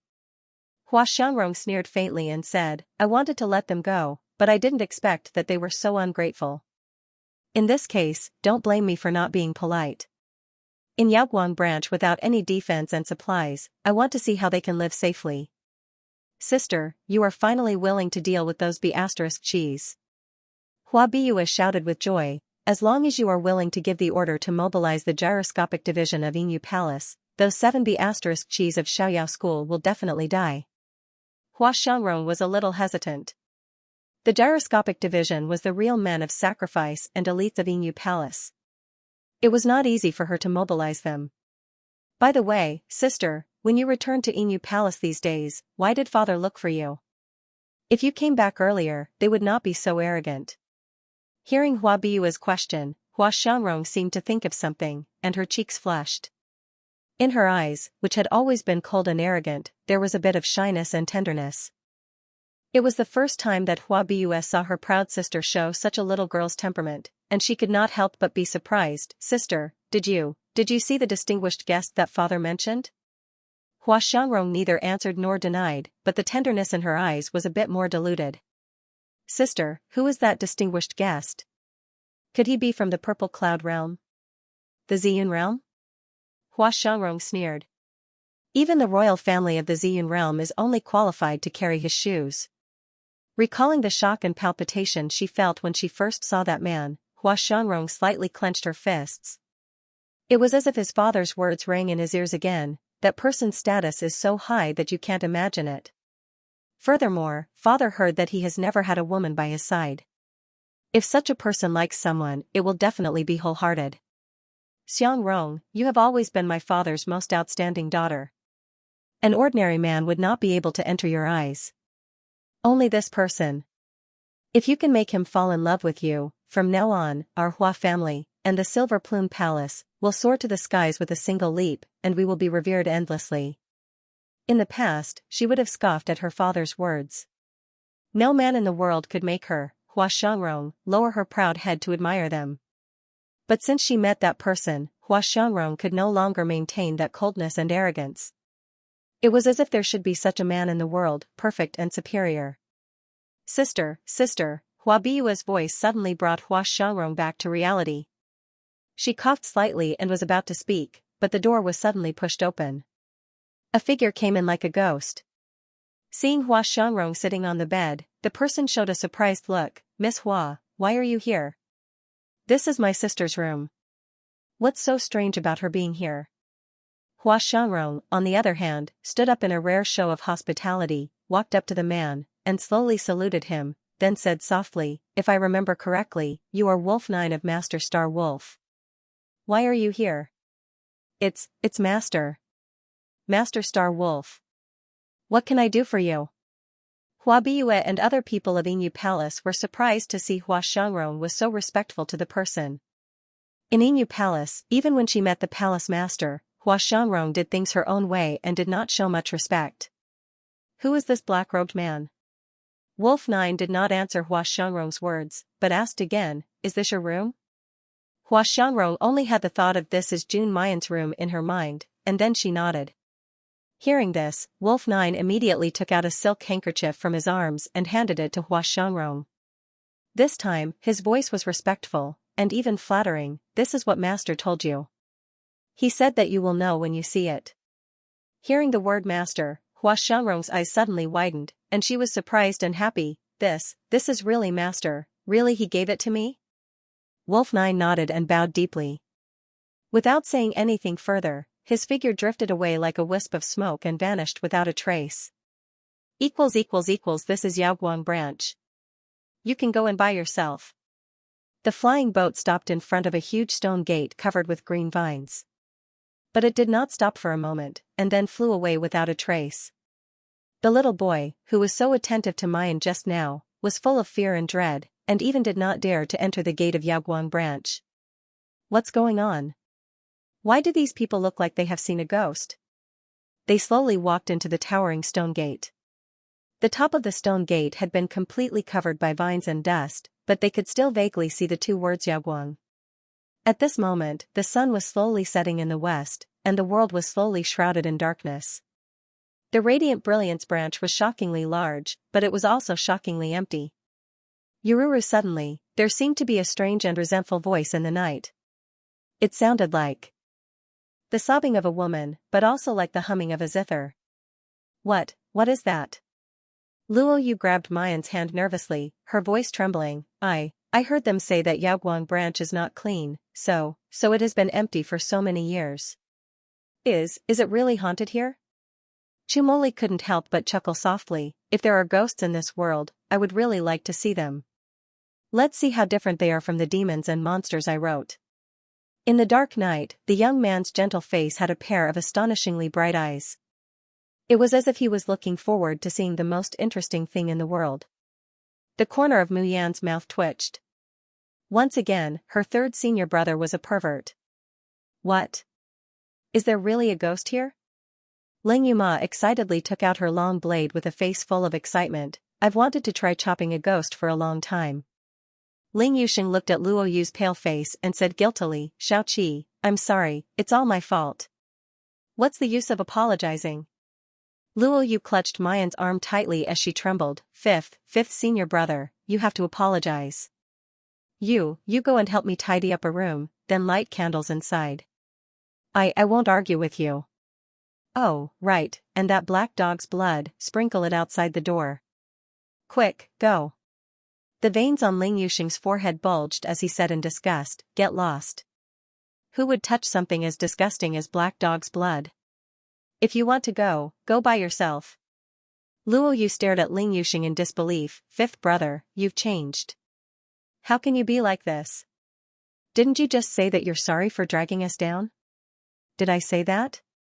Ling Yuxing turned his head. The wind is too strong, you must have heard wrong. Mu Yan. She took back her words. It wasn't that her third brother was sick, it was that her entire sect was sick.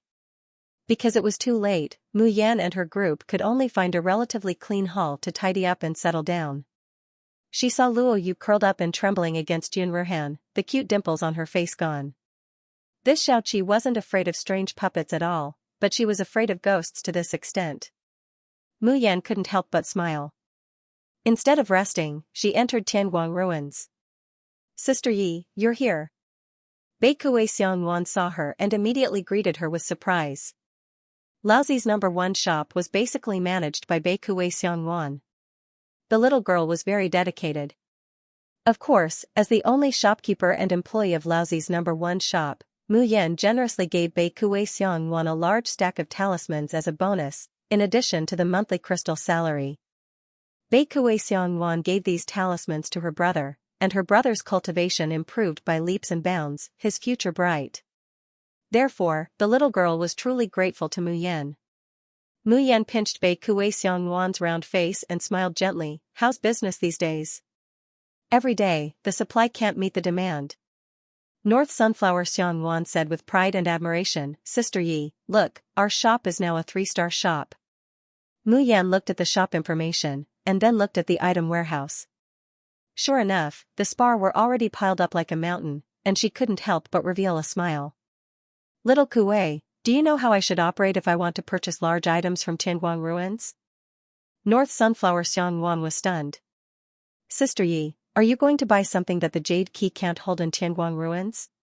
You will need a flying crane talisman treasure to transport it, and the price is not cheap. Mayan's eyes brighten. Tell me, where can I buy it? The Arcade branch was now a piece of barren land, and there were many things waiting to be done. However, there was no market in the vicinity where people could buy things. Mayan also didn't want to waste too much time going back and forth, so her last option was to buy it in Tianguang ruins and send it over.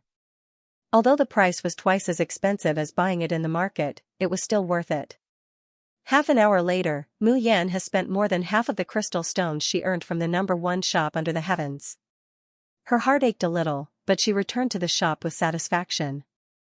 According to the shopkeeper of the exchange, the things she bought would be delivered to the entrance of the Arcade branch tomorrow morning. Mu Yan returned to the shop with a smile and was about to leave after saying goodbye to Beikue Xiangwan. The little girl called out to Mu Yan with a face full of gossip. Looking at the little girl's hesitation, Mu Yan was confused. What's wrong? Beikue Xiangwan hesitated and finally asked, Sister Yi, do you know Sir Yunxiao? I guess. Everyone in Tianguang ruins probably knew that the world's #1 shop was related to Luo Yunxiao. After all, Sir Yunxiao, who never meddled in other people's business, had actually stood up for the world's #1 shop for so long. Beikue Xiangwan's expression became even more conflicted. She bit her lip and hesitated for a while. When Mu Yan was about to lose her patience, she finally asked, then Sister Yi, do you know whether Sir Yunxiao likes men or women? Mu Yan was speechless. What the heck? Why would Xiao Kuei ask this question, Could it be that the things she made up in Starry School had already spread to Tianguang ruins? Mu Yan swallowed with difficulty. Xiao Kuei, why do you ask? Everyone says that Sir Xiao is gay and likes men. That's why he never gets close to women. The little girl held her face, worried but also yearning. I really didn't expect that such an outstanding and perfect Sir Xiao would not like women. I wonder what kind of man can move young Master Xiao's heart. I would also like to know the answer to this question. A gentle and magnetic voice suddenly came from outside the shop. It sounded like pearls and jade hitting each other. Mu Yan staggered and almost fell to the ground. She stiffly turned around, only to see a man dressed in green, tall and slender, but she couldn't see his face clearly standing at the door. But even if she couldn't see his face, she knew who it was just by looking at his aura.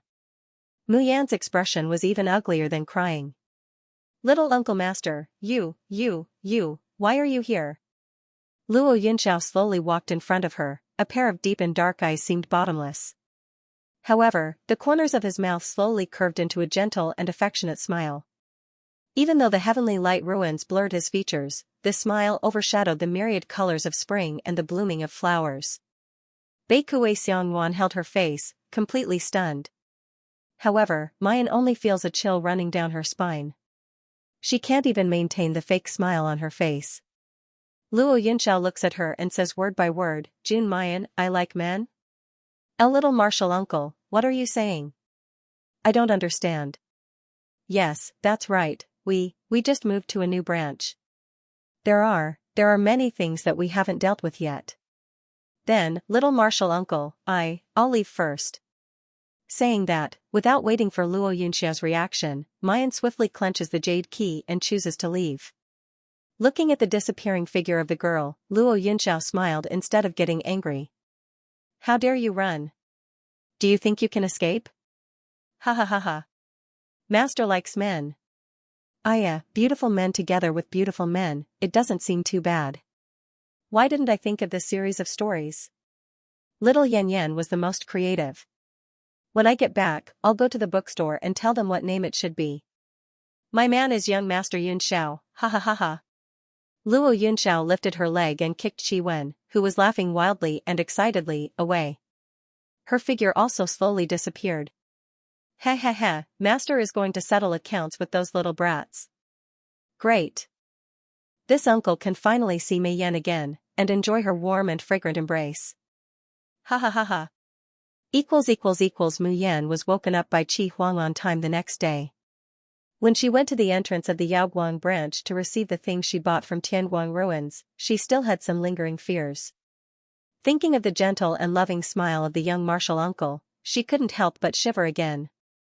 It seems that she shouldn't go to Tianguang ruins for some time.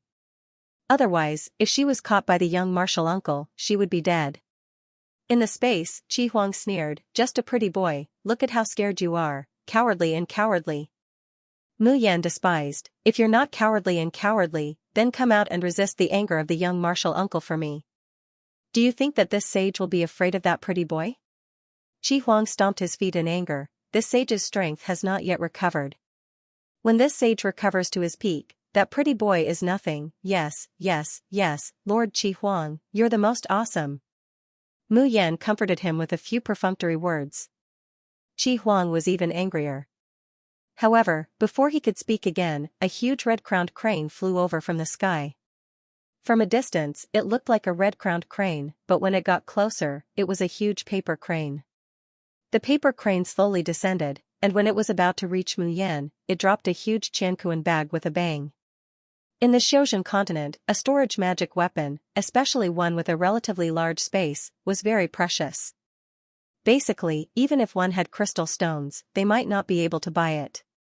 But a Qianquan bag was different. There were good and bad quality Qianquan bags, and some could only be used once or twice. Such a consumable could be bought for only a few hundred low-grade crystals. But even if it was only a few hundred low-grade crystals, it was still not a small number. Tianguang ruins actually used a Qianquan bag to carry and transport goods. Mu Yan looked at the mountain-high Qianquan bag in front of her in admiration, and was about to step forward to open it. Suddenly, Qi Huang's somewhat anxious call came from her mind, Jun Mu Yan, be careful. Mu Yan's heart turned cold, and she was about to respond. But she was still a step too late. A sweet fragrance flowed into the tip of her pen, causing her body to instantly become weak and her head to become dizzy. Mayan strives to mobilize her spiritual power and divine sense to manipulate the Tian Mo Qin, but she finds that all her spiritual power and divine sense seem to be sealed. Even the space seemed to be sealed by a powerful force, causing her to lose contact with Qi Huang and Little Phoenix. Leisurely footsteps could be heard approaching. Mayan tries her best to open her eyes, but she only feels that her eyelids are extremely heavy. However, with this glance, she saw that the few people walking over were wearing the clothes of the Silver Feather Palace. Silver Feather Palace, moreover, they were 7 golden core stage experts. Mayan's heart sinks a little. This time, she was really careless. She actually did not guard against Hua Xiangrong and the others mobilizing the real elite masters of the Silver Feather Palace. However, even if it was the Silver Feather Palace, they would not be able to render him defenseless just by using a knockout drug. What exactly was that sweet fragrance? Thanks to the rosemary that Lord Star Wolf gave us. Otherwise, if we were to fight, we would have injured this ice skin of jade and countenance of flowers and moon, and we couldn't enjoy it to our heart's content. Mayan vaguely felt that someone was lifting her face, and then there was the sound of someone sucking in a mouthful of cold air. Such stunning beauty, it's no wonder that one's soul would be captivated. Are you crazy? How dare you touch that person? Do you still want this hand? But I heard that he never gets close to women.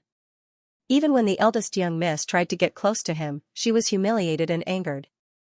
Now that we've sent this woman over, can that person really appease his anger? If that person doesn't want her, how about we enjoy her for ourselves? Mayan's head became more and more dizzy. Finally, she could no longer hear, could not hear clearly, and completely fell into a coma. When she wakes up again, Mayan only feels that her whole body is hot and uncomfortable. She forced her eyes open and looked around, only to find that she was in an unfamiliar room. His body was tied up with ropes. The blood in his body felt like it was being burned, and waves of heat surged up. This was clearly the state of being drugged. Damn, it's this kind of despicable method again. Could it be that this is a special hobby of the people of the Cultivation continent? If she knew who had done this to her this time, she would definitely break the roots of those scum's descendants. Mu Yan tries to use her spiritual power, but finds that the spiritual power in her body is completely sealed, and she can't move it. Her eyes turned cold, and the profound qi in her dantian surged. With a snap, the rope on his body snapped. Fortunately, the person who bound her probably thought that as long as her spiritual power was sealed, she would be powerless. Therefore, the rope used was the most ordinary one, and not a spirit artifact like the immortal binding lock. But what gives Mu Yan the most headache isn't the rope, but the effects of the medicine in her body that makes her blush, her heart beat faster, and her blood boil. Although the effect of this medicine was not as good as the Xianxia, there was no way to solve it at the moment. In particular, at this moment, she is completely unable to use the spiritual power within her body, which is equivalent to most of her Shin musician skills being locked up. Mu Yan propped up her sore and weak body and walked towards the door. She planned to leave this place first and then make subsequent plans. However, she still underestimated the medicine in her body. It was just a simple action, but the already boiling blood in his body seemed to instantly boil. Her skin was boiling red. His hands unconsciously tore at the clothes on his body, wishing that he could completely immerse himself in the icy water. Mayan's eyes are blurred, and she's gasping for breath. She stumbled towards the door, but her legs were getting weaker and weaker. In this state, even if she left the room, it would be extremely difficult for her to escape. Just then, Mu Yan hears the sound of approaching footsteps outside the door. Throw him out. If there's a next time, don't ever come out again. I'm being wrongly accused. What does this have to do with me? It's obviously the group of people from Silver Plume Palace. Cough, yes. The door to the room was pushed open, and a figure walked into the room and looked around, revealing a surprised expression. Where is he? Could it be that the bunch of B***** from the Silver Plume Palace have already gotten rid of everyone? Mu Yan hides high up on the beam of the room, looking down at the people coming in. She uses all her strength to restrain her breathing and aura.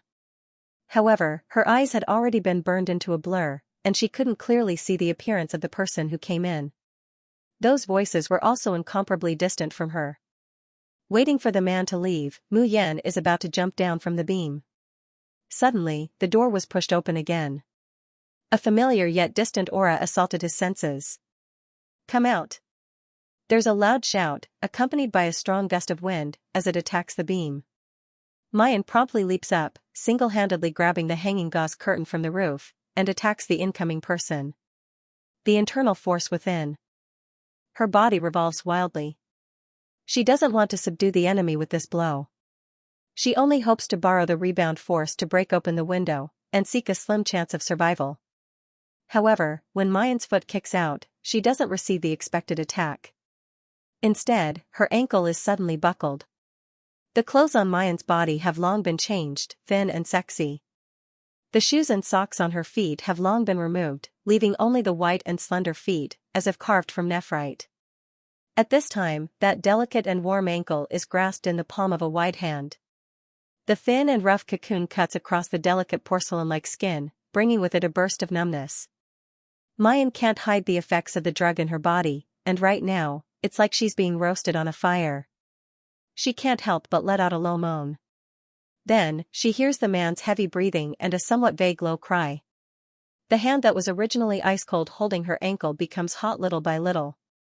His thumb seems to be flirting and caressing, gently caressing the delicate skin of her instep.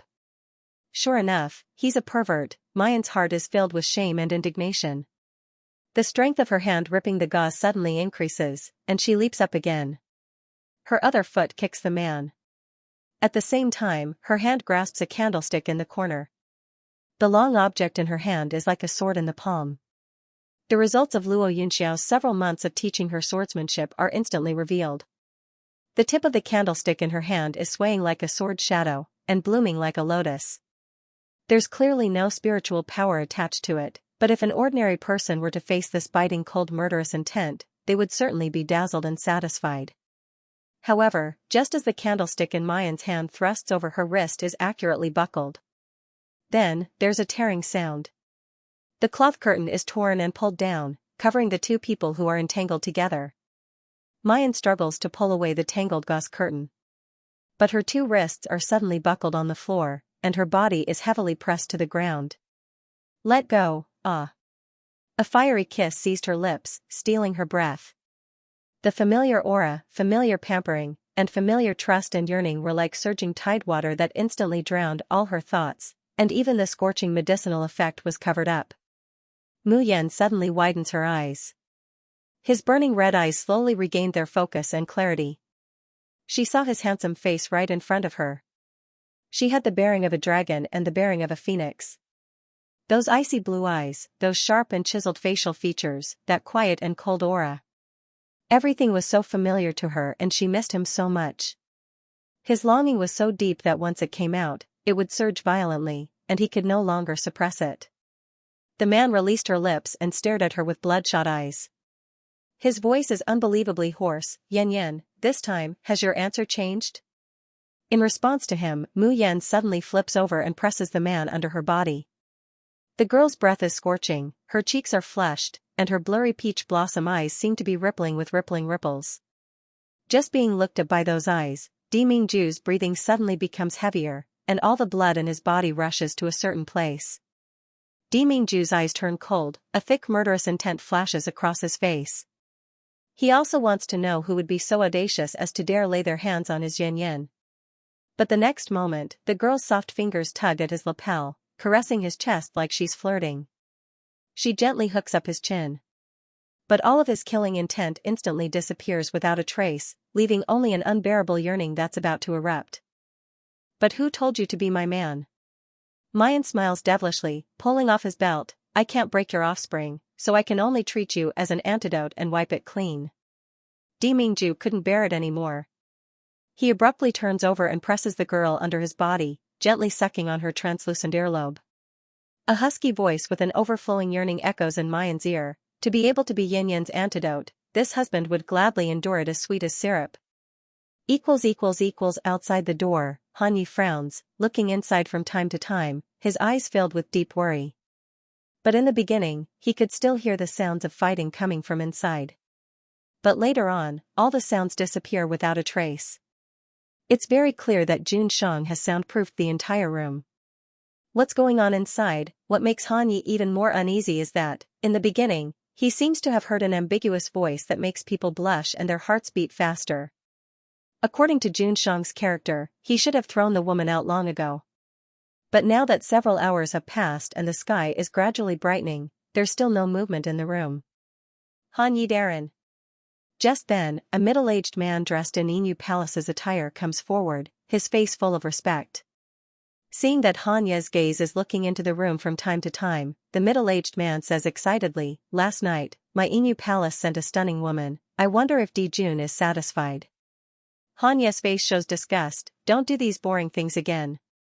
Xianxia has never been close to women. If you repeatedly challenge his bottom line, the consequences will not be what you can imagine." The middle-aged man immediately shows a fearful expression. But before he could speak, a cold male voice comes from not far away. "I feel that the Lord should be quite satisfied with the lady that the Silver Plume Palace has sent over." Han Yi turns his head to look, and sees Xing Lang striding over, a complacent look on his face. He frowned, his voice cold. "Star Wolf, what do you mean? Have you forgotten Xianxia's orders? Acting on your own, aren't you afraid that His Majesty will punish you?" "Heh. I didn't do anything wrong, why does the Lord want to punish me?" Xing Lang raises his eyebrows, a proud expression between his brows. "The people chosen by the Silver Feather Palace, even if they're just servants and concubines from the Xiozhen continent, they're still much better than the mortals from the Yanwu continent. At least, they know how to be well-behaved and obedient, and won't let Xianxia fall into danger time and time again." Han Ye's complexion suddenly sinks. "Xing Lang, you don't understand Miss Jun at all. What right do you have to slander her?" Xianxia had long said that he only likes Miss Jun. He absolutely won't accept other colors. "You'd better give up on this idea." Xing Lang laughed mockingly. "Han Yi, if Xianxia really didn't like the beauty sent by Silver Feather Palace, you wouldn't have stood at the door for an entire night, going around in circles. I had thought that our Silver Plume Palace's first young mistress would be able to gain the Emperor's favor. Who would have known that she had angered the Emperor instead? Just as we were wondering how to make up for it, we unintentionally saw a portrait in the Emperor's hands. The people of the Tualyua tribe discovered a beauty that looked very similar to the woman in the portrait. We tried our best to get her here.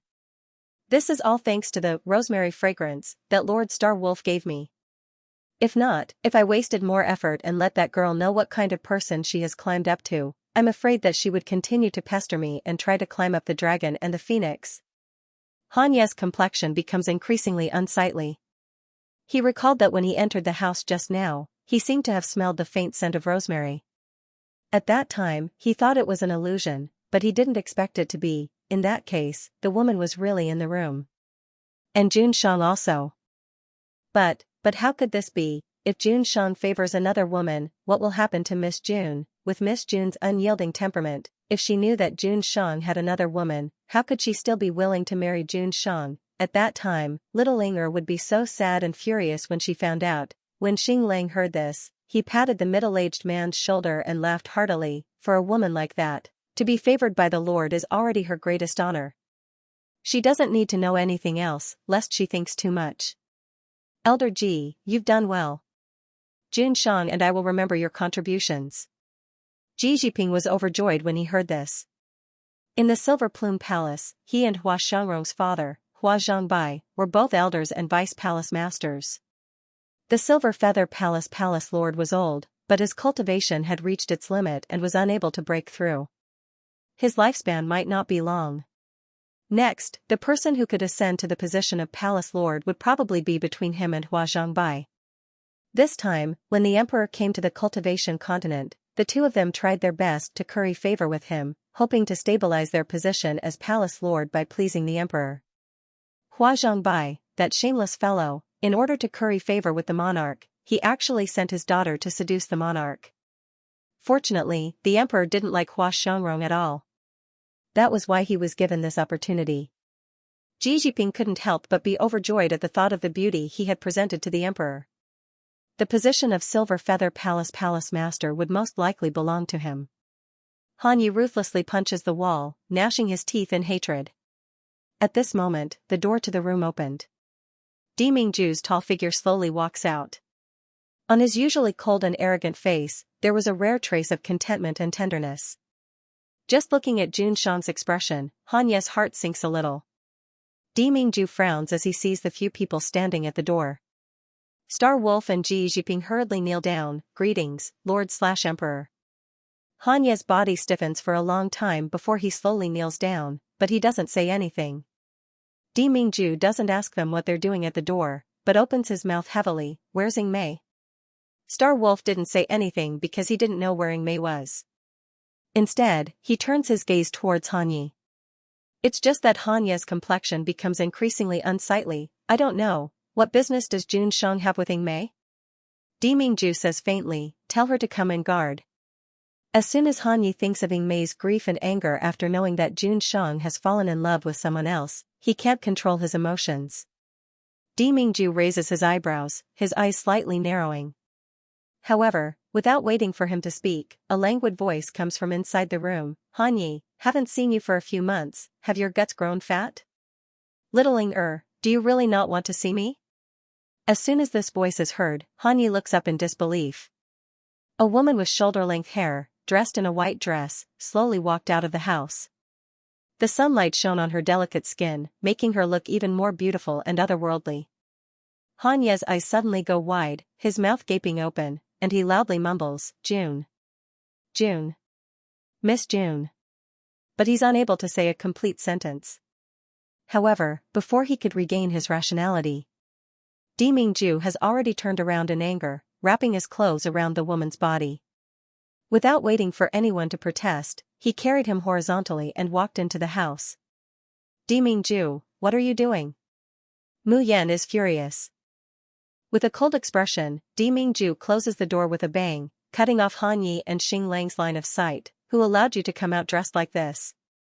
Mu Yan looks down at the translucent clothes on her body, and says with a smile that isn't a smile, what's wrong with these clothes? I think it's pretty good. It was your people who put it on for me in order to present me to you. Di Mingju's complexion turns even darker. He directly throws the person on the bed, pulling the quilt and wrapping her up tightly. Mu Yan struggles, but she can't break free. She rolls her eyes, pulls Di Mingju's collar, and her soft cherry lips are reflected on his. Di Mingju's hand that was shackling him immediately loosens, and he reaches out to pull the person into his embrace. The kiss was deep and passionate. Qi's heart was stirred. But just as Di Mingju is about to push her down on the bed and execute her on the spot, Mayan flips over and breaks free, a sly smile appearing on her face. Di Mingju, I'm hungry. Di Mingju's eyes are slightly red, and he reaches out to pull her into his arms. Yan Yan, I'm hungry too. That pair of devouring eyes seem to be itching to swallow her skin and bones. Mu Yan swallows her saliva. He suddenly remembered last night. In the beginning, the effects of the drug took effect and she wanted to eat him up. In the end, the effects of the drug were gone, but a certain someone refused to stop. In the end, the one who was eaten up and begged for mercy was naturally her. Her cheeks blushed at the thought of last night. She was not embarrassed, but angry. Di Mingju looks at her appearance, but he also remembers last night. The corner of his mouth hooks up into a wicked smile. Yan Yan, Ben Jun thinks that Ben Jun can continue to be your antidote. What if *King antidote? She never wanted this kind of antidote in her life. Seeing that Di Mingju's eyes are getting deeper, Mu Yan immediately shows a pitiful expression. Di Mingju, I'm really hungry. Do you know how much I've missed the delicacies you've made? He knew that the naughty girl in his arms was deliberately teasing him and making him uncomfortable. Hearing Mayan's words, Di Mingju's heart is still unreasonably soft. He takes a deep breath, suppressing all the desires in his body. He stretches out a finger and gently scrapes the tip of the girl's nose. Wait for me in the room, you're not allowed to run around. You're not allowed to wear this, and let anyone see you. The last sentence is said through gritted teeth. Di Mingju's face reddens, somewhat angry from embarrassment. But slender snow-white fingers gently hook around it, 10 fingers interlocking. I'm so happy, Di Mingju, I finally see you again. Di Mingju's eyes sway, and he suddenly reaches out to pull the person into his arms. He tightly hugs her. The low, husky voice is filled with boundless affection, almost overflowing with it. Yan Yan, I finally found you again. The door to the room slams shut in front of his eyes.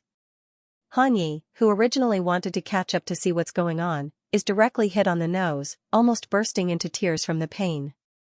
But aside from the dreamy shock on his face, there's not the slightest bit of anger, only pleasant surprise. Miss June, it's actually Miss June. Haha. I said that June Shang would never fall in love with someone else, and even more so wouldn't like a woman other than Miss June. As he says that, he looks at the ashen-faced Xing Lang and Ji Jiping. This time, it's Han Ye's turn to be full of pride. This world's fate is really too wonderful for words. For example, June Shang and Miss June, it's really a marriage of thousands of miles, linked by a single thread. I really didn't expect that the person that Elder Ji casually chose would actually be our polar domain's future mistress. Xing Lang tightly clenches his hands into fists, his eyes almost spurting out fire. Shameless woman. Xing Lang.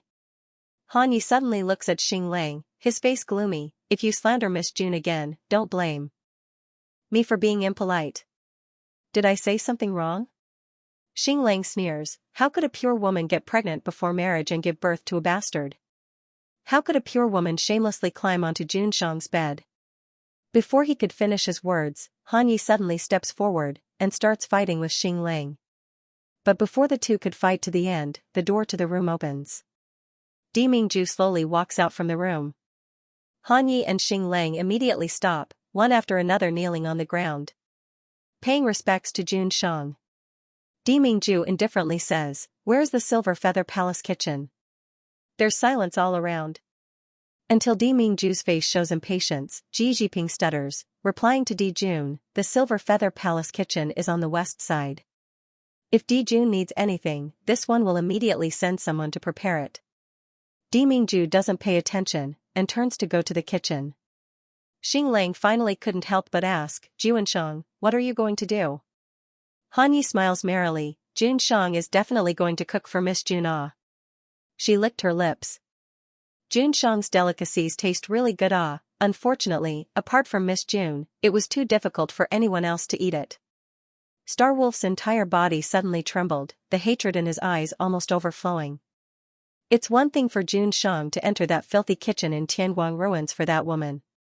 Now, in this Shozhen continent, she actually wants June Shang to wash her hands and make soup for her. That woman, what right did she have?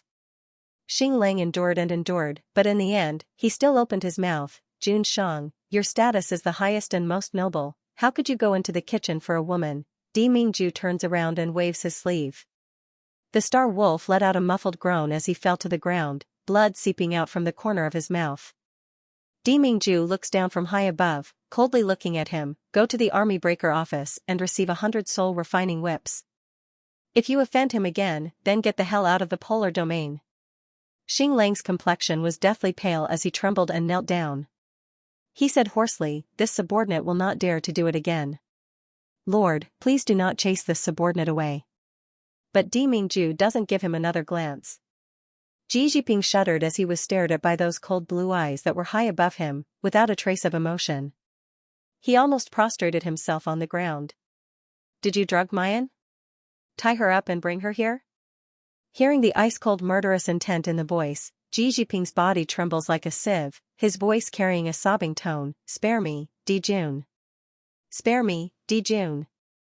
This subordinate really didn't know that Miss June was your person, and didn't know that she was the mistress of the polar domain. This subordinate is willing to kowtow and apologize to Miss June. "Please spare this subordinate's life, Di Jun." Di Mingju sneers, "Ben June doesn't like other people to touch my Yan Yan, and I won't allow anyone to harm Yan Yan to live in this world."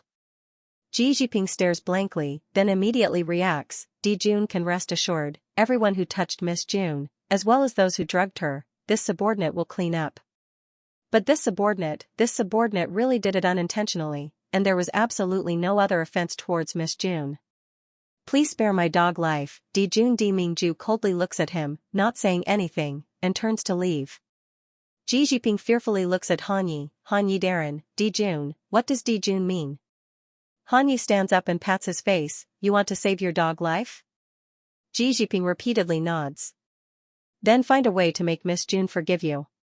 Han Yi smiles, if Miss June forgives you, June Shang naturally will pursue you. Maybe you'll even benefit from it. Hearing that, Ji Jiping's eyes brighten at once. Facing Han Yi, he kowtows several times, then turns to leave. He has to think carefully about how to please this noble Miss June. Wait. Han Yi stops him, warning, what happened in this courtyard, Miss June's identity, as well as her relationship with June Shang, I don't want a second person to know about it in Silver Feather Palace. If it gets out.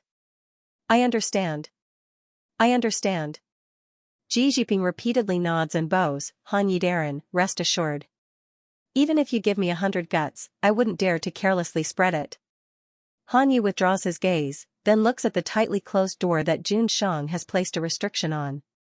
He feels somewhat regretful. June Shang is really too stingy. After not seeing each other for so long, he still wanted to catch up with Miss June. She also wanted to know how the young master was doing. Although he's complaining in his heart, Han Ye's face is still beaming with joy. After finding Miss June, Xiaoying finally didn't need to worry anymore. When he turned around, he saw Star Wolf's resentful and unwilling gaze. He looks at the situation in the room, as if he can't wait to rush in and tear Mu Yan to pieces. Han Yi sneers, his face full of contempt, if you have the ability, then show June Shang your disrespect and hatred towards Miss June. What? Gnashing his teeth behind his back, but in front of June Shang, he was terrified and didn't even dare to show the slightest bit of emotion. Star Wolf, why are you so cowardly? Star Wolf glared at him angrily, I don't know what kind of magic potion that woman fed you and Ing Mei. She's just an insignificant Yanwu continent's trash mortal. She's repeatedly put June Shang in danger, yet you guys are still protecting her. Do you really think she's the mistress of the polar domain? Han Yi, I think you've lost your heads. This time, Han Yi doesn't get angry. Instead, he looks at him expressionlessly, his expression carrying a trace of pity and disdain. Otherwise, one day, you will pay the price for your contempt today. Without waiting for Star Wolf to react, he turned around and left like a bolt of lightning. TSK, what was there to say between him and the paranoid Star Wolf who was stuck in a dead end? He had to find Ing Mei as soon as possible and share this good news with her. Xing Lang hatefully looks in the direction where Han Yi left, gnashing his teeth, she's nothing more than a good-for-nothing woman. Apart from charming June Shang, what else can she do? If not for June Shang's protection, I could have pinched her to death at any time. She wanted him to pay the price for a woman? Wasn't that a joke? Star Wolf angrily glared at the tightly shut door for a while before turning to leave. After he left for a while, the door opened. Mu Yan looked in the direction of the Star Wolf's departure, slightly narrowing her eyes. Then, the corners of her mouth slowly curved into a charming smile.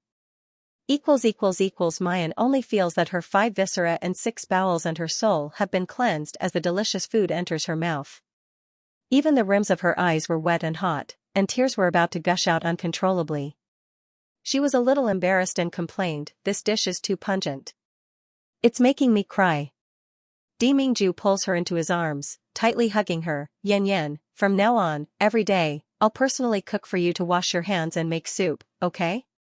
Mu Yan's heart is sour and warm, as if it's being wrapped up in sweet and greasy syrup.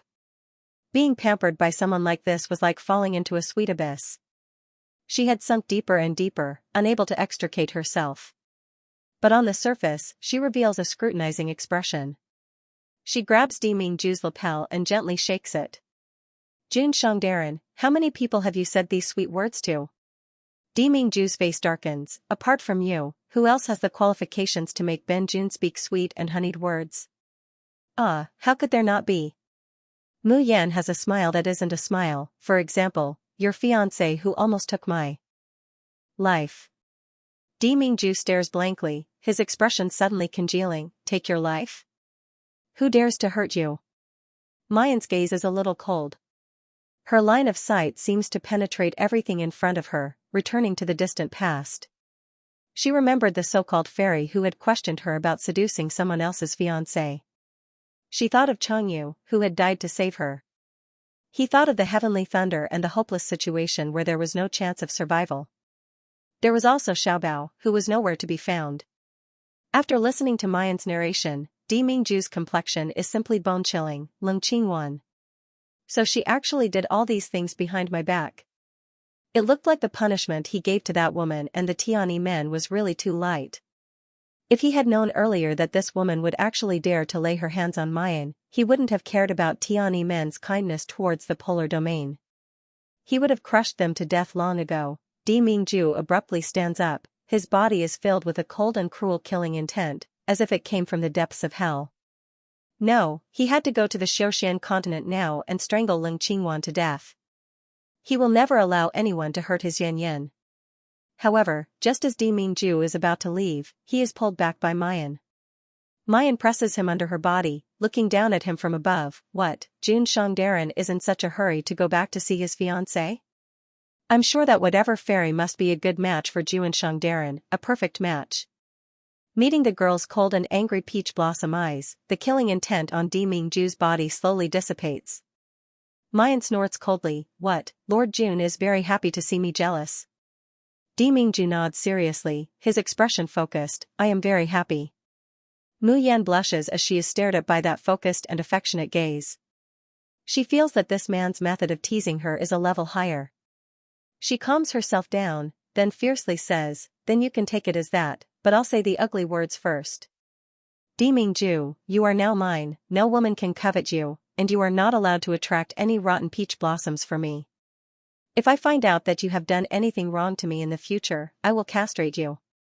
Lord Jun, who is threatened to be castrated, not only isn't angry or annoyed, but shows a gentle and happy smile. Di Mingju's temperament has always been cold, and Mayan rarely sees him reveal such a happy smile. That incomparably handsome face becomes more and more dazzling, making people intoxicated and unable to tear their eyes away. Mu Yan also sees it a little differently. Suddenly, the world spins, and she is suddenly pressed under the man's body. Yan Yan, courtesy demands reciprocity. You can't be too close to other men, right? Especially that cross-dressing fifth senior brother of yours. When he says the last sentence, Di Mingju's voice is somewhat gnashing his teeth. Mu Yan suddenly recovers from the beauty and stares at the man in front of her. That day when fifth brother was in my room, the person I sensed was really you. As soon as this thought comes out, Mu Yan is very angry. Di Mingju, you bastard, you obviously came long ago, but you didn't come to see me, and even had people kidnap me. Do you think this is very fun? Di Mingju, Lord Jun, facing the questioning of his beloved woman, has a rare guilty conscience and shortness of breath. Will he say that when he saw Mu Yan getting along with that little uncle master in Tianguang ruins, he was half dead with jealousy? Will he say that he wanted to secretly see if Yan Yan still has him in her heart, but when he saw a man hugging Yan Yan intimately, he was so mad that he almost lost his mind and destroyed the whole starry school? Will he say that he asked someone to send a silk handkerchief with hidden riddles, hoping that Yan Yan would take the initiative to find him and confess her feelings, but in the end, his damn subordinate sent it to the wrong person, causing him to be unable to advance or retreat? If he said these words, did he still want his dignity as the extreme domain's sovereign emperor? Mu Yan slightly narrows her eyes, her expression cold and heavy, her face full of displeasure. It seems that Jun Shangdaran doesn't really want to meet me again. I'm really sorry to bother you. With that, she got up to leave. However, he had only taken 2 steps when he was pulled back and firmly shackled into a firm embrace. The man's low and husky voice rang in her ears. Ben Jun is jealous. You have so many strange men by your side, receiving your attention and protection. This monarch is jealous. What was the dignity of the polar domain sovereign emperor? Was it more important than his yen? Mayan hangs her head down, her soft hair draping over her face, her shoulders slightly trembling. Di Mingju's heart tightens. Yan Yan, in the Xiaoxian continent, there's not a moment that I don't want to see you. I don't want to return to your side. Pfft. Mu Yan finally couldn't help but laugh. She lowered her head and raised her head, revealing a beautiful face that was filled with a playful smile. Di Mingju's complexion immediately darkens. He suddenly pushes, wanting to push away the person in his arms. Smiling with curved eyebrows, she looks at the angry man in front of her. Di Mingju, why are you so cute? Di Mingju grits his teeth. Do you know, in this world, in all the living beings of the 3 realms, there is no one who dares to play with Ben Jun like this. Mu Yan smiles even more happily, and leans over to kiss his lips. Di Mingju, why do you want to see me jealous so much? Di Mingju stares blankly. He sees the girl approach him, her slender jade-like fingers gently pressing on his chest. What you are, I am what I am. Dimingju, I also want to make sure that after not seeing you for so long, your feelings for me are still the same. Dimingju wants to speak, but Mu Yan covers his mouth. I am willing to trust you, rely on you, but when I see the woman who claims to be your fiancé, I will feel uneasy, jealous, and eager to prove that Dimingju, you won't betray me. Dimingju suddenly clasps her hands and presses them on both sides. His ice blue eyes seem to be burning with the warmest and most affectionate flame, deeply reflecting Mayan's shadow. Yan Yan, I will only say these words once. Dimingju, even if I betray the whole world, I will never betray you. After saying that, Dimingju suddenly leans over and grabs those soft red lips, dragging the two of them into a whirlpool of passion once again. In the end, Mu Yan directly falls asleep. When she wakes up the next day, her whole body is sore, as if it was run over by a strange beast. As soon as she wakes up, she smells the fresh aroma of food. Mu Yan doesn't feel happy at all, instead, she fiercely glares at the man who gently holds her. But before she can speak, her stomach makes a goo-goo sound. Dimingju smiles faintly, pulls her into his arms, and feeds her with his own hands. As soon as Mu Yan sits up, the thin quilt on her body slides down, revealing skin like snow and porcelain, as well as those ambiguous traces. At the same time, a scorching gaze falls on her body. Mu Yan reflexively pulls up the quilt to cover her body, and angrily says, Dimingju, where are my clothes? Dimingju doesn't answer, but carefully and gently feeds her a bowl of porridge. Only then does he say, I had someone prepare your clothes, but there are no suitable clothes for you in Yanyan Palace. Moreover, Yanyan, Benjun likes you even more without clothes. There were no clothes suitable for him in the Silver Feather Palace? I'll be damned if I believe you. Why didn't she know what was in this man's mind before? Mu Yan glares at a certain shameless guy and takes out a set of clothes from the space. Although her space was quite big, it was a place for Xiao Bao, Qi Huang, the fat rabbit and little phoenix to play and rest. Therefore, unless she had no other choice, Mu Yan rarely put useless things inside. Even the things she usually put in would be thrown out by Qi Huang, who despised it. Even after rummaging through the space for a long time, he could only find a set of men's clothes. Mu Yan picks up her clothes and is just about to change when she sees Dimingju looking straight at her. The corner of Mayan's mouth twitches. Jun Shangdaran, can't you see that I want to change my clothes? Dimingju's face reveals an ambiguous smile. Benjun is waiting for you to change. Mu Yan grinds her teeth. Shouldn't you take the initiative to avoid it? Dimingju brushes his sleeves, unhurriedly saying, Yan Yan, from head to toe, is there a place that Benjun hasn't seen? Not because of shame, but because of anger. She grabbed a pillow and threw it at the man. Dimingju, can you be even more indecent? Where did the arrogant Jun Shang who didn't even know how to kiss and would blush at the slightest words of love go? Dimingju didn't seem to move at all, but he suddenly disappeared from where he was. When he reappeared, he had already pulled Mu Yan into his arms. Yan Yan, even if I am indecent, I will only be indecent to you. Mu Yan lifted her foot and kicked him off the bed. Facing this shameless man, she had no choice but to put on the men's clothes in front of him and tie up her hair with a silver string. In the blink of an eye, the originally charming and enchanting girl became a handsome and elegant young man. Dimingju's gaze unabashedly sweeps over her captivating red lips, her slender and snow-white neck, and that slender waist that can be held in one arm. That undisguised burning gaze seemed to be able to tear off her clothes. Mu Yan brushed the corner of her clothes, but was very satisfied. I will return to Yaoguang branch first. Senior brother and sister haven't seen me for a day, they must be anxious now. However, she had only taken 2 steps when she was pulled back by Dimingju. How did you enter Starry School? Hearing this, the smile on Mu Yan's face turned into worry and longing. Dimingju immediately reacted. To find Xiaobao? Mu Yan nodded. Qiuqiu can sense Xiaobao's location, but can't determine the specific location. It only knows that it may be able to find clues in Starry School. She sighed softly. But in the first 3 days of school, I asked everywhere, but I didn't hear of any Red Lotus of Snow Domain in Starry School. Xiaobao has never left my side for so long. In the past, he always needed to snuggle in my arms to sleep. Now that he is alone, I don't know if he will be lonely, if he will cry. Di Mingju frowned in disgust. Xiaobao is a boy, he should naturally experience more hardships, otherwise how can he become the master of the polar domain in the future?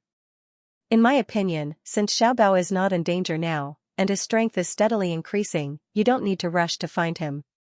Just let him experience more, don't bother mother all day, useless. Under Mu Yan's dissatisfied glare, Di Mingju's final words are silenced. He coughs, softening his tone, don't worry, I've already ordered Han Yi to send people to look for him. There will definitely be news of him very soon. Of course, he didn't say that he added a note to Han Yi's task. If you find Xiaobao and make sure that he's safe and sound, don't be in a hurry to bring him back and disturb his and Yin Yan's two-person world. Di Mingju's mind spins, but his face is serious as he scolds her, Yin Yan, Xiaobao will grow up in the end. You've been protecting him, spoiling him, making him unable to become stronger. It's better to let him roam the world. Mayan frowns, Xiaobao is only 5 years old. So what if she's 5? Di Mingju raises an eyebrow, even if Di Mingju's son is only 5 years old, who dares to move, who can move? If he doesn't even have the ability to protect himself, I'll break his legs when he comes back. Mayan gives him a sidelong glance, you speak as if Xiaobao is your child. As soon as the words left his mouth, both of them were stunned. Di Mingju's heart feels like it's been ruthlessly stabbed. The ruthlessness and jealousy at the bottom of his heart is like a viper spitting out its tongue, wanting to scuttle out. Mayan's eyes are unblinking as she looks at him, without the slightest bit of hesitation or evasion. Her arm gently wraps around Di Mingju's neck, her voice is soft and resolute, Di Mingju, can you really accept my past, can you accept Xiaobao? If Di Mingju has a grudge against Xiaobao, even if she would be heartbroken to leave Di Mingju, she would still do it. Because for her, Xiaobao is her most important treasure in this world. No one can harm him, not even herself. Di Mingju's gaze is heavy as he looks at her. Ben Jun said that I have long regarded Xiaobao as my own son. This is not because of you, but because Ben Jun is willing. He won't say it, but from the moment he saw Xiaobao, there was a wonderful feeling growing little by little in the bottom of his heart. There's a little bit of disgust, but there's 99% tenderness. There's a little helplessness, but there's 99% expectation. In the unseen world, that little guy is like his own child, softening his heart that's as hard as iron, making him plan to make him the future master of the polar domain from the very beginning. Listening to the man's resolute and decisive words, Mayan's face blossoms with a brilliant smile. She has long known that Di Mingju treats Xiaobao very well, so well that it's as harmonious as a biological father and son. But she still wants to hear it from Di Mingju's own mouth. That way, she can completely entrust her heart to him. That way, she can look forward to building a new family. A new home that belongs to her, belongs to Di Mingju, belongs to Xiaobao. Looking at the girl's flower-like smile, Di Mingju's expression doesn't clear up in the slightest. His voice is low, and he slowly says, what about you, Yan Yan? You said that you only love Xiaobao's biological father. Now, how much of his place is there in your heart? And how much of it is Ben Jun's? Huh? Di Mingju's question makes Mayan dumbfounded. It's only now that she remembers, in order to refuse and prevaricate Di Mingju. She said that she only loved Xiaobao's biological father, let him give up on this idea. Mayan can only feel fine beads of sweat forming on her forehead.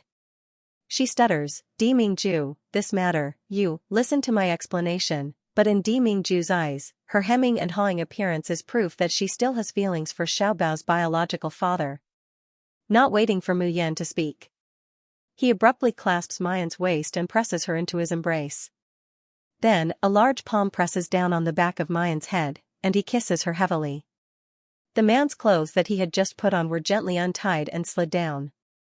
The clouds dispersed and the rain stopped. Di Mingju embraces the girl in his arms, greedily looking at her sleeping face. His finger gently stretches out, tracing along Mayan's exquisite eyebrows. The gentleness in those icy blue eyes was like a vast ocean that could drown people. If someone from the polar domain or the Xiaoxian continent were to see this Di Mingju, perhaps they would think that they're seeing a fake monarch. That ruthless Di Mingju who kills decisively, who is aloof, who is cold and heartless. In front of this woman called June Mayan, he discards all of his pride and indifference, turning them into bone-piercing tenderness. Only in front of this one person. Demingju lowers his head, and gently pecks the girl's soft lips. That charming and gentle and fiery scene from a moment ago flits through his mind, and the yearning in his body is once again restlessly reviving. That incomparably handsome face has once again become stern and ascetic. In the past, he lived like a heartless and desireless puppet. No matter how beautiful a peerless beauty, or how enchanting a naked body, in his eyes, it's just like a rosy skeleton, unable to set off even the slightest ripple in his heart. Only in these 5 years, in his dreams, does he dream that he's holding a woman in a cave, but after waking up, his heart, his emotions, his desires are still ice cold. Until he meets Mu Yan. It's like a collision of fates, making all the desires and feelings in his body recover, and even boil over. In the Yanwu continent, he relentlessly pursued Mu Yan, little by little moving the heart of this cunning fox-like woman. In the Wuwang Mountains, even if he took advantage of someone's perilous situation, he was still forced to desire to possess Mu Yan, longing to imprison this woman by his side forever. Now, Yan Yan is finally his. From body to heart. But he doesn't know why, there's still a faint panic in Di Mingju's heart. In the unseen world, there seems to be something pulling him and Mu Yan, wanting to isolate and separate the two. He's afraid that all this is just flowers in a mirror and the moon reflected in the water. Therefore, he urgently wants to possess Mu Yan again and again, wants to use skin contact, wants to use Yan Yan's passionate voice to call out his name again and again, to prove that all this is true. Yan Yan, in your heart, how much space do I have? But no matter how much, in this lifetime, no, in this lifetime, I will not let you go. Miss. Ying Mei pounces in front of Mu Yan. The youngster has always been cold, but there's a rare expression of excitement on his face. Hearing from Hanyi that Mu Yan has been found, Ying Mei wants to see her all the time. However, Di Mingju keeps his door closed all day long, even taking care of Mu Yan's clothing, food, shelter, and transportation himself. Ying Mei, who has always been extremely respectful to Di Mingju, complains for the first time, Jun Shang is really too stingy, even I am not allowed to see the Mississippi. Mu Yan rarely sees her fuming appearance, and can't help but chuckle. Then, she leans close to her ear and whispers something. Ying Mei's cheeks immediately turn red. Under Mu Yan's stare, she awkwardly and shyly nods. Mayan raises her hand and closes the door. He smiled warmly and said, I guess the effects of the treatment last time should be over. Fortunately, my music doctor level has advanced. After this treatment, you shouldn't have to worry for the next few years. The beautiful girl lazily leaned against the bed, squinting at the young man whose entire body was flushed red. She smiled a little mischievously. What are you waiting for? Hurry up and take off your clothes. Ying Mei's face was so red that it could almost drip water. In particular, Mayan is staring at her with interest, sizing her up, making her feel like she's being adjusted. But after hesitating for a moment, she finally took off her clothes and untied her chest. Mu Yan looks at the beautiful scenery in front of her and clicks her tongue in amazement. I haven't seen you for half a year, I didn't expect that you've grown up again, it's really a good thing for that Hanyi kid. Miss. Ying Mei cried out in a low voice. She covered her body with her clothes, wishing she could find a hole to hide in. Seeing that she's really going to annoy her, Mayan smiles and takes out the Tian Mo Chin, slowly plucking the strings. This time, she did not use floating like a dream or realm of stars. With her current strength, even if she activated her domain, she might not be able to make Ying Mei enter the illusion. Healing Ying Mei's injuries in the illusion would consume all of her spiritual power. Therefore, Mu Yan activated the cloud-dispersing mist skill. Cloud-dispersing fog, through the sound of the zither, one can unblock the meridians, smooth the dantian, cleanse the divine soul, and dispel the inner demons. The sound of the zither was like a gurgling stream caressing Ying Mei's body, causing her to let out a low moan that sounded both carefree and painful. After a long time, the sound of the zither stopped. When Ying Mei opened her eyes again, she was sweating profusely. The pain brought by the zither music just now seemed to have stirred up her internal organs and meridians. It was different from the last time when he only felt pain in his chest. This time, it was as if her entire body had been shattered and reconstructed. That kind of pain was not something an ordinary person could endure. But she smiled gratefully. She hurriedly wraps the corset around her chest and puts on her inner clothes. She doesn't even have time to put on her outer clothes before she kneels on the ground and kowtows to Mayan. Miss Great Kindness, Yingmei doesn't know how to repay it. Mu Yan stretches out a slender, jade-like finger and gently hooks up her chin. There's a devilish smile on his face. I don't know how to repay you. How about you repay me with your body? Before Yingmei could answer, the door of the room was slammed open. Di Mingju walks in with an ashen face. Seeing Mu Yan flirting with Yingmei, his complexion becomes even more gloomy, as if shrouded in a storm. Following behind Di Mingju, Han Yi and Xing Lang have different expressions on their faces. Han Yi almost immediately rushes to Yingmei's side, pulling her behind him. He looks at Mayan with a bitter face. Miss June, even if you're not afraid of death, you can't take our family's little Inger with you. Miss June is truly a professional, dedicated to teasing Jun Shang's tiger whiskers for 10,000 years. But the problem is, Jun Shang won't do anything to Miss June. Yingmei will have to bear Jun Shang's wrath. Not to mention that Yingmei is a woman, his family's Jun Shang is so petty that he would even eat his own son's jealousy. How could Miss June be like this? Han Yi would never admit that when he sees this scene, he's the same as Jun Shang, about to explode with jealousy. Xing Lang, on the other hand, had a mocking expression as he coldly looked at Mu Yan. He knew that this woman wouldn't be content with her lot. She was a loose woman. She even dared to seduce Jun Shang's trusted aide. However, this is also good. In this way, Jun Shang will be able to see this woman's true colors. Heh. Jun Shang will never tolerate people who betray him. He wanted to see how this woman was going to cry and beg for mercy to save her life.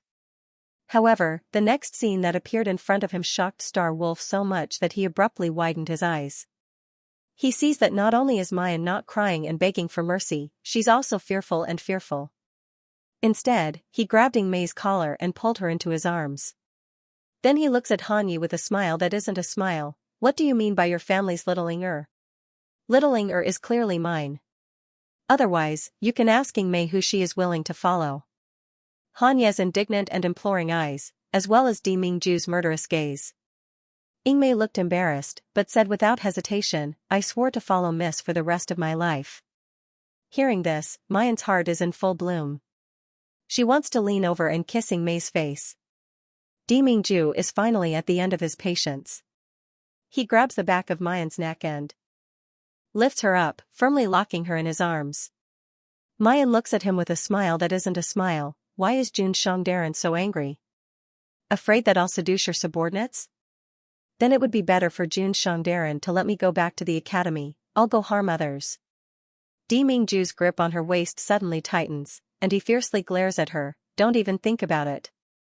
Saying that, his cold gaze sweeps over Yingmei and the others. Get out. Yes. Yes. Han Yi doesn't hesitate to pull Yingmei and run. As he passes by Xing Lang, he sees him foolishly looking at Di Mingju and Mayan, his face full of disbelief. Out of love for fellow disciples, Han Yi pushes him. What are you staring at? Still not leaving? Pestering here and disturbing Jun Shang's love affair. Do you want to die? Do you want to die? Do you want to die? Xing Lang grits his teeth. In the end, he still couldn't help but say, Jun Shang, this woman and Yingmei are so clingy and ambiguous. Are you really not going to pursue this matter? Di Mingju turns his head to look over, his handsome and noble face without a trace of expression. But when he meets that pair of calm and unwavering eyes, Xing Lang shudders and falls to his knees with a thud. This subordinate was impetuous. I shouldn't have asked about Jun Shang's private affairs. I begged Jun Shang to spare my life. Di Mingju sneers, 200 lashes. Get lost. Before his voice falls, a gust of wind hits, and the three people are sent out in a sorry state. The door closes with a bang. Xing Lang glares at the closed door, gnashing his teeth in anger. Han Yi laughs out loud. Xing Lang, you still haven't fully recovered from the 100 lashes of the soul-refining whip. Now you've received another 100 lashes. Really, the evils you brought upon yourself are the hardest to bear. Xing Lang suddenly turns to glare at Han Yi and Yingmei. Don't be too complacent. Who is Jun Shang? How could he allow his woman to hook around? That woman even dares to hook up with Yingmei, let alone a man outside. Aren't you afraid that Xianxia would kill her in a fit of anger? TCH. Han Yi sneers, Xing Lang, I advise you to open your eyes and see what kind of position Miss Mayan has in Xianxia's mind. Don't say I didn't warn you, if you keep going against Miss June, you'll have to suffer. Ying Mei tidied up his clothes and coldly looked at Xing Lang. I don't care how many years you've been by Xianxia's side, as long as you dare to make a move against young Miss and little Gongzi, even if I'm expelled from the polar domain, I won't let you off. After saying that, he turned around and left without hesitation. Han Yi immediately jolts his buttocks to catch up, shouting, wait for me. I'm telling you, although, you should also pay attention to keeping your distance from Miss June, aren't you afraid of angering Xianxia? Ying Mei glares at him with cold eyes, and Han Yi immediately wilts. He pointed at her with an aggrieved expression. Little Ying, you're too good to Miss June. Do you only have Miss June in your heart? You don't even have a place for me. The more she spoke, the more resentful she sounded. Ying Mei looked at him and couldn't help but laugh out loud.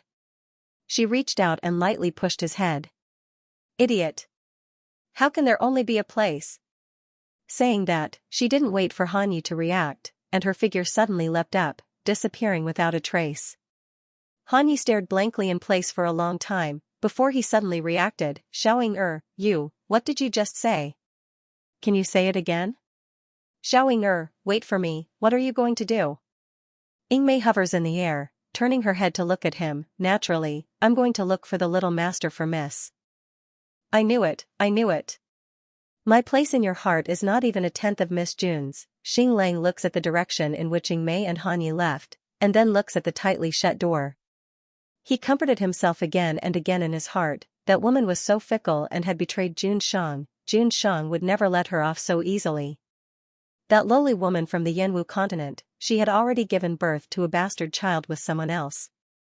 How could such a woman have the qualifications to become the mistress of the polar domain? Sooner or later, Xianxia will definitely discover this woman's true colors. She has simulated June Mayan's miserable fate of being skinned and her bones torn apart by Xianxia many times in her mind. Only then did Star Wolf suppress the unwillingness and hatred in his heart, turn around, and leave. Thinking about the 100 lashes of the soul-refining whip, he couldn't help but shiver. But he would not regret it. He would never allow such a dirty and shameless woman to stay by Xianxia's side. At this moment, the woman whom Star Wolf thought was shameless was eating the delicacies personally cooked by Lord Monarch with relish. Mu Yan swallows the delicious barbecue with satisfaction, and suddenly remembers something. By the way, I met a very interesting child in the Tianguang ruins. As Mu Yan speaks, she looks meaningfully at Di Mingju. That child's name has the character Ju, and his temperament is somewhat similar to yours. What surprises me the most is that he's such a young child, but the food he makes is actually very delicious. As she spoke, she picked up a piece of barbecued meat with her chopsticks and took a bite. When I took a bite, I thought you made it. Hearing this, Di Mingju indifferently responds, oh, is that so? Mayan suspiciously looks at Di Mingju's reaction. Does Mo Ju have any relationship with Di Mingju? Aren't you curious about what kind of child he is? Di Mingju casually scoops a bowl of soup and places it in front of Mayan, faintly saying, you also said that he's just a child, could it be that he could become Ben Jun's rival in love? I, on the other hand, am more interested in your senior brothers and junior martial uncle. Cough. Cough, cough, cough. Mu Yan almost choked on the soup, and promptly warned him, my fellow apprentices are very good to me, don't mess around. Di Mingju snorts, declining to comment. However, Mu Yan completely dispelled her suspicions. Thinking about it, it was quite funny. How could she think that Mo Ju was Di Mingju? Although one could change one's appearance and even gender in the Tianguang ruins, the Tianguang ruins was different. However, he could only adjust his appearance from top to bottom. It was impossible to turn an adult into a child, and Tianguang ruins would never allow it. What's more, Di Mingju is such a proud person, how could he take the initiative to turn into a child, and even ask her for a hug? Obviously, she was thinking too much. Mu Yan couldn't help shaking her head in self-mockery, but she quickly regained her interest. That child Mo Ju is really fun. When I first saw him, I thought Xiaobao had returned. Later on, I always felt that he was very similar to you. Now that I think about it, it's a little funny. If there's a chance next time, I'll take you to see him. Dimingju's hand pauses in the middle of picking up some food. With great difficulty, he manages to maintain his expression, and gives a faint N. Mu Yan couldn't help but sigh. It's just that Mo Ju hasn't appeared in Tianguang ruins since we last parted. Perhaps she won't appear again in the future. However, looking at Mu Yan's desolate expression, he hesitated. Otherwise, he would go up again to make her happy. After the meal, Mu Yan said that she wanted to return to Starry School. Who knew that Dimingju would reject her? We have just reunited and you want to leave me for another man? There's even a bit of hidden bitterness in Jun Shangdaren's tone. Mu Yan glared at him. You know that I want to find Xiaobao in Starry School. Dimingju glanced at her. I will find him for you. Starry School teaches the cultivation of the 5 elements and alchemy. I just came to the cultivation continent and have a lot to learn. What do you want to learn? I will teach you. Dimingju snorted. What Starry School? Is it better than what I teach? Previously in the Yanwu continent, because there was no spiritual power in the world, it was full of barren air. Therefore, even if Dimingju wanted to teach her, he couldn't do it. Now that they finally came to the cultivation continent, he couldn't wait for Mu Yan's cultivation to improve by leaps and bounds so that they could return to the cultivation continent and get married. He had even prepared the elixir for Mu Yan's advancement. However, the elixir had elixir poison after all. If he had a choice, he would not let Mu Yan take it. Looking at the man's domineering look, Mu Yan was speechless. Dimingju, don't go too far. Do you want to lock me up for life? Ugh. Before she could finish, Dimingju covered her mouth and took away all her breath. When Lord Jun couldn't be reasoned with, he liked to do it. The next day, when Mu Yan woke up, she couldn't even straighten her back. While Dimingju had something to do, she decided to sneak away. That bastard old hooligan, if she stayed any longer, she might really be killed by Dimingju in bed. Jun Mu Yan, you've fallen. Qi Huang said angrily in her ear. That man wanted to imprison you like a slave, but you didn't get angry or resist. You even obediently let him lock you up in the room for so many days. Mu Yan curled her lips. My man, I'm happy to be imprisoned by him. I'm happy to be pampered and pampered. What can you do about it? In fact, Mayan has long felt Dimingju's uneasiness and overbearingness during this reunion. It was the fear and trepidation brought about by the near separation of life and death.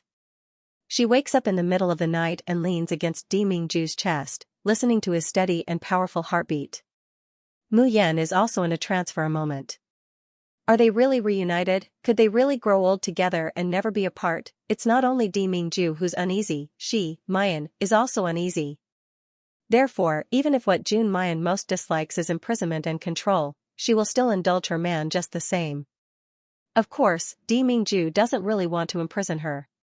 Otherwise, with Jun Shangdaren's ability, if he really built a golden cage, she wouldn't be able to escape even if she grew wings.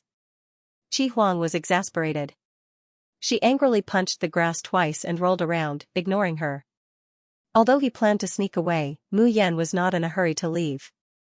Instead, he strolled around the entire courtyard.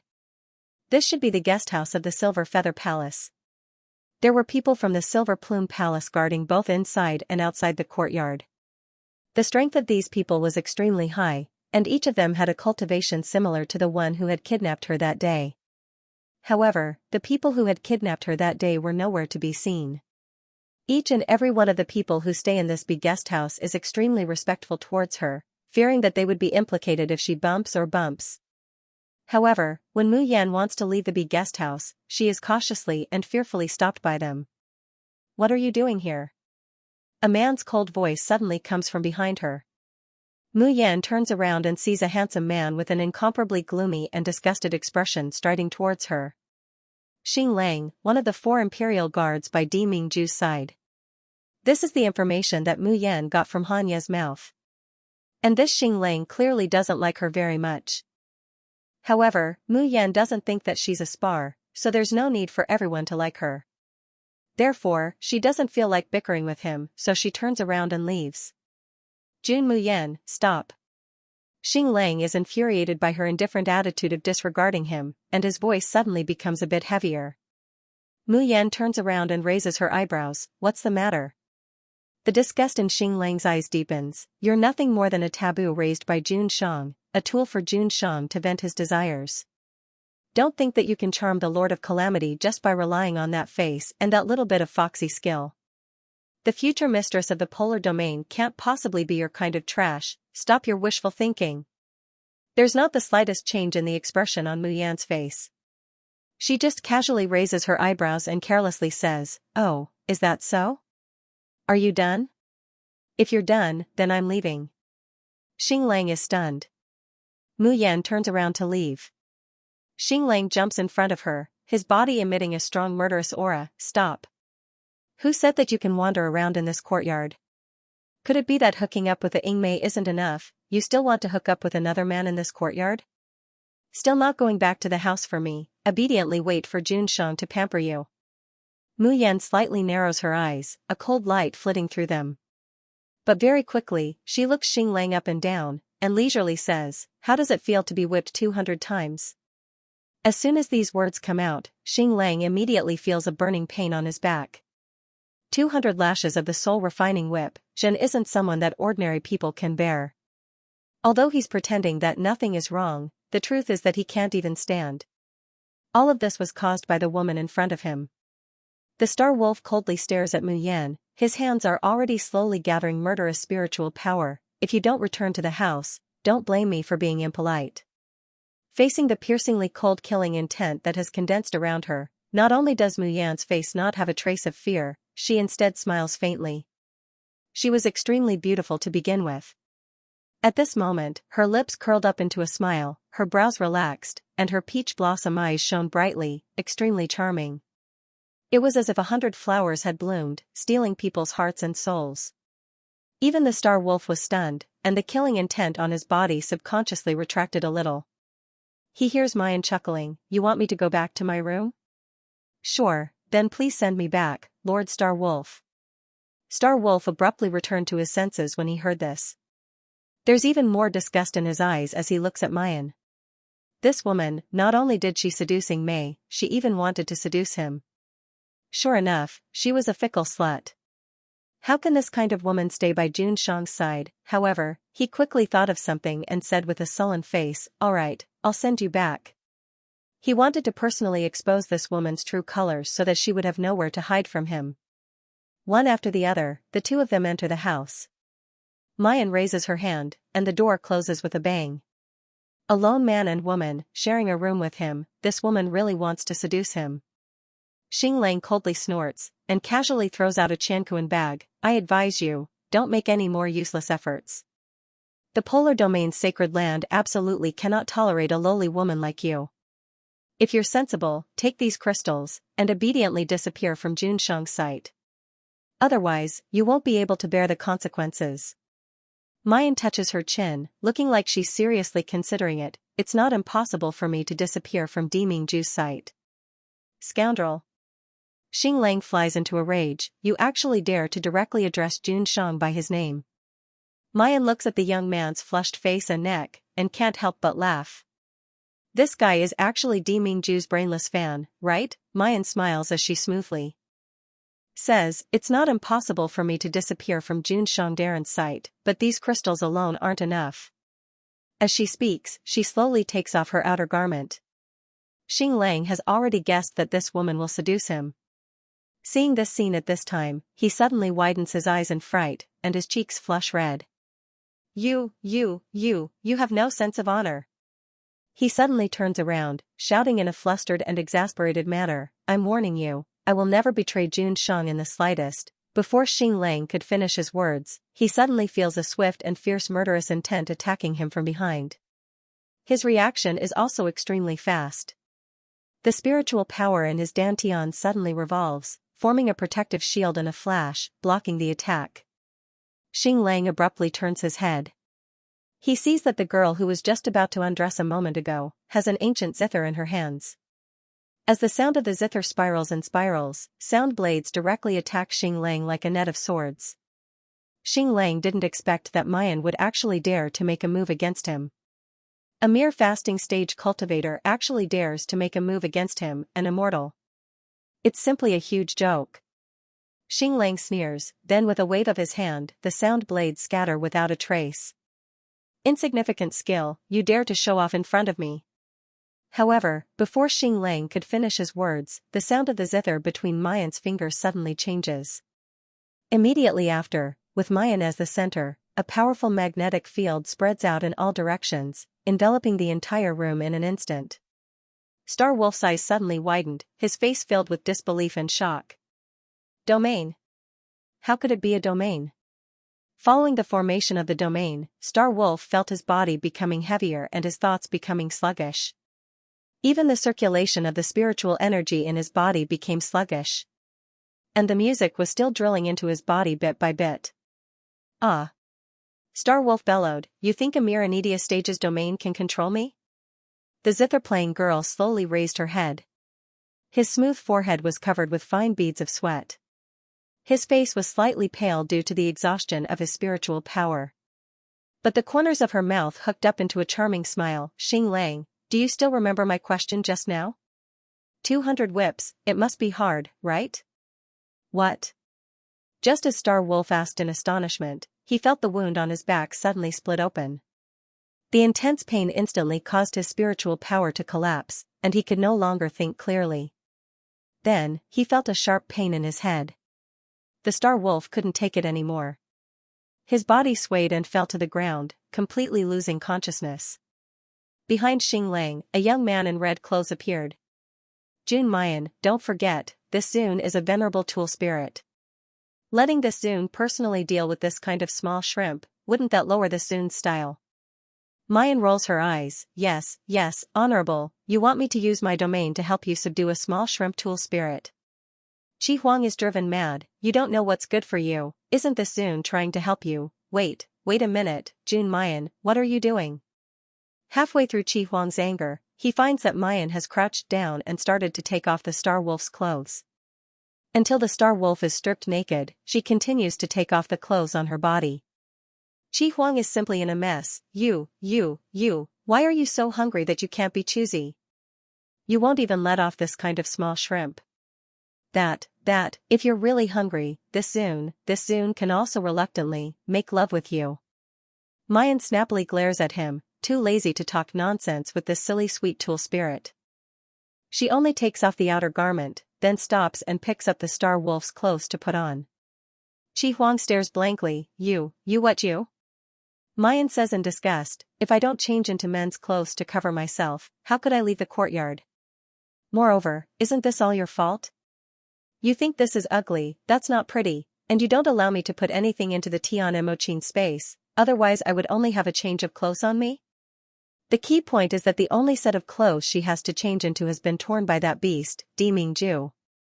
Qi Huang is a little embarrassed, but he still stiffens his neck and argues, this Zun is the Tian Emochin's tool spirit, the Tian Emochin space is equivalent to this Zun's body. You put those filthy things into this Zun's body, of course the Zun would object. So now I'm not reduced to only being able to strip other men's clothes?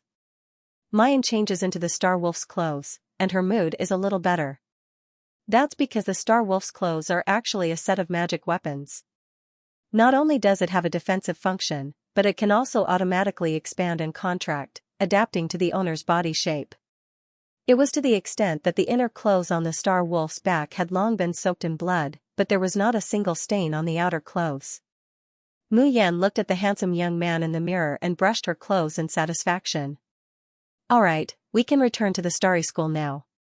At this time, Seven Brilliance had already hidden himself in the space. Hearing him muttering to himself, she couldn't help but hesitate. You really plan to leave Demingju without saying goodbye? Aren't you afraid of him getting angry?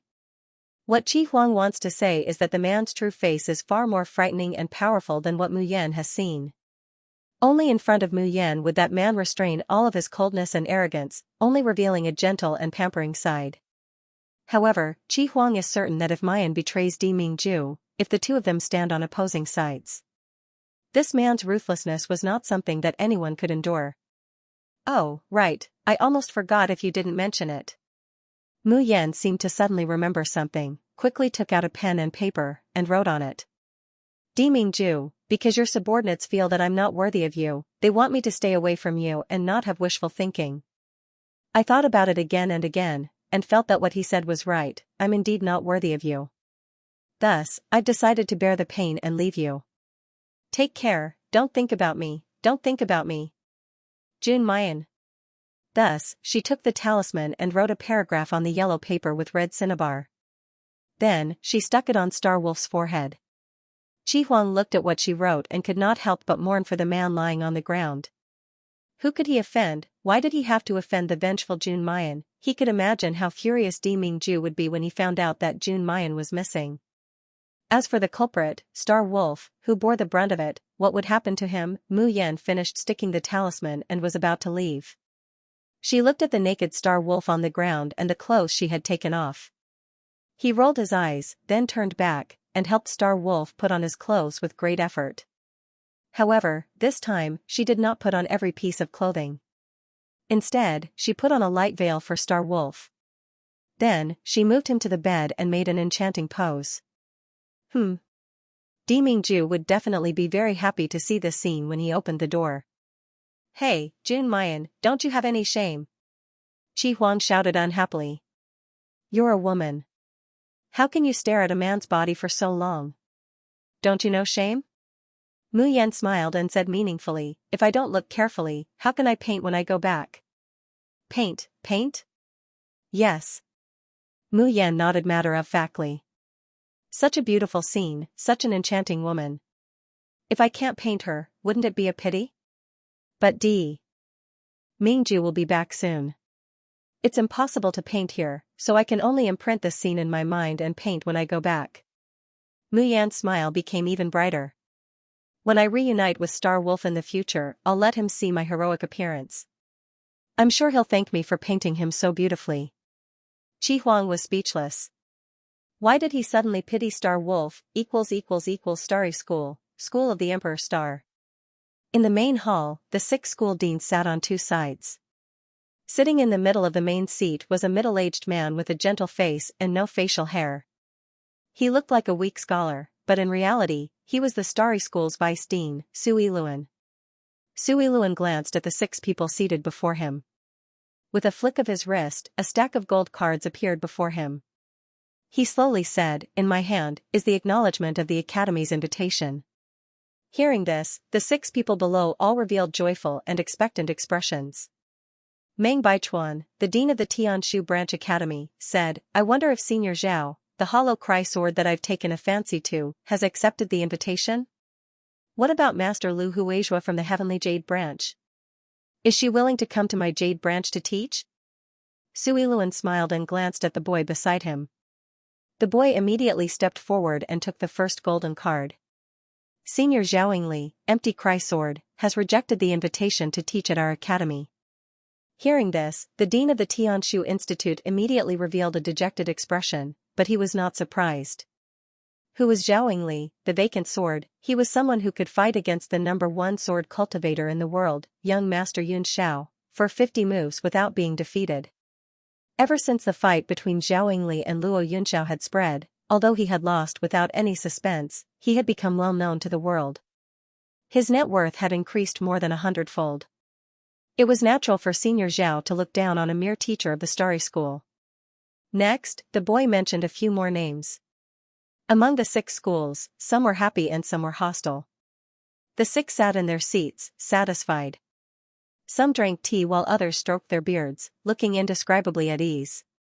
At this time, the child had already picked up the last golden invitation and saying, according to the college chief's request, Mr. Yun Shao is invited to be a tutor of Starry School. Hearing this, the 6 people below did not react at all. The 3 major colleges on the Cultivation continent, including the most powerful Dragon Soaring College. They would invite Luo Yunxiao almost every year. There was even a dean of the Phoenix Sky Academy who directly announced that he would give up his position as dean to young Master Yun Shao. But he had never received any response. Someone that even Dragon Soaring College could not invite. Someone that did not even care about the position of the college chief. How could he come to Starry School? there was no need to guess the result of this invitation. The child opened and closed his mouth, saying in a childish tone, Mr. Yunjiao's reply is that he is willing to accept Starry School's invitation to be a tutor. The conditions are, as soon as Xiao Tong said that, everyone present stood up abruptly. Even Sui Luan, who had always been calm, widened his eyes, looking like he had seen a ghost. As a result, he did not hear a single word of the child's later words. What did you just say? Meng Baichuan's voice was almost roaring. Sui Luan even snatched the golden invitation directly. When he saw Luo Yunxiao's unique cloud sword symbol, he was completely enchanted. The golden invitation in his hand could not be held because of his trembling, and it floated down. But before it fell, Meng Baichuan rushed over and picked it up. Meng Baichuan anxiously grabbed the golden invitation to take a look, his expression even more dazed than Sui Luan's. Am I dreaming? I'm not dreaming, am I? Mr. Yunxiao is coming to Starry School? The golden invitation was passed around one by one. The 7 of them were all dumbfounded. The last to receive the golden invitation, Nailin Hui, the college chief of Heavenly Jade Branch, suddenly snapped out of her daze and pressed the golden invitation firmly to her chest. Her usually calm and gentle voice suddenly rose. None of you fight with me. Mr. Yunxiao must come to Heavenly Jade Branch. What a joke. Meng Baichuan was the first to explode. Young Master Yunxiao is the #1 sword cultivator in the world. How could he not come to our Tianshu Institute? Only our Tianshu Institution's genius students have the qualifications to be taught by young Master Yunxiao. That's enough. You guys have already snatched enough of the mentors just now. Our Mizar branch still has an empty spot. Young Master Yunxiao should naturally come to our Mizar branch. The 6 branch deans, who were usually of virtue and prestige, almost started fighting over a golden invitation. Ahem. Su Iluan suddenly coughed, interrupting their quarrel. His gaze was fixated on the golden invitation that he had just snatched from Nailin Hui's hands, and his brows were tightly knitted together, seeming to be happy yet also resentful. Stop arguing. Su Iluan said slowly as he handed over the golden note in his hand. Didn't you see the additional conditions attached to young Master Yunjiao's receipt? Meng Baichuan and company were taken aback. Just now, they were too shocked that Yunxiao was coming to Starry School. They didn't even listen to the conditions that the little boy told them. He didn't even look at the second half of the contents of the golden invitation. What kind of joke is this? How can this be? No, I will never agree. How can Mr. Yunxiao go there? Among the 6, Wei Tianming's eyes flickered and his face darkened. The Silver Feather Palace guesthouse where Di Mingju stayed was not far from Starry School. But after Mu Yan left the yard, she realized that it was not easy to return to Yaoguang branch. Because Starry School was too big. Between schools, they usually used flying magical equipment as a means of transportation. If she only relied on her 2 legs, she would need at least 5 days to return to Yaoguang branch even if she exhausted all her spiritual power. Mu Yan had no choice but to ask a random girl for directions. She was dressed as a man at the moment. Her face was like jade, red lips, white teeth, and unparalleled elegance. Asked by her, the girl blushed, her eyes full of shyness and excitement. This is where Starry School's outer yard students live. If you want to return to the inner yard, you can go to the northernmost side. You can take the flying boat there, but it will cost more crystals. As the girl spoke, she raised her head and looked at her bravely. Mister, do you need me to lead the way? No need, thank you. Mu Yan smiled and took out a talisman, giving it to her. This is your reward. After that, without waiting for the girl to react, Mu Yan had already leaped and flew more than 10 meters away. The girl stared blankly at her back, then at the talisman in her hand. Then, her eyes widened. On the talisman, there was a special Guqin mark. The girl liked to stroll around Tianguang ruins, so she recognized it at a glance. This was a mark that only the mutated talismans sold by Lousy World's Best Shop had. The mutated talismans sold by Lousy World's Best Shop cost more than 1,000 crystals each, moreover, there was a price but no supply. Normally, one could not even get one even if they queued up. But now, the mister only asked for directions, and he actually gave her a mutated talisman. The girl kept the talisman carefully, but could not help but look at the figure in front of her with blurred eyes. That young master was so handsome and had a peerless appearance. Just which immortal figure in the inner courtyard was he?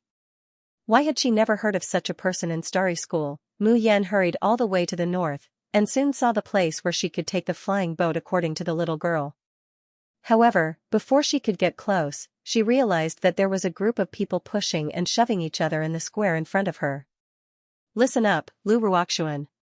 Little sister Ro or will be under our protection in the future. Xianxia, I will make you pay for humiliating little sister Ro or in the past. She did not expect to hear the disgusting name Lu Ruoxuan the moment she returned to Starry School. Mu Yan frowns, but she doesn't step forward. Instead, she leaps onto an ancient tree not far from them. The ancient tree was at the very center of the square, and its trunk required more than 10 people holding hands to encircle it. The group of people below were quarreling under the shade of the ancient tree. But Mayan jumps up the ancient tree in broad daylight, and no one at the bottom notices. Mu Yan lazily finds the largest branch and leans against it, lowering her head to look down. Both sides were wearing the uniform of the Starry School's outer house. Of the two groups below, the one on the left was a group of young male cultivators. They wore white clothing with the symbol of Alioth branch embroidered on their chests. Clearly, these were the students of Alioth branch's outer division. The other group was female cultivators led by Xianxia. Most of them were female disciples of mountain breaking sect. They were obviously beautiful and charming women, but they were wearing gray and ugly clothes. Embroidered on their chests was actually the symbol of Yaoguang branch. She didn't think that Yaoguang branch, whose inner division was as shabby as a haunted house, actually had an outer division. Xianxia cut a sorry figure right now. Her clothes were drenched, her hair was a mess. There was even a scar on her left cheek. But her face didn't show any signs of retreating. She scolded fiercely, "You bastards, relying on your family's wealth, it's not enough that you pushed us to the deserted Yaoguang branch, you still come to bully us every day. A bunch of men bullying women, you're all shameless." The leader of the Alioth branch's outer division was a little fatty with a shiny face. Hearing that, he sneered, "Do you know why I sent you all to Yaoguang branch? That's because you're all honey mouths and daggers in your bellies, evil women with hearts of snakes and scorpions. Xianxia Mimi already told me who bullied her. Now, I've already recognized Xianxia as my sworn sister. The grievances she suffered, of course I'll get them back for her." Xianxia trembled in anger, screaming at the top of her lungs, "Lu Ruoxuan, that woman is clearly one thing on the surface and another, seducing men everywhere. Just how stupid are you men, to be bewitched by her? Shut up." The person beside the little fatty stepped forward, fiercely slapping Xianxia's face. "Xianxia Mimi is so pure and kind. What right do you evil women have to say that about her?" Xianxia stumbled and fell to the ground. Her beautiful face instantly swelled up, and there was even a trace of blood at the corner of her mouth. She raised her head, glaring fiercely at the group of men. Tears swirled in her eyes, but stubbornly refused to fall. The people from the mountain-breaking sect hurriedly rushed over to help Xianxia up. At the same time, they complained to the little fatty and the rest, "We are speaking the truth. That Lu Ruoxuan is not a good person. Everyone who just entered the Starry School knows how bad her reputation is. If you don't believe me, you can go and ask." Another person looked at their ferocious appearance, coupled with the pain in his body, and could not help but cry, "Even if we really hate Lu Ruoxuan, we have not done anything excessive. You are a group of men, why are you beating us?" Fatty spat a mouthful of phlegm on the crying woman. "Bitch, shut up. You're about to die, yet you're still quibbling. For someone as kind as little sister Ro if it wasn't because you guys had wronged her, why would she complain about you guys? Hee hee, boss, I've said it before. These women are simply vicious and hopeless." Standing beside the fatty was a wretched man with shifty eyes. He licked his lips as his lustful gaze swept past Xianxia and the rest's exquisite bodies that had been splashed with water. "We still need to teach them a lesson so that they know where they are wrong." However, he did not agree immediately. Instead, he frowned and said, "This is the Starry School after all. If we go overboard, will we be punished by the dean?" "Haha, boss, you forgot that they are from the Alcade branch now." The perverted man laughed. the Alcade branch doesn't even have a teacher, let alone a dean. Even if they want to complain, there's no way out. Another man beside him also had a fiery gaze. Panting, he said, "Boss, I think Rad is right. Haven't they been slandering Sister Rower for flirting with men? When they become playthings under our crotch, what right do they have to scold little Sister Rower then? Yes, this way, we can take revenge for Sister Rower. Even if Sister Rower finds out and thinks that we are too cruel, at least we will get justice for her." Following his subordinate's persuasion, the fat man's evil gaze landed on Xianxia's beautiful face. An excited smile slowly appeared on his face. "All right, we will do as you say. This B*TCH who bullied Sister Rower the most will be taught a lesson by me personally. Boss, if you do it personally, you will definitely be able to teach this B*TCH a lesson. Haha, then we will not hold back on the rest. This place is remote, so not many people come here. It's just nice that I haven't tried it before." A few men walked towards Xianxia's group with fiery eyes and perverted smiles. Xianxia and the others were all young girls. The oldest among them was not even 30 years old. In the Cultivation continent, where even mortals could reach 200 years old, 30 years old was considered a naive young girl. At first, they did not realize what the fat man and the others wanted to do. When they saw them approaching with malicious intentions, and some of them even took off their clothes, they all turned pale and revealed frightened expressions. "You, don't do anything rash." Xianxia's body trembled. She tried her best to retreat, but she could not muster any strength in her legs. "This is the Starry School, I am the daughter of the Mountain Breaking Clan's peak leader. You can't, ha ha ha, Mountain Breaking Clan, what kind of small clan is that? Can it be compared to our boss's family? Mountain Breaking Sect, don't tell me all their mountains are broken? No wonder the people who come out are all vicious whores who can't be seen in public. I think you might as well take the initiative to serve us. If you serve us well, I might even bring you back and raise you as a cultivation vessel." The girls turned around in fear and wanted to escape, but they were grabbed by the hair and dragged back. Then, they started to tear off their clothes. Xianxia screamed and waved her hands desperately, but she was pressed to the ground by Fatty. He raised his hand and gave her a slap. "Smelly whore, how dare you bully little Sister Jean? This is your fate." Xianxia's face was filled with tears and despair. But more than that, it was hatred. However, just when she thought that she was going to be consigned to eternal damnation, a seven-colored ray of light suddenly flashed in the sky and struck the ground. Ah! Ah! Several wails came from the mouths of the male show from the outer yard of Yuheng. Fatty, who was on top of Xianxia, was in an even worse state. Blood splatters everywhere, and with just a slight movement, you can see the thick fat sticking to the blood and rolling. Xianxia feels nauseous inside, and promptly pushes him away. She stands up, but finds that the other people who bullied the Yaoguang Outer Court's female cultivators are all riddled with scars, lying in a pool of blood and wailing, unable to get up for a long time. Xianxia and the other apprentice sisters quickly gather together, grabbing their clothes and shivering, looking around. The fatty, who has reacted, takes out an elixir and swallows it, then looks in the direction of the treetop. "Who? Which bastard dares to sneak up on me? Do you know who I am? Why don't you tell me who you are?" The voice that's neither male nor female is like gold and jade striking each other, but it's full of indifference. Everyone's line of sight suddenly turns towards the direction of the voice.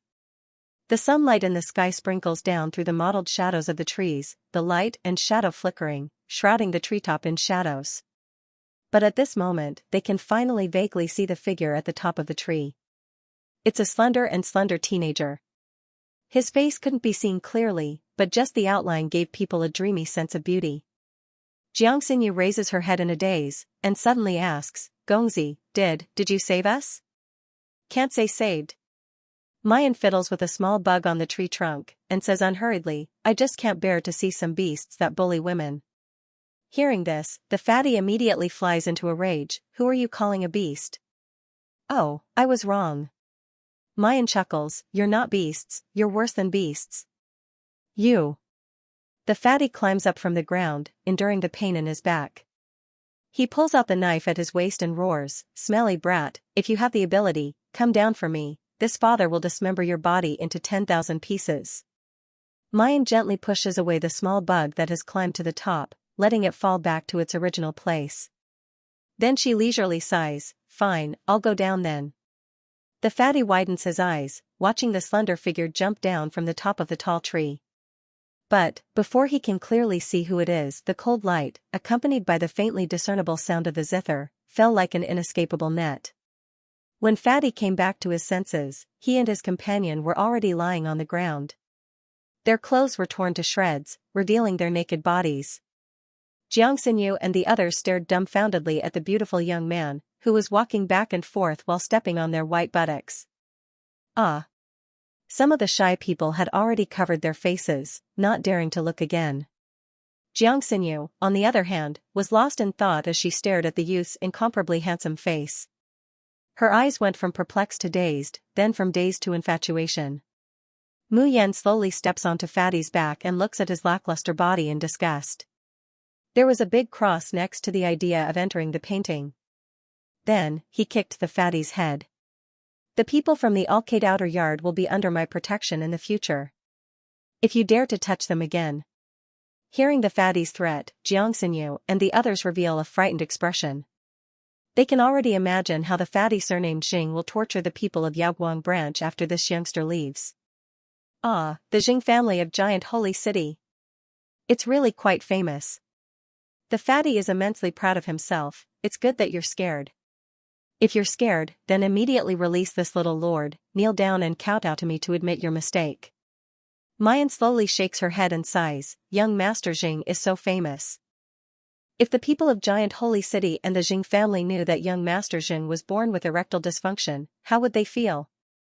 Hearing this, the Fatty's expression suddenly stiffens. What nonsense are you talking about? As soon as the conversation between the two comes out, everyone present, including the Fatty's little brothers, look at them in shock. Just now, when the Fatty wanted to bully Xianxia, it was really an act. How could it be erectile dysfunction? But if this youngster was lying, how could the Fatty's reaction be so big? Mayan doesn't care about the Fatty's flustered and exasperated struggle. She slightly raises her eyebrows. What if I say that I can cure your erectile dysfunction? The Fatty suddenly becomes speechless. His pair of small eyes stare unblinkingly, and the expression on his face is ever-changing. After a long time, he says in a mosquito-like voice, "You, don't lie to me? It can't be cured." Mayan sneers and doesn't talk nonsense with him at all. Instead, she takes out several silver needles from her fingers and inserts them into several acupuncture points on his shoulders and back. At the same time, she also feeds him a pill. Ugh, what do you want me to eat? Do you want to poison? Ah. The Fatty's expression is suddenly ever-changing. One moment it's red and blurred, the next moment it's blue and purple in shock. After a moment, he suddenly climbs up from the ground, not forgetting to grab his clothes to cover his lower body. His eyes stare at Mayan in shock. He no longer cares about shame and hatred, stumbling over his words. You can really cure me. Mayan takes 2 steps back and casually finds a stone to sit on. At the same time, she looks at the Fatty's little brothers in disgust. Why don't you quickly put on your clothes? Your figures are so bad, it's really an eyesore. She didn't even have the interest to paint. The fat lackeys were filled with grief and indignation. Bastard, it was you who stripped us naked. No, it was you who cut us naked. Feeling wronged, they retrieved their tattered clothes and wrapped them around their bodies. Fatty doesn't care about what his little brothers are thinking, he just stares straight at Mu Yan. Just now, when Mu Yan was feeding him medicine and giving him acupuncture, he felt that his lifeblood, which had never had a trace of masculinity, suddenly had a reaction. Although it was only for a moment, it was the only hope for Fatty who had lost all hope. Mu Yan said with a smile that was not a smile, "You want me to treat you?" Fatty nodded as if he was pounding garlic. However, Mu Yan's eyes turned cold as she said, "I just heard you say that you are Lu Ruoxuan's god-brother." Fatty was stunned for a moment, then nodded his head doubtfully. Mu Yan faintly smiles, unhurriedly saying, "Then I'm really sorry, I'm not interested in helping you treat your illness. Because in the entire academy, I hate Lu Ruoxuan the most." Everyone present was taken aback. After that, Xianxia and her fellow disciples couldn't help but laugh out loud. Mu Yan doesn't wait for him to finish and walks away. Then you should find your pure and kind little sister to treat her. Don't. The fatty remembers the pain and despair that has troubled him for more than 20 years. How could he care about his new adopted sister? He wails and pounces to hug Mu Yan's thigh. Big brother, hero, no, boss, you are my boss. How can a little sister be more important than you? You said you hate Lu Ruoxuan, then little brother must also hate Lu Ruoxuan. Don't worry, when I see Lu Ruoxuan in the future, I will definitely slap her. Mu Yan avoids the fatty in disgust and sits back on the stone. I can treat your illness. But in the future, the people of Yaoguang Outer Court. Boss, don't worry. The person you protect is the person your little brother will protect. In the future, whoever dares to touch the people of Yaoguang Outer Court will have to ask if I, Xingjiaobao, agree or not. The fatty smiles flatteringly, the fat on his face almost piling up together. His expression is as sincere as it can be. The fatty's little brothers turn their heads, indignant and ashamed, unable to look. Mu Yan looks at them with a smile, takes out a bottle of elixir and throws it to Xingjiaobao. Take one at noon every day. After taking it, circulate your spiritual power. The effect will condense spiritual power to attack your blocked meridians. The process will be very painful. I can bear it. The fatty looks at the medicine in her hand, his eyes burning. He can't wait to rush over and snatch it, but when he thinks of the young man's crushing force, he naturally doesn't dare to act rashly. As long as it can be cured, I can bear any pain. Mu Yan then throws the elixir to him. After taking the medicine for a month, your illness will be cured. If there is a break for a day, I can't guarantee that your illness will not be cured. It won't break, even if I die.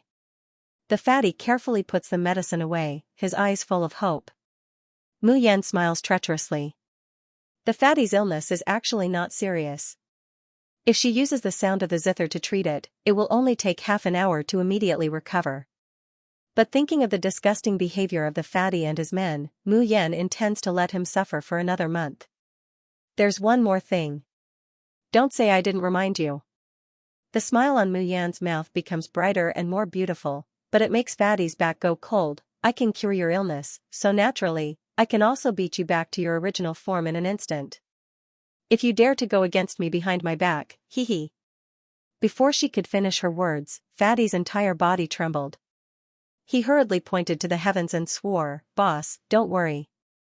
We'll definitely listen to you obediently and follow your orders. Mu Yan dusts off the dust on her clothes and stands up.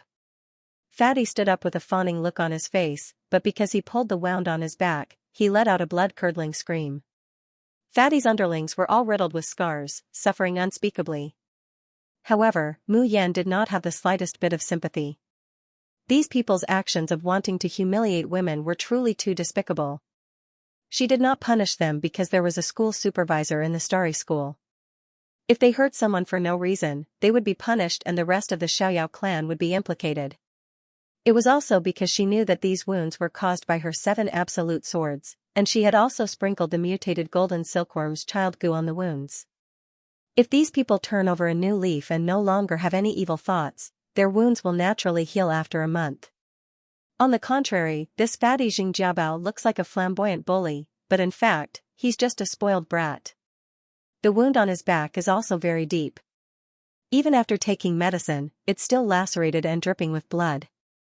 Mu Yan thinks for a moment, then takes out a few talismans and throws them to him. Use these talismans to treat the wound on your back. Thank you, boss. The fatty receives them in fear and trepidation. Although he doesn't care about third-grade talismans, after all, the elixirs on him are much more precious than low-level talismans. But he didn't expect that Mu Yan would actually care about his injuries. He can't help but have a trace of true affection for Mu Yan. Boss, if you have any instructions, just say it. The fatty puts away the talisman. Although the talisman is useless, the boss's intention is still important. If this lowly one can do it, I will definitely do it for you. Mu Yan touches her chin. Can I rent a flying boat here? Yes, boss, please wait, this lowly one will go and get a flying boat for you.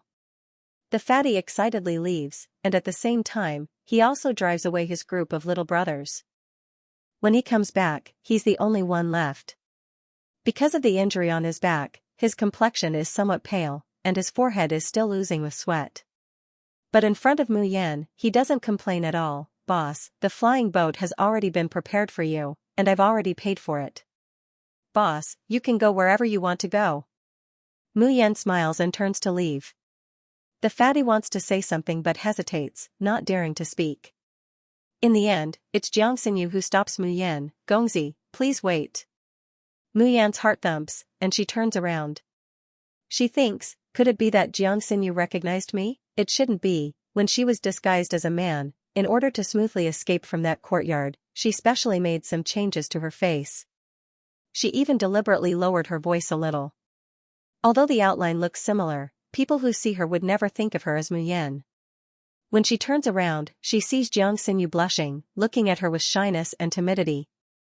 Noticing that she was looking over, Xianxia's face turned even redder. Her eyes were like ripples of water, as though they contained boundless emotions. Young master, Xinyu will never forget your kindness of saving my life. Would young master please tell me your name so that Xianyu can repay you in the future? When Mu Yan sees Xianxia's familiar appearance, the corner of her mouth can't help but twitch. It seemed that this girl had met a man who looked passable and saved her, so she wanted to repay him with her body. For a while, Mayan feels remorseful for mocking little martial uncle. Now that the tables had turned, it was her turn. Mu Yan smiled awkwardly and said, "There's no need. I've said it before, I'm not trying to save you. I just can't stand such behavior." After saying that, she was about to run away. At this time, Xianxia's speed was surprisingly fast. She suddenly rushed over and grabbed her sleeve. Her originally bashful face was now wet with tears. "Gongzi, are you looking down on us people in the outer court? Young master, you are so powerful. You must be a genius of the Tianshu Institute, right? You are so aloof and remote, lowly people like us are naturally not worthy of you, Gongzi." Listening to her mushy words, Mu Yan's whole body is about to explode. She really wants to shake the woman in front of her to wake up. Why the hell did she become like this now? Mu Yan didn't know that Xianxia hated Lu Ruoxuan, so she paid special attention to Lu Ruoxuan's words and actions. Xianxia hated Lu Ruoxuan's innocent look, but those men fell for Lu Ruoxuan's tricks. Xianxia hated Lu Ruoxuan to the core. So, this time, Xianxia finally met the man she liked, so she suppressed her nature and imitated Lu Ruoxuan's pitiful appearance, hoping to get Mu Yan's favor. "Master, Xinyu doesn't ask for more, I only hope that you can tell me your name." Xianxia looked at Mu Yan with a pair of tearful eyes, but the hand that grabbed her sleeves was especially tight. The fatty at the side couldn't help but say, "Boss, this little one also wants to ask who you are." Mu Yan pressed the throbbing blue veins on her forehead, and finally squeezed out a few words from her teeth. "My name is Yi Liangchen." After that, Mu Yan quickly escaped from the devil's clutches while Xianxia was in a daze after hearing the name, and jumped towards the direction of the flying ship. "Yi Liangchen." The fatty's small eyes were shining. "Boss, even your name is so domineering." Saying that, he took out the elixir in his arms, and his face was full of hope. "The elixir that boss gave me must be effective, it must be effective." Xianxia frowned and muttered to herself, "Yi Liangchen." Yi Liangchen. Why did she feel that this name was somewhat familiar? When Mu Yan returned to the Yaoguang branch, the other 6 people of the Xiaoyao sect were anxious. The irascible Ling Yuma had already pulled out her long sword, and said with a stern face, "The disappearance of little junior sister must be related to those bitches. If it's not Ouyang Mingzhu, then it's that Lu Ruoxuan, or the trash of the Yinyu Palace. As long as we kill our way through the courtyards one by one, we will definitely be able to save little junior sister." Luo Yu raised her hands in agreement. "Let's go now." Ling Yuxing's hands were slightly trembling, and his eyes were full of guilt and regret. "If it wasn't for me, little junior sister wouldn't have followed us to this desolate Yaoguang branch, and she wouldn't have gone missing. If there's really someone who dares to harm little junior sister, I'll definitely tear them to shreds." Even eldest brother Yun Ruhan, who was usually the most composed, could not remain calm. "No matter what, we have to go to the school of the Emperor Star to demand an explanation." Junior sister went missing in the academy. They have to give us an explanation. The gentle smile on Chumoli's face disappeared. My Xiaoyao sect doesn't want to cause trouble, but it's not that we're afraid of trouble. Who dares to touch the people of the Xiaoyao sect? Sorry to interrupt you. The sound of knocking on the door and a clear and melodious voice suddenly interrupted their conversation. The six of them turned their heads in unison and saw a handsome young man with picturesque features standing at the door. Eh? I think I heard sixth senior sister's voice just now. Was it just my imagination? Luo Yu scratched her head. Ling Yuma looked at the youth in front of her warily. Who are you? Why are you here? The others also revealed suspicious expressions, and they even began to circulate the spiritual energy within their bodies. Everyone thought of the same thing. Could this young man who suddenly appeared be the culprit behind their little junior sister's disappearance? Only Chumoli was stunned for a moment. A trace of understanding slowly flashed across his eyes, and the corners of his mouth slowly hooked up into a faint smile. I'm Yi Liangchen. I'm here to join the Arcade branch. I wonder if the seniors here will welcome me. As soon as he said that, the five of them widened their eyes. Yi Liangchen? In this world, only people from the Xiaoyao school knew who Yi Liangchen was. The young man in front of them had a familiar face. Now that he said the name Yi Liangchen, his identity was obvious. Luo Yu cheered and pounced on him. Sixth senior sister, I thought I heard your voice just now. Junior sister, where have you been these few days? Ling Yuma also excitedly rushed over and hugged her. He only left a huge Chankuan bag outside the branch and left. We thought this Arcade branch was really haunted. Yun Ruhan also sighed. Then, Xiaowu felt that he got you into trouble and even went to argue with Ouyang Qing. In the end, they parted on bad terms and there was no news of you at all. Ling Yuxing's expression was slightly unnatural. He bit his lips and said, Junior sister, are you hurt? Feeling the concern of her seniors, Mu Yan smiled and shook her head. Look, I'm fine. Where have you been these few days? Mu Yan thought for a while and said, I spent some time to comfort someone's resentful husband. Everyone? Mu Yan took a shower and changed back into her female clothes. She felt refreshed. However, looking at the dirty and barren Arcade branch, she still felt a headache. Ling Yuma looked like she had nothing to live for. We spent 2 days and I'm so tired that I can't even straighten my back. However, we only managed to clean this side hall. I swear, I'll never clean again. Since there are only 7 of us, we'll just stay in this side hall. Even Yin Ruhan could not help but sigh. Junior sister, you bought so many things, but you can't even fill this side hall. I also feel that there's no need to clean the remaining places. I really don't know how luxurious the Starry School must be to waste such a big Arcade branch. Hearing this, Mu Yan could not help but look forward. The current Arcade branch was indeed in ruins, and it was extremely desolate. However, looking at the ruins, one could imagine how glorious and lively the Arcade branch used to be. Why did the Arcade branch become like this? Why was there not a single student in the Arcade branch? Luo Yu's face was bitter, and she said sorrowfully, No, big senior brother, little senior sister, I don't want to live in such a haunted house. If I only have to clean a side hall, I won't even dare to step out of the hall anymore. Sob sob sob, don't you feel that there was a crying sound from the main hall at night? Look at you. Ling Yuma slapped the back of Luo Yu's head. As a man, how can you be afraid of ghosts? You are even worse than a woman like me. Luo Yu cast a sidelong glance at her. Fourth apprentice sister, can you be considered a woman? Ling Yuma choked for a moment, then junior sister isn't afraid. Luo Yu's gaze became even more distant. Sixth senior sister, he's so valiant that he can't even be considered human. Mu Yan was speechless. Why did she get shot even though she was lying down? Yun Ruhan frowned and said, Xiaoqi is right. It's not reasonable for the entire branch to be abandoned. There's a training field in the Arcade branch and many suitable places to train. When I was in the main hall a few days ago, I felt a very strong spiritual power. There should be a very precious spiritual vein under the ground. It would be a pity to leave it empty. It would be a pity to leave it empty. But with just the 7 of them, if they wanted to clear out such a large branch, it was also a fantasy. Everyone sighed together. Just then, Mu Yan's expression suddenly changed. She stared at the gate of the Yaoguang branch. Someone is coming. But a moment later, a flying boat landed at the gate of the Yaoguang branch. A few young girls stuck their heads out of the door and looked around.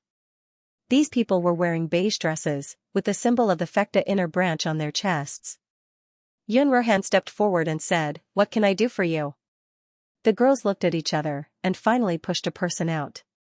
"Excuse me, is this the Yaoguang branch's inner branch?" Yun Ruhan nodded, "Yes, what can I do for you?" Hearing Yun Ruhan's answer, the girl didn't answer immediately. Instead, she hurriedly rushed into the courtyard and looked inside. When they saw the scene inside the Yaoguang branch, the girls almost fainted with heartache. Why is this place so shabby and dirty? Does the school want the young master to live in such a place? The young master is so noble and unparalleled. How can such a shabby place be worthy of him? Yes, if the young master leaves our school because of this shabby place and goes to Fengtian or Longding, no. I will never accept such a result. If the young master really leaves, I will shed blood at the gate of this shabby branch and cry to the ground. Yun Ruhan was confused and couldn't help asking, "Girls, what are you doing here?" Unfortunately, the girls didn't answer him at all. Instead, they looked at him and Mu Yan and the others who came up behind them with picky, jealous, disgusted, and eager eyes. "You are the 7 practitioners who entered the Yaoguang branch alone? This group of people is really lucky to be able to become the young master's students. Boo-hoo, why didn't I think of applying for the Yaoguang branch? If I could transfer from the Fecta branch to the Alcade branch, I would be the first to sign up. Don't mention it. I've already gone to my uncle to think of a way, but the Academy's rules state that once a branch has been determined, it cannot be changed. This group of country bumpkins actually benefited from it." The 7 people of the Xiaoyao sect, who were called country bumpkins, were dumbfounded. Luo Yu took a step forward and said, "What are you talking about? Why did you come to the Alcade branch?" The little girl who had just called him a bumpkin put her hands on her waist and said angrily, "Do you think we want to come to the Alcade branch? We're just afraid that if we don't come and tidy things up, what if the young master feels uncomfortable and runs away?" "Young master? What young master?" Luo Yu was even more confused. Just as the little girl was about to answer, another flying boat descended from the sky. This time, the people who came were not from the Fecta branch, but from the Migres branch. Moreover, not only were there women, but there were also many male cultivators. People from the Fecta branch. The leading male cultivator glanced at the girls and asked, "What are you doing here?" "A group of grown men coming here to join in the fun." "Humph, Gongzi is the cultivator we admire the most. This is the place where Gongzi will live in the future, we naturally have to come and take a look." Mayan's group of 7 look at each other, and can't help but ask, "You mean, our Yaoguang branch is going to have a very powerful person?" The male cultivator of Migres branch looks at them, his face full of envy. "You still don't know? Your Yaoguang branch will soon have its first new teacher in decades, and that teacher's identity." The male cultivator hasn't finished speaking when a whistling sound comes from the sky. A flying sword descended from the sky, and several practitioners jumped down from the flying sword. This time, there are only 3 cultivators, but they're wearing the silver-purple clothes of Tianshu Inst Toot. Ho! Even Tianshu Inst Toot has come. Gongzi's charm is really irresistible. By the time the 4th and 5th flying boats arrive, Mayan's group of 7 are already completely numb. They hide in a corner, watching these normally aloof heavens pridlings puff and puff as they renovate the garden and clean up the debris. There are even people who move out expensive furniture from their own storage space to help them decorate the palaces. Lush green spirit grasses are planted on the originally withered and barren fields. TSK, just the value of those spirit grasses, they don't know how to measure it. Mayan and the others were just worrying about how long it would take for the 7 of them to clean up such a large Yaoguang branch. But now, there are too many people coming to help. It only took them 1 day to make the entire Yaoguang branch look brand new. When it's time to clean up, they have to quarrel. "Hey, I was the one who snatched this palace first, and I'm responsible for cleaning it. Why did you come in to join in the fun? Pa, is your name written on the palace? Who said it's yours? Oh my, Thinking that the bed that I cleaned might be the place Gongzi will sleep in the future, my heart is about to jump out of my throat. Ah, why did you come to clean the Yaoguang branch? Don't you always hate touching dirty things? You can't stand a little dust in the room. Humph, I'm willing. As long as I can work for Gongzi, I'm willing to do it no matter how dirty or tiring it is. Say, if I carve my name on this training field, will the young master remember me? This training ground might be used by the young master in the future. You must wipe it clean. The 7 people of the Xiaoyao sect were sitting in a corner, eating grapes and chatting. They couldn't help but shake their heads and sigh. This is the first time I've learned that there are people who fight for the job of hard labor. Who exactly is this new teacher of ours? Why are all the students in Starry School chasing after him so crazily? Could it be a nascent soul cultivator or even a tribulation cultivator on this continent? Humph, if he really is a senior at the crossing calamity stage, why would he come to our arcade branch? Can't we go to Tianshu courtyard? Among the 7 people, only Chumoli had a pensive look on his face. He muttered in a low voice, to be able to create such a grand occasion, third senior brother, what are you talking about? Luoyu asked as she stuffed a grape into Chumoli's mouth.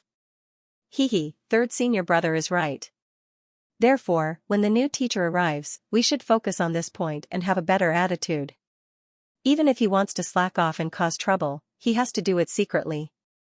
Chumoli smiled and was about to speak. The female cultivators from the Fecta branch who had arrived first walked over.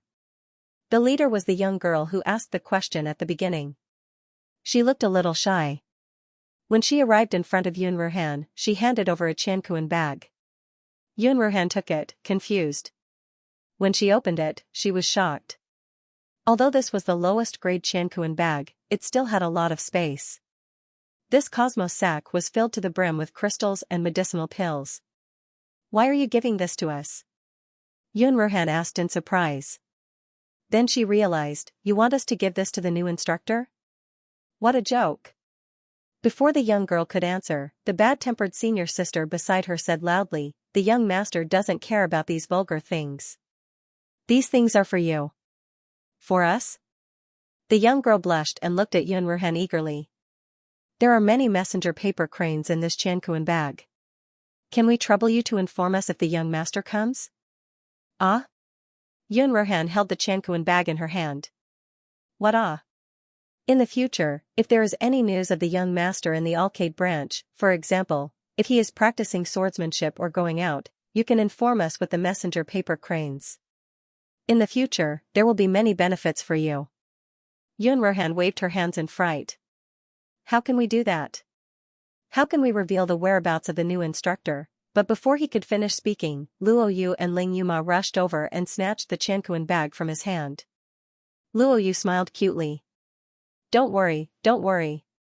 In the future, if there is news of our new instructor, we will definitely inform you. Ling Yuma bumped into Yun Ruhan, who was about to speak, and quickly put the Chankuan bag into her pocket. TSK, the Xiaoyao sect was poor. Now that they finally had some income, it would be a waste not to take it. Wasn't it just the whereabouts of the new instructor? As long as there was money to be made, they wouldn't mind selling the new instructor's body, let alone his whereabouts. The people of the Fecta branch left with satisfaction. But their actions were seen by the people from the other branches. Following that, another group of people ran over and took out a bunch of treasures to bribe Muyan's group of 7. Sai, I don't know what kind of good karma you guys did in your past lives to actually become the young master's students. I'm warning you, these crystals are not only for you to inform us, but also for you to serve the young master well. Everything that young master wants, you have to buy the best. If you don't have enough crystal stones, you can ask us anytime.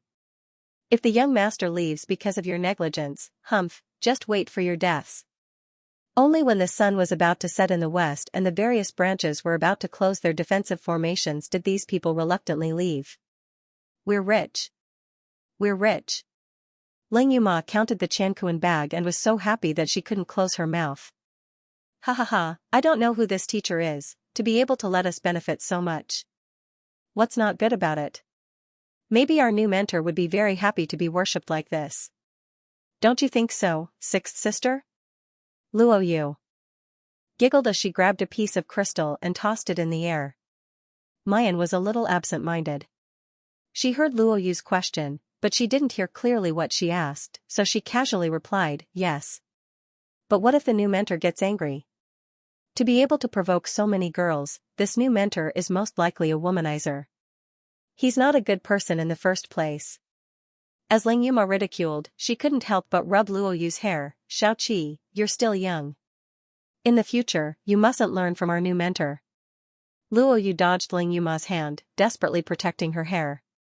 At the same time, her face was full of suspicion. If he really wasn't a good person, why would he be worshipped by so many people?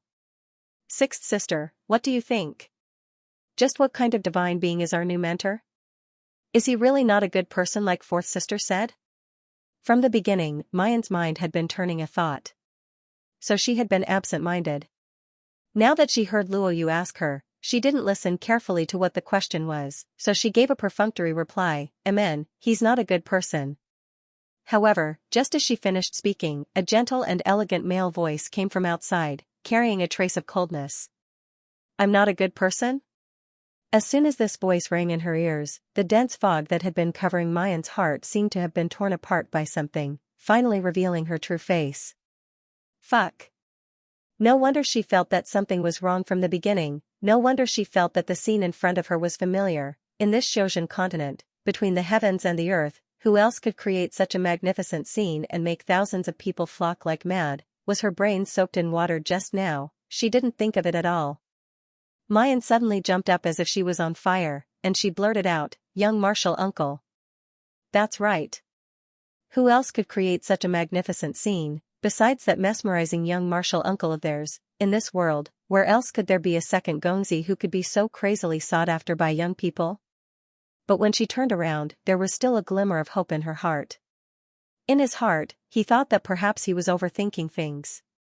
But when she turned her head and saw the incomparably elegant young master standing at the door, her heart sank with a chill. When the other 6 people, including Chu Moli who had already guessed the truth, heard this voice, all of their bodies suddenly stiffened. Like puppets under someone's control, they twisted their heads and turned around to look. Little martial uncle, why are you here?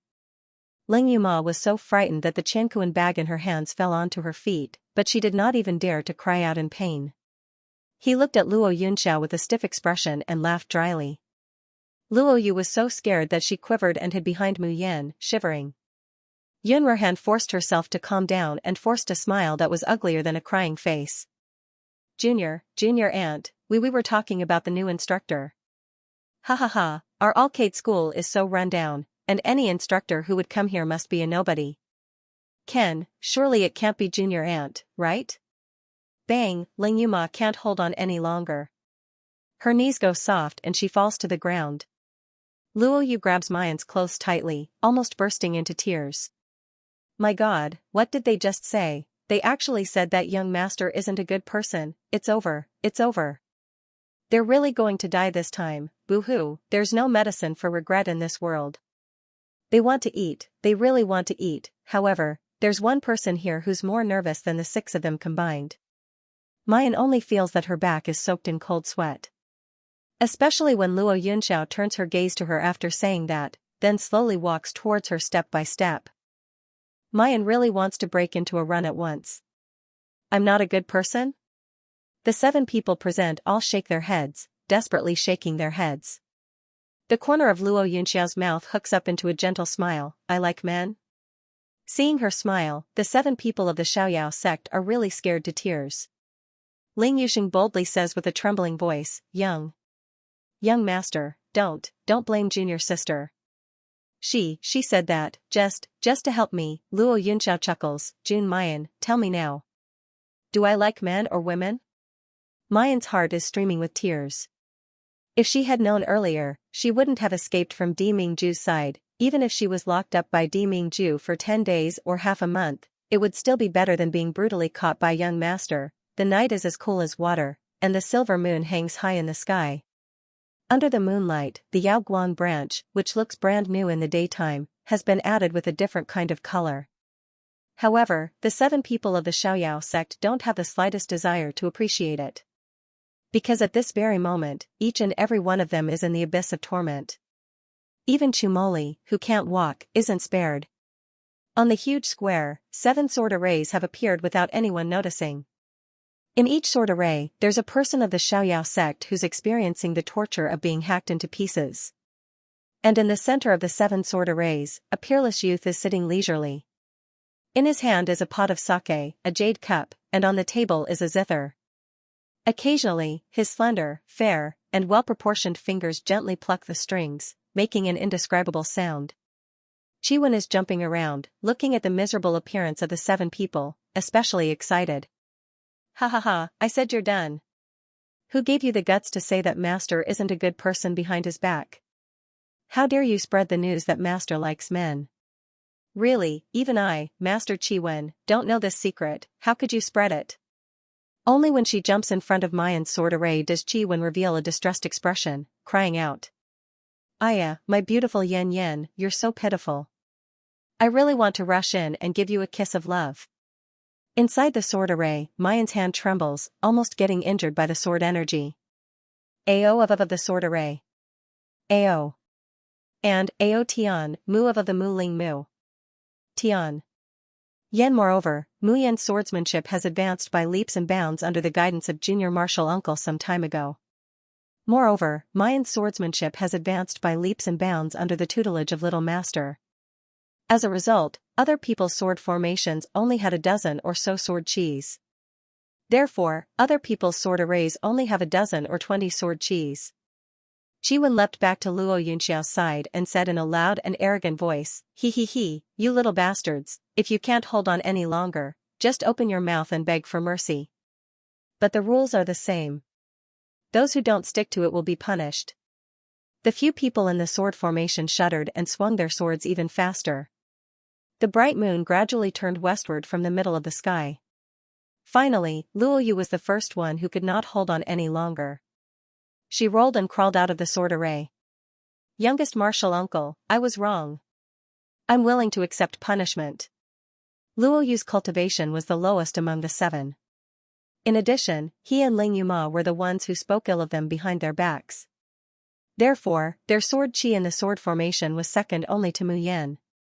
Luo Yu had really thought that she would die in the sword array when her spirit energy was depleted. Luo Yunxiao glanced at him and lightly plucked the strings of the zither without saying anything. Luo Yu, on the other hand, felt as if she had been pardoned. She immediately covered her head with her hands and hopped away like a frog. The tinkling of the zither continued.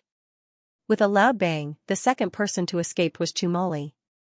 Chumoli was not as battered as Luo Yu. However, his originally meticulously combed hair was now a complete mess. He didn't bother with his hair and rolled out of the wheelchair in a very professional manner. He rolled out along with the falling rain. Ha ha ha ha. Seeing Luo Yu and Chumoli jumping and rolling around like frogs, Siwen rocked back and forth with laughter. This lord loves seeing little brats like this the most. Following that, Yun Ruhan, Ling Yuma and Qingjiu were unable to hold on for long. One by one, they scrambled out of the sword formation and joined the army of frogs that were circling around the Yaoguang branch. Chiwen looked at the remaining 2 and shook her head. I'm not surprised that little 5 can hold on for so long. There isn't much sword chi in his sword formation to begin with, and Xiaowu has always been known for his speed. Even if he can't block the sword chi, he can still dodge it. Heh, it's a pity that the sword formation that Master has prepared for you has already been calculated. None of you will be able to last until the sword formation runs out of spiritual energy. This is my favorite punishment. None of you will be able to escape. As soon as Chiwen finished her words, a figure suddenly dashed out of one of the sword formations. He took a few steps forward before falling to the ground. Ha ha ha, look, even little 5 has reached his limit. When Chiwen saw Ling Yuxing obediently following behind Yun Ruhan and the others, she laughed with her hands on her hips. But not long after, he saw the moon moving further and further to the west, as if it was gradually disappearing into the horizon.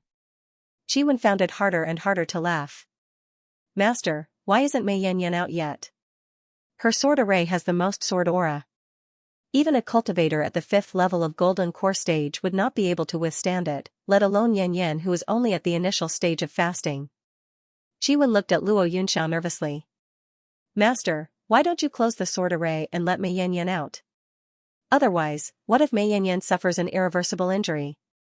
Luo Yunxiao indifferently glanced at it, her face expressionless. If she can't hold on, won't she beg for mercy herself?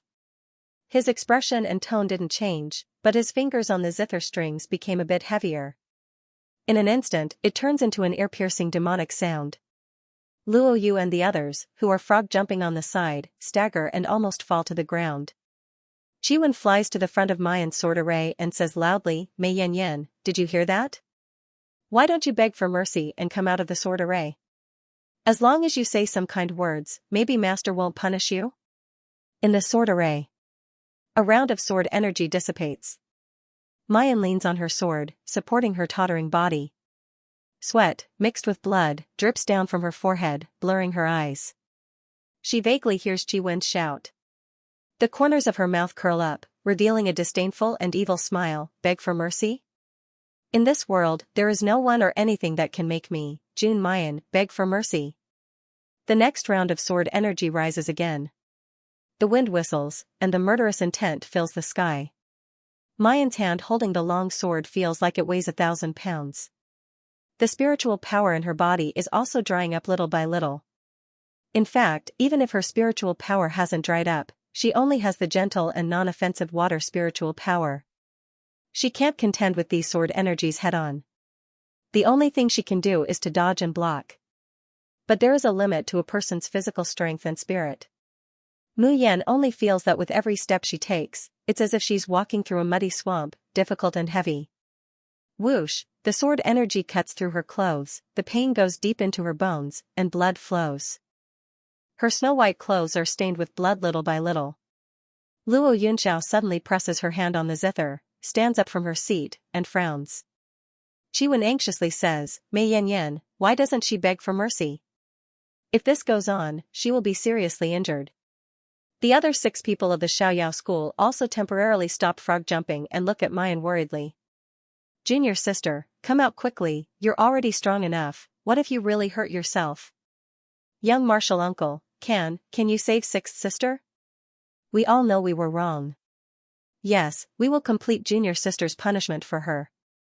Luo Yunxiao slightly frowns, staring at the direction of the sword array, and his left foot unconsciously takes a step forward. However, without waiting for him to move within the sword formation, a ball of scorching flames suddenly sprang up. A huge amount of spiritual power surged like a tide. Hiss. What happened? Why do I feel the fluctuation of fire spiritual power? I can feel it too, and it's coming from the sword formation. There's only little junior sister in the sword formation, but little junior sister clearly has a water heaven spiritual root. Water and fire are incompatible, how could it have fire spiritual power? Luo Yunxiao slowly loosened the hand that she had unconsciously clenched, and the expression on her face returned to its usual gentle and indifferent expression. However, in those pitch-black eyes, there seemed to be a deep, bottomless ocean. On the side, Wen's mouth was agape. After a long while, she murmured, metal, wood, water, fire, earth, the 5 elements complement each other. That's, it didn't finish its sentence. It closed its mouth and didn't continue. At this moment, a tremendous change had occurred in the sword formation.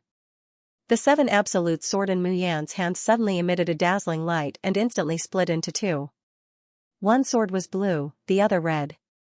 Blue was water, and red was fire. Fire was the attack, and water was the support. Thousands of swords came head-on, the sound of water billowed, and the fire spread. With a loud bang, the formation plate placed in the center of the sword formation shattered, and the thousands of swords dissipated without a trace. A bloody figure shakily walks out from the dust. Her long hair has long been disheveled, and there are even bloodstains on it. Her dress is even more tattered and glaring with a dark red. But the girl stands against the wind. She's like the frost of the sun and the moon, peerlessly beautiful. Mayan walks up to Luo Yunxiao step by step, the corner of her mouth hooks up, revealing an evil and wanton smile. Young martial uncle, I'm really sorry, I've ruined another one of your sword arrays. Luo Yunxiao raises her eyebrows. Does it feel so good to be cut by 10,000 swords? It doesn't feel good. Mayan grimaces, her body swaying slightly, and her vision becomes a little blurry. But the smile on her face is even more pronounced. But I didn't beg for mercy, young martial uncle, you can't punish me, and the grudge between us will also be written off. Mayan's voice is getting softer and softer, and finally, she can't hold on any longer. Her vision goes black and she falls backwards. Ah, Maya Yanyan. Junior sister. Sixth sister. Everyone exclaims and wants to rush up. But Luo Yunxiao's movements are faster than them. Her figure flashes and she disappears. When everyone comes back to their senses, the girl has already fallen into his arms. With a little force, he carries her horizontally. Young martial uncle, how is sixth sister? Is she okay? Quickly use a healing talisman on little sister. Young martial uncle, I'll carry little sister, go, to heal. Luo Yunxiao frowns as she looks at the girl in her arms, and says in a low voice, she's fine, she just consumed too much spiritual power, that's all. After saying that, she doesn't wait for the 6 people to react, and just carries Mayan towards the direction of the main hall. The 6 people look at this scene and are somewhat puzzled. Doesn't young martial uncle hate physical contact with people the most? Today, he's willing to take the initiative to carry little sister back to her room. Could it be that young martial uncle has changed? Or is it that young martial uncle personally taught little sister swordsmanship, so he really treats little sister as his disciple? Seeing the scene of her master holding Mayan, Chiwen can't help but cry out excitedly, the scene of master holding Maya Yanyan is really beautiful. This uncle also wants to hold Maya Yanyan, it would be good if I could get a kiss. Weep weep weep. Chumoli was the only one who seemed to be lost in thought. He muttered, little martial uncle actually carried little junior sister and slowly walked back. How do we go back if we don't walk? Luo Yu was confused. Third senior brother, what are you talking about? That's right. Third senior brother, why are you always muttering to yourself? Chuemoli looked at Luo Yu and Ling Yuma with a look of concern. He could not help but shake his head. Don't these idiots know that with little martial uncle's cultivation, he can travel thousands of miles with a thought? Just as he was about to speak, there was a sudden whistling sound in the sky. Then, a flying boat descended from the sky. A few girls from the Fecta branch got off the flying ship while yawning. Seeing Luo Yu and the others, he immediately said, that's right, I forgot to ask you yesterday. Do you have any spirit chefs with excellent skills? This Alcade branch doesn't even have a kitchen. If young master doesn't like it, halfway through his sentence, the man's voice abruptly stopped. What followed was a series of ear-piercing screams. Young master, it's young master Yun Xiao. I actually saw young master Yun Xiao in the flesh. Wait a minute. Who is the girl in his arms? Why is she in the young master's arms? Boo-hoo, I also want to be in the young master's arms. The group of women screamed and took out photographic talismans to record the scene. Some were jealous. In the blink of an eye, the originally quiet Alcade branch became a noisy market. However, when Luo Yunxiao turned around and shot a cold glare at him, his screams were instantly silenced. Everyone in the square, including the 6 people from the Xiaoyao sect, did not even dare to breathe loudly. Only when the door closed and Luo Yunxiao disappeared with Mu Yan did everyone let out a sigh of relief. Was the young master angry just now? I feel like my heart is going to stop beating. Yeah, even when the young master is angry, he is still so handsome and charming. Oh right, did you use a photographic talisman to record the young master's handsome appearance just now? Quick, let me see. This is young master Yunxiao. If this image is shown in the Tianguang ruins, who knows how many people will go crazy? The 6 people from the Xiaoyao sect looked at the crazy girls and shook their heads. They yawned and went back to sleep. They were already used to the charm of the youngest uncle master. However, why was the new tutor of the Alcade branch their youngest uncle master? Thinking that they would have to live under their youngest uncle master's tyranny in the future, the 6 felt that their future was bleak and uncertain. Boo-hoo, isn't the youngest uncle master the busiest and the most elusive? Why did he come to the Starry School to be a tutor now? Silver Feather Palace Guesthouse. In the warm sleeping chamber, it was as cold as winter, filled with murderous intent. The man sitting at the top lowered his eyes slightly, making it hard to see his expression. However, everyone in the chamber was shivering, so terrified that they wanted to faint immediately. However, the most terrified and panicked person was Xing, who was kneeling on the ground. His clothes were not even neatly dressed, and he was still draped in that thin veil. His black hair hung loosely, and his handsome and resolute face was painted with light arched eyebrows and captivating red lips. Such an appearance could be said to be a great humiliation to the Star Wolf. But he didn't even dare to wipe off the makeup on his face or straighten his clothes. He could only prostrate on the ground and plead with a trembling voice, "Lord, please don't send this subordinate back to the Xianxia continent. This subordinate only wants to follow by your side. Lord, no matter how you want to punish this subordinate is willing to accept it. I only ask that Lord doesn't dare to send this subordinate away." Standing on the side, Hanyi couldn't help but shake his head as he looks at Xinglang's sorry figure. He starts to sympathize with this guy in his heart. TSK, who do you think Star Wolf offended? Why must he offend Miss June? Moreover, he still provoked him time and time again without repentance. See, this is good, right? Li Zi's face is all gone, and she still has to bear Jun Shang's anger. Di Mingju slowly lifts his brows, his cold gaze falling on Xinglang. It's fine if you don't want to leave this place. A smile appeared on Star Wolf's face. Then she hears Di Mingju's ice-cold and heartless words, "Then you'll disappear from the polar domain forever." Jun Shang. The Star Wolf let out a heart-wrenching scream. The wound on his back opened up again, and his eyes were filled with fear and despair. The latter words, under Di Mingju's cold gaze, quivered, and could no longer be said. The Star Wolf's face was ashen, on the verge of collapse. With tears in his eyes, he slowly knelt down and kowtowed to Di Mingju. However, before he could say anything, Yingmei suddenly said, "Lord, there are words on Xinglang's chest." Star Wolf was stunned and looked down. He could only vaguely see a few runes, but he couldn't clearly see what was written. However, Xinglang can't see it clearly, but Han Yi and Yingmei can clearly see it when they get closer. Pfft. Han Yi couldn't help but laugh. Then, realizing that the atmosphere wasn't right, he hurriedly suppressed his laughter, but his shoulders were still shaking. A faint smile appeared on Yingmei's face. Miss June is Miss June, he was always able to do unexpected things. Even Di Mingju's bone-chilling eyes faintly flashed with a trace of helplessness and pampering. The somber atmosphere in the room was instantly diluted. Di Mingju indifferently says, "Since Yan Yan said to keep you, then for the time being, you will stay in the Xianxia continent." The Star Wolf suddenly opened his eyes wide, simply not daring to believe his ears. Jun Shang has always been callous and resolute. Once he says something, he will do it. He will never easily take back his orders. But now, Jun Shang death can be avoided, but punishment cannot be avoided. Di Mingju's cold voice interrupted Star Wolf's thoughts.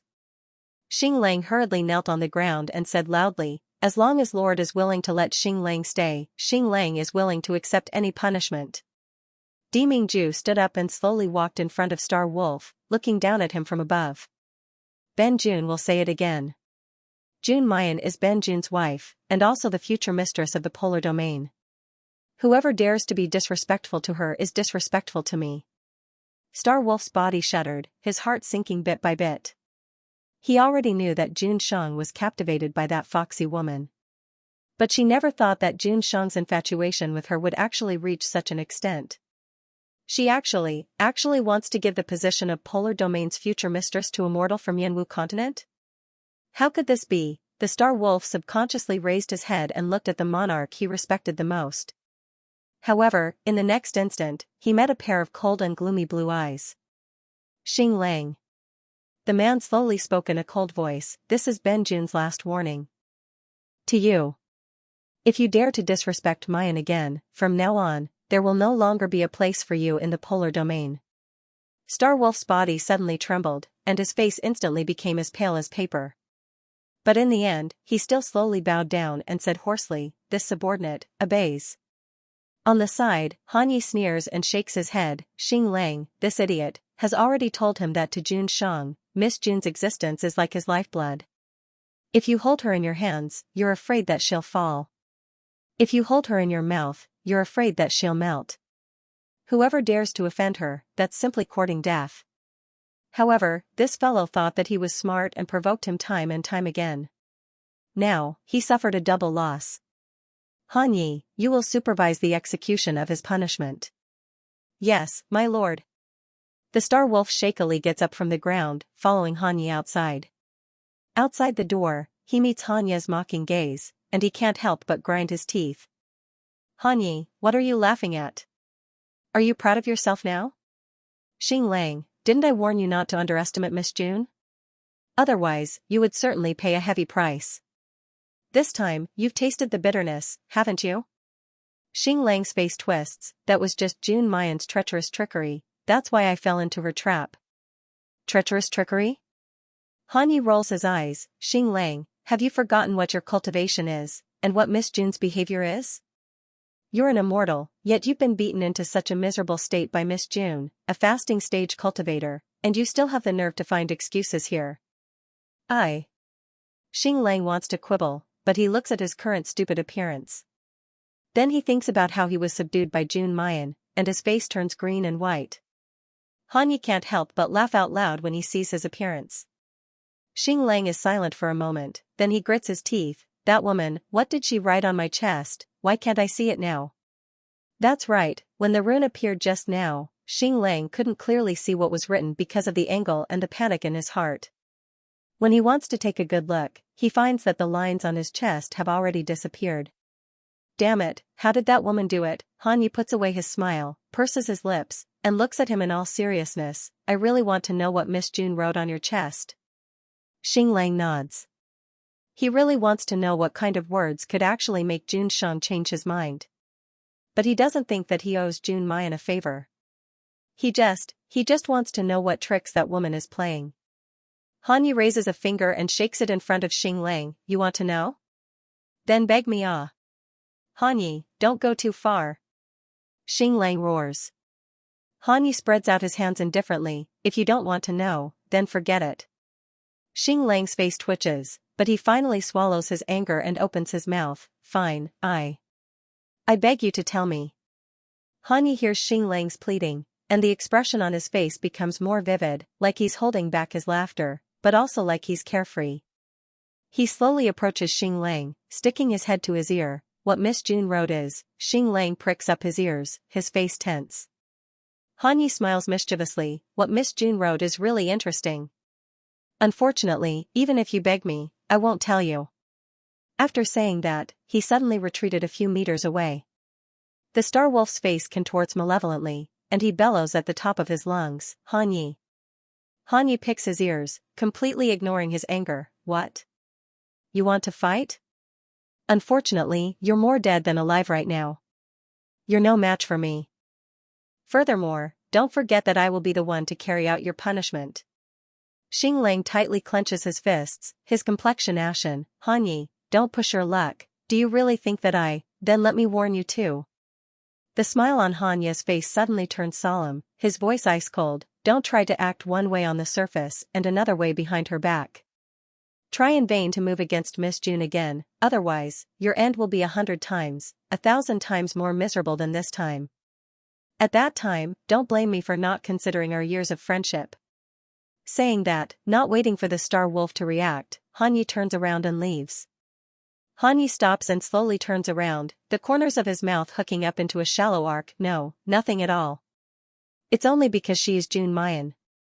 A woman who, as long as you don't have any prejudices and get along with her day and night, would unreasonably be subdued by her. In this world, the one and only Miss June Mayan. Xing Lang stares blankly, unable to come back to his senses for a while. There are millions and millions of female immortals with outstanding talents and devastatingly beautiful appearances in the Xianxia continent. Even if June Mayan's color is like a peach, incomparably elegant, it's not like no one in the Xianxia continent can compare to her. But Xing Lang has never seen Han Yi give such an evaluation to any female immortal. That's just a mortal from the barren world. Is Han Yi crazy? Xing Lang is about to question him. Suddenly, a terrible murderous aura fills the air from the hall that the two people had just left. Then, there's a loud bang, the hall collapses, and a hurricane whistles. Han Yi and Xing Lang are simultaneously startled, and promptly circulate their spiritual power to resist. With great difficulty, they block the dust and sand, only to see a black shadow flying over from the direction of the collapsed hall, like lightning. It's Ying Mei. One of the reasons why Ying Mei is called Ying Mei is that she's like a ghost, shapeless and shadowless. But at this time Ying Mei's movements are flustered, her whole person even cutting a bit of a sorry figure. Han Yi promptly steps forward, catching her in midair. Ying Mei, are you alright? What happened in the end? Xing Lang anxiously says, how could the hall collapse? What about Jun Shang? Is Jun Shang alright? Ying Mei's complexion is a bit pale, and she absent-mindedly shakes her head. The hall was destroyed by Jun Shang. Han Yi and Ying Mei aren't surprised by this answer. The murderous aura that was just emitted from the hall was bone-chilling, simply without a trace of divine power or spiritual energy, making them unable to withstand it. In this Xiozhen continent, who else but Jun Shang could do this? Han Yi gulps. What happened in the end? Why did Jun Shang get so angry? What about Jun Shang? Ying Mei's expression is a bit worried. Jun Shang just received a care talisman, and flew into a terrible rage after reading it. Then, the hall collapsed, and the murderous aura surged, but Di Mingju has already disappeared. Disappeared? Where will Jun Shang go? Han Yi wipes his face. I'm guessing, he should be looking for Miss June. In this world, aside from Miss June, there is no second person who can make Jun Shang lose his composure like this. However, when Miss June escaped from the guest house, Jun Shang wasn't that angry. What the hell happened this time, to actually make Jun Shang so furious? Mu Yan awakens from her dream with a start, covered in cold sweat. Junior sister, are you alright? Ling Yuma nervously went in front of Mu Yan and wiped the sweat off her forehead. Mu Yan shook her head. I think I had a nightmare. Nightmare? What nightmare? Could he have been taught a lesson by little martial uncle again? Thinking of this possibility, Ling Yuma shivered. Mu Yan touches her nose. I can't remember it clearly. In short, it was a very scary dream. In the dream, there seems to be Di Mingju and Junior Master. Two guys who gave her headaches tormented her together. It was terrible. Seeing her frightened look, Ling Yuma comforts her repeatedly. Don't be afraid, little martial uncle is now at the school of the Emperor Star and Starry School. Moreover, I feel that little martial uncle treats you very well, so he probably won't punish you anymore. Thinking about how she was tortured by 60 to 70 sword auras last night, how did fourth senior sister say that Uncle Master treated her well? However, although it was tough last night, it was a blessing in disguise. Mu Yan activated the spiritual power in her body and felt that her spiritual qi was twice as abundant as before. Her dantian had also expanded, and she smiled happily. She had learned perfect Anidia, so there was no difference between the first and the 9th level. There were only the beginner level of Anidia and the great Anidia completion. Mu Yan originally thought that it would take a long time for her to reach the great Anidia completion. She did not expect that because of Uncle Master's sword array, she actually broke through overnight. What made her the most ecstatic was that her moon spirit root had evolved from the original water spirit root to the fire spirit root. In other words, she now had the water and fire spirit roots. Only with the fire spirit root could one use alchemic fire and create pills above the 3rd level. How could she not be overjoyed? Little junior sister, although you were not around these few days, we helped you to ask around. After Mu Yan washed up and changed, Ling Yuma said, however, we could not find any trace of the Red Lotus snow domain that you described. We also asked around the other cultivators in the Alcade branch, but almost everyone has not even heard of the Red Lotus snow domain. Hearing Ling Yuma's words, Mu Yan's heart, which was originally excited because of her advancement, slowly sank. Her Xiaobao always felt that he was so close to her, but why could she not find him? Mu Yan frowned, and her hands unconsciously clenched into fists. Little junior sister, is this person very important to you? Mu Yan nodded. To me, he is the most important person in the world. Ling Yuma put her arm around her shoulder and comforted, don't worry, we can help you turn the whole Starry School upside down. I don't believe that we can't find him. Before she could finish, the door was suddenly pushed open. Sunlight shone into the room, and at the same time, the figure of a handsome man in a wheelchair slowly appeared. Junior, have you ever thought that since you already know that this person is near the Starry School, instead of looking for him like finding a needle in a haystack, why don't you let him know of your existence and come to you on his own accord? Mu Yan's gaze abruptly shifted to her third senior brother who had just entered the room. Her breathing quickened slightly. Let him come to me on his own initiative? How? Chumoli smiled lightly. Do you know, little junior sister? The three great academies of the Azure Blue World, the Star Academy, and Phoenix Sky Academy respectively have 3 Xianxia rankings that are renowned throughout the continent. Spirit Martial is Soaring Heaven, Star is Exquisite, Phoenix Heaven is Nirvana. Mayan's eyes narrowed. Azure Cloud Proclamation? Exactly, the Azure Cloud Proclamation tests a young cultivator's natural talent, innate talent, strength, temperament, divine sense. Once there were any changes to the top 10 rankings of each academy, it would be announced to the entire academy.